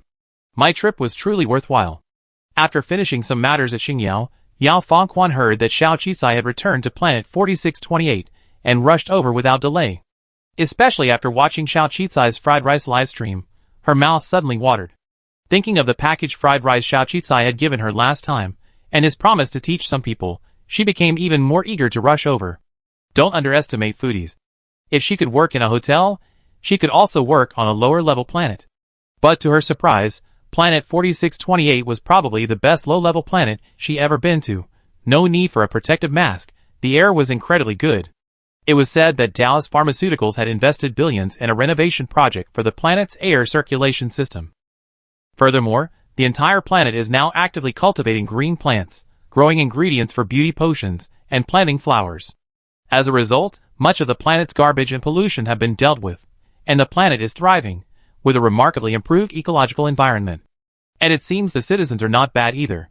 There's no dirt or mess on the streets, nor the chaotic chaos of traditional lower-level planets. While the infrastructure and housing are backward, everything is very well organized, a perfect picture of life for the lower classes. Surprised, Yao Fengquan reaffirmed her choice. She had indeed chosen the right person. She had worked for so many CEOs of major companies, but never had anyone wielded such a profound influence on the entire planet. It wasn't just about making money. Xiao Qizai seemed like a responsible young man, with a genuine sense of social responsibility, someone who truly wanted to make a difference for the benefit of his employees and his hometown. This kind of young person held an infinitely bright future. This humble citizen seemed to possess boundless, exuberant power. She looked forward to seeing her reach the summit, and also to being able to stand by her side until her hair turned gray, proud of her. Xiao Qizai hadn't known that Yao Fengquan had such a profound opinion of her because of the planet's environment, but Yao Fengquan's arrival had clearly eased her stress, allowing her to take over the spokesperson selection process. Wan Yu was still hesitant, but he never expected that just because he hadn't replied to Xiao Qizai for a day, Xiao Qizai would actually announce the spokesperson selection plan. He clenched his fists, then relaxed them, observing the heated online discussions and the countless resumes he supposedly received. Even with his clenched fists, his nails left no marks. His hands were long and beautiful, but they were powerless. He was completely powerless, his entire body dependent on the wheelchair. Yes, a cripple, without the wealth and background bestowed by birth and bloodline, it seemed that his face was all he had left to look upon. Xiao Qizai understood him better than he imagined, or perhaps there was a deeper meaning behind this invitation. Xiao Qizai was now his agent. She would choose the right path for him, and Xiao Qizai was the one he chose. Therefore, trusting Xiao Qizai was trusting himself. Yes, trusting oneself was the only way to change something, to gain something. Besides, wasn't it obvious why she was holding auditions? Wan Yu's eyes gradually brightened with determination. And so, among the countless video resumes Yao Fengquan received, he received a video of a handsome young man in a wheelchair. He was beautiful and mysterious. Even in his wheelchair and disability, he possessed a fragile beauty, yet he still possessed an unyielding strength and conviction. This aura was strange. Yao Fengquan had met countless people, but she had never seen it in anyone else. Even though this young man spoke little and didn't boast, this disabled young man left a deep impression on her. That figure remained etched in her mind, like a lingering allure. Finally, Wan Yu's resume was placed in the folder of one of the 10 finalists. And when the final selection came, Yao Fengquan outlined the strengths of each of the 10 candidates. The last one was Wan Yu. And this one. I know choosing someone with a disability is a risk, but taking risks often brings opportunities. It might be niche, but you might consider it. He has an incredibly powerful aura. I never forgotten his videos. I believe if he were the spokesperson, everyone would be captivated and moved by something truly unique, just as I was by his videos. Yao Fengquan was showing Wan Yu's video. 002 was stunned in Xiao Qizai's mind. This. How could my proud, effeminate male protagonist swallow his pride to become your spokesperson and make a name for himself as a star? This must be fake. Did you vote for him? Xiao Qizai ignored 002's shock and the heartbreak of losing the bet. Instead, he smiled at Yao Fengquan. It's more of a risk than a gamble, isn't it? I think you made a great choice. Of the 10, he left the most lasting impression on me. And by the way, I know him. He's on planet 4628. No need to bother. Yao Fengquan, shock. Thank goodness she picked him out. It seems this person was the candidate Mr. Xiao had long had his eye on. Surprisingly, he didn't use a backdoor, but submitted his resume during the auditions. Her vision, and Xiao Qizai's, was certainly not wrong. Ultimately, this very special disabled person was chosen as one of the 10 finalists. The spokesperson was chosen with remarkable efficiency, and the time for the final decision finally arrived. Oddly enough, countless people crowded the official website, waiting for the new spokesperson. After all, Ling Zhao's stunning glimpse had been so stunning. So they all wanted to know who Zhao's pharmacy would choose this time. Some of their celebrity supporters, upon hearing that their idols were also in the spokesperson search, were praying for their idols to make the cut. They kept flooding their social media feeds, saying they would absolutely buy Zhao's new products if their idols were chosen. However, the spokesperson wasn't directly announced. Instead, 10 videos were released, allowing everyone to vote. Wait, it's actually an open audition. Wait, there aren't any celebrities in these 10 videos, not even one of my supporters. Who should I choose? Never mind, I just picked the one that suits my taste. The voting page below the 10 mysterious videos immediately scrolled rapidly. Countless participants, far more than I imagined. But the result was unexpected. A young man no one knew. He sat in a wheelchair, his face pale yet handsome, with a gloomy and broken air about him. But when he raised his eyes, those deep eyes were like a whirlpool. In the video, they seemed to absorb the soul, awe-inspiring and captivating. One could be irresistibly drawn to this person, overlooking his disability and vulnerability. How could someone possess such a sense of both resilience and fragility? How could someone, even with a disability, possess such a face that captivated them all? He was an unknown person, yet why were they so irresistibly drawn to him? Oh my God, he was so handsome, with such a unique aura. He was so unlike those healthy, beautiful, and eccentric celebrities we often see in our daily lives. This silent, disabled, and beautiful young man possessed a deadly, mysterious allure, similar yet completely different from Ling Xiao's aura. A mere 10 seconds of video sparked countless speculations, leading people to believe this person must be the spokesperson for Xiao's pharmacy, the mysterious presence they were searching for. Oh my God, who is this person? The internet was asking the same question again. Finally, those who had participated in Xiao Qizai's graduation fanfiction that day spoke out. That seems to be the handsome man Xiao Qizai brought with him when he was making fried rice. Had you forgotten? We single-handedly made him a trending topic back then. Oh my God, his name is Lin Zhe. What a nice name. See? See? Feel the shock of his beauty.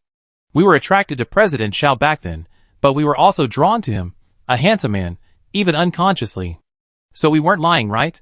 He's really good looking, right? Even with a disability, I can overlook his disability. Wow, is the strong, beautiful, and tragic hero finally coming back into fashion? Has the hero I've been fantasizing about for so long finally appeared? Times have changed. Today's interstellar world actually values strong, tall men. They are handsome and sharp, like a knife, bringing an unparalleled sense of awe and tenacity. They can drive mechas, stream games, roam the stars, and race cars. Of course, there are some male stars who embrace the feminine aesthetic, but those generally cater to minority groups.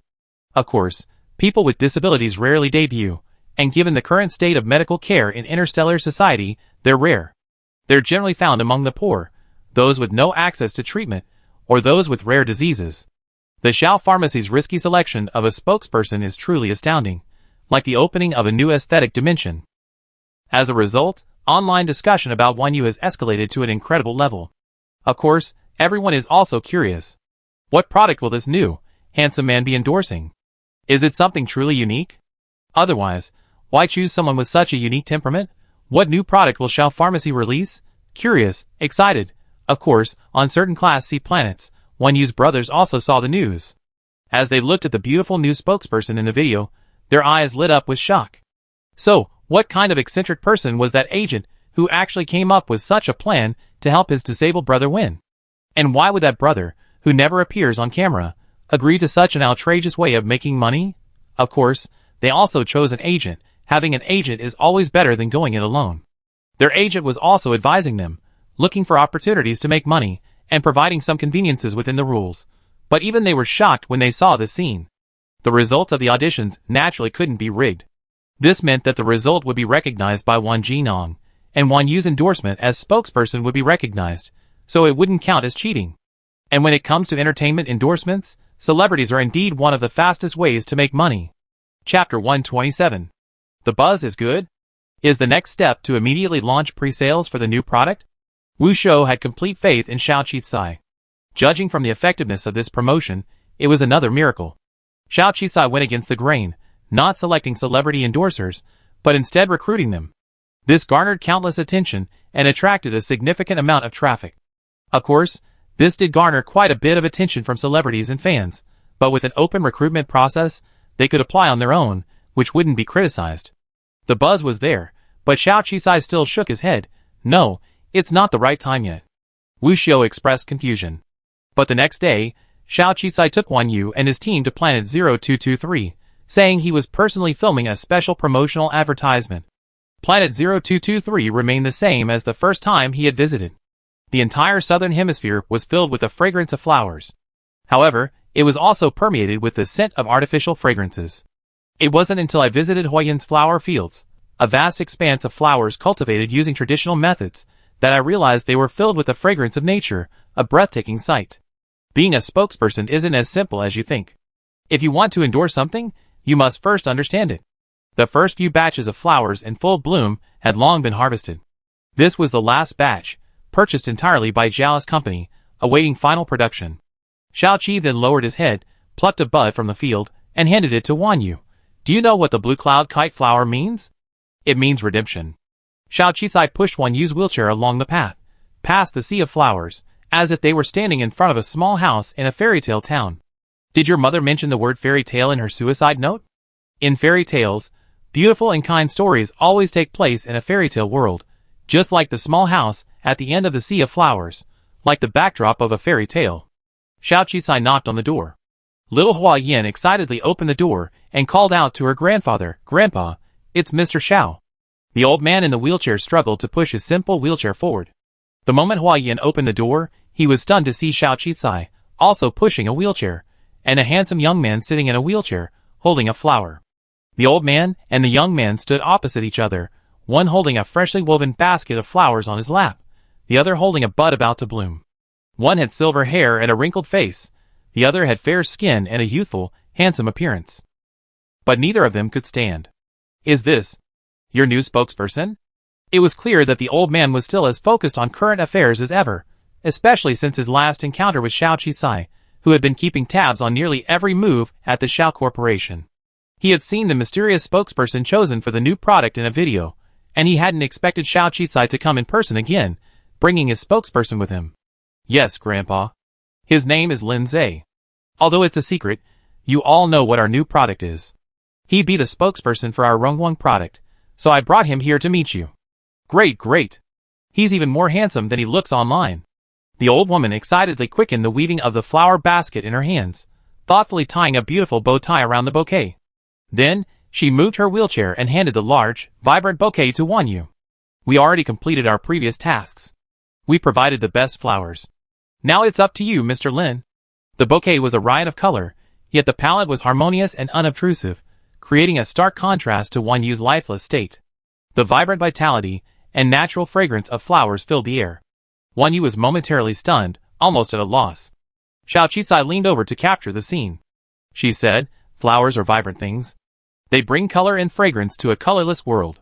They complement men, women, and all those who hold hope for this world. Where are your parents? How are they?" Xiao Qicai looked at Hua Yin again. Hearing the mention of her parents, Hua Yan's eyes dropped again. "Thanks to the advance Mr. Xiao gave us, my parents weren't kicked out of the hospital. But they're still receiving treatment, and we don't know when they wake up. If you hadn't purchased our flower farm, Grandpa and I might not have made it this far. The cost was too high. Even if it was partially reimbursed, it was still too high." Xiao Qicai stroked the little girl's chubby, soft cheeks. "It's okay. Flowers bring life. Go see them. Maybe they work a miracle." The little girl didn't understand what Xiao Qicai meant, but when she went to the hospital, she discovered her parents had been transferred, their medical bills fully paid, to a larger, higher-level hospital. As for who did it, there were only 2 guests at home today. The little girl looked at the transfer notice she received on the terminal, tears streaming down her face. For a patient, flowers don't create life, but money does. You've been alone in the darkness for too long. You should come out and see the world, see the splendor of flowers, the splendor of life, and the tenacity of humankind. Because only if you understand this can you truly become the face of my perfume. Do you know the name of my first perfume? It's called Vitality. The name of my first perfume was Vitality. It was an essence extracted from pure, natural flowers. There were no additives, just a blend of various flower essences. The little girl named Hua Yin didn't give up hope even after her parents fell into a coma.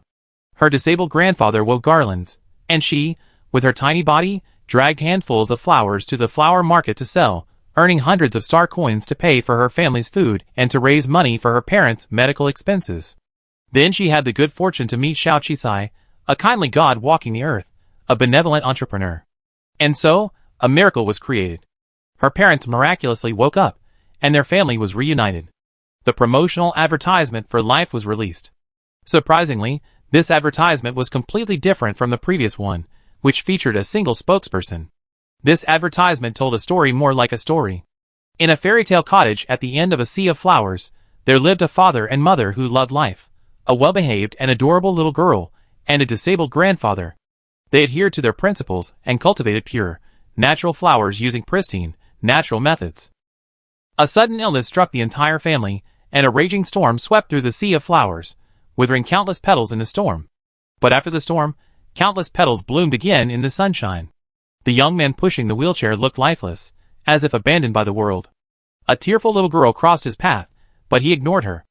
At the end of the sea of flowers, in a fairy tale-like cottage, he encountered a disabled grandfather. One old, the other young. The old man, with wrinkled hands, handed the young man a bouquet of flowers he had woven himself. The lifeless young man, holding the flowers in his hands and inhaling their fragrance, gradually raised his head to gaze at the distant sea of flowers. In that instant, all things came to life. A relentless spring breeze swept across the sea of flowers, and colorful petals drifted far away, weaving across the young man's beautiful face. The darkness behind him gradually vanished, and the sea of flowers coalesced into a vast curtain of light. The blue bouquet he held in his palms suddenly blossomed, transforming into billions of vibrant golden raindrops. Drop by drop, the golden rain fell. It was a flower spirit, wandering among the sea of flowers. He extended his hand, and a drop of golden liquid landed on his fingertips. The young man's eyes, once lifeless, suddenly lit up. He raised his head to face the dancing petals in the distance. The sunlight fell on his face, and the corners of his mouth slowly curled up, like a blooming flower. Then the grandfather and grandson, along with their parents, reappeared, as if in a fairy tale, awaiting the return of the next spring. Finally, the theme is vitality. The fragrance of vitality is formulated from the essence of pure, naturally cultivated flowers, without the use of any technological ingredients. It is like natural dew condensed by sunlight, like the fragrance carried by a fresh spring breeze. It is the hope ignited by countless flowers, and the magical scent that awakens vitality. First released by the All-Union government, this perfume, called Vitality, is limited to 10,000 pieces, numbered from 0 to 99.99, each one unique and a one-of-a-kind. From now on, this edition of Vitality will never be released again, because this story will never be repeated again, because in the story, the grandparents and grandchildren in the fairy tale cottage at the end of the sea of flowers have longed for their loved ones to return. When this video was released, the only feeling for countless people was, the corpse is warm, just like the name of this perfume. It's as if something is sprouting in the heart, as if new life is reborn from a withered and barren mind. A simple story. A fairy tale cottage at the end of a sea of flowers, a spokesperson reborn from despair. This fairy tale intertwined with darkness and reality makes one truly curious. What exactly does the drop of golden perfume that ultimately falls into the spokesperson's hand smell like? What kind of scent is worthy of the name Vitality? What kind of scent can be called a rare miracle, pure and natural, pollution-free, and unmodified? Limited edition, out of print, just this once, mainly, only 10,000 bottles, rich in bugs. Although it's 100 times more than the previous 100 beauty potions, with the entire coalition government scrambling to get one, who can possibly snag one? Furthermore, 5% of the profits from this co-branded Vitality perfume will be donated to critical care institutions, benefiting every patient who can't afford medical care. Grab it, why not? Is this rare, out-of-stock perfume going to be so hard to find, even at a marked-up price, like the beauty potion last time, that you can only go back and buy the box? What's more, there's a final Easter egg, a real-life advertisement revealing that each bottle of this perfume is uniquely designed, featuring flowers as a theme, showcasing a new level of craftsmanship, and of course, there's the spokesperson's signature. Romantic hope, yet embodying a philanthropic spirit. Whether you like the spokesperson's face, want to do charity, or are captivated by the vibrant story behind this product, everyone wants to try it. Of course, the rare edition also has its collectible value, and it also piggybacks on the beauty potion. But isn't selling it for $8.88 million too much? Who else would charge such a high price for perfume? They're just exploiting people's sympathy. Besides, fewer and fewer people wear perfume these days. Who wants to be smelled by others when they go out? And what if the scent isn't good, but I'm really tempted? Why not buy it and try it? Oh, Zhao's Pharmacy is so thoughtful. They're even offering samples for you to try. The sample is only 880,000 star coins, and I heard it smells the same. Compared to 8.88 million, it's definitely a steal.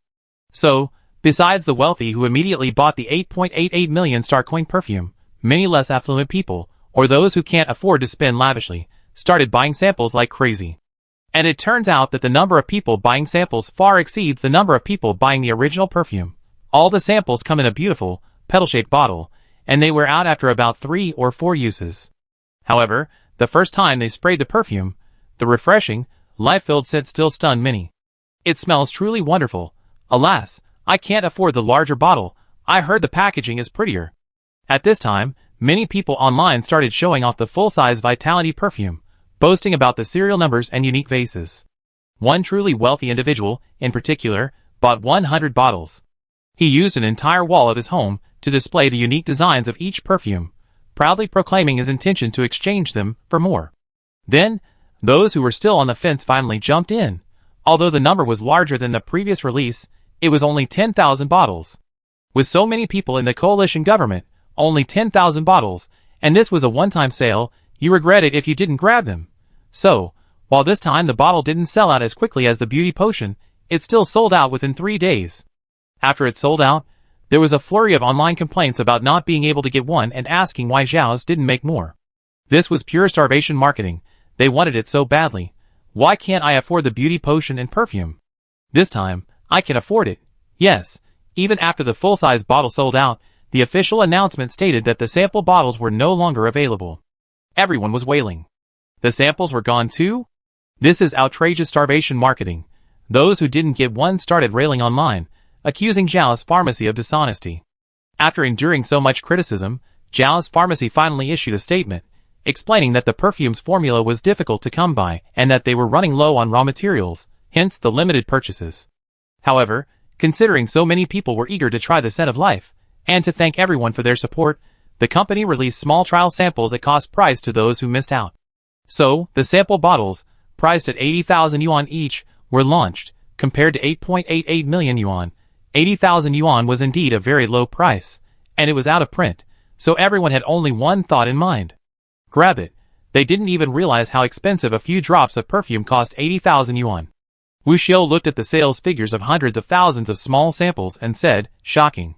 This is a triple-edged sword. No, this is a unique product, sold at the same price and trend as 3 versions.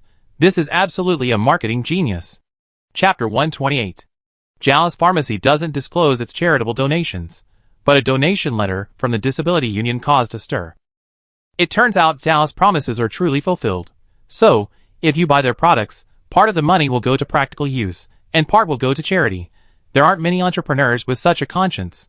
No wonder she chose a disabled person as their spokesperson, and this disabled person is a Class C citizen, not a high-ranking celebrity.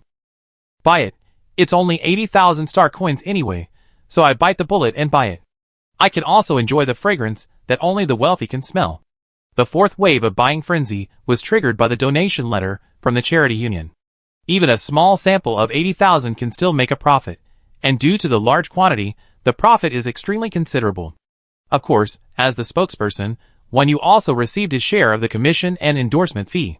Although it was only a little over 200 million, it was a drop in the bucket compared to the massive balance in his terminal. But this was the first time he earned money through his own abilities. It seemed pretty good. After all, Xiao Qicai had said that relying on looks was a form of strength, and he even slowly let go of his worries. How could relying on looks not be a form of strength? Of course, the brothers who had been silently watching Wan Yu were almost gnashing their teeth. How could they compete for this? Who could win the endorsement of a product that was selling like crazy? Or, they had to make Xiao Qicai's products unsaleable, or else they could just make money. They knew how high the endorsement fee would be. Although they knew the spokesperson was secretly cheating, Wan Yu's endorsement was a public selection, seemingly an open and fair one. Therefore, even if they filed a complaint later, it would be difficult. Endorsement? How could it be so easy? Just wait. Wan Yu's face was stern, his eyes filled with resentment. Inside a large, domed, suspended building, atop a starry sky, a tall, imposing man stood alone, watching the projected advertisement endorsed by Wan Yu, a hint of tenderness in his eyes. Xiao Yan. But the next second, Schubert walked in. Sir, this data has yielded a breakthrough. We captured a coordinate. The frequency emitted by that coordinate matches several of the data points recorded before your wife's death, so this coordinate is very likely correct. Really? The man's face lit up instantly, his expression once again resuming the look of an ambitious leader. Send a top-tier expeditionary force. No, ask the military for some warships. Only the highest speed can keep up with the coordinate shifts. Explore for resources outside the region, and cover all exploration costs. The coalition government won't refuse. Yes. Schubert nodded respectfully and walked out. When the man looked up again, 1U's advertising projection had already been turned off. The new product had indeed earned Xiao Qizai another round of funding, and she rapidly accelerated the construction of the Xiao Pharmaceutical Group's base. R&D staff received a wave of salary and commission increases, and the workers' living conditions improved. The environmental and ecological transformation was changing rapidly, and the entire planet was undergoing earth-shaking changes. This made Xiao Qizai's spending less painful. So when the high-level planets or employees from other planets, who were finally confirmed to work on Planet 4628, joined Xiao's pharmaceutical on Planet 4628, they never expected that the planet's ecological environment was far better than they had imagined. It looked no worse than those on higher-level planets. Furthermore, Xiao's pharmaceutical provided food and accommodation, and the cafeteria prepared meals in a variety of ways to suit their tastes. All insurance was top-tier, and the research equipment was state-of-the-art. So, aside from the fact that Planet 4628 was labeled a lower-level planet, what was the difference between working on a higher-level planet and working on a higher-level planet? The response from the first batch of employees was unexpectedly positive, which made future recruitment much smoother for Yao Fengquan. Of course, as the company expanded, staffing was constantly increasing as Xiao Qizai's empire grew. Xiao Qizai didn't know why he was so anxious, but the transformation of the air and geological environment on Planet 0068 had already begun. Thanks to Bai Yuan's large-scale ecological modification agent, they had saved countless dollars, and the ecological transformation technology was rapidly accelerating. However, completely transforming the entire planet into a fully integrated residential and ecological supply chain will take time. Because of the money, Xiao Qi decided to put the flying car project on the agenda. She temporarily expanded the flying car research laboratory on Planet 4628 and purchased a large amount of equipment that was originally intended for the suspended research base outside Planet 0068. In short, let's get started. And with 1U already by her side, she wasn't afraid to spend the money. After all, when she rescued 1U, she had already revealed her ultimate trump card. She had a complete new concept flying car. Surprisingly, 1U didn't question why the completed flying car wasn't released at the entrepreneurship competition, or why she didn't produce it as it was, instead creating a version that was infinitely inferior to the final version. This was 1U's cleverness. He didn't dwell on things. After all, dealing with smart people is much easier. The Vitality perfume brought a significant amount of capital to the company, and at the same time, the Lianmin brand beauty potion, a government enterprise partnership project, finally turned a profit after the third batch of sales began. It was truly not easy. Due to the extremely low costs, coupled with the initial construction of the factory on a low-level planet, the purchase of various equipment, and the difficult negotiations for raw materials, the first and second batches were both at a loss. Fortunately, the profits from the Rongguang brand beauty potion and Xiao Qizai's previous earnings supported them, along with the low-interest loans provided by the government enterprise partnership, which helped them survive the initial period. After surviving the initial phase, profits will follow. The entire government enterprise partnership project involves over 200 low-level planets, with a population exceeding 100 billion. Most of these low-level planets suffer from air pollution and environmental pollution, driving demand for beauty potions to a terrifying level. The first two batches suffered losses, but the third batch, having tasted the sweetness of the beauty potion and confirmed its effectiveness, gritted their teeth and bought it anyway. Even with a very small profit margin, the sheer volume of beauty potions can quickly accumulate enormous wealth for the company. For the first time, Zhao's pharmacy's card can finally be said to have no shortage of money. Of course, this also gave Xiao Qizai's company the confidence to add new R&D projects and aggressively expand and purchase equipment. This also gave Xiao Qizai the confidence to burn through funds for the flying car project. With the money to burn, Xiao Qizai even resorted to using Zhao's pharmaceutical to invest in Interstellar Speed Car Company for investment research.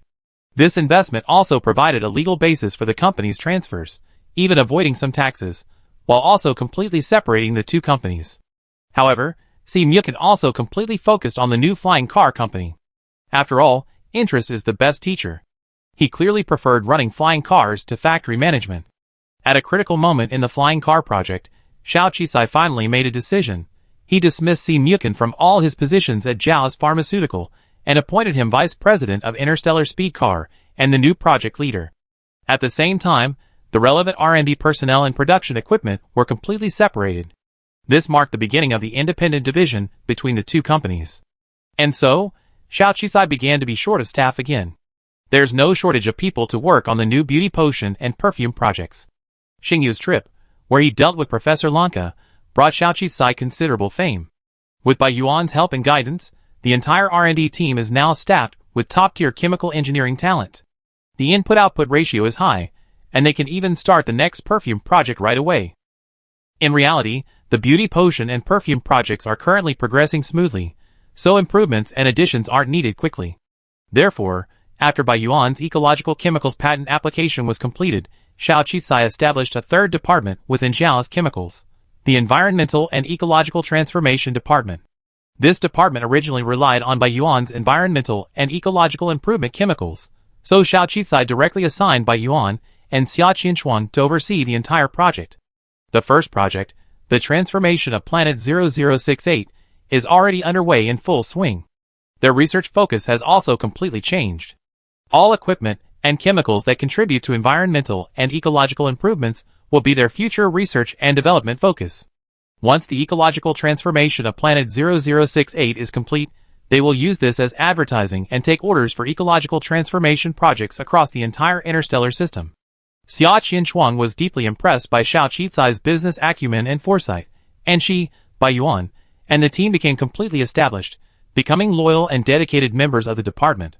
However, while Zhao's pharmaceuticals were progressing smoothly, the flying car project seemed much slower. They had the money to buy the equipment, but they lacked the talent. While the newly developed technology could be tested, achieving the results Xiaoqisai desired was still difficult. Compared to the flying car presented by 002, the biggest issues with the current prototypes are their lack of portability, speed, and poor deformation capabilities. Of course, they still have advantages over traditional flying cars.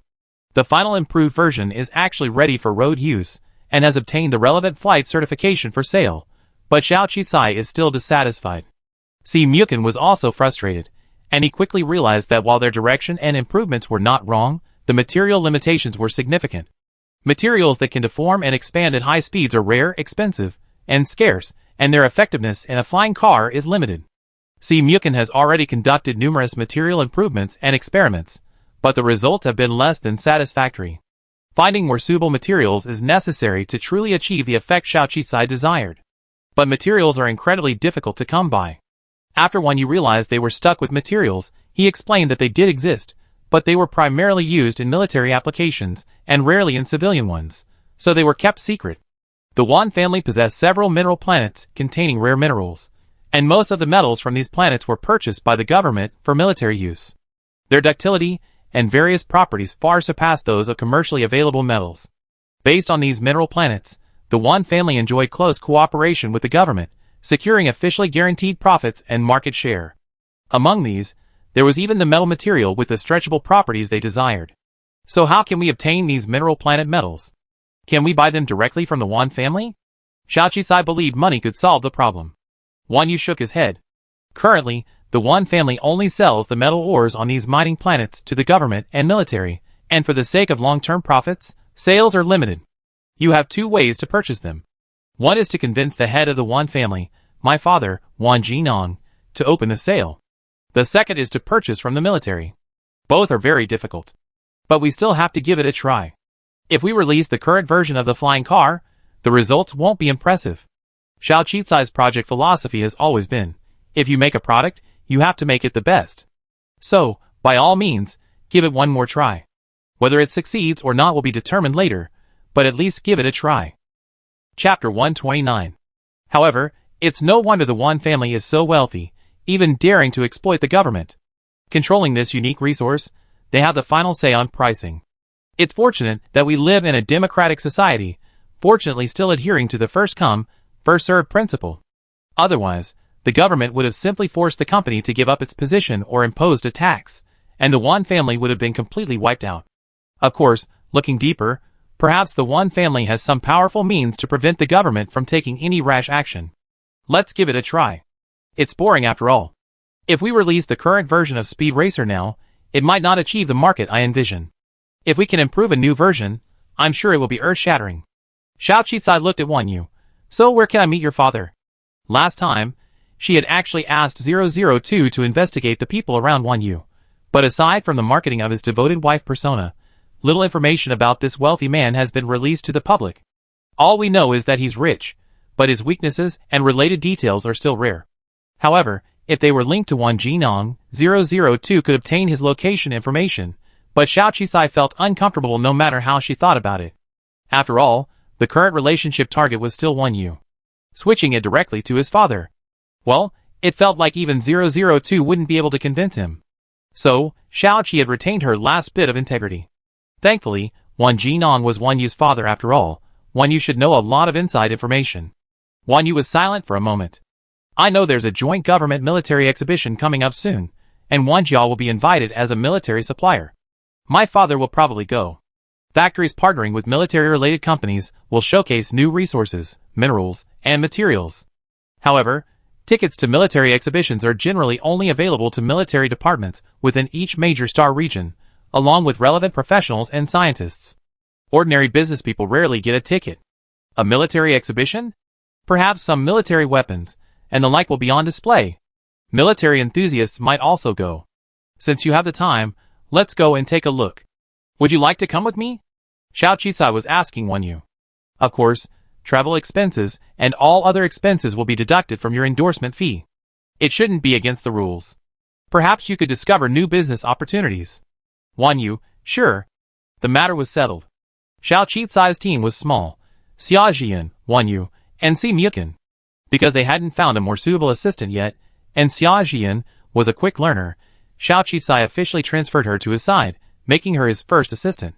Since she was an assistant, it was natural that she would be included in the itinerary for business trips and other matters.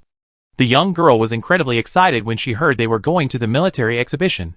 The military exhibition was located on Jianmeng Planet, a military planet independent of the 8 galaxies. It was arguably a key military base for the United Government, and its level of development was also Class A. However, landing on this planet required more formalities, not to mention that they were low-level citizens of a low-level planet. Of course, the most important prerequisite for attending the military exhibition was a ticket to the exhibition. Xiao Qisai didn't hesitate, and went straight to Zhuangfin. After all, Zhuangqi was in the military, and backed by a military family. If he couldn't rely on them, then the tickets were truly out of reach. In short, Zhuangqi, somehow or other, finally sent them 4 tickets. And taking this opportunity, Xiao Qisai also had a video call with Zhuangqi. Compared to his previous bossy demeanor on planet 4628, Zhuangqi had become even more sharp-edged after his military training, like a sharp knife, his aura imposing and commanding. He was increasingly embracing the aura of a general, leaving 002 feeling a little regretful. Sure enough, Xiao Qisai had been right to bind him to her. He never expected him to have so much potential. However, since they were now completely siblings, and 002 had previously promised Xiao Qisai that he wouldn't force any bindings or relationships with her, he could only emo behind her back, wondering what kind of person Xiao Qisai would eventually settle on. Zhuangqi also naturally called his mother. Seeing her son's growth, Yulanqin's eyes were filled with both relief and heartache. But as adults, Yulanqi was mostly happy. The mother and son talked for a long time before finally turning to Xiao Qisai. Zhuangqi was surprised by his mother's condition. Mother, you're more talkative than before, and you even look younger. Thank you for your care, otherwise I wouldn't be able to stay in the army. Xiao Qisai smiled. Mother is still my mother. It's a bit strange for me to say that, brother. It's because mother has found her own work now, and she's gradually recovering naturally. Xiao Qisai was talking about recovery. Zhuangqi naturally had something on his mind, and it was clear that he still felt resentful about the genetic drug his mother had used to escape. I settle that score sooner or later. A hint of coldness flashed in Zhuangqin's eyes. But when he looked at Xiao Qisai, his expression softened. Anyway, sister, it's okay if you want to go see the exhibition, but don't cause trouble or offend anyone easily. There are many high-ranking military and political figures there. Of course, if anything really happens, just present yourself as my sister. They won't give you any trouble. I'm going on a secret mission soon, and I may not contact you for a long time. Take good care of mom and yourself. Don't rush to make money. If you need it, I can transfer it to you. Of course, there's no need for money. I think you have less money in your card than I do. Xiao Qisai smiled and changed the subject. By the way, Senior Buishuan, how's it going? After she was transferred from my personal guard, she's no longer in the same department as me. But I heard she's caused quite a stir in that department and is doing quite well. This girl has a great personality, and I believe she make a difference. Shuang Qin rarely praised someone like this, so Xiao Qisai, knowing what was going on, nodded. That's good. Remember to come home and visit when you have time. Yes, I come home after completing this mission. Jianmeng planet is perfectly located, at the heart of the entire coalition government. It's very safe, and there's a large uninhabited area behind it, supposedly for various military training and testing.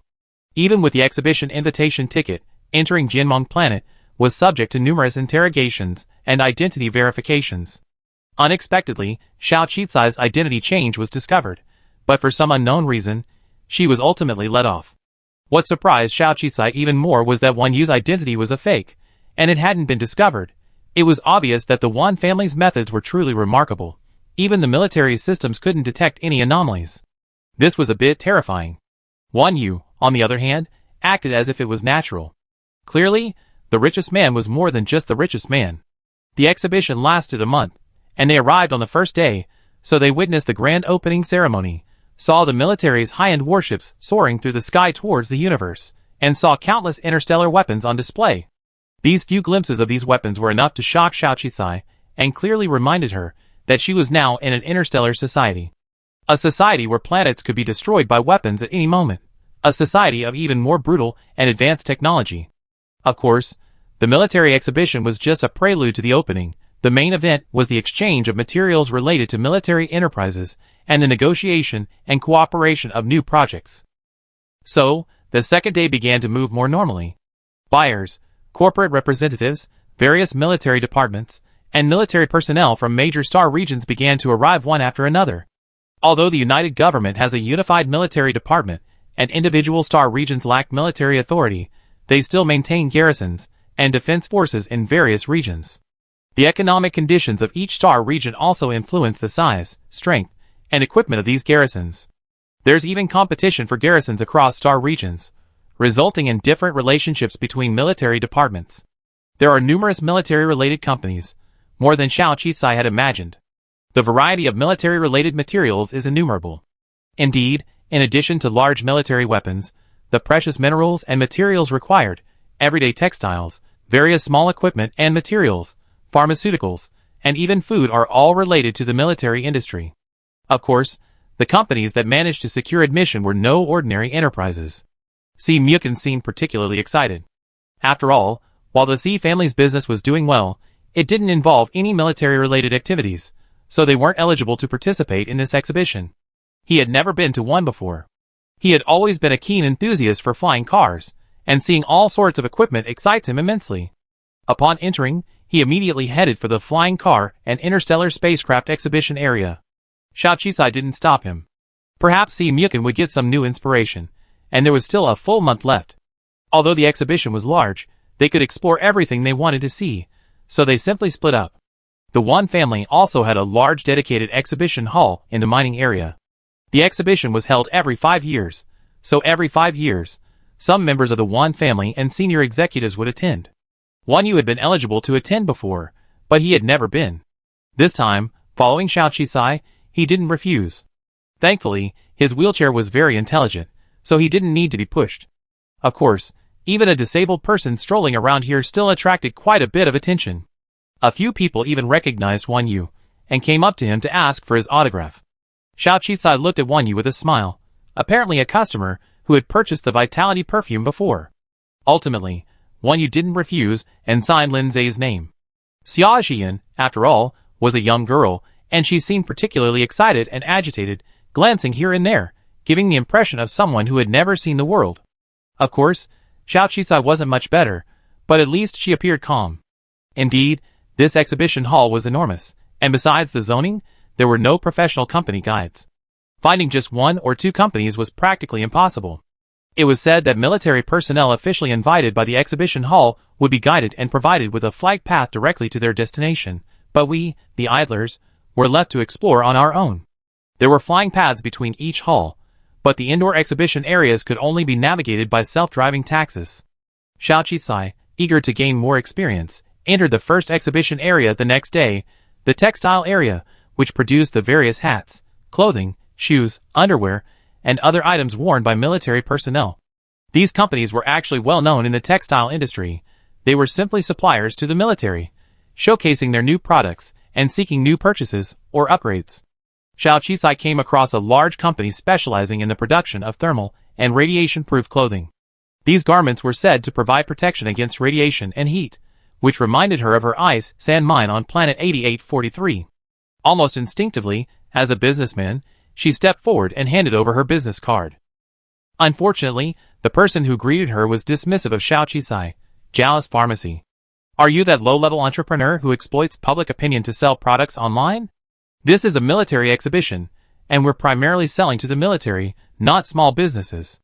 I suggest you purchase anything you need from our official website. Xiao Qisai, Hadn't she just seen non-military people enter and be greeted by them?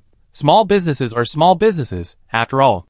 Even if her business has expanded to hundreds of planets, it's still a lowly citizen. Xiao Qisai silently withdrew his business card. Forget it, I'm not here to buy anything. I actually have an ice sand mine I'd like to discuss with you. I thought you might be interested, but it seems I was overthinking it. When he heard about the ice sand mine, the man next to him, who seemed to be a manager, suddenly widened his eyes and hurried over. You have an ice sand mine? How much? Do you have any in stock? It hasn't been mined yet, but geological surveys show it's a medium-sized vein. But I'm not interested in working with you right now. So sorry. Please move aside while I look elsewhere. Xiao Qisai wasn't convinced. I asked you to be the receptionist. What are you doing here? The man snarled at the receptionist, then, with a smile on his face, stopped Xiao Qisai. Why don't you come in and sit down and discuss this? Ice sand, or is a rare mineral in our industry these days. We're running low on stock, and if you have any, we definitely pay a high price. This is a great opportunity for you too. After all, partnering with one of the top 3 companies in our industry is a rare opportunity. When the person in charge mentioned the high price, and being in the top 3, a hint of pride crossed his face. He was certain Xiao Qisai would stop at the mention of a high price and a partnership. To his surprise, Xiao Qisai still shook his head. No, our small business isn't worthy of working with you. The receptionist's judgmental nature spoke volumes about the company. If the top is crooked, the bottom will be crooked. What good would a few words of reprimand do? Xiao Qisai truly didn't want to work with such a company.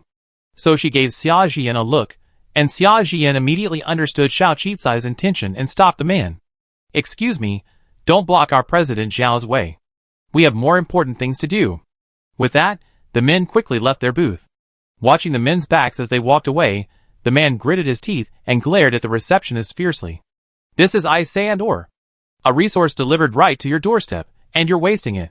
Given their ignorance and their status as low-class citizens, I'm afraid they don't know how valuable the ice sand ore is. They might just buy it for cheap. If they sell it to our competitors, just wait and see. No.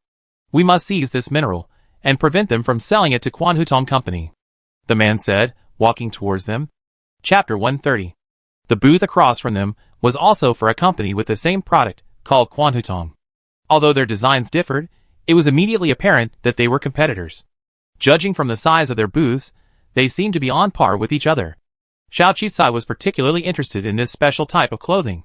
After all, there hadn't been such clothing in her previous life. She was also intrigued by the technology behind clothing that could withstand the various radiation and deadly magnetic fields of the universe, so she wanted to learn more about it. Of course, her mind wasn't the same thing if it remained unused. Perhaps it could be put to maximum use and increase profits. But she never expected something bizarre to happen. Before Xiao Qisai and the other 2 could even enter the Quan Hutong booth, the man from the previous booth had actually rushed into the other booth first, pointed at Xiao Qisai, and said something to the Quan Hutong receptionist. It wasn't a good thing. So when Xiao Qisai and the others tried to enter the booth, the receptionist suddenly stood up and ran over, blocking them from entering. Sorry, we don't welcome non-professional buyers. Our market is focused on high-end military-grade civilian applications, and our market positioning isn't just for the low-end world. So if you're interested, you can go to the booth next door and take a look. Although the receptionist appeared polite, a look of disdain crossed his face when he saw the citizen cards in Xiao Qisai and the other's hands. Xiao Qisai, Xia Jian's expression was grim. We're not sellers, we're suppliers. We were hoping to discuss cooperation with you, weren't we? If you're not a buyer, don't even bother coming. We're setting up the booth to attract customers. As for suppliers, I suggest you visit our purchasing department. They're also busy today and can't see you." The receptionist's tone was extremely cold. Xia Jian wanted to say something else, but Xiao Qicai stopped her. "Forget it. Looks like we're out of luck today. I don't have to sell my ice sand mine. Let's go!" Only when he heard about the ice sand mine did the receptionist's face show surprise.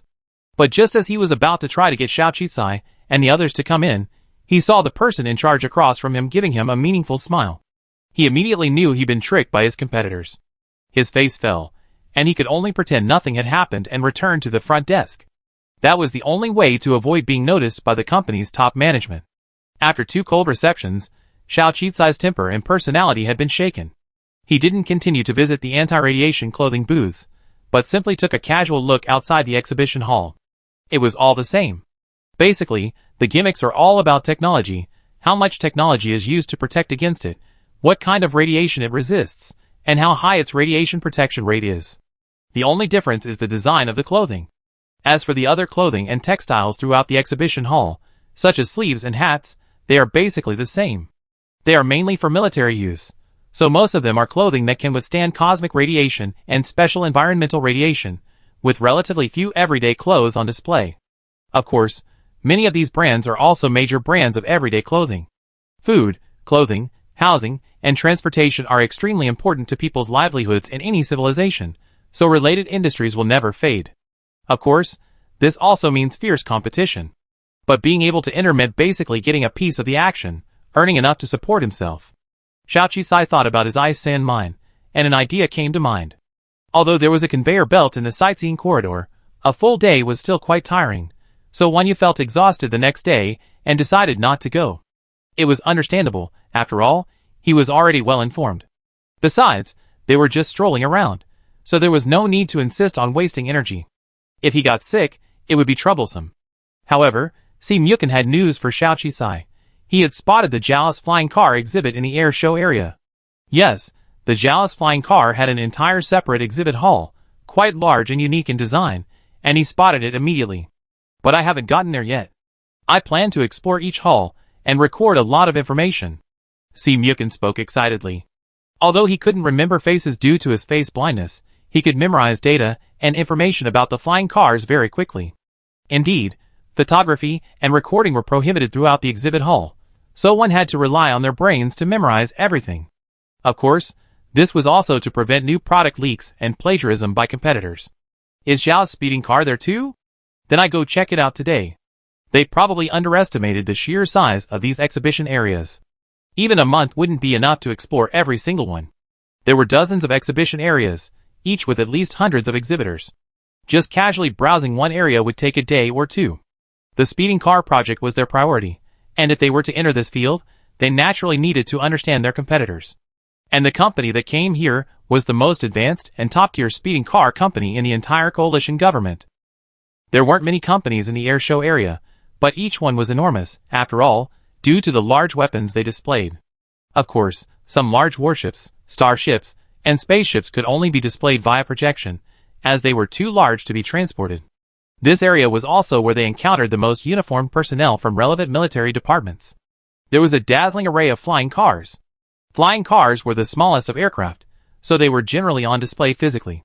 The other warships and starships, however, were mostly models, as they were too large. After visiting several companies, Xiao Qi finally understood why her new concept flying car had been a minor online sensation. Flying cars are largely limited by space and speed, but her new concept flying car could expand and contract, reaching speeds far greater than standard flying cars on the market. This alone was a miracle. Furthermore, her flying car could transform according to its surroundings. Amusingly, she also saw several flying cars that advertised transformability as a selling point. These were merely selling points, but in reality, they required manual modification, perhaps inspired by her new concept flying car. Some even recognized Xiao Qicai, the young entrepreneur who had attracted investment with a new concept flying car at an entrepreneurial competition. Some curiously struck up a conversation with Xiao Qicai, while others mocked her, asking if she had finally secured 100 billion yuan in investment, and if her new car was ready yet.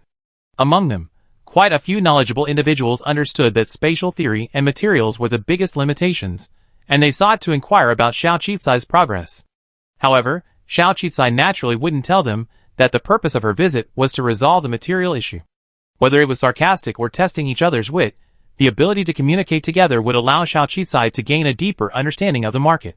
Therefore, Xiao Qizai always adhered to the principle of laughing when others laughed, and even faking a smile when others faked it. She hadn't encountered anyone as blatantly mocking and disparaging her as she had yesterday. After visiting several companies in the morning, she decided to visit the Xiao Group's exhibition hall in the afternoon.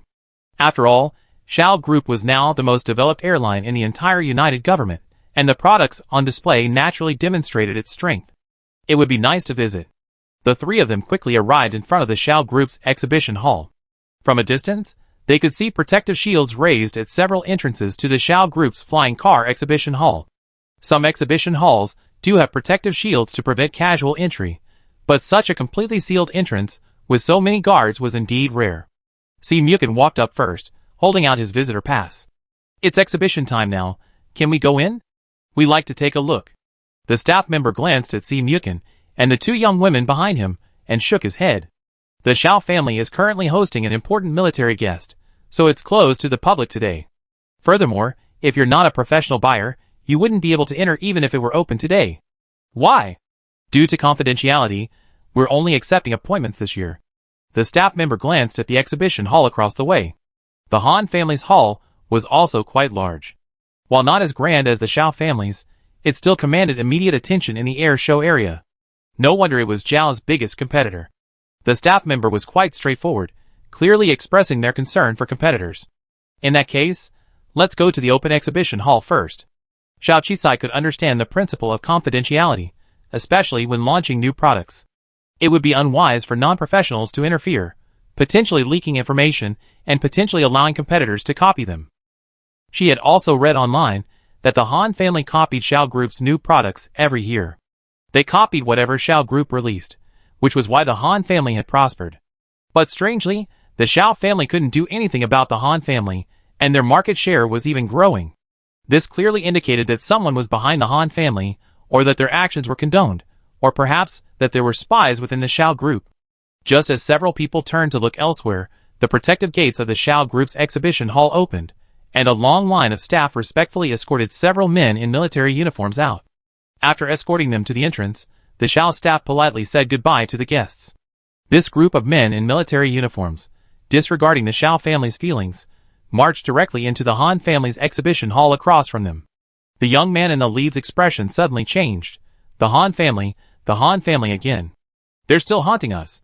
This year, they actually dared to set up their exhibition hall directly across from our Xiao family. This is absolutely provocative. Brother, I really don't know why the head of the family won't deal with them.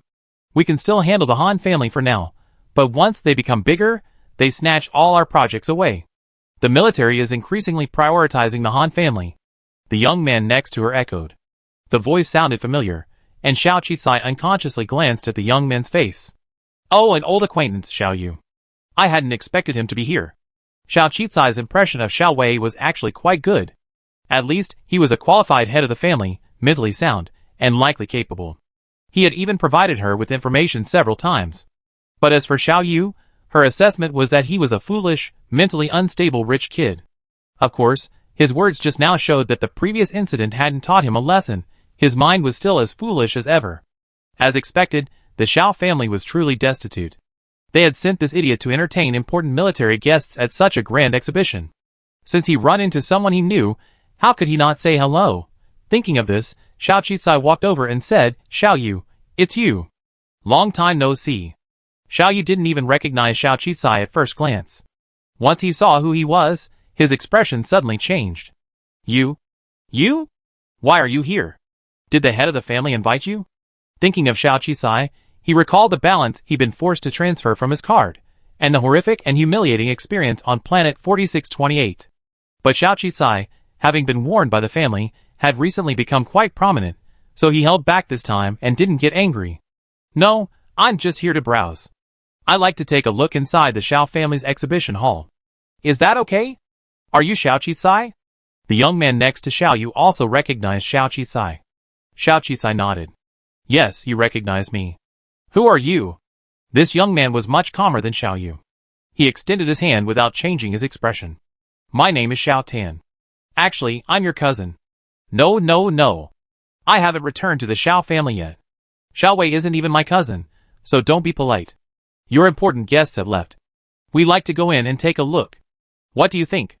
Xiao Tan looked at Xiao Qicai and the two people behind him. Finally, a thought struck him, and he nodded. Of course. No matter what, blood ties will always exist. After all, we're family. The Xiao family's doors will naturally be open to you. Xiao Qicai didn't answer him again. Since they had let him in, she didn't hesitate. So the three of them, led by Xiao Tan and Xiao Yu, walked in. The staff members, who had just stopped Xiao Qicai at the door, were stunned. Someone from the Han family, far away across the way, had also noticed this. Seeing Xiao Qicai walk in, their expression changed, and they warned the man beside them. The imposing man lowered his voice and replied, Don't worry about her. After all, she's a member of the Xiao family. I expected this. The idea of not returning and starting a new family is definitely a Xiao family conspiracy. They probably realize their decline is over and want to support someone new. But supporting another branch isn't so easy. We see. With that, he continued to smile and greeted the military personnel as they entered. Chapter 131. Although the Xiao family's booth looked unique and imposing from afar, it was only once inside that the sheer volume of displays reached its peak. From the smallest single-person flying cars to large spaceships, and even military mecha warships, the variety was terrifying and comprehensive. Furthermore, many of the official spaceships of the coalition government were now manufactured by the Xiao family. As a family member, Xiao Qicai was exceptionally taken to the military area. And information never before available online was revealed. So it was real. The military cooperation between the Xiao family and the government had reached a terrifying level. Interstellar mecha warships, joint command ships, interstellar motherships, even if only projected, those behemoths were terrifying enough. Si Mukin and Xia Jian were stunned, and Xiao Qicai was also completely stunned. Taking in the faces of the people, Xiao Tan explained, at its peak, over 60% of the transportation in the entire galaxy was manufactured by the Xiao family. Even though its market share has dwindled in recent years, that equipment still operates. Without the Xiao family, the entire interstellar coalition government's transportation network would be instantly paralyzed. His tone was filled with immense pride, as if he was trying to shock the group by showcasing the Xiao family's strength and making Xiao Qicai realize how wrong his decision was to not return. But the more he spoke, the more Xiao Qicai saw the underlying crisis. While the coalition government was a democratic one, it also held a significant degree of centralized power. This was why, despite being separate, the 8-star regions lacked military authority. I couldn't imagine how the Xiao family had gotten to where they were, but I could imagine that these things posed a definite threat to the government, especially since they involved military equipment. If she were in power, she'd definitely be uneasy. No wonder the Xiao family deliberately distanced themselves from politics. If the Xiao family participated in a political power struggle, it's clear which side they supported would have a very strong chance of winning. But even so, the leaders of the coalition government remained worried and fearful. No wonder they brought up the Han family to provoke a conflict with them. With such immense power, even politics can't shake them. But when politics can't shake a family's strength, it means that this family will cause political unrest. Xiao Qicai felt mixed emotions, but she still spent several hours observing the Xiao family's advanced equipment, which was truly insightful. Finally, Xiao Tan led them to the rest area. Xiao Yu looked at Xiao Qicai and couldn't help but say, Do you understand how powerful our Xiao family is? It's not too late to regret now. The head of the family has always wanted to bring you back. Xiao Qicai, Xiao Tan shook his head. Do you want to see the head of the family? He just finished discussing something. Seeing him, or not really made any difference. A question suddenly occurred to her. I don't want to see Xiao Wei, but have you seen Xiao Jun? Xiao Jun. The two were confused. Who is Xiao Jun? Xiao Tan asked, somewhat puzzled. Just as Xiao Qicai was wondering, a tall man approached. This was Xiao Qicai's first real-life encounter with Xiao Wei. The man exuded a powerful aura and a remarkably calm demeanor. This made 002 sigh inwardly, wishing the two of them weren't related by blood. That would also be a good relationship prospect. Of course, Xiao Qi ignored it. You two should go do something else. I need to talk to her privately. Xiao Wei changed the subject and said to Xiao Yu and Xiao Tan. Xiao Yu and Xiao Tan wanted to say something, but at Xiao Wei's glance, they obediently left. Xiaoqi watched the two retreating figures. Is there really no one left in your family? It's really hard for you to take care of two of you. Xiao Yu is stupid, and Xiao Tan is pretending to be smart. There's really nothing to cultivate. There's no one left. Xiao Wei watched the two retreating figures, feeling somewhat helpless. Then, he invited her to the conference room. Don't worry, there's no surveillance in the conference room. It's safer than anywhere else.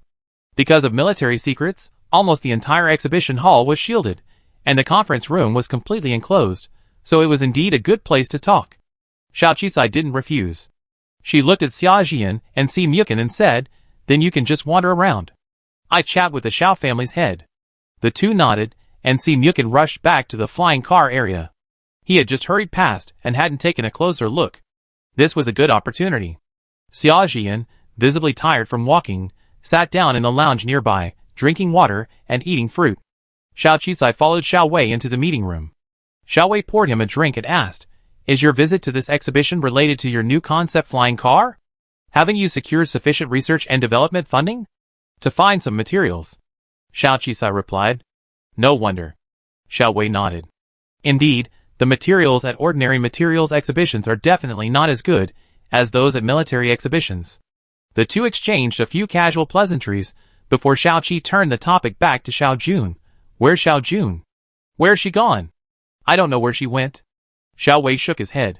You really let her run wild. I just mentioned Xiao Jun, and Xiao Yu and Xiao Tan didn't seem to know what she looked like. What's going on? Xiao Qisai asked curiously. Xiao Wei sighed, a hint of fatigue in his eyes. Xiao Jun rarely comes back to the Xiao family, and I deliberately concealed her identity, and I don't plan to disclose it anymore. I originally wanted to take advantage of your return to bring you two back together, but now it seems unnecessary. She seems to be able to live well without the Xiao family's identity, and so can you. This is to protect Xiao Jun. If anything happens to the Xiao family in the future, Xiao Jun might be able to escape. Xiao Qi finally understood what Xiao Wei meant. She frowned slightly. Has the situation really gotten this bad? A centipede, even after death, remains frozen. The Xiao family had grown so large, and by now, it shouldn't have been that bad. Xiao Wei didn't answer directly, but looked at her. Some things have already come to an end. No matter how much you struggle along the way, it's useless. Turning the tide is just a legend. Besides, there aren't many people left in the Xiao family now. Only a few of the Xiao family's elders remain, the elderly, the weak, and the disabled. Besides me, the younger generation consists of the two people I mentioned earlier. There's also Xiao Jun, but her personality isn't suited to getting involved. Besides, I'd rather she live freely outside than get caught up in a struggle for the rest of her life. As for you, originally I just wanted to find my aunt's daughter, then I wanted to bring you back to the Xiao family. Now, I think you're best off outside, and your future might be better than if you were back home. How could it be? A large family, with only a few people left? She wouldn't believe it unless she knew there was some inside story. Then you can't give up, can't you leave?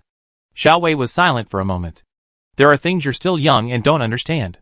Living in a quagmire, the more you struggle, the faster you die.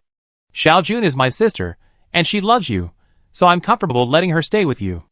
I came to see you today not to persuade you to return to the Xiao family, but to give you two things. Or rather, one was for Xiao Jun, and the other for Xiao Qisai. One was a gift for Xiao Jun, the other a reward for Xiao Qisai. Xiao Qisai had a very bad feeling, but Xiao Wei's tone was firm and resolute, and in the end, she had no choice but to accept the two items. The conversation with Xiao Wei didn't make her feel relieved. Instead, it made her feel an inexplicable heaviness. A large ship sailed alone in the sea, its bottom leaking, and some on board were still cheering.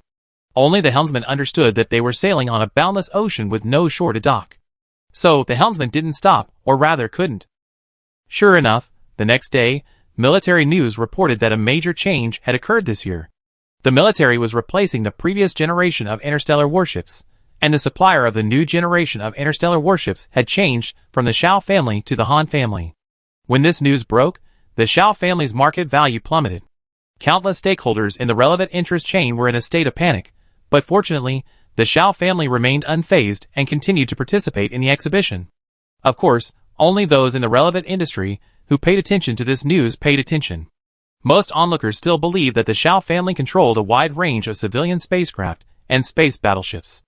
How could they suddenly collapse? Si Mukin also sighed.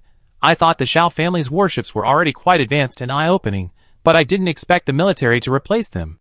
Of course, he was no naivete and had heard about the relevant competition. Fortunately, we're just building a flying car for ordinary civilian use. It has nothing to do with the military. If it did, we'd be worried. Xiao Qizai remained silent. She tried to contact Xiao Jun again, but there was still no response, as if there was no signal. Is there a place in this world without signal? A thick cloud of worry filled her mind.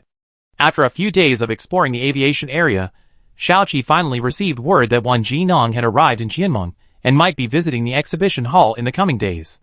So, their tour shifted to the raw material and mineral areas. The Wan family's exhibition hall exuded a single word: luxurious. The architectural style rivaled that of a real planetary suspended structure. Normally, a single-use exhibition hall wouldn't need to be so elaborate, but the Wan family had money to spend. Thankfully, the mineral area wasn't confidential, and with an invitation, they could enter and visit. Wan Yu didn't go along, perhaps because he wasn't prepared to meet his father. Xiao Qizai had always found Wan Yu's attitude toward Wan Jinong strange, not unlike the affection of a young son toward his caring father. But she didn't ask further. The upper echelons of wealthy families were far more complex than she had imagined. It wasn't until she entered the Wan family's exhibition hall that Xiaoqi realized just how much mineral resources the Wan family controlled. It consisted mainly of projected presentations and displays of mineral specimens or finished products, but it occupied an immense amount of space, leaving the viewer completely overwhelmed. It was said that this time, the Wan family had only included some of the minerals commonly used in military cooperation, along with some new mines. No wonder, despite not manufacturing products like the Xiao family, the Wan family was truly the wealthiest. After all, in interstellar society, whoever controls the resources holds the power and wealth.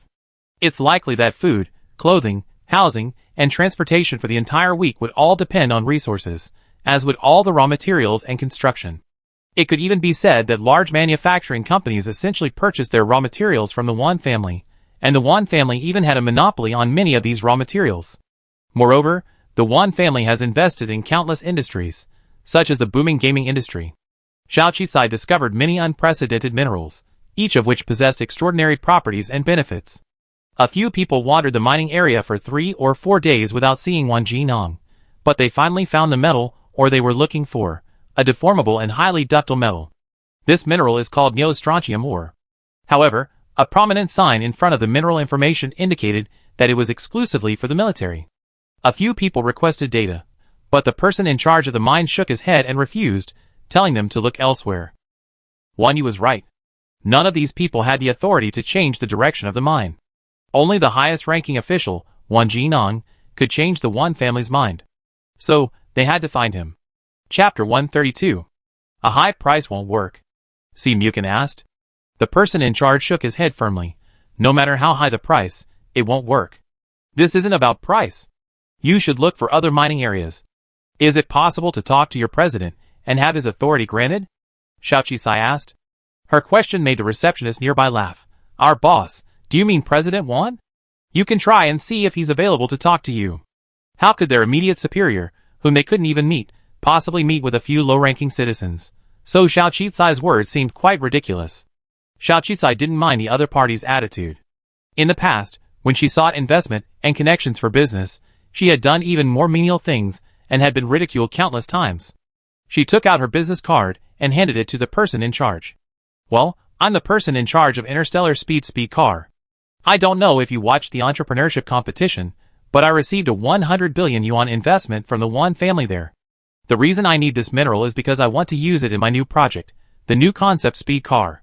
This is a win-win deal for both me and the Wan family, so I'd like the opportunity to meet with your chief executive officer, Mr. Wan Jinong.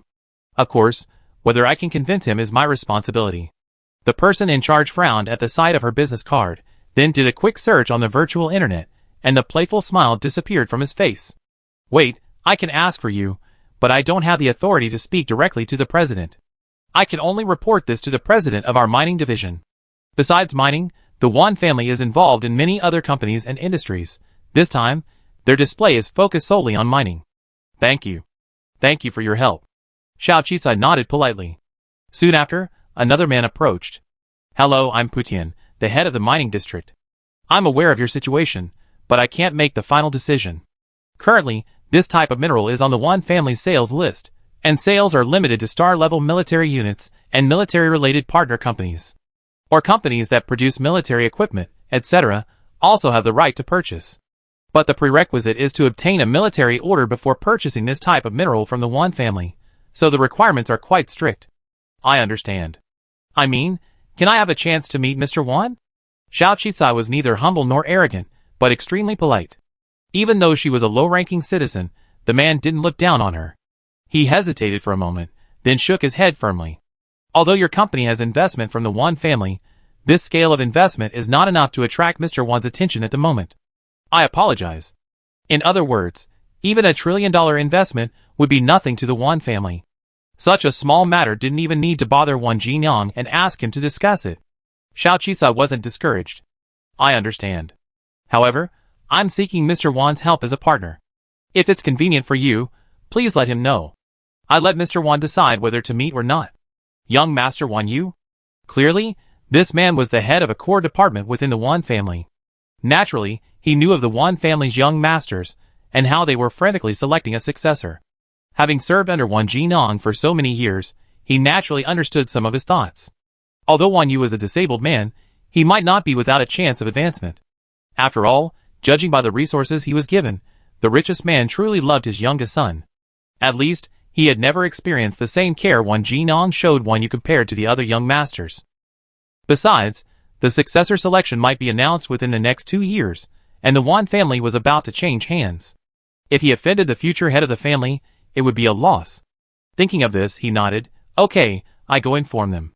The several leaders of the mining area were stunned. They hadn't expected Xiao Qizai to even meet the head of their Wan Family, the legendary young master, not to mention the vice president. They hadn't even had the chance to meet the young master. At this thought, their eyes changed completely when they looked at Xiao Qizai, and they even began to warmly invite the three of them to sit down in the rest area. Soon, the man and Schubert arrived at the mining area. As Wan Jinyang's agent, Schubert held absolute authority within the Wan Family. Most people had never met Wan Jinyang, but they had certainly seen Schubert. Spotting Schubert, several leaders hurriedly stood and saluted. Schubert nodded and approached Xiao Qizai. Nice to meet you again, Miss Xiao. I didn't expect you to be at the military exhibition. I came because I had something to do, Xiao Qizai replied.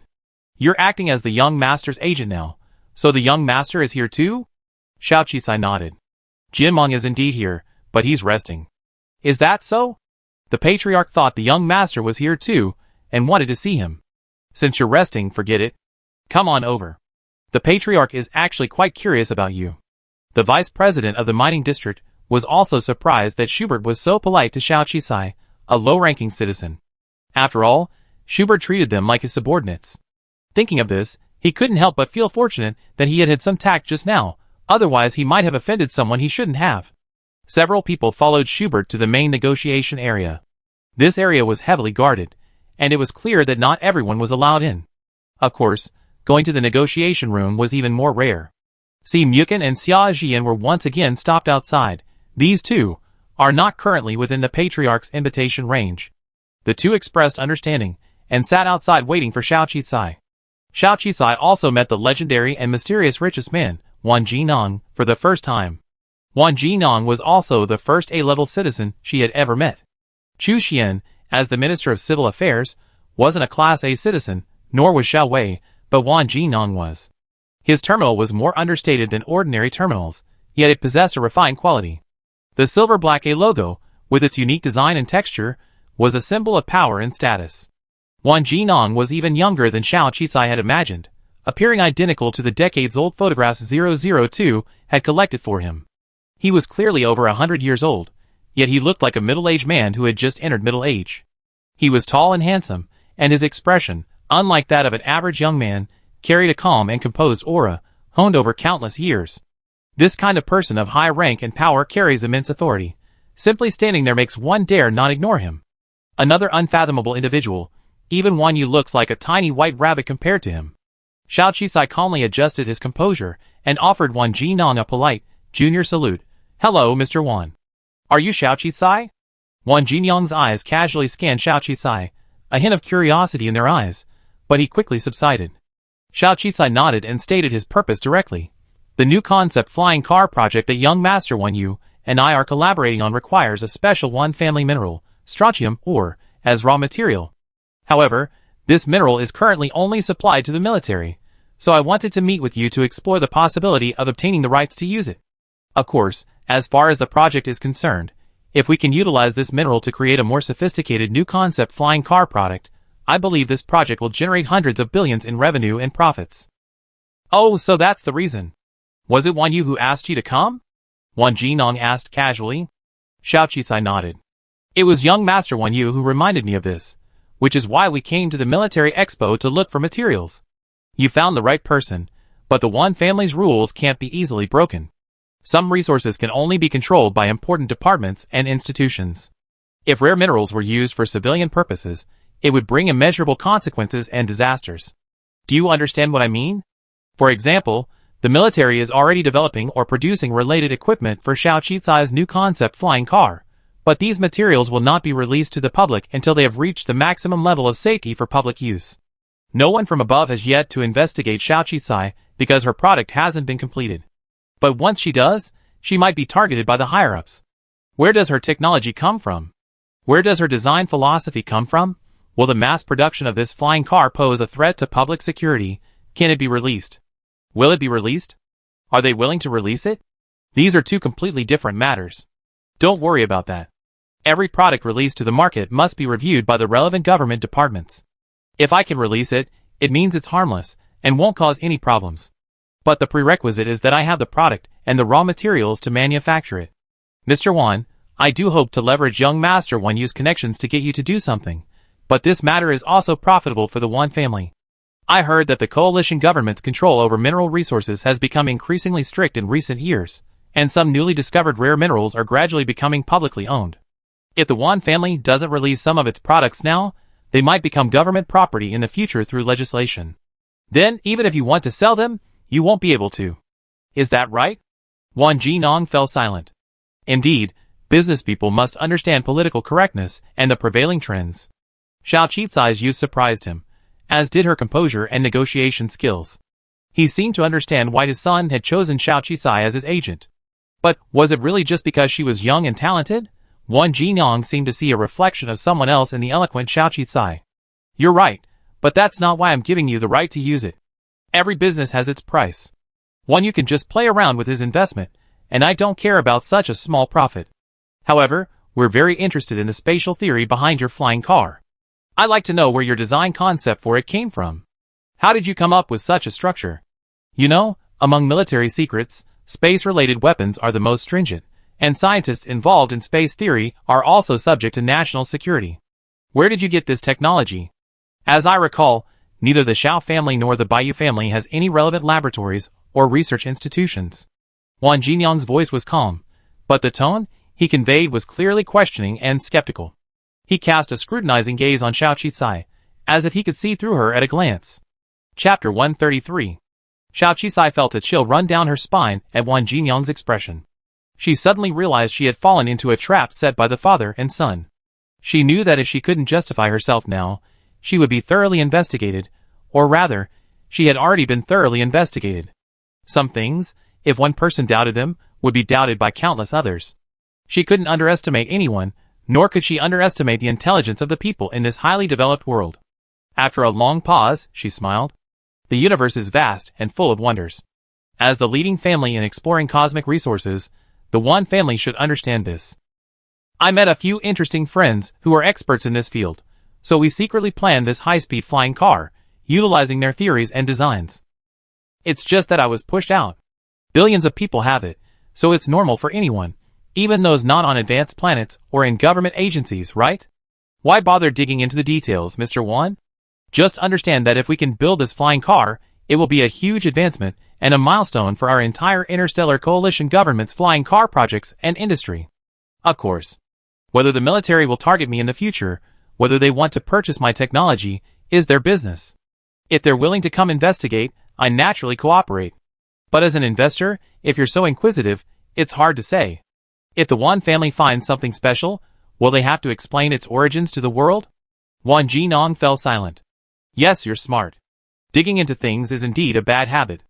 I can sign and make an exception to your agreement to buy the mine, but I have 2 additional conditions.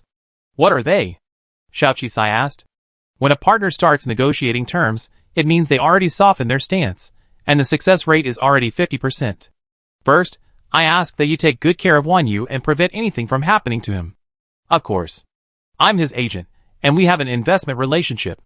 Our interests are tied together. No matter what, as long as I'm here, I ensure nothing happens to Mr. Wan. Xiao Qisai nodded. Secondly, I want to meet your mysterious friend who's mastered this space technology. Xiao Qisai, After a moment's hesitation, Xiao Qisai nodded. I try to convince her, but it takes time, and success isn't guaranteed.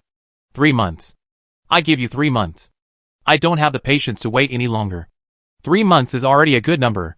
Xiao Qisai was just planning his time when Wan Jinan added, I initially grant you mining rights for 10 tons.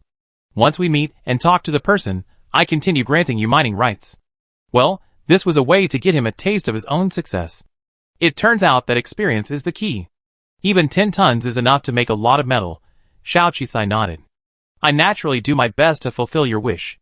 The 2 of them said goodbye and walked out without further conversation. After walking out, Xiao Qi found that there was some sweat on his forehead. Obviously, talking with such a powerful and unfathomable person was indeed a tiring thing, and he was also questioning his deepest secrets. It's like courting disaster. If she didn't absolutely need this ore, she wouldn't have done it. How's it going? Si Mukin immediately leaned over. Xiao Qisai nodded. He's relentless. Let's go back and make plans as soon as possible. You be in charge of liaising with the person in charge of their mining area. First, we take some samples to make flying car samples. At the same time, we ship the first batch of 10 tons of ore to our site to test our first batch of flying cars. We try to achieve the trial production plan within the next few months. Hearing Xiao Qisai's words, Si Mukin's eyes widened in ecstasy. Oh my god, Mr. Xiao, you're truly my god. Even the Wan family made an exception for you. He extended his hand, even excitedly wanting to hug Xiao Qisai. But seeing Xiao Qisai's cold expression, he could only stare blankly at each other. Excuse me, I'm so happy. Having this material would definitely allow their flying car to reach a new level of sophistication, most likely even achieving at least half the functionality of Xiao Qisai's original flying car. This was truly cause for celebration. This was the first flying car project he overseen, and it had finally made qualitative progress, and was about to yield results. But why only the first 10 tons? Because I want to buy a second batch. There's another condition. What condition? Si Mukin asked. Xiao Qisai shook his head, but didn't say, I figure this out. Starting today, you devote yourself wholeheartedly to the production of the new flying car, and try to get the first batch to market as quickly as possible. Understood. Xiao Qisai had already solved such a difficult material problem. The rest was his responsibility. If he couldn't even handle something like this, he was truly incompetent. Speaking of which, when he inherited his family's company and ascended to a high position at a young age, he was adored by countless people and became complacent. Now, following Xiao Qisai, he realized that there are always people better than you. Xiao Qisai might be younger, but his foresight, marketing tactics, and business acumen were far superior to his own. The flying car project was his own initiative, and he was filled with anticipation and pride in seeing it out to market as soon as possible. This sense of pride and accomplishment was far more exhilarating than sitting at the top of his own company, waiting for signatures and deposits. He dreamed of owning his own transforming flying car. It had to be said that the scene when Xiao Qisai abducted him into the flying car was also a deep impression on him. With the mineral issue resolved, their purpose for coming to Jinmong had been fulfilled. However, since tickets were rare, and it was rare to attend such a grand and professional exhibition, Xiao Qisai spent most of her time wandering around, seeing the world, learning about things she hadn't known, and understanding some confidential information. This gave her a deeper understanding of interstellar society, and contemporary military and technological capabilities. Of course, they also discussed other mineral resources, and found a lot of raw materials. Si Mukin didn't want to miss this opportunity, but he didn't want to waste time even more, so he was busy mobilizing personnel to test the new materials before returning. Meanwhile, the delivery of the 10 tons of minerals had already begun, and they were expected to arrive on planet 4628 via cargo ship in about 10 days. After the prototype was completed, and he heard that the results were even better than expected, Si Mukin returned early. After all, he was interested in the aviation and car areas, and he had already seen enough. Xiao Qisai seemed to want to visit all the other material areas, so she let her. As the exhibition drew to a close, Xiao Qizai prepared to leave. But just then, she received a reply from Xiao Jun. "Are you guys on Jinmeng Planet? Wait for me, I'm coming too." The you she was referring to, of course, was Xiao Qizai and Xiao Wei. Given Xiao Jun's long absence, this rare reply was a relief. After the exhibition, she still had 10 days to stay, so after some thought, she arranged her affairs and stayed on Jinmeng Planet with Xia Jian for the time being. Sure enough, a few days later, Xiao Jun arrived on Jinmeng Planet. After not seeing her for several months, she was as enthusiastic and lively as ever, giving Xiao Qizai a big hug. "I have a gift for you. But before that, I need to go see my brother." Xiao Jun rarely took the initiative to meet Xiao Wei, so Xiao Wei even thought it was Xiao Qizai's fault that Xiao Jun wanted to meet him. He sent her a thank you message, which made Xiao Qizai laugh and cry. After meeting Xiao Jun, Xiao Wei seemed in a good mood and even invited them to dinner. Xiao Qizai had initially been reluctant to join in, but Xiao Jun kept pulling her along and acting coquettishly. "What a rare opportunity. All three of us are here. It would be even better if Aunt Wang was here too. Even if you don't like my brother, please go for my sake. We don't know if we have the chance again." With so many different places, and so busy, the chances to see each other were indeed rare. Xiao Qizai finally agreed, and even personally made a few small pastries to bring over. As Xiao Yun had said, Xiao Wei took family meals very seriously. While outwardly calm, he made every effort, renting out an entire floor of the Cloud restaurant and displaying a dazzling array of delicious specialties. Although Xia Jian didn't dine with the three of them, she was also seated in a separate dining room. Naturally, she was also astounded by the Xiao family's wealth. As expected, her classmates had mocked her for working alongside a low-class citizen, but following Xiao Qizai's lead, she's seen everything. Senior chefs shuttled around, personally preparing a variety of specialties using the freshest ingredients. The food was incredibly delicious and visually appealing, far superior to anything prepared by chefs in ordinary restaurants. There were also various performances and scenic views to enjoy, and the entire Cloud restaurant could even fly to several scenic spots. This level of standard was clearly far superior to the restaurants they tried at Shengyun and Xingye. As expected, the rich are the ones who enjoy life the most. The happiness of the rich is truly unimaginable. Now that he was there, Xiao Qizai relaxed and enjoyed the food. Although her pastries pale in comparison to those made by renowned chefs, she still presented them to Xiao Qizai and Xiao Yun for a taste. Xiao Yun, needless to say, was a bit of a flatterer. In her eyes, the food made by these top chefs was inferior to Xiao Qizai's, and her praise left her in a state of both laughter and tears. Xiao Qizai, however, gave Xiao Qizai some face and joined Xiao Yun in praising him. Originally, Xiao Qizai had felt somewhat awkward around Xiao Qizai, but with Xiao Yun around, they felt like they were truly a family. Xiao Wei was also somewhat different from what he had seen at the exhibition. He looked at Xiao Jun with an extremely kind, even gentle, expression, like a parent completely obedient to his child. "Xiao Jun will be by your side from now on. Thanks to you for taking care of her." Xiao Wei raised his glass and toasted Xiao Qizai. Xiao Qizai understood his meaning, and thinking of the Xiao family's current situation, her heart grew heavy. She nodded and drank the wine. "Xiao Jun is my sister, too. I will take good care of her." Xiao Jun, on the other hand, was dissatisfied. "I don't need your care. I'm grown up. Just wait, I'd be able to take care of Sister Xiao Qizai in the future." To prove her maturity, she poured herself a glass of wine as well, but choked on the first sip. Xiao Qizai and Xiao Wei both burst into laughter. "Sometimes I even suspect Xiao Jun is Aunt Wang's daughter." Xiao Wei laughed. This was the first time he had mentioned Xiao Qizai's mother. Perhaps it was the overpowering atmosphere, and the fact that they were all members of the Xiao family, that Xiao Qizai couldn't help but ask curiously, "What kind of person was my mother?" "She was a rebellious person, never at home, and always worried my father, just like Xiao Jun. My parents were still thinking about her the day before they died, but we never imagined she already passed away. They also assumed Xiao Yuang had gone off to pursue her romance, her freedom, and her love. They also knew she disliked being followed and investigated, so for years they only knew she might have gone somewhere, but they had no idea she'd given birth and died giving birth. Later, the Xiao family suffered a series of misfortunes, making them even more reluctant to bring her back, fearing she would be implicated. It wasn't until much later, when Xiao Wei came to power, that any news about Xiao Yuang emerged. By then, the child the Xiao family had painstakingly retrieved, Xiao Yuang, had been swapped with the Baiyu family. Had the swap not occurred, and Xiao Qisai had returned to the Xiao family, perhaps things would have been different. But it didn't. Perhaps Xiao Wei, looking at his two sisters, simply felt that things were fine as they were. One was free, the other was exceptional, so he could shoulder the Xiao family's mess. After 2 glasses of fruit wine, Xiao Jun was completely drunk, and Xiao Qisai had to take her back. Xiao Wei seemed completely confident in leaving Xiao Jun in her care. Thinking back to when Xiao Jun was sent to persuade Xiao Qisai to return to the Xiao family, he hadn't expected to lose another sister, and instead, Xiao Jun stayed with Xiao Qisai.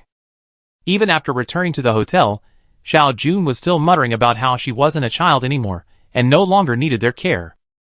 Then, she happily offered Xiao Qisai a gift. "Sister, do you have any regrets? Do you want to see your mother?" Xiao Qisai patted her head and tucked her in. "Everyone has regrets, but you should go to bed now." "No, I've seen my mother, and I want you to see her too." Xiao Jun climbed out of bed and stumbled to her suitcase. She opened the suitcase and pulled out a security box. After running fingerprint and iris scans, she finally opened the box and pulled out a helmet. Holding the helmet, she said to Xiao Qisai, "This is for you." Chapter 134. "What is this?" Xiao Qisai asked. Xiao Jun didn't answer, but instead placed the helmet on Xiao Qisai's head. "Although you didn't say it last night, I'm sure you miss your mother. My Aunt Yueying is a very good person, and I think you definitely like her." The little girl, still tipsy but smiling, helped her flip a few switches. Xiao Qisai's mind suddenly went blank, and countless memories flooded through. No, these were Bayushan's memories. She suddenly panicked. She wasn't the real Bayushan, so why were those memories there? When she came to this world, she had briefly acquired Bayushan's memories, but she hadn't fully grasped them, like watching a movie, and she still believed she was Xiao Qisai from another world. She subconsciously tried to take off the helmet, but her whole body felt limp, as if she had no strength left. In a blur, she realized she had become a baby. She reached forward with her tiny hands, feeling a warm touch. Someone gently kissed her cheek. You come at a really bad time. But having a daughter wouldn't be bad either. I wish you were as cute as Xiao Jun." "What a shame. You're missing half your genes. I don't think you look like me. But my daughter will naturally be the best." It was then that Xiao Qi finally woke up. She opened her eyes, and saw the woman in the white antiseptic suit. The woman was beautiful and gentle, possessing an indescribable aura that bore a resemblance to herself. She suddenly felt a sense of something. This was something that happened to Bayushan in her childhood. The human brain is strangely structured. She tends to forget or be unable to remember childhood events, especially shortly after birth. Bayushan had no memory of her infancy or her mother. She even remembered being twins with Bayuting, and that aloof stepmother was her mother. So she had actually had a clear consciousness and interaction with Xiao Yueying, and even though she had just been born, Xiao Yueying's current condition didn't seem like she was in labor. She felt something was amiss. Xiao Yueying had already carried her out. "I didn't expect you to give birth. Let me see." Another woman hugged her. "She's so beautiful. But there's a question. We're leaving now. Are you taking her aboard the spaceship? While it's safe, the road ahead is still uncertain. Or maybe you changed your mind and want to stay. You can stay and watch her grow up, but if you miss this coordinate, you won't know when it will appear next time." "No." Xiao Yueying shook her head. "This child was an accident. While her birth has certainly changed my mindset, I won't give up my dreams or our plans for her. Our itinerary won't change. I find a stable environment for her to grow up in. Do you want to bring her back to the Xiao family?" "No. The Xiao family is in chaos right now. She's too young and might not survive." "Well, but that man isn't reliable, and you should know he even has a lover. According to reliable sources, his lover is also pregnant, and her due date isn't much later than yours. You should know this, right?" "Of course I know," Xiao Yueying nodded. "So, I think of a solution." Next, Xiao Qi met Bai Yuhong. Bai Yuhong saw Xiao Yueying, so weak after giving birth, and even said she had serious after effects. He appeared distressed, but secretly, he was delighted. At this moment, Xiao Yueying had already made her final words and revealed her identity to Bai Yuhong.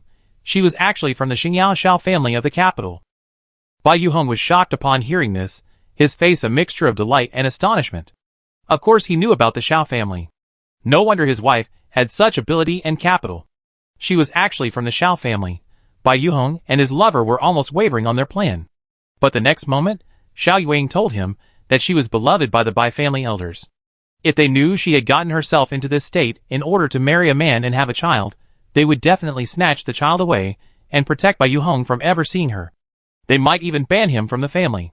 So, to protect both Bai Yuhong and the child, she begged him to conceal her identity. However, my poor child, I'm leaving soon, and I can't leave her anything. Our family is still developing.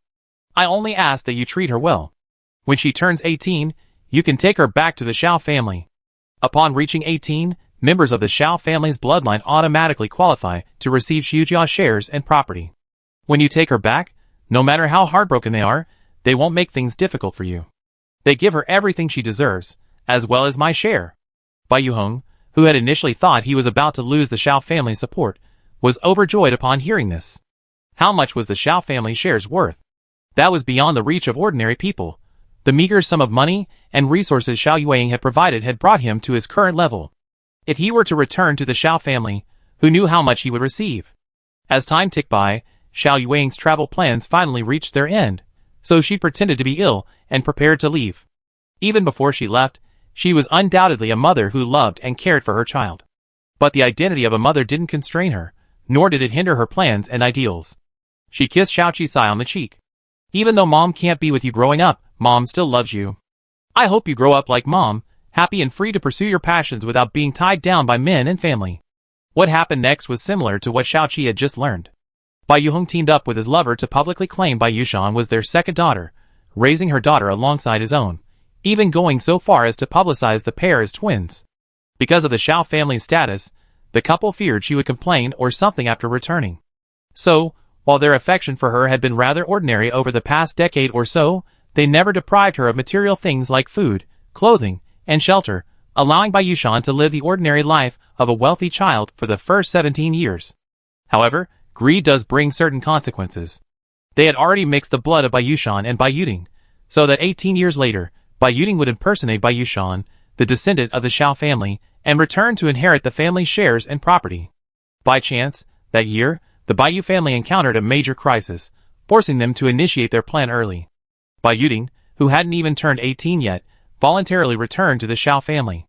To be on the safe side, the family took this opportunity to exile Bai Yushan to a low-level planet.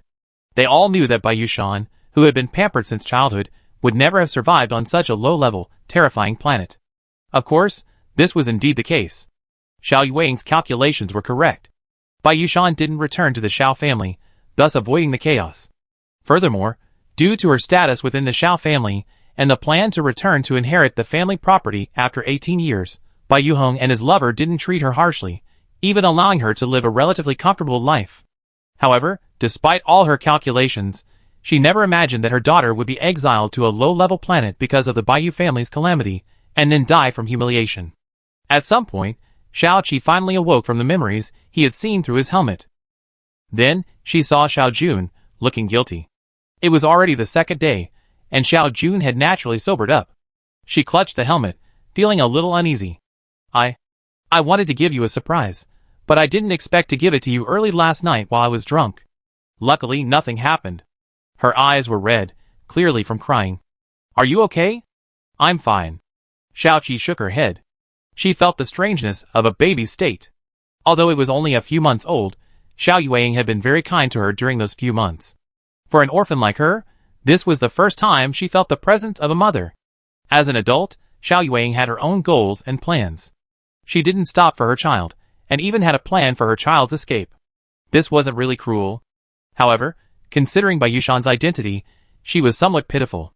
But after all, it was already in the past, and Xiao Qicai didn't want to dwell on the past generation's grievances or his own life experience. Bai Yuhong and her lover were already dead, and Bai Yushan would likely spend most of her life in prison. As for Xiao Yueying, although Xiao Qicai had mixed feelings, no matter what she did, even if he was her biological daughter, he had no right to stop her. If they could meet, he would recognize her. If not, they could just treat each other as strangers. Xiao Qicai was a mature and rational adult who had experienced 2 lifetimes. He wouldn't be saddened or complain about this familial relationship. A question suddenly occurred to her. Have you met Xiao Yueying, my mother? Xiao Jun nodded. Yes, I did. When I was very young. But you're younger than me. Xiao Jun, She tilted her head. Well, actually, I was ill when I was a kid and was bedridden for several years. Physically, I'm older than you, but mentally, I'm only 17. Xiao Qizai, eh? So something happened to the baby back then? No wonder the Xiao family hid Xiao Jun's existence. No wonder Xiao Yueying chose Bai Yuheng over Bai Yushan's return to the Xiao family. Seeing the girl's somewhat aggrieved expression, Xiao Qizai patted her head. It's okay. I'm older than you anyway. I'm used to you calling me sister.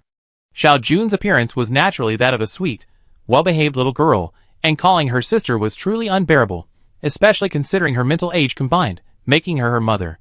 Where did you get that helmet? Is that why you've been missing for over 6 months? She remembered correctly.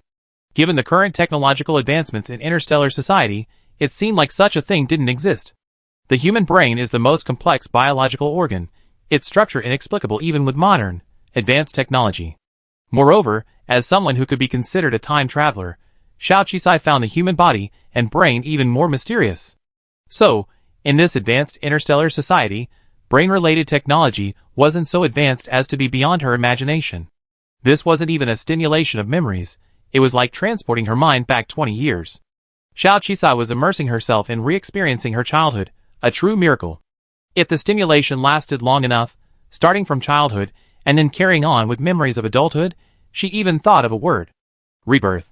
However, she was only a baby during that special memory with Xiao Yueying, and hadn't done anything to change it. But she wondered if her body and brain had responded with instructions, altered the circumstances, such as leaving Xiao Yueying behind, whether the future would have changed. Or was it just a memory analysis? But it was clear that even if it was just a memory analysis, this thing was absolutely incredible. When Xiao Jun mentioned the helmet, his face was filled with pride and joy. How about this thing? I invented it. Chapter 135. Xiao Qizai knew Xiao Jun was smart, and could even pass the actuary entrance exam quickly, but she never imagined Xiao Jun could come up with something like this.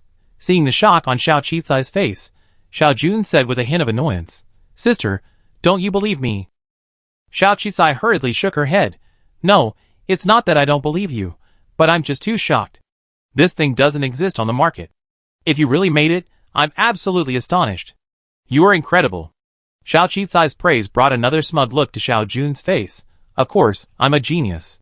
Well, actually, my friend and I helped make this, but I was the lead. This is something I wanted to make since I was a kid. Because I want to see my parents and aunt. My friend is working on something else right now, but it's a bit too difficult. I just recently had some free time to come back. So, sister, do you think this helmet can be sold? Is there a market for it? Will it make a lot of money? I want to make a lot of money like you. I used to think money wasn't important, but lately, I've been thinking it's so cool to be able to earn my own money. Just like you, sister, you can change so many things. I want to be like you. The girl's eyes sparkled, bright and dazzling. Of course. Actually, making money is just a form of achievement. The scientific value of being able to research something like this is far beyond monetary value. You may not know the full implications of this technology, but it could change the trajectory and direction of someone's life. But monetizing it will still be a bit difficult. Perhaps it will be applied in clinical medicine or some other brain-related field. Regardless, this thing will definitely astound everyone. Xiao Qizai affirmed this. Have you registered a patent? Xiao Jun shook her head. But no one else can do it, only I can. Do I still need to register a patent? I heard from my brother that once a patent is registered, it effectively hands over your work to the coalition government, so I'm reluctant. Anyway, I don't believe anyone else can do it except me. That's true. But this also reminded Xiao Qizai of how many new technologies and techniques are being realized, hidden from everyone's eyes. No wonder Wan Jinong believed her deceptive excuses. If memories can be replayed, space can be shrunk, time can be reversed, and interstellar worlds can be traveled through, then this world is even more exciting and complex than she imagined. By the way, sister, have you seen your aunt? Xiao Jun asked again. Yes, she was still around when I was very young. So what was she like? Was she very kind and gentle? Yes, a very kind and gentle mother. Xiao Qizai smiled. I told you, Auntie must be very kind. When she came to visit me, she loved me so much. She hugged me every day and told me I looked like her, saying I would definitely be like her in the future. Xiao Jun's face was filled with genuine joy when he talked about Xiao Yueying. I like her too. Xiao Qizai nodded. My mother was very busy and didn't have much time for me. She was always with my father, attending meetings all over the place, traveling all over the interstellar space. So back then, I really looked forward to Auntie's visit. However, after that accident, I never saw my aunt again after waking up. All these years, I always thought she must be somewhere in the universe, living the free and easy life she longed for. I never imagined she would leave us forever. Xiao Jun spoke, her tone growing sadder, her eyes reddening once more. It's okay, you have me now. Xiao Qisai wiped her tears. Xiao Yueying wasn't actually dead. No one knew where she'd gone, perhaps to a very distant place. Perhaps, as she described in her memories, her journey was endless, fraught with countless unknown dangers, and it was uncertain whether she ever returned. Therefore, Xiao Qisai hadn't intended to tell Xiao Jun that Xiao Yueying might be alive. However, Xiao Jun's technology and invention, where to put them was indeed a question. Xiao Jun even kept it a secret from Xiao Wei, saying it was originally a gift for Xiao Qisai, and that it would be great if they could make money with it. Of course, Xiao Qisai wouldn't take advantage of Xiao Jun. After much deliberation, he suggested that she go to Xingyao Neuroscience Institute for further studies for a while. She'd probably figure out what she wants to do. Xiao Jun, wow, I don't want to go to school. Xiao Jun is very smart, but she's never actually been to school. Most of her knowledge is self-taught. The only time she's been in school properly is during her brief stint at the 4628 Planet Actuary College, just to get closer to Xiao Qisai. But this incident has made Xiao Qisai realize that Xiao Jun is like a resilient weed growing wildly. She's smart and promising. If she can be guided through a more systematic plan, her future is boundless. It's not that what she learns in school is necessarily cutting edge, but systematic analysis and access to the most advanced scientific equipment will definitely give her a deeper understanding of what she's doing, rather than treating a shocking invention as a gift or a money-making tool. In other words, the young girl still needs guidance. Listen to me, go study there. They have the best equipment, the best teachers, and the most abundant resources. With your status as a senior citizen, you can learn so much more, and that knowledge will be priceless. You're still young, so you can spend 1 to 2 years studying and earning your diploma. To motivate Xiao Jun, Xiao Qisai even took out his own diploma and various other certificates. Don't feel constrained. Everything in the world has rules, including your theories. Only those who can navigate within these rules are the most powerful. I graduated from a prestigious institution in less than 2 years. I believe, with your intelligence, you might even graduate faster than me. How about we make a bet? If you graduate faster than me, I set up a company in your name, and we can make money together. How about that? Xiao Jun's eyes widened. Xiao Qisai continued, and your other 2 seniors, Brother Gua and Sister Qin, are also interning at major Star Glory companies. They're also going there to gain real experience and resources, helping them better understand their own path. You won't be alone. And if your friends are willing, you can give the school a try. Even if you have access to more information, it's unlikely to be as extensive as the Star Glory United government. After all, as you said, all patents and technologies have already been disclosed to the government. If you can obtain even more technology and equipment from the government, that would be even more impressive. That makes sense. Xiao Jun tilted his head. Okay, I consider it. I was originally thinking of going back to Planet 4628 with you. No problem. I'd be very busy this coming year too. I pick you up when you graduate. So it was settled. Xiao Jun was coaxed by Xiao Qisai to attend school at Xingyao, while Xiao Qisai prepared to return to Planet 4628. Her flying car project was about to begin, so she'd be busy. And with the successful transformation of Planet 0068, her R&D base would have to be further advanced. And then, there was the agreement with Wan Jinong. 3 months. Who knew what would happen in 3 months? Of course, there was no direct spaceship from Jianmon Star to Planet 4628. 3 flights were required. Only 3 people were on this return trip: Xiao Qisai, Xia Jian, and Wan Yu. Thinking of the fruitful experience, Xiao Qisai had Xia Jian book business class, renting out an entire large room and enjoying VIP treatment. This was naturally just basic routine for Wan Yu, but for Xia Jian, it was enough to make her scream, repeatedly lamenting that she had followed the right person and that she would have a good life with Mr. Xiao. Xiao Qisai felt a little ashamed. Thinking back to the starry sky Xiao Jun had invited him and his seniors to see, his hopes rose again. Perhaps the company should organize some interstellar team-building activities in the future. He could even pay for them to stay and soak in the most beautiful starry sky. The group made a layover at Buddha, a Class B planet. In the VIP lounge at the aviation zone, Xiao Qisai was enjoying the local specialties, but Xia Jian approached him dejectedly, explaining that while checking in for their connecting flight, they had been informed that their spaceship had been temporarily diverted, and they would be taking a different one to their destination. It's strange. Why would they suddenly change their route? I heard they switched to a new type of spaceship. There aren't many people on our flight, and we're all going to lower-level planets. Plus, the compensation is higher than the ticket price, so most people accepted it. Xiao Qicai immediately thought of the rumored Han family interstellar spaceships that will gradually replace the Xiao family's spaceships. Should we change our route? But if we do, we have to stay on this planet for a day, and the next, newest flight won't depart until tomorrow, Xia Jian inquired. Forget it, let's not change. There's no need to bother. The journey isn't long, just over a day. Xiao Qicai shook his head. After all, changing the itinerary was a hassle. He had to apply for a new stay, and he had to stay in the airspace for a whole day, which was quite tiring. In the afternoon, they boarded a brand new spaceship. The design of this spaceship was somewhat similar to that of the Xiao families, but that logo was indeed the logo of the Han family's spaceship. Didn't expect action to be taken so soon. The military is fine, of course, but upgrades are more rigorous and slower. Didn't I expect civilian spacecraft to start changing as well? Or was it just a pilot program? For some reason, even though this brand new spaceship was much newer than the Xiao families, which had been in service for years, she felt a bit uneasy when she boarded it. This feeling persisted even after the spaceship took off smoothly and leaped through space.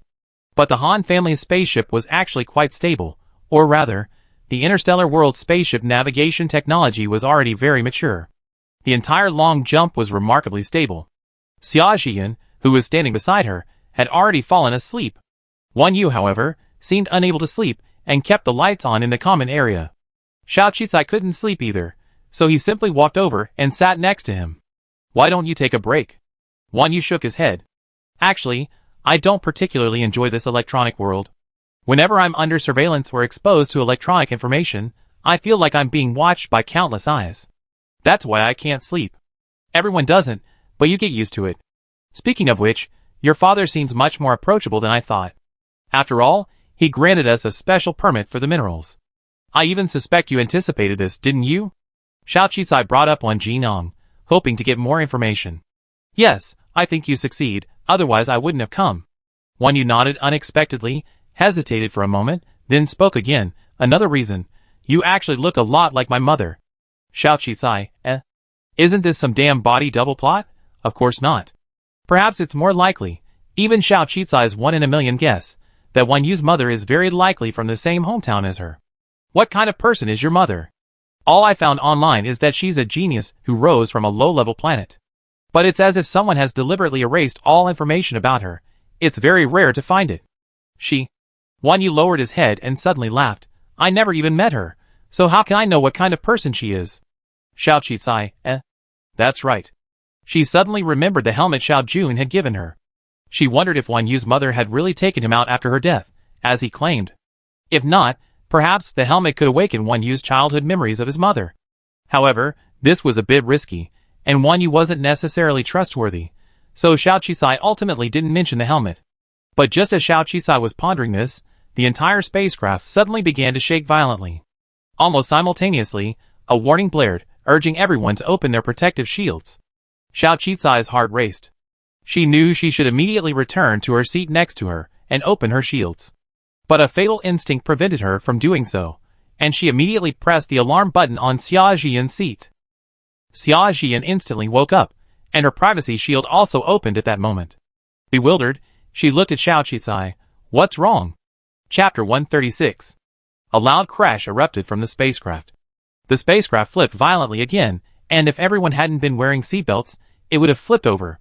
Warning, warning, asteroid impact. Spacecraft out of control, danger level A. Everyone, press the emergency button. In that instant, everyone panicked. There were only 3 people in their room, and the emergency isolation chamber was raised. According to the aviation safety operating regulations, the best thing to do in this situation was to enter the isolation chamber to avoid the greatest possible impact. But Wan Yu shook his head. In this case, the best thing to do is to leave the spacecraft. The isolation chamber will be burned to ashes in the crash.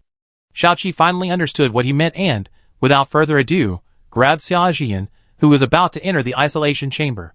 At the same time, the small flying car on her neck suddenly deployed. She pulled Xia Jian in, and when she tried to pull Wan Yu back, he had already fallen to the ground, ramming into the cabin wall. Fortunately, before he was struck, Xiao Qisai had already entered the flying car. He quickly maneuvered it to Wan Yu's side and pulled him inside. Almost instantly, an explosion rang out. Xiao Qisai urgently activated the flying car's highest level of defense, then rapidly accelerated, dashing out of the blast zone. Bang! A deafening explosion echoed from behind. The asteroid and the spacecraft exploded upon impact, blazing like a firework display. The debris of the spacecraft and asteroid quickly spread across the entirety of space. Xiao Qisai stared at the scene behind him in shock. If they hadn't run fast, they would have exploded together, but at this moment, an alarm sounded inside the car. Due to the recent impact and high temperatures, the car entered automatic survival mode, requiring an emergency landing. It asked whether to engage automatic mode or manual control. Xiao Qisai chose automatic mode without hesitation. It was hilarious. She had no idea where she was. How could she possibly find the nearest landing planet?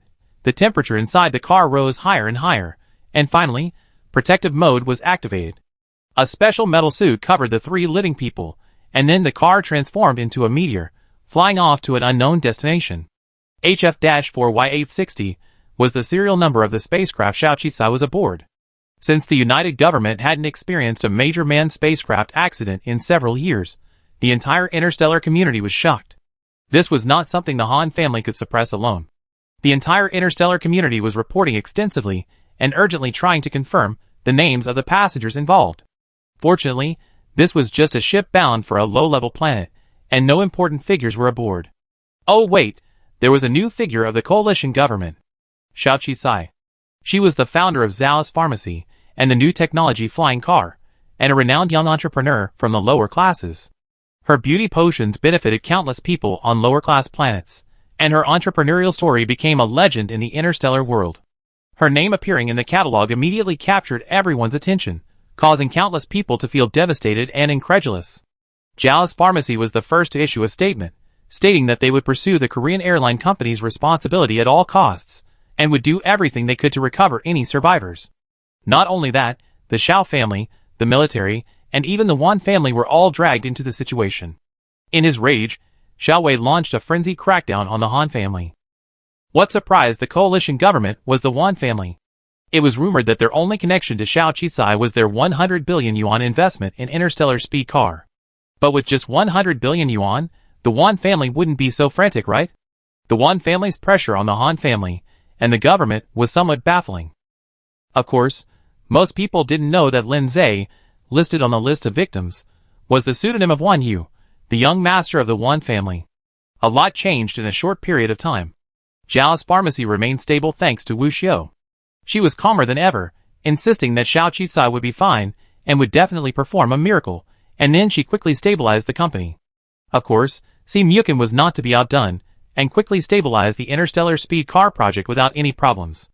The Government Enterprise Cooperation Project also progressed steadily under the cooperation of Chu Xian and Zhao's pharmacy. Everyone was waiting for a miracle.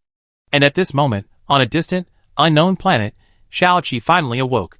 Her flying car had been shattered by the intense heat, cosmic radiation, and crushing heat. Fortunately, the three of them, trapped inside by the metal shield, remained unharmed, and the oxygen supply system kept them alive. Of course, she didn't rush out. Instead, she asked 002 in her mind, "Where am I now? Is the environment outside livable? I want to go out." After a long moment, 002's trembling voice rang out, of course. But be prepared, this isn't the territory of the United Government anymore. Oh my god, I never knew that flying car had such a function. I thought it only worked inside the planet, but I didn't expect it to work in space, and it even brought you here. Wow, the script shouldn't be written this way. Even if the script had you and Wan Yu drifting down here and developing a relationship, it shouldn't have included a burden or a third wheel. It's clearly not the script, and this place. Master, congratulations, perhaps you have a chance to find my origins. If I remember correctly, this planet belongs to the technological civilization that created my creator. Xiao Qisai, ? So an accident brought her to another world, but no matter how you look at it, it's still fantastical, right? She glanced at her terminal. No wonder it couldn't connect.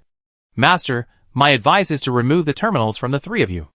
After all, they're useless and someone's going to find you soon. 002's warning was timely and effective. Xiao Qizai didn't hesitate and quickly woke the other two, explaining that she heard a very unfamiliar language and had likely arrived in an unknown civilization. To prevent any accidents, they needed to remove the terminals. Xia Jian was completely panicked and naturally obeyed Xiao Qizai. Wan Yu didn't hesitate, extending his hand for Xiao Qizai to help him untie the phone. The moment they unhooked the terminal, they heard a strange language. Then, their flying car was broken open, and their isolation suits were opened. The sky was gray, filled with smoke and the smell of blood. A group of men in special uniforms, armed with weapons, surrounded them, speaking a strange language. They couldn't understand it. They really couldn't understand it. Just then, Xiao Qizai had 002. 002, I remember you have a language translation function. Activate it now. The best way to disguise themselves, of course, was to speak their language. This situation was dire.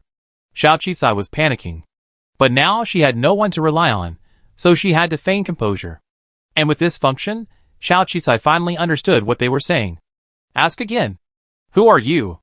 Xiao Qizai raised her hand. We're fleeing. Our car crashed and caught fire. The leader, a woman, glanced at the group. Fleeing? Are you sure we're fleeing, not deserters? Deserters? What the hell? Had they really come to the battlefield? Xiao Qizai's mind suddenly raced with countless hypotheses. Without hesitation, she had 002 bind to the woman before her. She wanted to learn as much as possible about this world. 002 was actually a little confused. It wasn't that it didn't understand this world, but the system's initial memory didn't contain any memories of war. At this moment, it also knew the situation was critical. Without a single doubt, it immediately bound to the woman before it. Name, Starry Mochitafin. Age 32. Introduction, unmarried, one of the leaders of the local resistance group. Hobbies and weaknesses, outspoken, hates evil, appears fierce, but is actually soft-hearted, and enjoys sweets. Having lost her entire family in the attack of the Monster Empire, she detests everyone in the Empire and vows revenge. In addition to a brief introduction to Starry, the background of the world has also been revealed. Since the collapse of the previous government, this interstellar society has fragmented into countless factions, with a myriad of political systems. Fights for territory and resources are rampant, and nearly 90% of the land is plagued by conflict. Designated a dangerous area by the system. The planet they belong to is Kota 0732, belonging to the Kota Federation's sphere of influence, but unfortunately, it was also caught in the crossfire between the Kota Federation and the Most Empire. Xiao Qizai had originally thought that since this was the planet where 002 was born, it would at least be highly technological, but he hadn't expected it to be so chaotic. It was simply terrifying. But with the background information, things became easier. She took Wan Yu and Xia Jian's hands, a look of pain on her face, and said to Starry, "Hello, General, we are refugees from the neighboring Norman Empire. Our entire planet was bombed by the Most Empire. I fled here with my brother and sister. I heard that the Kota Federation is kind and can resist the Most Empire, so we fled here. Please give us a chance to live." Hearing that their home had been destroyed by the Most Empire, Starry actually softened her heart. But they were strangers on the battlefield, so she remained wary. She asked curiously, "How did you end up in a war zone? Didn't your car have navigation? War zones are marked. We collided with a nearby planet, and we had no choice but to use emergency landing mode." Xiao Qizai hurriedly explained pitifully, "We can't be spies. My brother is disabled, and my sister is mute, but they both survived thanks to my deceased parents. My goal is to protect them, so General, please trust us." Xiao Qizai spoke sincerely, his eyes reddening. The soldier next to him was impatient. "They're just refugees or deserters. Otherwise, just kill them." Of course, killing them outright was the safest option. But Starry was kind-hearted, or perhaps Xiao Qizai and the others were lucky to have encountered her. If they had met anyone else, they would have killed them without question. "Go check them out," Starry said. Soon, several soldiers rushed over to pull the three men away. As expected, one was paralyzed and powerless, the other trembling with fear, and naturally couldn't speak the local dialect. Only Xiao Qizai's frail little sister was relatively normal. Especially Wan Yu's physical condition, it couldn't be faked. No one would choose such a person as a spy. Soon, this small planet was almost abandoned. Who would specifically send three weaklings as spies? Finally, Starry nodded. "Forget it, take them back. We're short on manpower now, so save as many as you can." In fact, they were indeed short on manpower, but not for the disabled. They were all injured, and their medical resources might be wasted. The subordinate was about to say something, but Starry glared back, and he could only carry the 3 men back. Xiao Qisai and the other 2 were taken back to Starry's camp and lined up to use the team's only medical pod, where their minor injuries were immediately healed. However, Wan Yu's genetic condition was naturally incurable, and without a wheelchair, he was confined to bed. Xia Jian, clueless and unable to speak their language, was also labeled as having a brain problem. This Xiao Qisai, the young woman who refused to abandon her disabled brothers and sisters, evoked considerable sympathy. Given their fair complexions, and the appearance of having never done heavy labor, and their high-end speed cars, they likely came from well-off families. It was a pity they had all suffered the hardships of war. After their treatment, the 3 were assigned a small camping tent to rest. It was insulated, retractable, and had basic living facilities, so they could survive. Xia Jian had never experienced anything like what happened today, and terrified, she took a pill and went to sleep early. Wan Yu and Xiao Qisai, however, remained awake. And finally, Wan Yu asked the question he'd been wanting to ask. Actually, you're from this world, right? Are you and my mother both from this world? Chapter 137. It's no wonder Wan Yu had such a guess. After all, Xiao Qisai understood the local language and seemed to have a thorough understanding of the situation. It's hard to explain it any other way except that he was from this world. But his mother and Xiao Qisai were from the same world. While this was possible, the idea that they were both from this world was a bit far-fetched. Unless Qi Yin was also connected to the romance system. Xiao Qisai was struggling with how to explain himself. He couldn't possibly expose the system, but Wan Yu began to speak on his own. Actually, I know. Although I never met my mother, she spent her entire life searching for something, another world, a way to return to the homeland she mentioned in her suicide note. She didn't love me or my brothers and sisters, or even my father, which is why she died so tragically. And my father, too, spent his entire life searching for the world my mother spoke of, expending countless resources and manpower to find the coordinates of that other world. He thought he was hiding it well, but I know exactly what he's been doing all these years. I thought there couldn't be another world in this world, but it really does. I never thought I'd easily find the world my father spent his entire life searching for. I targeted you not only because I wanted you to help me secure the position of heir, but also because I held on to the 1 in a billion chance that you might be related to my mother. My father secretly deleted all of her travel history and information, but kept it in a secret file vault in his study. I accidentally discovered their secret. Your growth trajectories are strikingly similar to my mother's. We both came from lower-level planets, and both possess things that didn't exist in this world, like your beauty potions and the theories and technologies my mother proposed back then. Wan Yu seemed lost in a long memory. If she was from another world, would she have come to this world after her death? Or perhaps she wasn't dead at all, otherwise why isn't her body in the tomb? Actually, I always wanted to ask her, why didn't she love us? Why didn't she love me and still carry me? The young man, unable to discern his inner thoughts, finally took on a look of despair and collapse. I've been searching for an answer, and in you, I see the possibility of one. So this is the answer. So she and I are truly not from this world. Then how can my father and I keep someone who doesn't belong there? Xiao Qisai found it difficult to explain.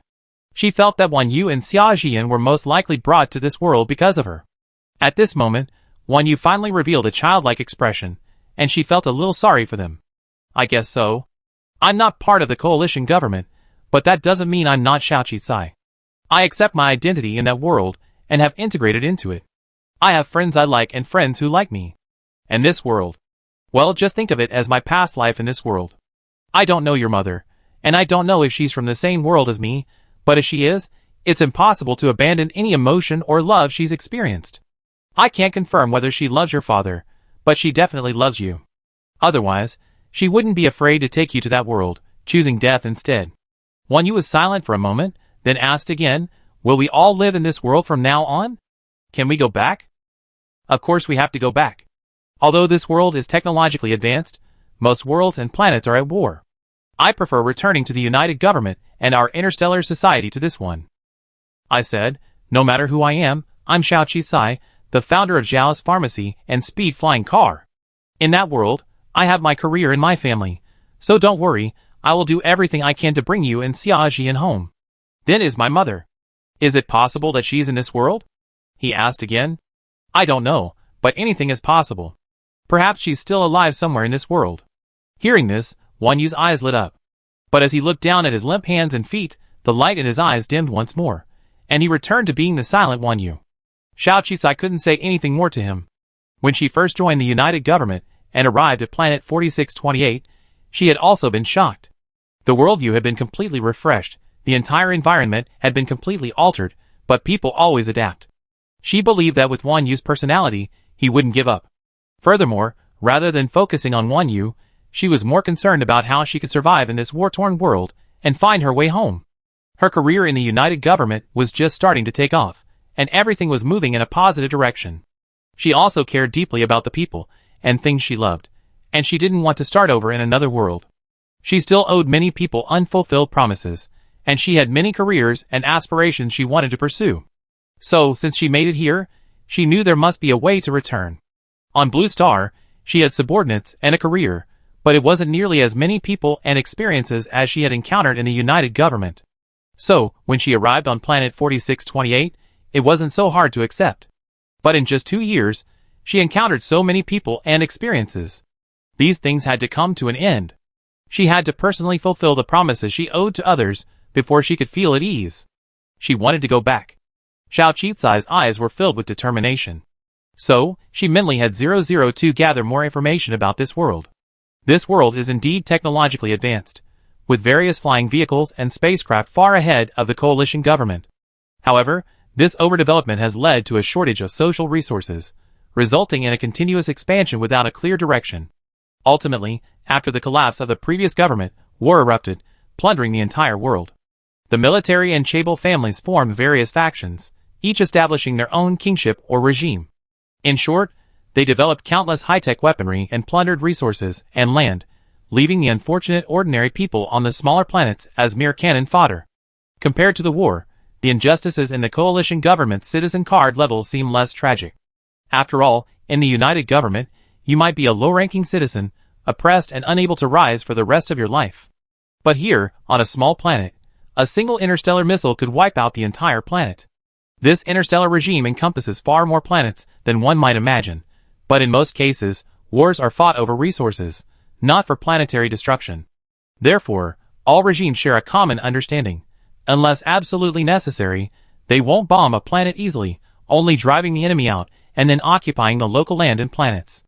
Even with this consensus, it's not impossible that many forces lack military ethics. The Most Empire is a prime example of this unethical and aggressive force. Even without using planet-destroying weapons, many weapons would destroy a planet's infrastructure. This planet had just undergone a round of bombardment, and the enemy was warning them to evacuate all civilians and troops, as they were sending someone to take over the planet. The Kurt Federation had actually been preparing to abandon these insignificant small planets, but unexpectedly, the native inhabitants of this planet were quite courageous. They spontaneously organized themselves into a small, local resistance force, even purchasing a large amount of weapons, and putting up a desperate fight. Of course, the reason for the formation of this force was also due to the bombing of the Monster Empire, which killed countless civilians. Many lost their loved ones in the war, which fueled their anger and hatred. They voluntarily stayed, willing to leave only after their hatred was vented. Stali was a typical example. Her family was once considered wealthy in the area. After the deaths of her parents and relatives, she sold her property, purchased a large amount of weapons, and established a local armed force. She constantly challenged the Monster Empire, even destroying many of their space battleships. Her widespread movement made her untraceable. However, this resistance also caused her armed forces to dwindle in numbers, so it's true that their army is short of manpower. There are 2 ways to return. The first is to master advanced technology, and use it to regain their previous world position. The second is to master advanced weapons for interworld navigation. The flying car is clearly a surprise. However, this technology has actually been researched in this world for a long time, and its progress is unknown, but it remains within the upper echelons of the major factions and research institutions. In short, returning is still difficult. Xiao Qicai pondered over it, but couldn't come up with a particularly good solution. He gradually fell asleep, and was awakened early the next morning. The 2 disabled people weren't called away, but Xiao Qicai was taken outside and brought to Starry. She was wearing the ordinary clothes they had given her yesterday after their treatment. Since they were for military personnel, they looked particularly loose on Xiao Qicai. Starry looked at Xiao Qizai and frowned. I was originally considering keeping you in the army because of your hatred for the Most Empire. That's much safer than being out there alone with 2 other people behind you. But with your small frame, can you handle long-range sniper rounds? Xiao Qizai thought of the weapon Starry and his subordinates were wearing yesterday, taller than they were. He shook his head, his face pale. Probably not. Then what use are you? Starry was asking this question seriously. You have to pay a price to stay. By the way, what were you doing before? You weren't some pampered young lady, were you? Xiao Qizai quickly shook his head. I was a businessman, running a small business. Businessman? Staley eyed Xiao Qizai suspiciously. That's right, only businessmen can easily survive a war. People like you are two-faced, profit-driven, and you're in the damn arms trade. Xiao Qizai, She didn't know whether this was a compliment or an insult. In that case, I can't take your 2 disabled brothers and sisters with me for free. They can't do anything, but you can be of some use, right? I need to purchase some arms from the Sharp Armaments Group. I always negotiated, but this time you go. If you can get the arms at a price that exceeds our expectations, I'll let you stay and protect you. Xiao Qizai, How could she explain to the other party that she wasn't a merchant selling food, fodder, and ammunition? She might be good at bargaining, but she never bought or sold arms before. Chapter 138. 002. As the almighty romance system, I think you should provide me with some special tools to help me foster my relationship with my romance target, Starry, and gain her trust? Back in the United Government, Xiao Qizai could have developed his own products and business without 002's help, but here, he felt like he was completely broke again. So, having a system wasn't a fool. It was her only chance after all. You have to be responsible, right? And I suspect the car's arrival here is related to your birthplace. It subconsciously headed for what it considered a safe destination. After a long pause, 002 finally replied, let me think about it. After all, its romance system's matching mode does have a strong dominant mode. Found it. For the Chaos Stockpiling Dungeon. 002 said with a hint of pride, the system suggests that you and your love interest stockpile various supplies in the event of a disaster and live in this space. This space is approximately 100,000 square meters, equipped with normal ecosystems and land. You can even grow vegetables. This utilizes state-of-the-art weapon synthesis, and is a cheat item above S level in the romance system. Oh wait, I need to enable permissions. Enabling permissions means you and your love interest face the risk of war, and it's necessary to enable the stockpiling space. I see. This cheat of his actually requires conditions to be activated. The Sharp Point Arms and Fires Group is a renowned arms dealer in the Southern Star region. It maintains a neutral stance towards all major powers. It's said to have been formerly a local government military-industrial complex. Its sole goal is to profit from war, and because it sells weapons to major factions, they won't attack any ships or warships bearing the Pioneer Fire Group logo. Factions can exchange them for resources, or the Interstellar Union's space-time currency. Space-time currency is a special currency here. This universal currency is actually a currency synthesized from technological resources. It's a non-renewable resource and has a special purpose, so it's recognized as the universal currency by the interstellar government.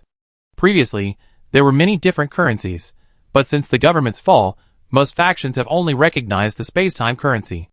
According to 002, this space-time currency can create special condensed spaces, the kind you carry around in novels, the Golden Finger storage space that 002 just developed for her. One currency is said to be able to create 0.01 cubic meters of space per day. However, precisely because the raw materials for this currency are extinct, it can be used universally in this interstellar society. Xiaoqi only then thought of her own 100,000 square meter space. She was increasingly curious about who had created this system. Otherwise, how could there be so many special space-time currencies to create space? And it was just a cheat code in the love system. In short, it was a good deal for her. In short, under these circumstances, she had to open this space, no matter the cost. So, she agreed to Starry's terms, and went to negotiate the purchase of weapons from the Pioneer Military and Fire Group. Accompanied by 2 very tall and experienced soldiers, the 3 of them boarded a very small, high-speed warship and left the planet.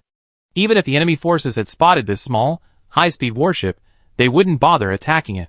They were incredibly fast, and attacking them would require a powerful high-speed targeting weapon. Furthermore, these warships were presumably used by some important individual fleeing. Attacking them immediately would likely be counterproductive, and even invite retaliation. Besides, even if the enemy wanted to escape, let them go. A few more people escaping wouldn't matter, it wasn't a large warship escaping. Besides, there weren't many important individuals on the planet of Kota 0732. So high-speed warships were quite safe. Soon, the high-speed warship obtained the invitation key and boarded a space fortress belonging to the Spearhead Fire Group. This space fortress was enormous, comparable to a small planet, and capable of high-speed travel. Especially since the Spearhead Fire Group's space fortresses were filled with a vast array of weapons. No force would attack them unless they were simply tired of living. It hovered there, and the surrounding planets grew much quieter. Of course, space battle fortresses are often moved for strategic purposes.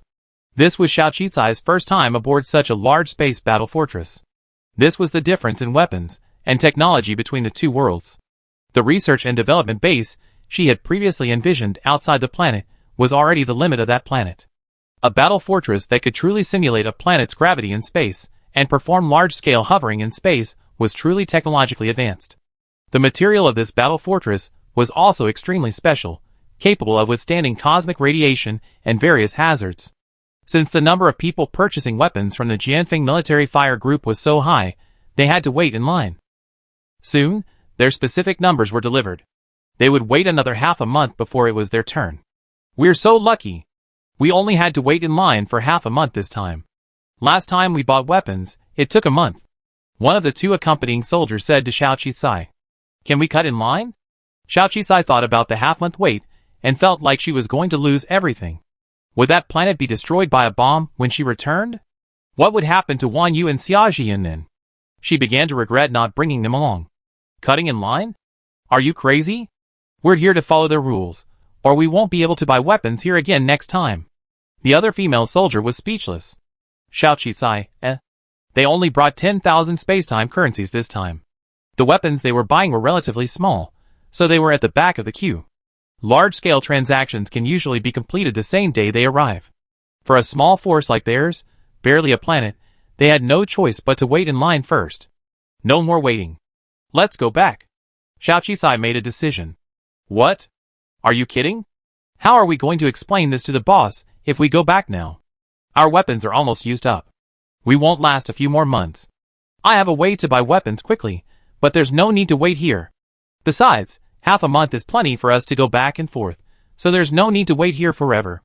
We can just come back in a few days. Xiao Qizai explained. Although the trip did increase the risk, none of them were quite used to life on a space fortress, so they ultimately followed Xiao Qizai's advice and went back. They returned so quickly that Starry knew they were empty-handed. She was immediately enraged. You're back without buying anything? Xiao Qizai, haven't you forgotten your mission? Xiao Qizai shook his head. It's because we've been waiting too long. There's no point wasting time up there. Besides, 10,000 space-time star coins won't buy us any weapons.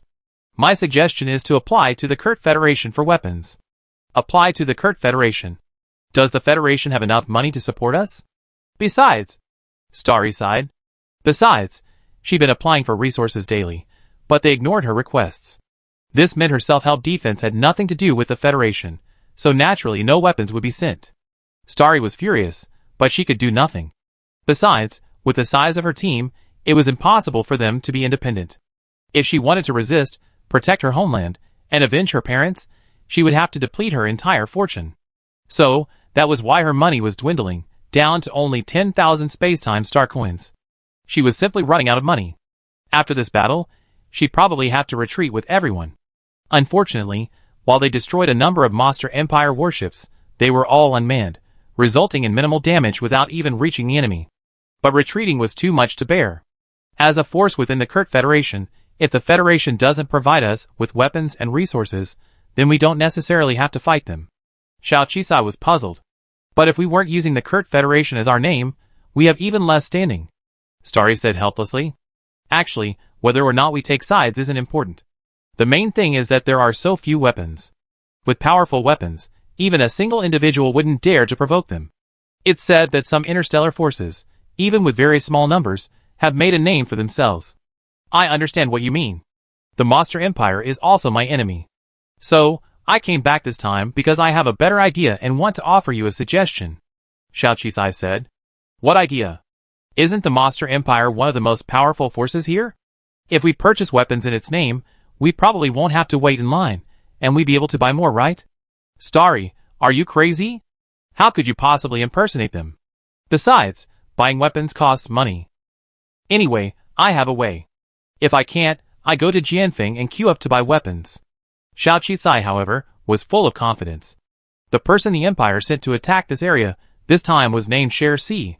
He was a proponent of violent weapons, meaning he believed in bombing civilians without question, assuming they surrender naturally after being nearly wiped out. This was also the reason why the planet Kota 0732 was devastated. Yet even with this kind of person, there were still many in the interstellar world who admired violence and idolized him. Xiaoqi felt no sense of guilt when she pitted such a person against him, especially given the unique circumstances.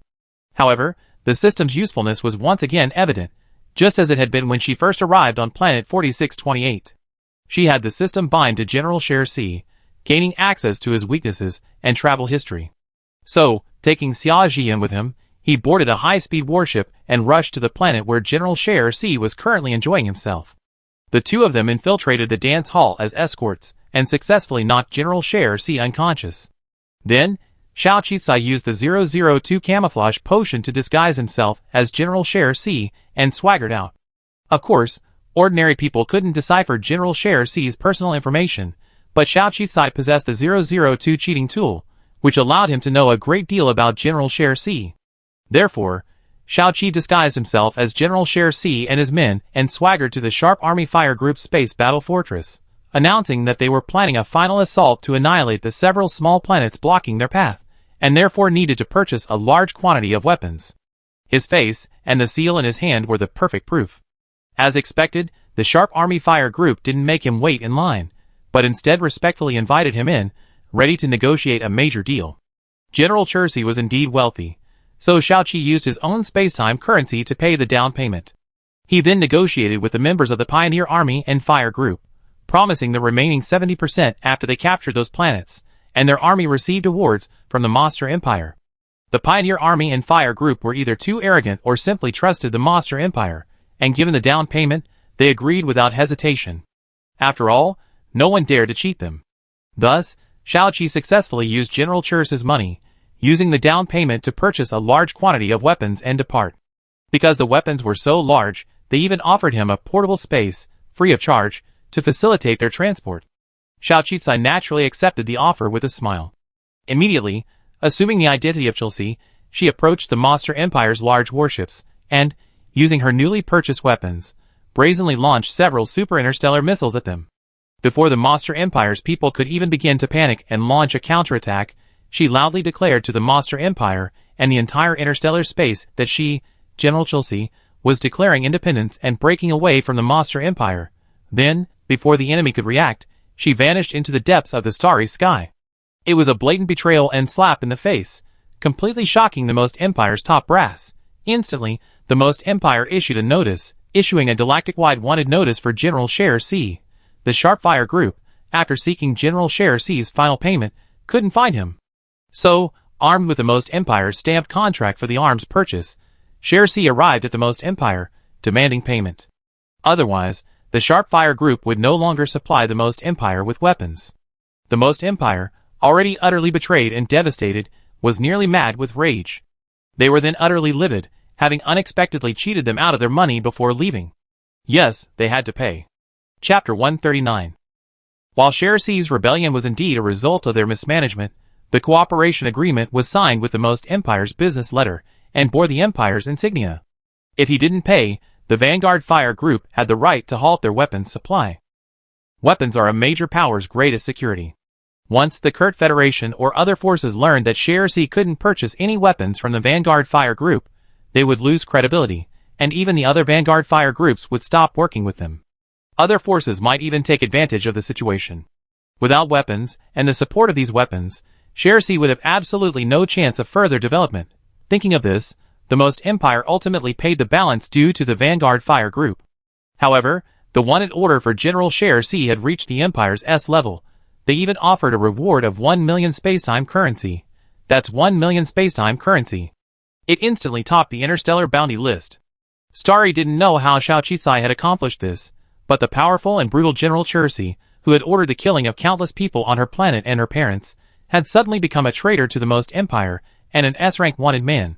Xiao Qisai, on the other hand, displayed the powerful weapons in his arsenal. You managed to rob General Chirsi? Xiao Qisai shook his head. This matter is confidential. I hope you won't leak any information. Anyway, I avenged you and bought you the weapons. Goddess. From today on, you and your brothers and sisters are my honored guests. Our entire army will swear to protect your safety. Stalai was so excited that tears fell. Xiao Qisai breathed a sigh of relief. Of course, she had indeed taken a risk this time. But at least she had earned Starly's trust. She dragged the bound General Chirsi out again. Soon, we announced that General Chirsi crashed here while fleeing. Then we go to the Most Empire to redeem his bounty. Stalai, ? Xiao Qisai's idea was good, but she hadn't anticipated that Starly wasn't a pure businessman like her, focused on profit. She was more concerned with the political system and the game of power. So, she reported the news about Chirsi without hesitation. Although the Kurt Federation had a large political system and a considerable territory, it was relatively weak. Faced with the strength of the Most Empire, it always retreated when possible. This was why they were abandoned. Unexpectedly, in such a situation, when Starry reported to her superiors that she had captured General Chirsi, the Federation's immediate reaction was to hand him over to the Most Empire in exchange for peaceful coexistence between the two factions. It was then that Starry's disillusionment with the federal government reached its peak. So, despite the federal government's objections, she directly reported this information to the Most Empire and demanded that the Most Empire honor their promised massive reward. In reality, the S-level wanted criminal designation was simply a gimmick. To the Most Empire, General Chirsi wasn't worth that much. Their dignity was the only thing that mattered. They were surprised that someone could actually capture General Chirsi, and the Most Empire was shocked. Fortunately, they were merely a small, local force within the weak Kott Federation. They naturally pressured the Kott Federation, demanding they release the hostages in exchange for peace. The Kott Federation also directly demanded that Starry release the hostages in exchange for peace. With the overwhelming pressure of the Most Empire in front, and no support from behind, they were actually hindered and pressured. Attacked from both sides, they sought to defend their homeland and avenge their loved ones, only to be betrayed and attacked. Starry now fully understood that these forces were the ambitious forces behind the disintegration of the previous government. They cared nothing about hatred or the lives of the small planets and ordinary civilians. Xiao Qisai, you're right. I shouldn't have pinned my hopes on the Kott Federation. In fact, I should have woken up the moment they told me to evacuate. This incident has awakened me. Without you, I might never have made this desperate move. Starry's eyes were firm, and a thought came to her mind. Xiao Qisai, She didn't actually do anything. She was just trying to squeeze money out of them. She didn't recommend contacting the Kurt Federation, simply because she was worried about losing what she had worked so hard to acquire. However, at this moment, she didn't dare to speak her true thoughts. So, she watched helplessly as Starry, with a stirring speech and charismatic tactics, united several nearby planets that had been severely damaged by the Monster Empire, declaring independence from the Kurt Federation and establishing a new regime. The United Stars government. In the chaos of interstellar war, independence was normal for some factions, as long as it wasn't betrayal. Besides, the Kurt Federation had already abandoned several small planets.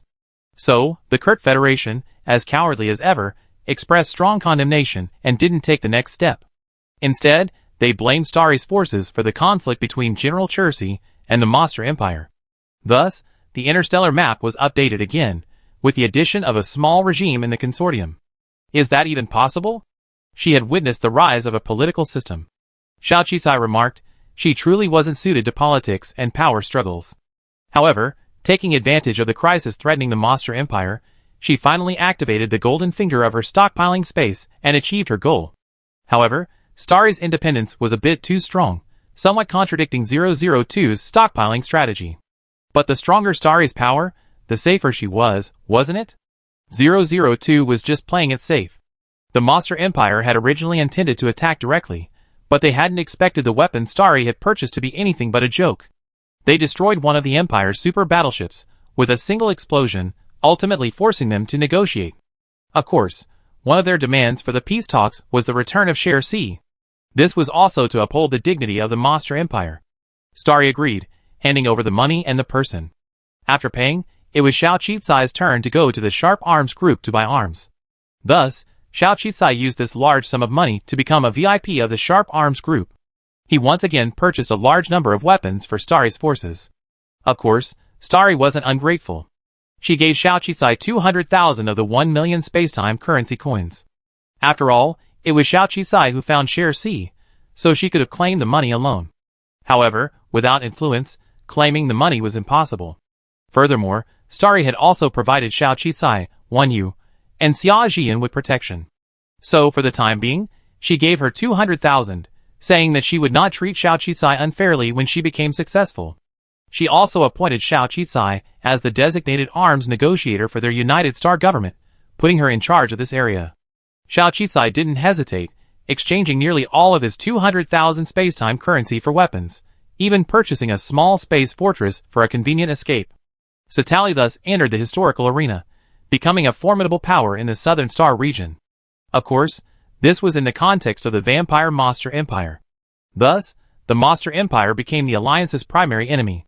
However, they were currently short of funds and had lost a super battleship, so they hadn't attacked yet. Before the Monster Empire attacked, they had to choose to become a power as powerful as them, or to possess sufficiently advanced weaponry to defeat the Monster Empire. Satali, while calling on the planets and people attacked by the Monster Empire to unite and join her forces, collected spacetime currency and purchased weapons, and her development was remarkably rapid. But ultimately, she still lacked both money and territory. However, Xiao Qizai could do nothing to help. She had no interest in power struggles, let alone wars. The only thing she could do was to buy more weapons, and at a low price. However, when she returned from buying weapons, Starry excitedly grabbed her and said that they were truly her lucky stars. Xiao Qizai? ? So, she met Wan Yu, who had been respectfully invited by Starry to the front of the galaxy battle map. And there was Xia Jian, carrying a cannonball and playing with a real-life battleship. Xia Jian smiled shyly upon seeing Xiao Qizai. I'm so bored.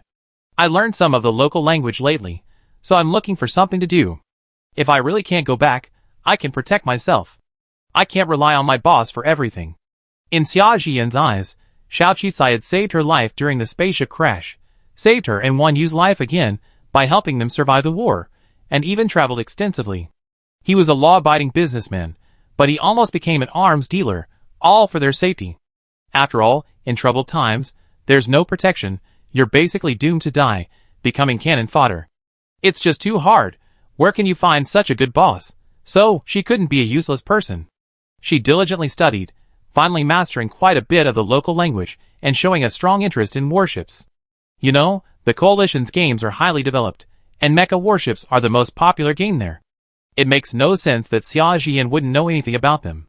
Touching the real thing, and even more high-tech, is a bit exciting. But it's quite dangerous. Xiao Qizai sighed.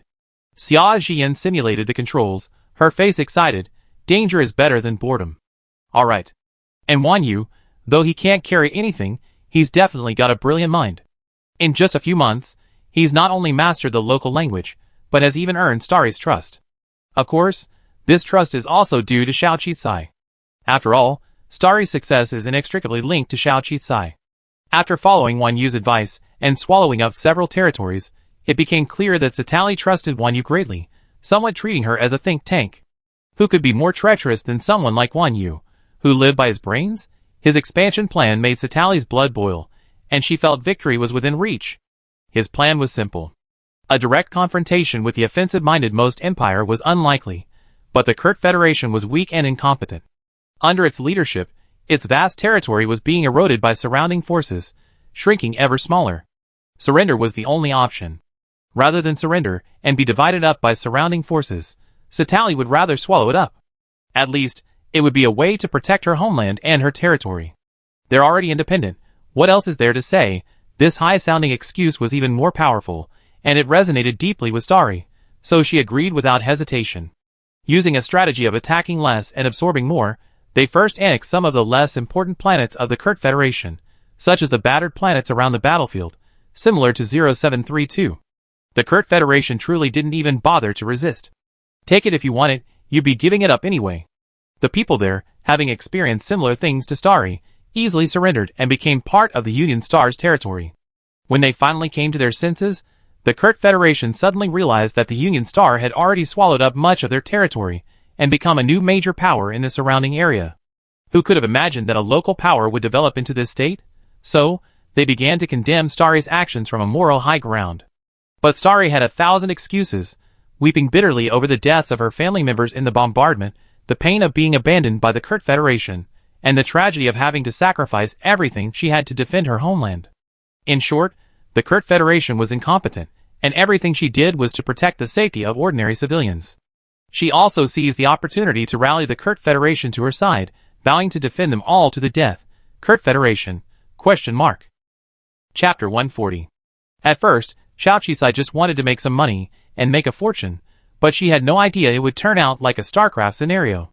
Watching Wan Yu and Xia Jian's enthusiasm, she couldn't help but feel a headache. Wan Yu's goal was simple. She wanted to gain more power and search for traces of her mother in this interstellar world. Xia Jian was completely bored and interested, and she was a skilled pilot of the battleship. Xiao Qisai then thought, since everyone was so motivated, she might as well give it a try. After all, only a peaceful environment can create better business conditions. The Kurt Federation seemed to possess a lot of the former federal government's scientific and technological knowledge. Perhaps they could hold the means to return home she needed. Thinking of this, she made a big move. Using the storage space provided by 002, she boarded a super battleship and traveled to the northern region, to the relatively stable Boanli regime, known as the Granary, and purchased a large amount of food with the space-time currency. In the event of war, besides weapons, food was the most important thing. Although this society has plenty of nutritional supplements and injections available, and even a vast amount of compressed food for marches and battles, the thought of real food, especially for ordinary civilians, the ability to eat warm meals, is incredibly appealing. Join the United Stars government, they offer an unlimited supply of cheap food. The United Stars government's top leader, Starry, is a kind and compassionate woman. She promises to ensure a peaceful and stable life for the people under her, ensuring that every citizen has enough to eat. At first, Starry didn't understand the significance of Xiao Qisai's massive food shipment. It wasn't until many planets in the Kurt Federation and even nearby planets surrendered to her, becoming her territories and purchasing large quantities of food from her, that she finally understood what Xiao Qisai meant when he said, food is the most important thing for the people. The storage space brought Xiao Qisai immense benefits. There are two main types of people who profit from war. One is selling arms and munitions, like the other arms dealers, but Xiao Qisai currently cannot do that. The other is hoarding food. Xiao Qisai exploited the price difference between the northern and southern regions and successfully opened up a new business model. The food in her space grew larger and larger, and she sold it at the low price of the southern region, earning countless space-time currency. Because Xiao Qisai belonged to the United Star, many other forces in the southern region were forced to purchase food from her. They were even afraid to offend Starry, let alone attack her. In the end, only the Monster Empire, having been cheated out of a large sum of space-time currency, and having calmed down due to General Church's hatred, finally attacked. Unfortunately, by then, she was too late. Starry had already acquired a much larger territory and more weapons. Coupled with the unity of the people, the once invincible Monster Empire was defeated. Its defeat marked the beginning of a new division of power within the southern region. A few months later, the Alliance had completely annexed all of the territory of the Kurt Federation, even extending its reach into the Most Empire. Its leader, a commoner, held immense prestige among the people, and with numerous surrounding planets under its control, it became a behemoth in the southern region. She ambitiously expanded, both for peace and for power. Wan Yu also gained some influence, but despite searching through all available resources, he still found no information about his mother. Xiao Qisai had earned enough money, but he hadn't found what he needed from the research teams, nor had he found a way home. Finally, they decided to leave. When Starry heard the news, she was incredulous. I haven't become a tyrannical tyrant, nor have I ever wronged you, nor have I ever doubted your identities. Why are you so anxious to leave? Why not stay and help me pacify this war-torn interstellar world and ensure a better life for all civilians? Wan Yu was the one who provided her with strategies, and Xiao Qisai's occasionally impressive maneuvers were truly impressive. Since she wasn't interested in politics, she even trusted Xiao Qisai with all the domestic business. Of course, this was also why the entire consortium was so stable, with food more plentiful and cheaper than anywhere else. She knew Xiao Qisai had earned enough money, but there was nothing she could do. This was a win-win situation, so she naturally let Xiao Qisai do what he wanted. She had long considered the three siblings her lucky charms. Without their presence, her fate wouldn't have changed. She might have retreated, perhaps even perished in battle. No one could have imagined she would establish such a vast regime, capable of truly protecting her territory and her homeland. Now, she harbored even greater ambitions. More territory, more peace. They were actually leaving. The three men's origins were indeed unknown, but they were certainly not the kind of people ordinary people could cultivate. She had secretly investigated the identities of Xiao Qizai and the other two, but they seemed to have appeared out of thin air, leaving no information. However, she knew they had no ill intentions towards her, so she had already made up her mind. No matter who they were, she would trust and use them. Where exactly are you going? We can give you practically everything you need, aren't you satisfied? Going to another faction, helping another, would surely make them a formidable rival. In fact, at that moment, the rising King Starry already harbored murderous intent. Sir Starry, to be honest, the three of us aren't from here. We're trying to find a way back home. To find a way to return to our families and friends. Now that this place has been pacified, we haven't found the path we need, nor the news we seek, so we're planning to explore other places. We hope you let us go. Xiao Qizai said sincerely. I appreciate your shelter and protection, but weren't you there to avenge your family and friends back then? I hope you understand. Starry was silent for a long time after hearing Xiao Qizai's words, then finally nodded. Before leaving, she gave Xiao Qizai 800,000 spacetime currency, indicating that it was hers, and asking him to accept it without hesitation. If she ever comes back, she always welcome her. Of course, Wan Yu and Xia Jian also contributed. No money is too much, so the few of them naturally accepted it. Thank you, and goodbye. I hope you still be the same kind and courageous leader when I hear from you. I wish you all safety too. Xiao Qizai and the other two bid farewell to Starry. At this moment, Xiao Qizai's storage space contained countless spacetime currencies, as well as a variety of weapons and food. Starry's guess was correct. If Xiao Qizai tried to find his own way, he would definitely become a rival. But time was running out, and she didn't know what kind of mess her company would become. The sooner she got back, the better. She didn't want to stay here any longer, so she had to find her way home. Although Planet 4628 was poor, and her journey with the United Government had its setbacks, it gave her a strong sense of belonging. Compared to the daily fears here, witnessing countless battles and bloodshed, and inevitably getting involved in politics and arms, it was far more comfortable. The few of them had a common goal, the Roman Federation. The former great federal government had a dedicated spacetime department dedicated to studying the universe. After the war, this department was naturally disbanded, but those personnel remained in the Roman Federation. While it wasn't known whether research was still ongoing, at least the past research and technology wouldn't regress and would remain somewhere. It wasn't until they left the Southern Star region that they realized this world was far more terrifying than they had imagined. Even with superspeed starships, they could only travel via special trade routes, otherwise there would be war everywhere. The beautiful starry sky is filled with planets, but they're also filled with exploding planets. Everyone aboard will be reduced to ash by a superstar bomb, and even the most beautiful scenery will crumble to dust. The major factions occupy their own territories, and many refuse entry to outsiders to prevent espionage and demonstrate xenophobia. It was only because Xiao Qizai's storage space was so full of items that they wouldn't have even found a transfer station or a place to stay. The journey would have been fraught with danger, and they wouldn't have been able to make it if they hadn't wanted to return home. After crossing countless star seas, they finally reached the territory of the Roman Federation. This is one of the 5 major interstellar powers. While seemingly peaceful, it is also incompatible with neighboring factions, and frequently engages in conflict. The Roman Federation has a strict household registration system, making it difficult for outsiders to enter. Even businesses must undergo various inspections. Before arriving in the Roman Federation, Xiao Qizai had already opened a small space fortress and submitted an application to the Roman Federation stating that he was in the grain business and had a large quantity of grain to sell at a discounted price. After approximately 3 days of review, the application was finally approved and they were allowed entry. Unexpectedly, the Roman Empire did not allow them to trade freely. Instead, they had the head of their grain department directly negotiate with Xiao Qizai. The head, named Zoster, was straightforward. He told Xiao Qizai that they had a long-term need for large quantities of grain, but with only 3 people, no scale, and no reputable family or company, they looked like scammers. Therefore, they would inspect the goods before purchasing. Xiao Qisai uploaded a picture of the granary within his small space fortress, but the other party still shook his head. We endured countless hardships, traveling across the interstellar space to purchase food from the Northern Star region. At this point, Xiao Qisai had already sensed something was amiss. If you don't need it, I visit the nearby area. We need to obtain temporary residency before we can conduct business with your government. Zoster glanced at the group. Actually, we have a rough idea of who you are. You're probably involved in the Southern Star region's food trade. In fact, our leader has said that if you're willing to settle here and give us all the food business in the Northern Star region, we'd be more than welcome. But for security reasons, we need to verify your qualifications first. For example, don't tell me about your storage equipment.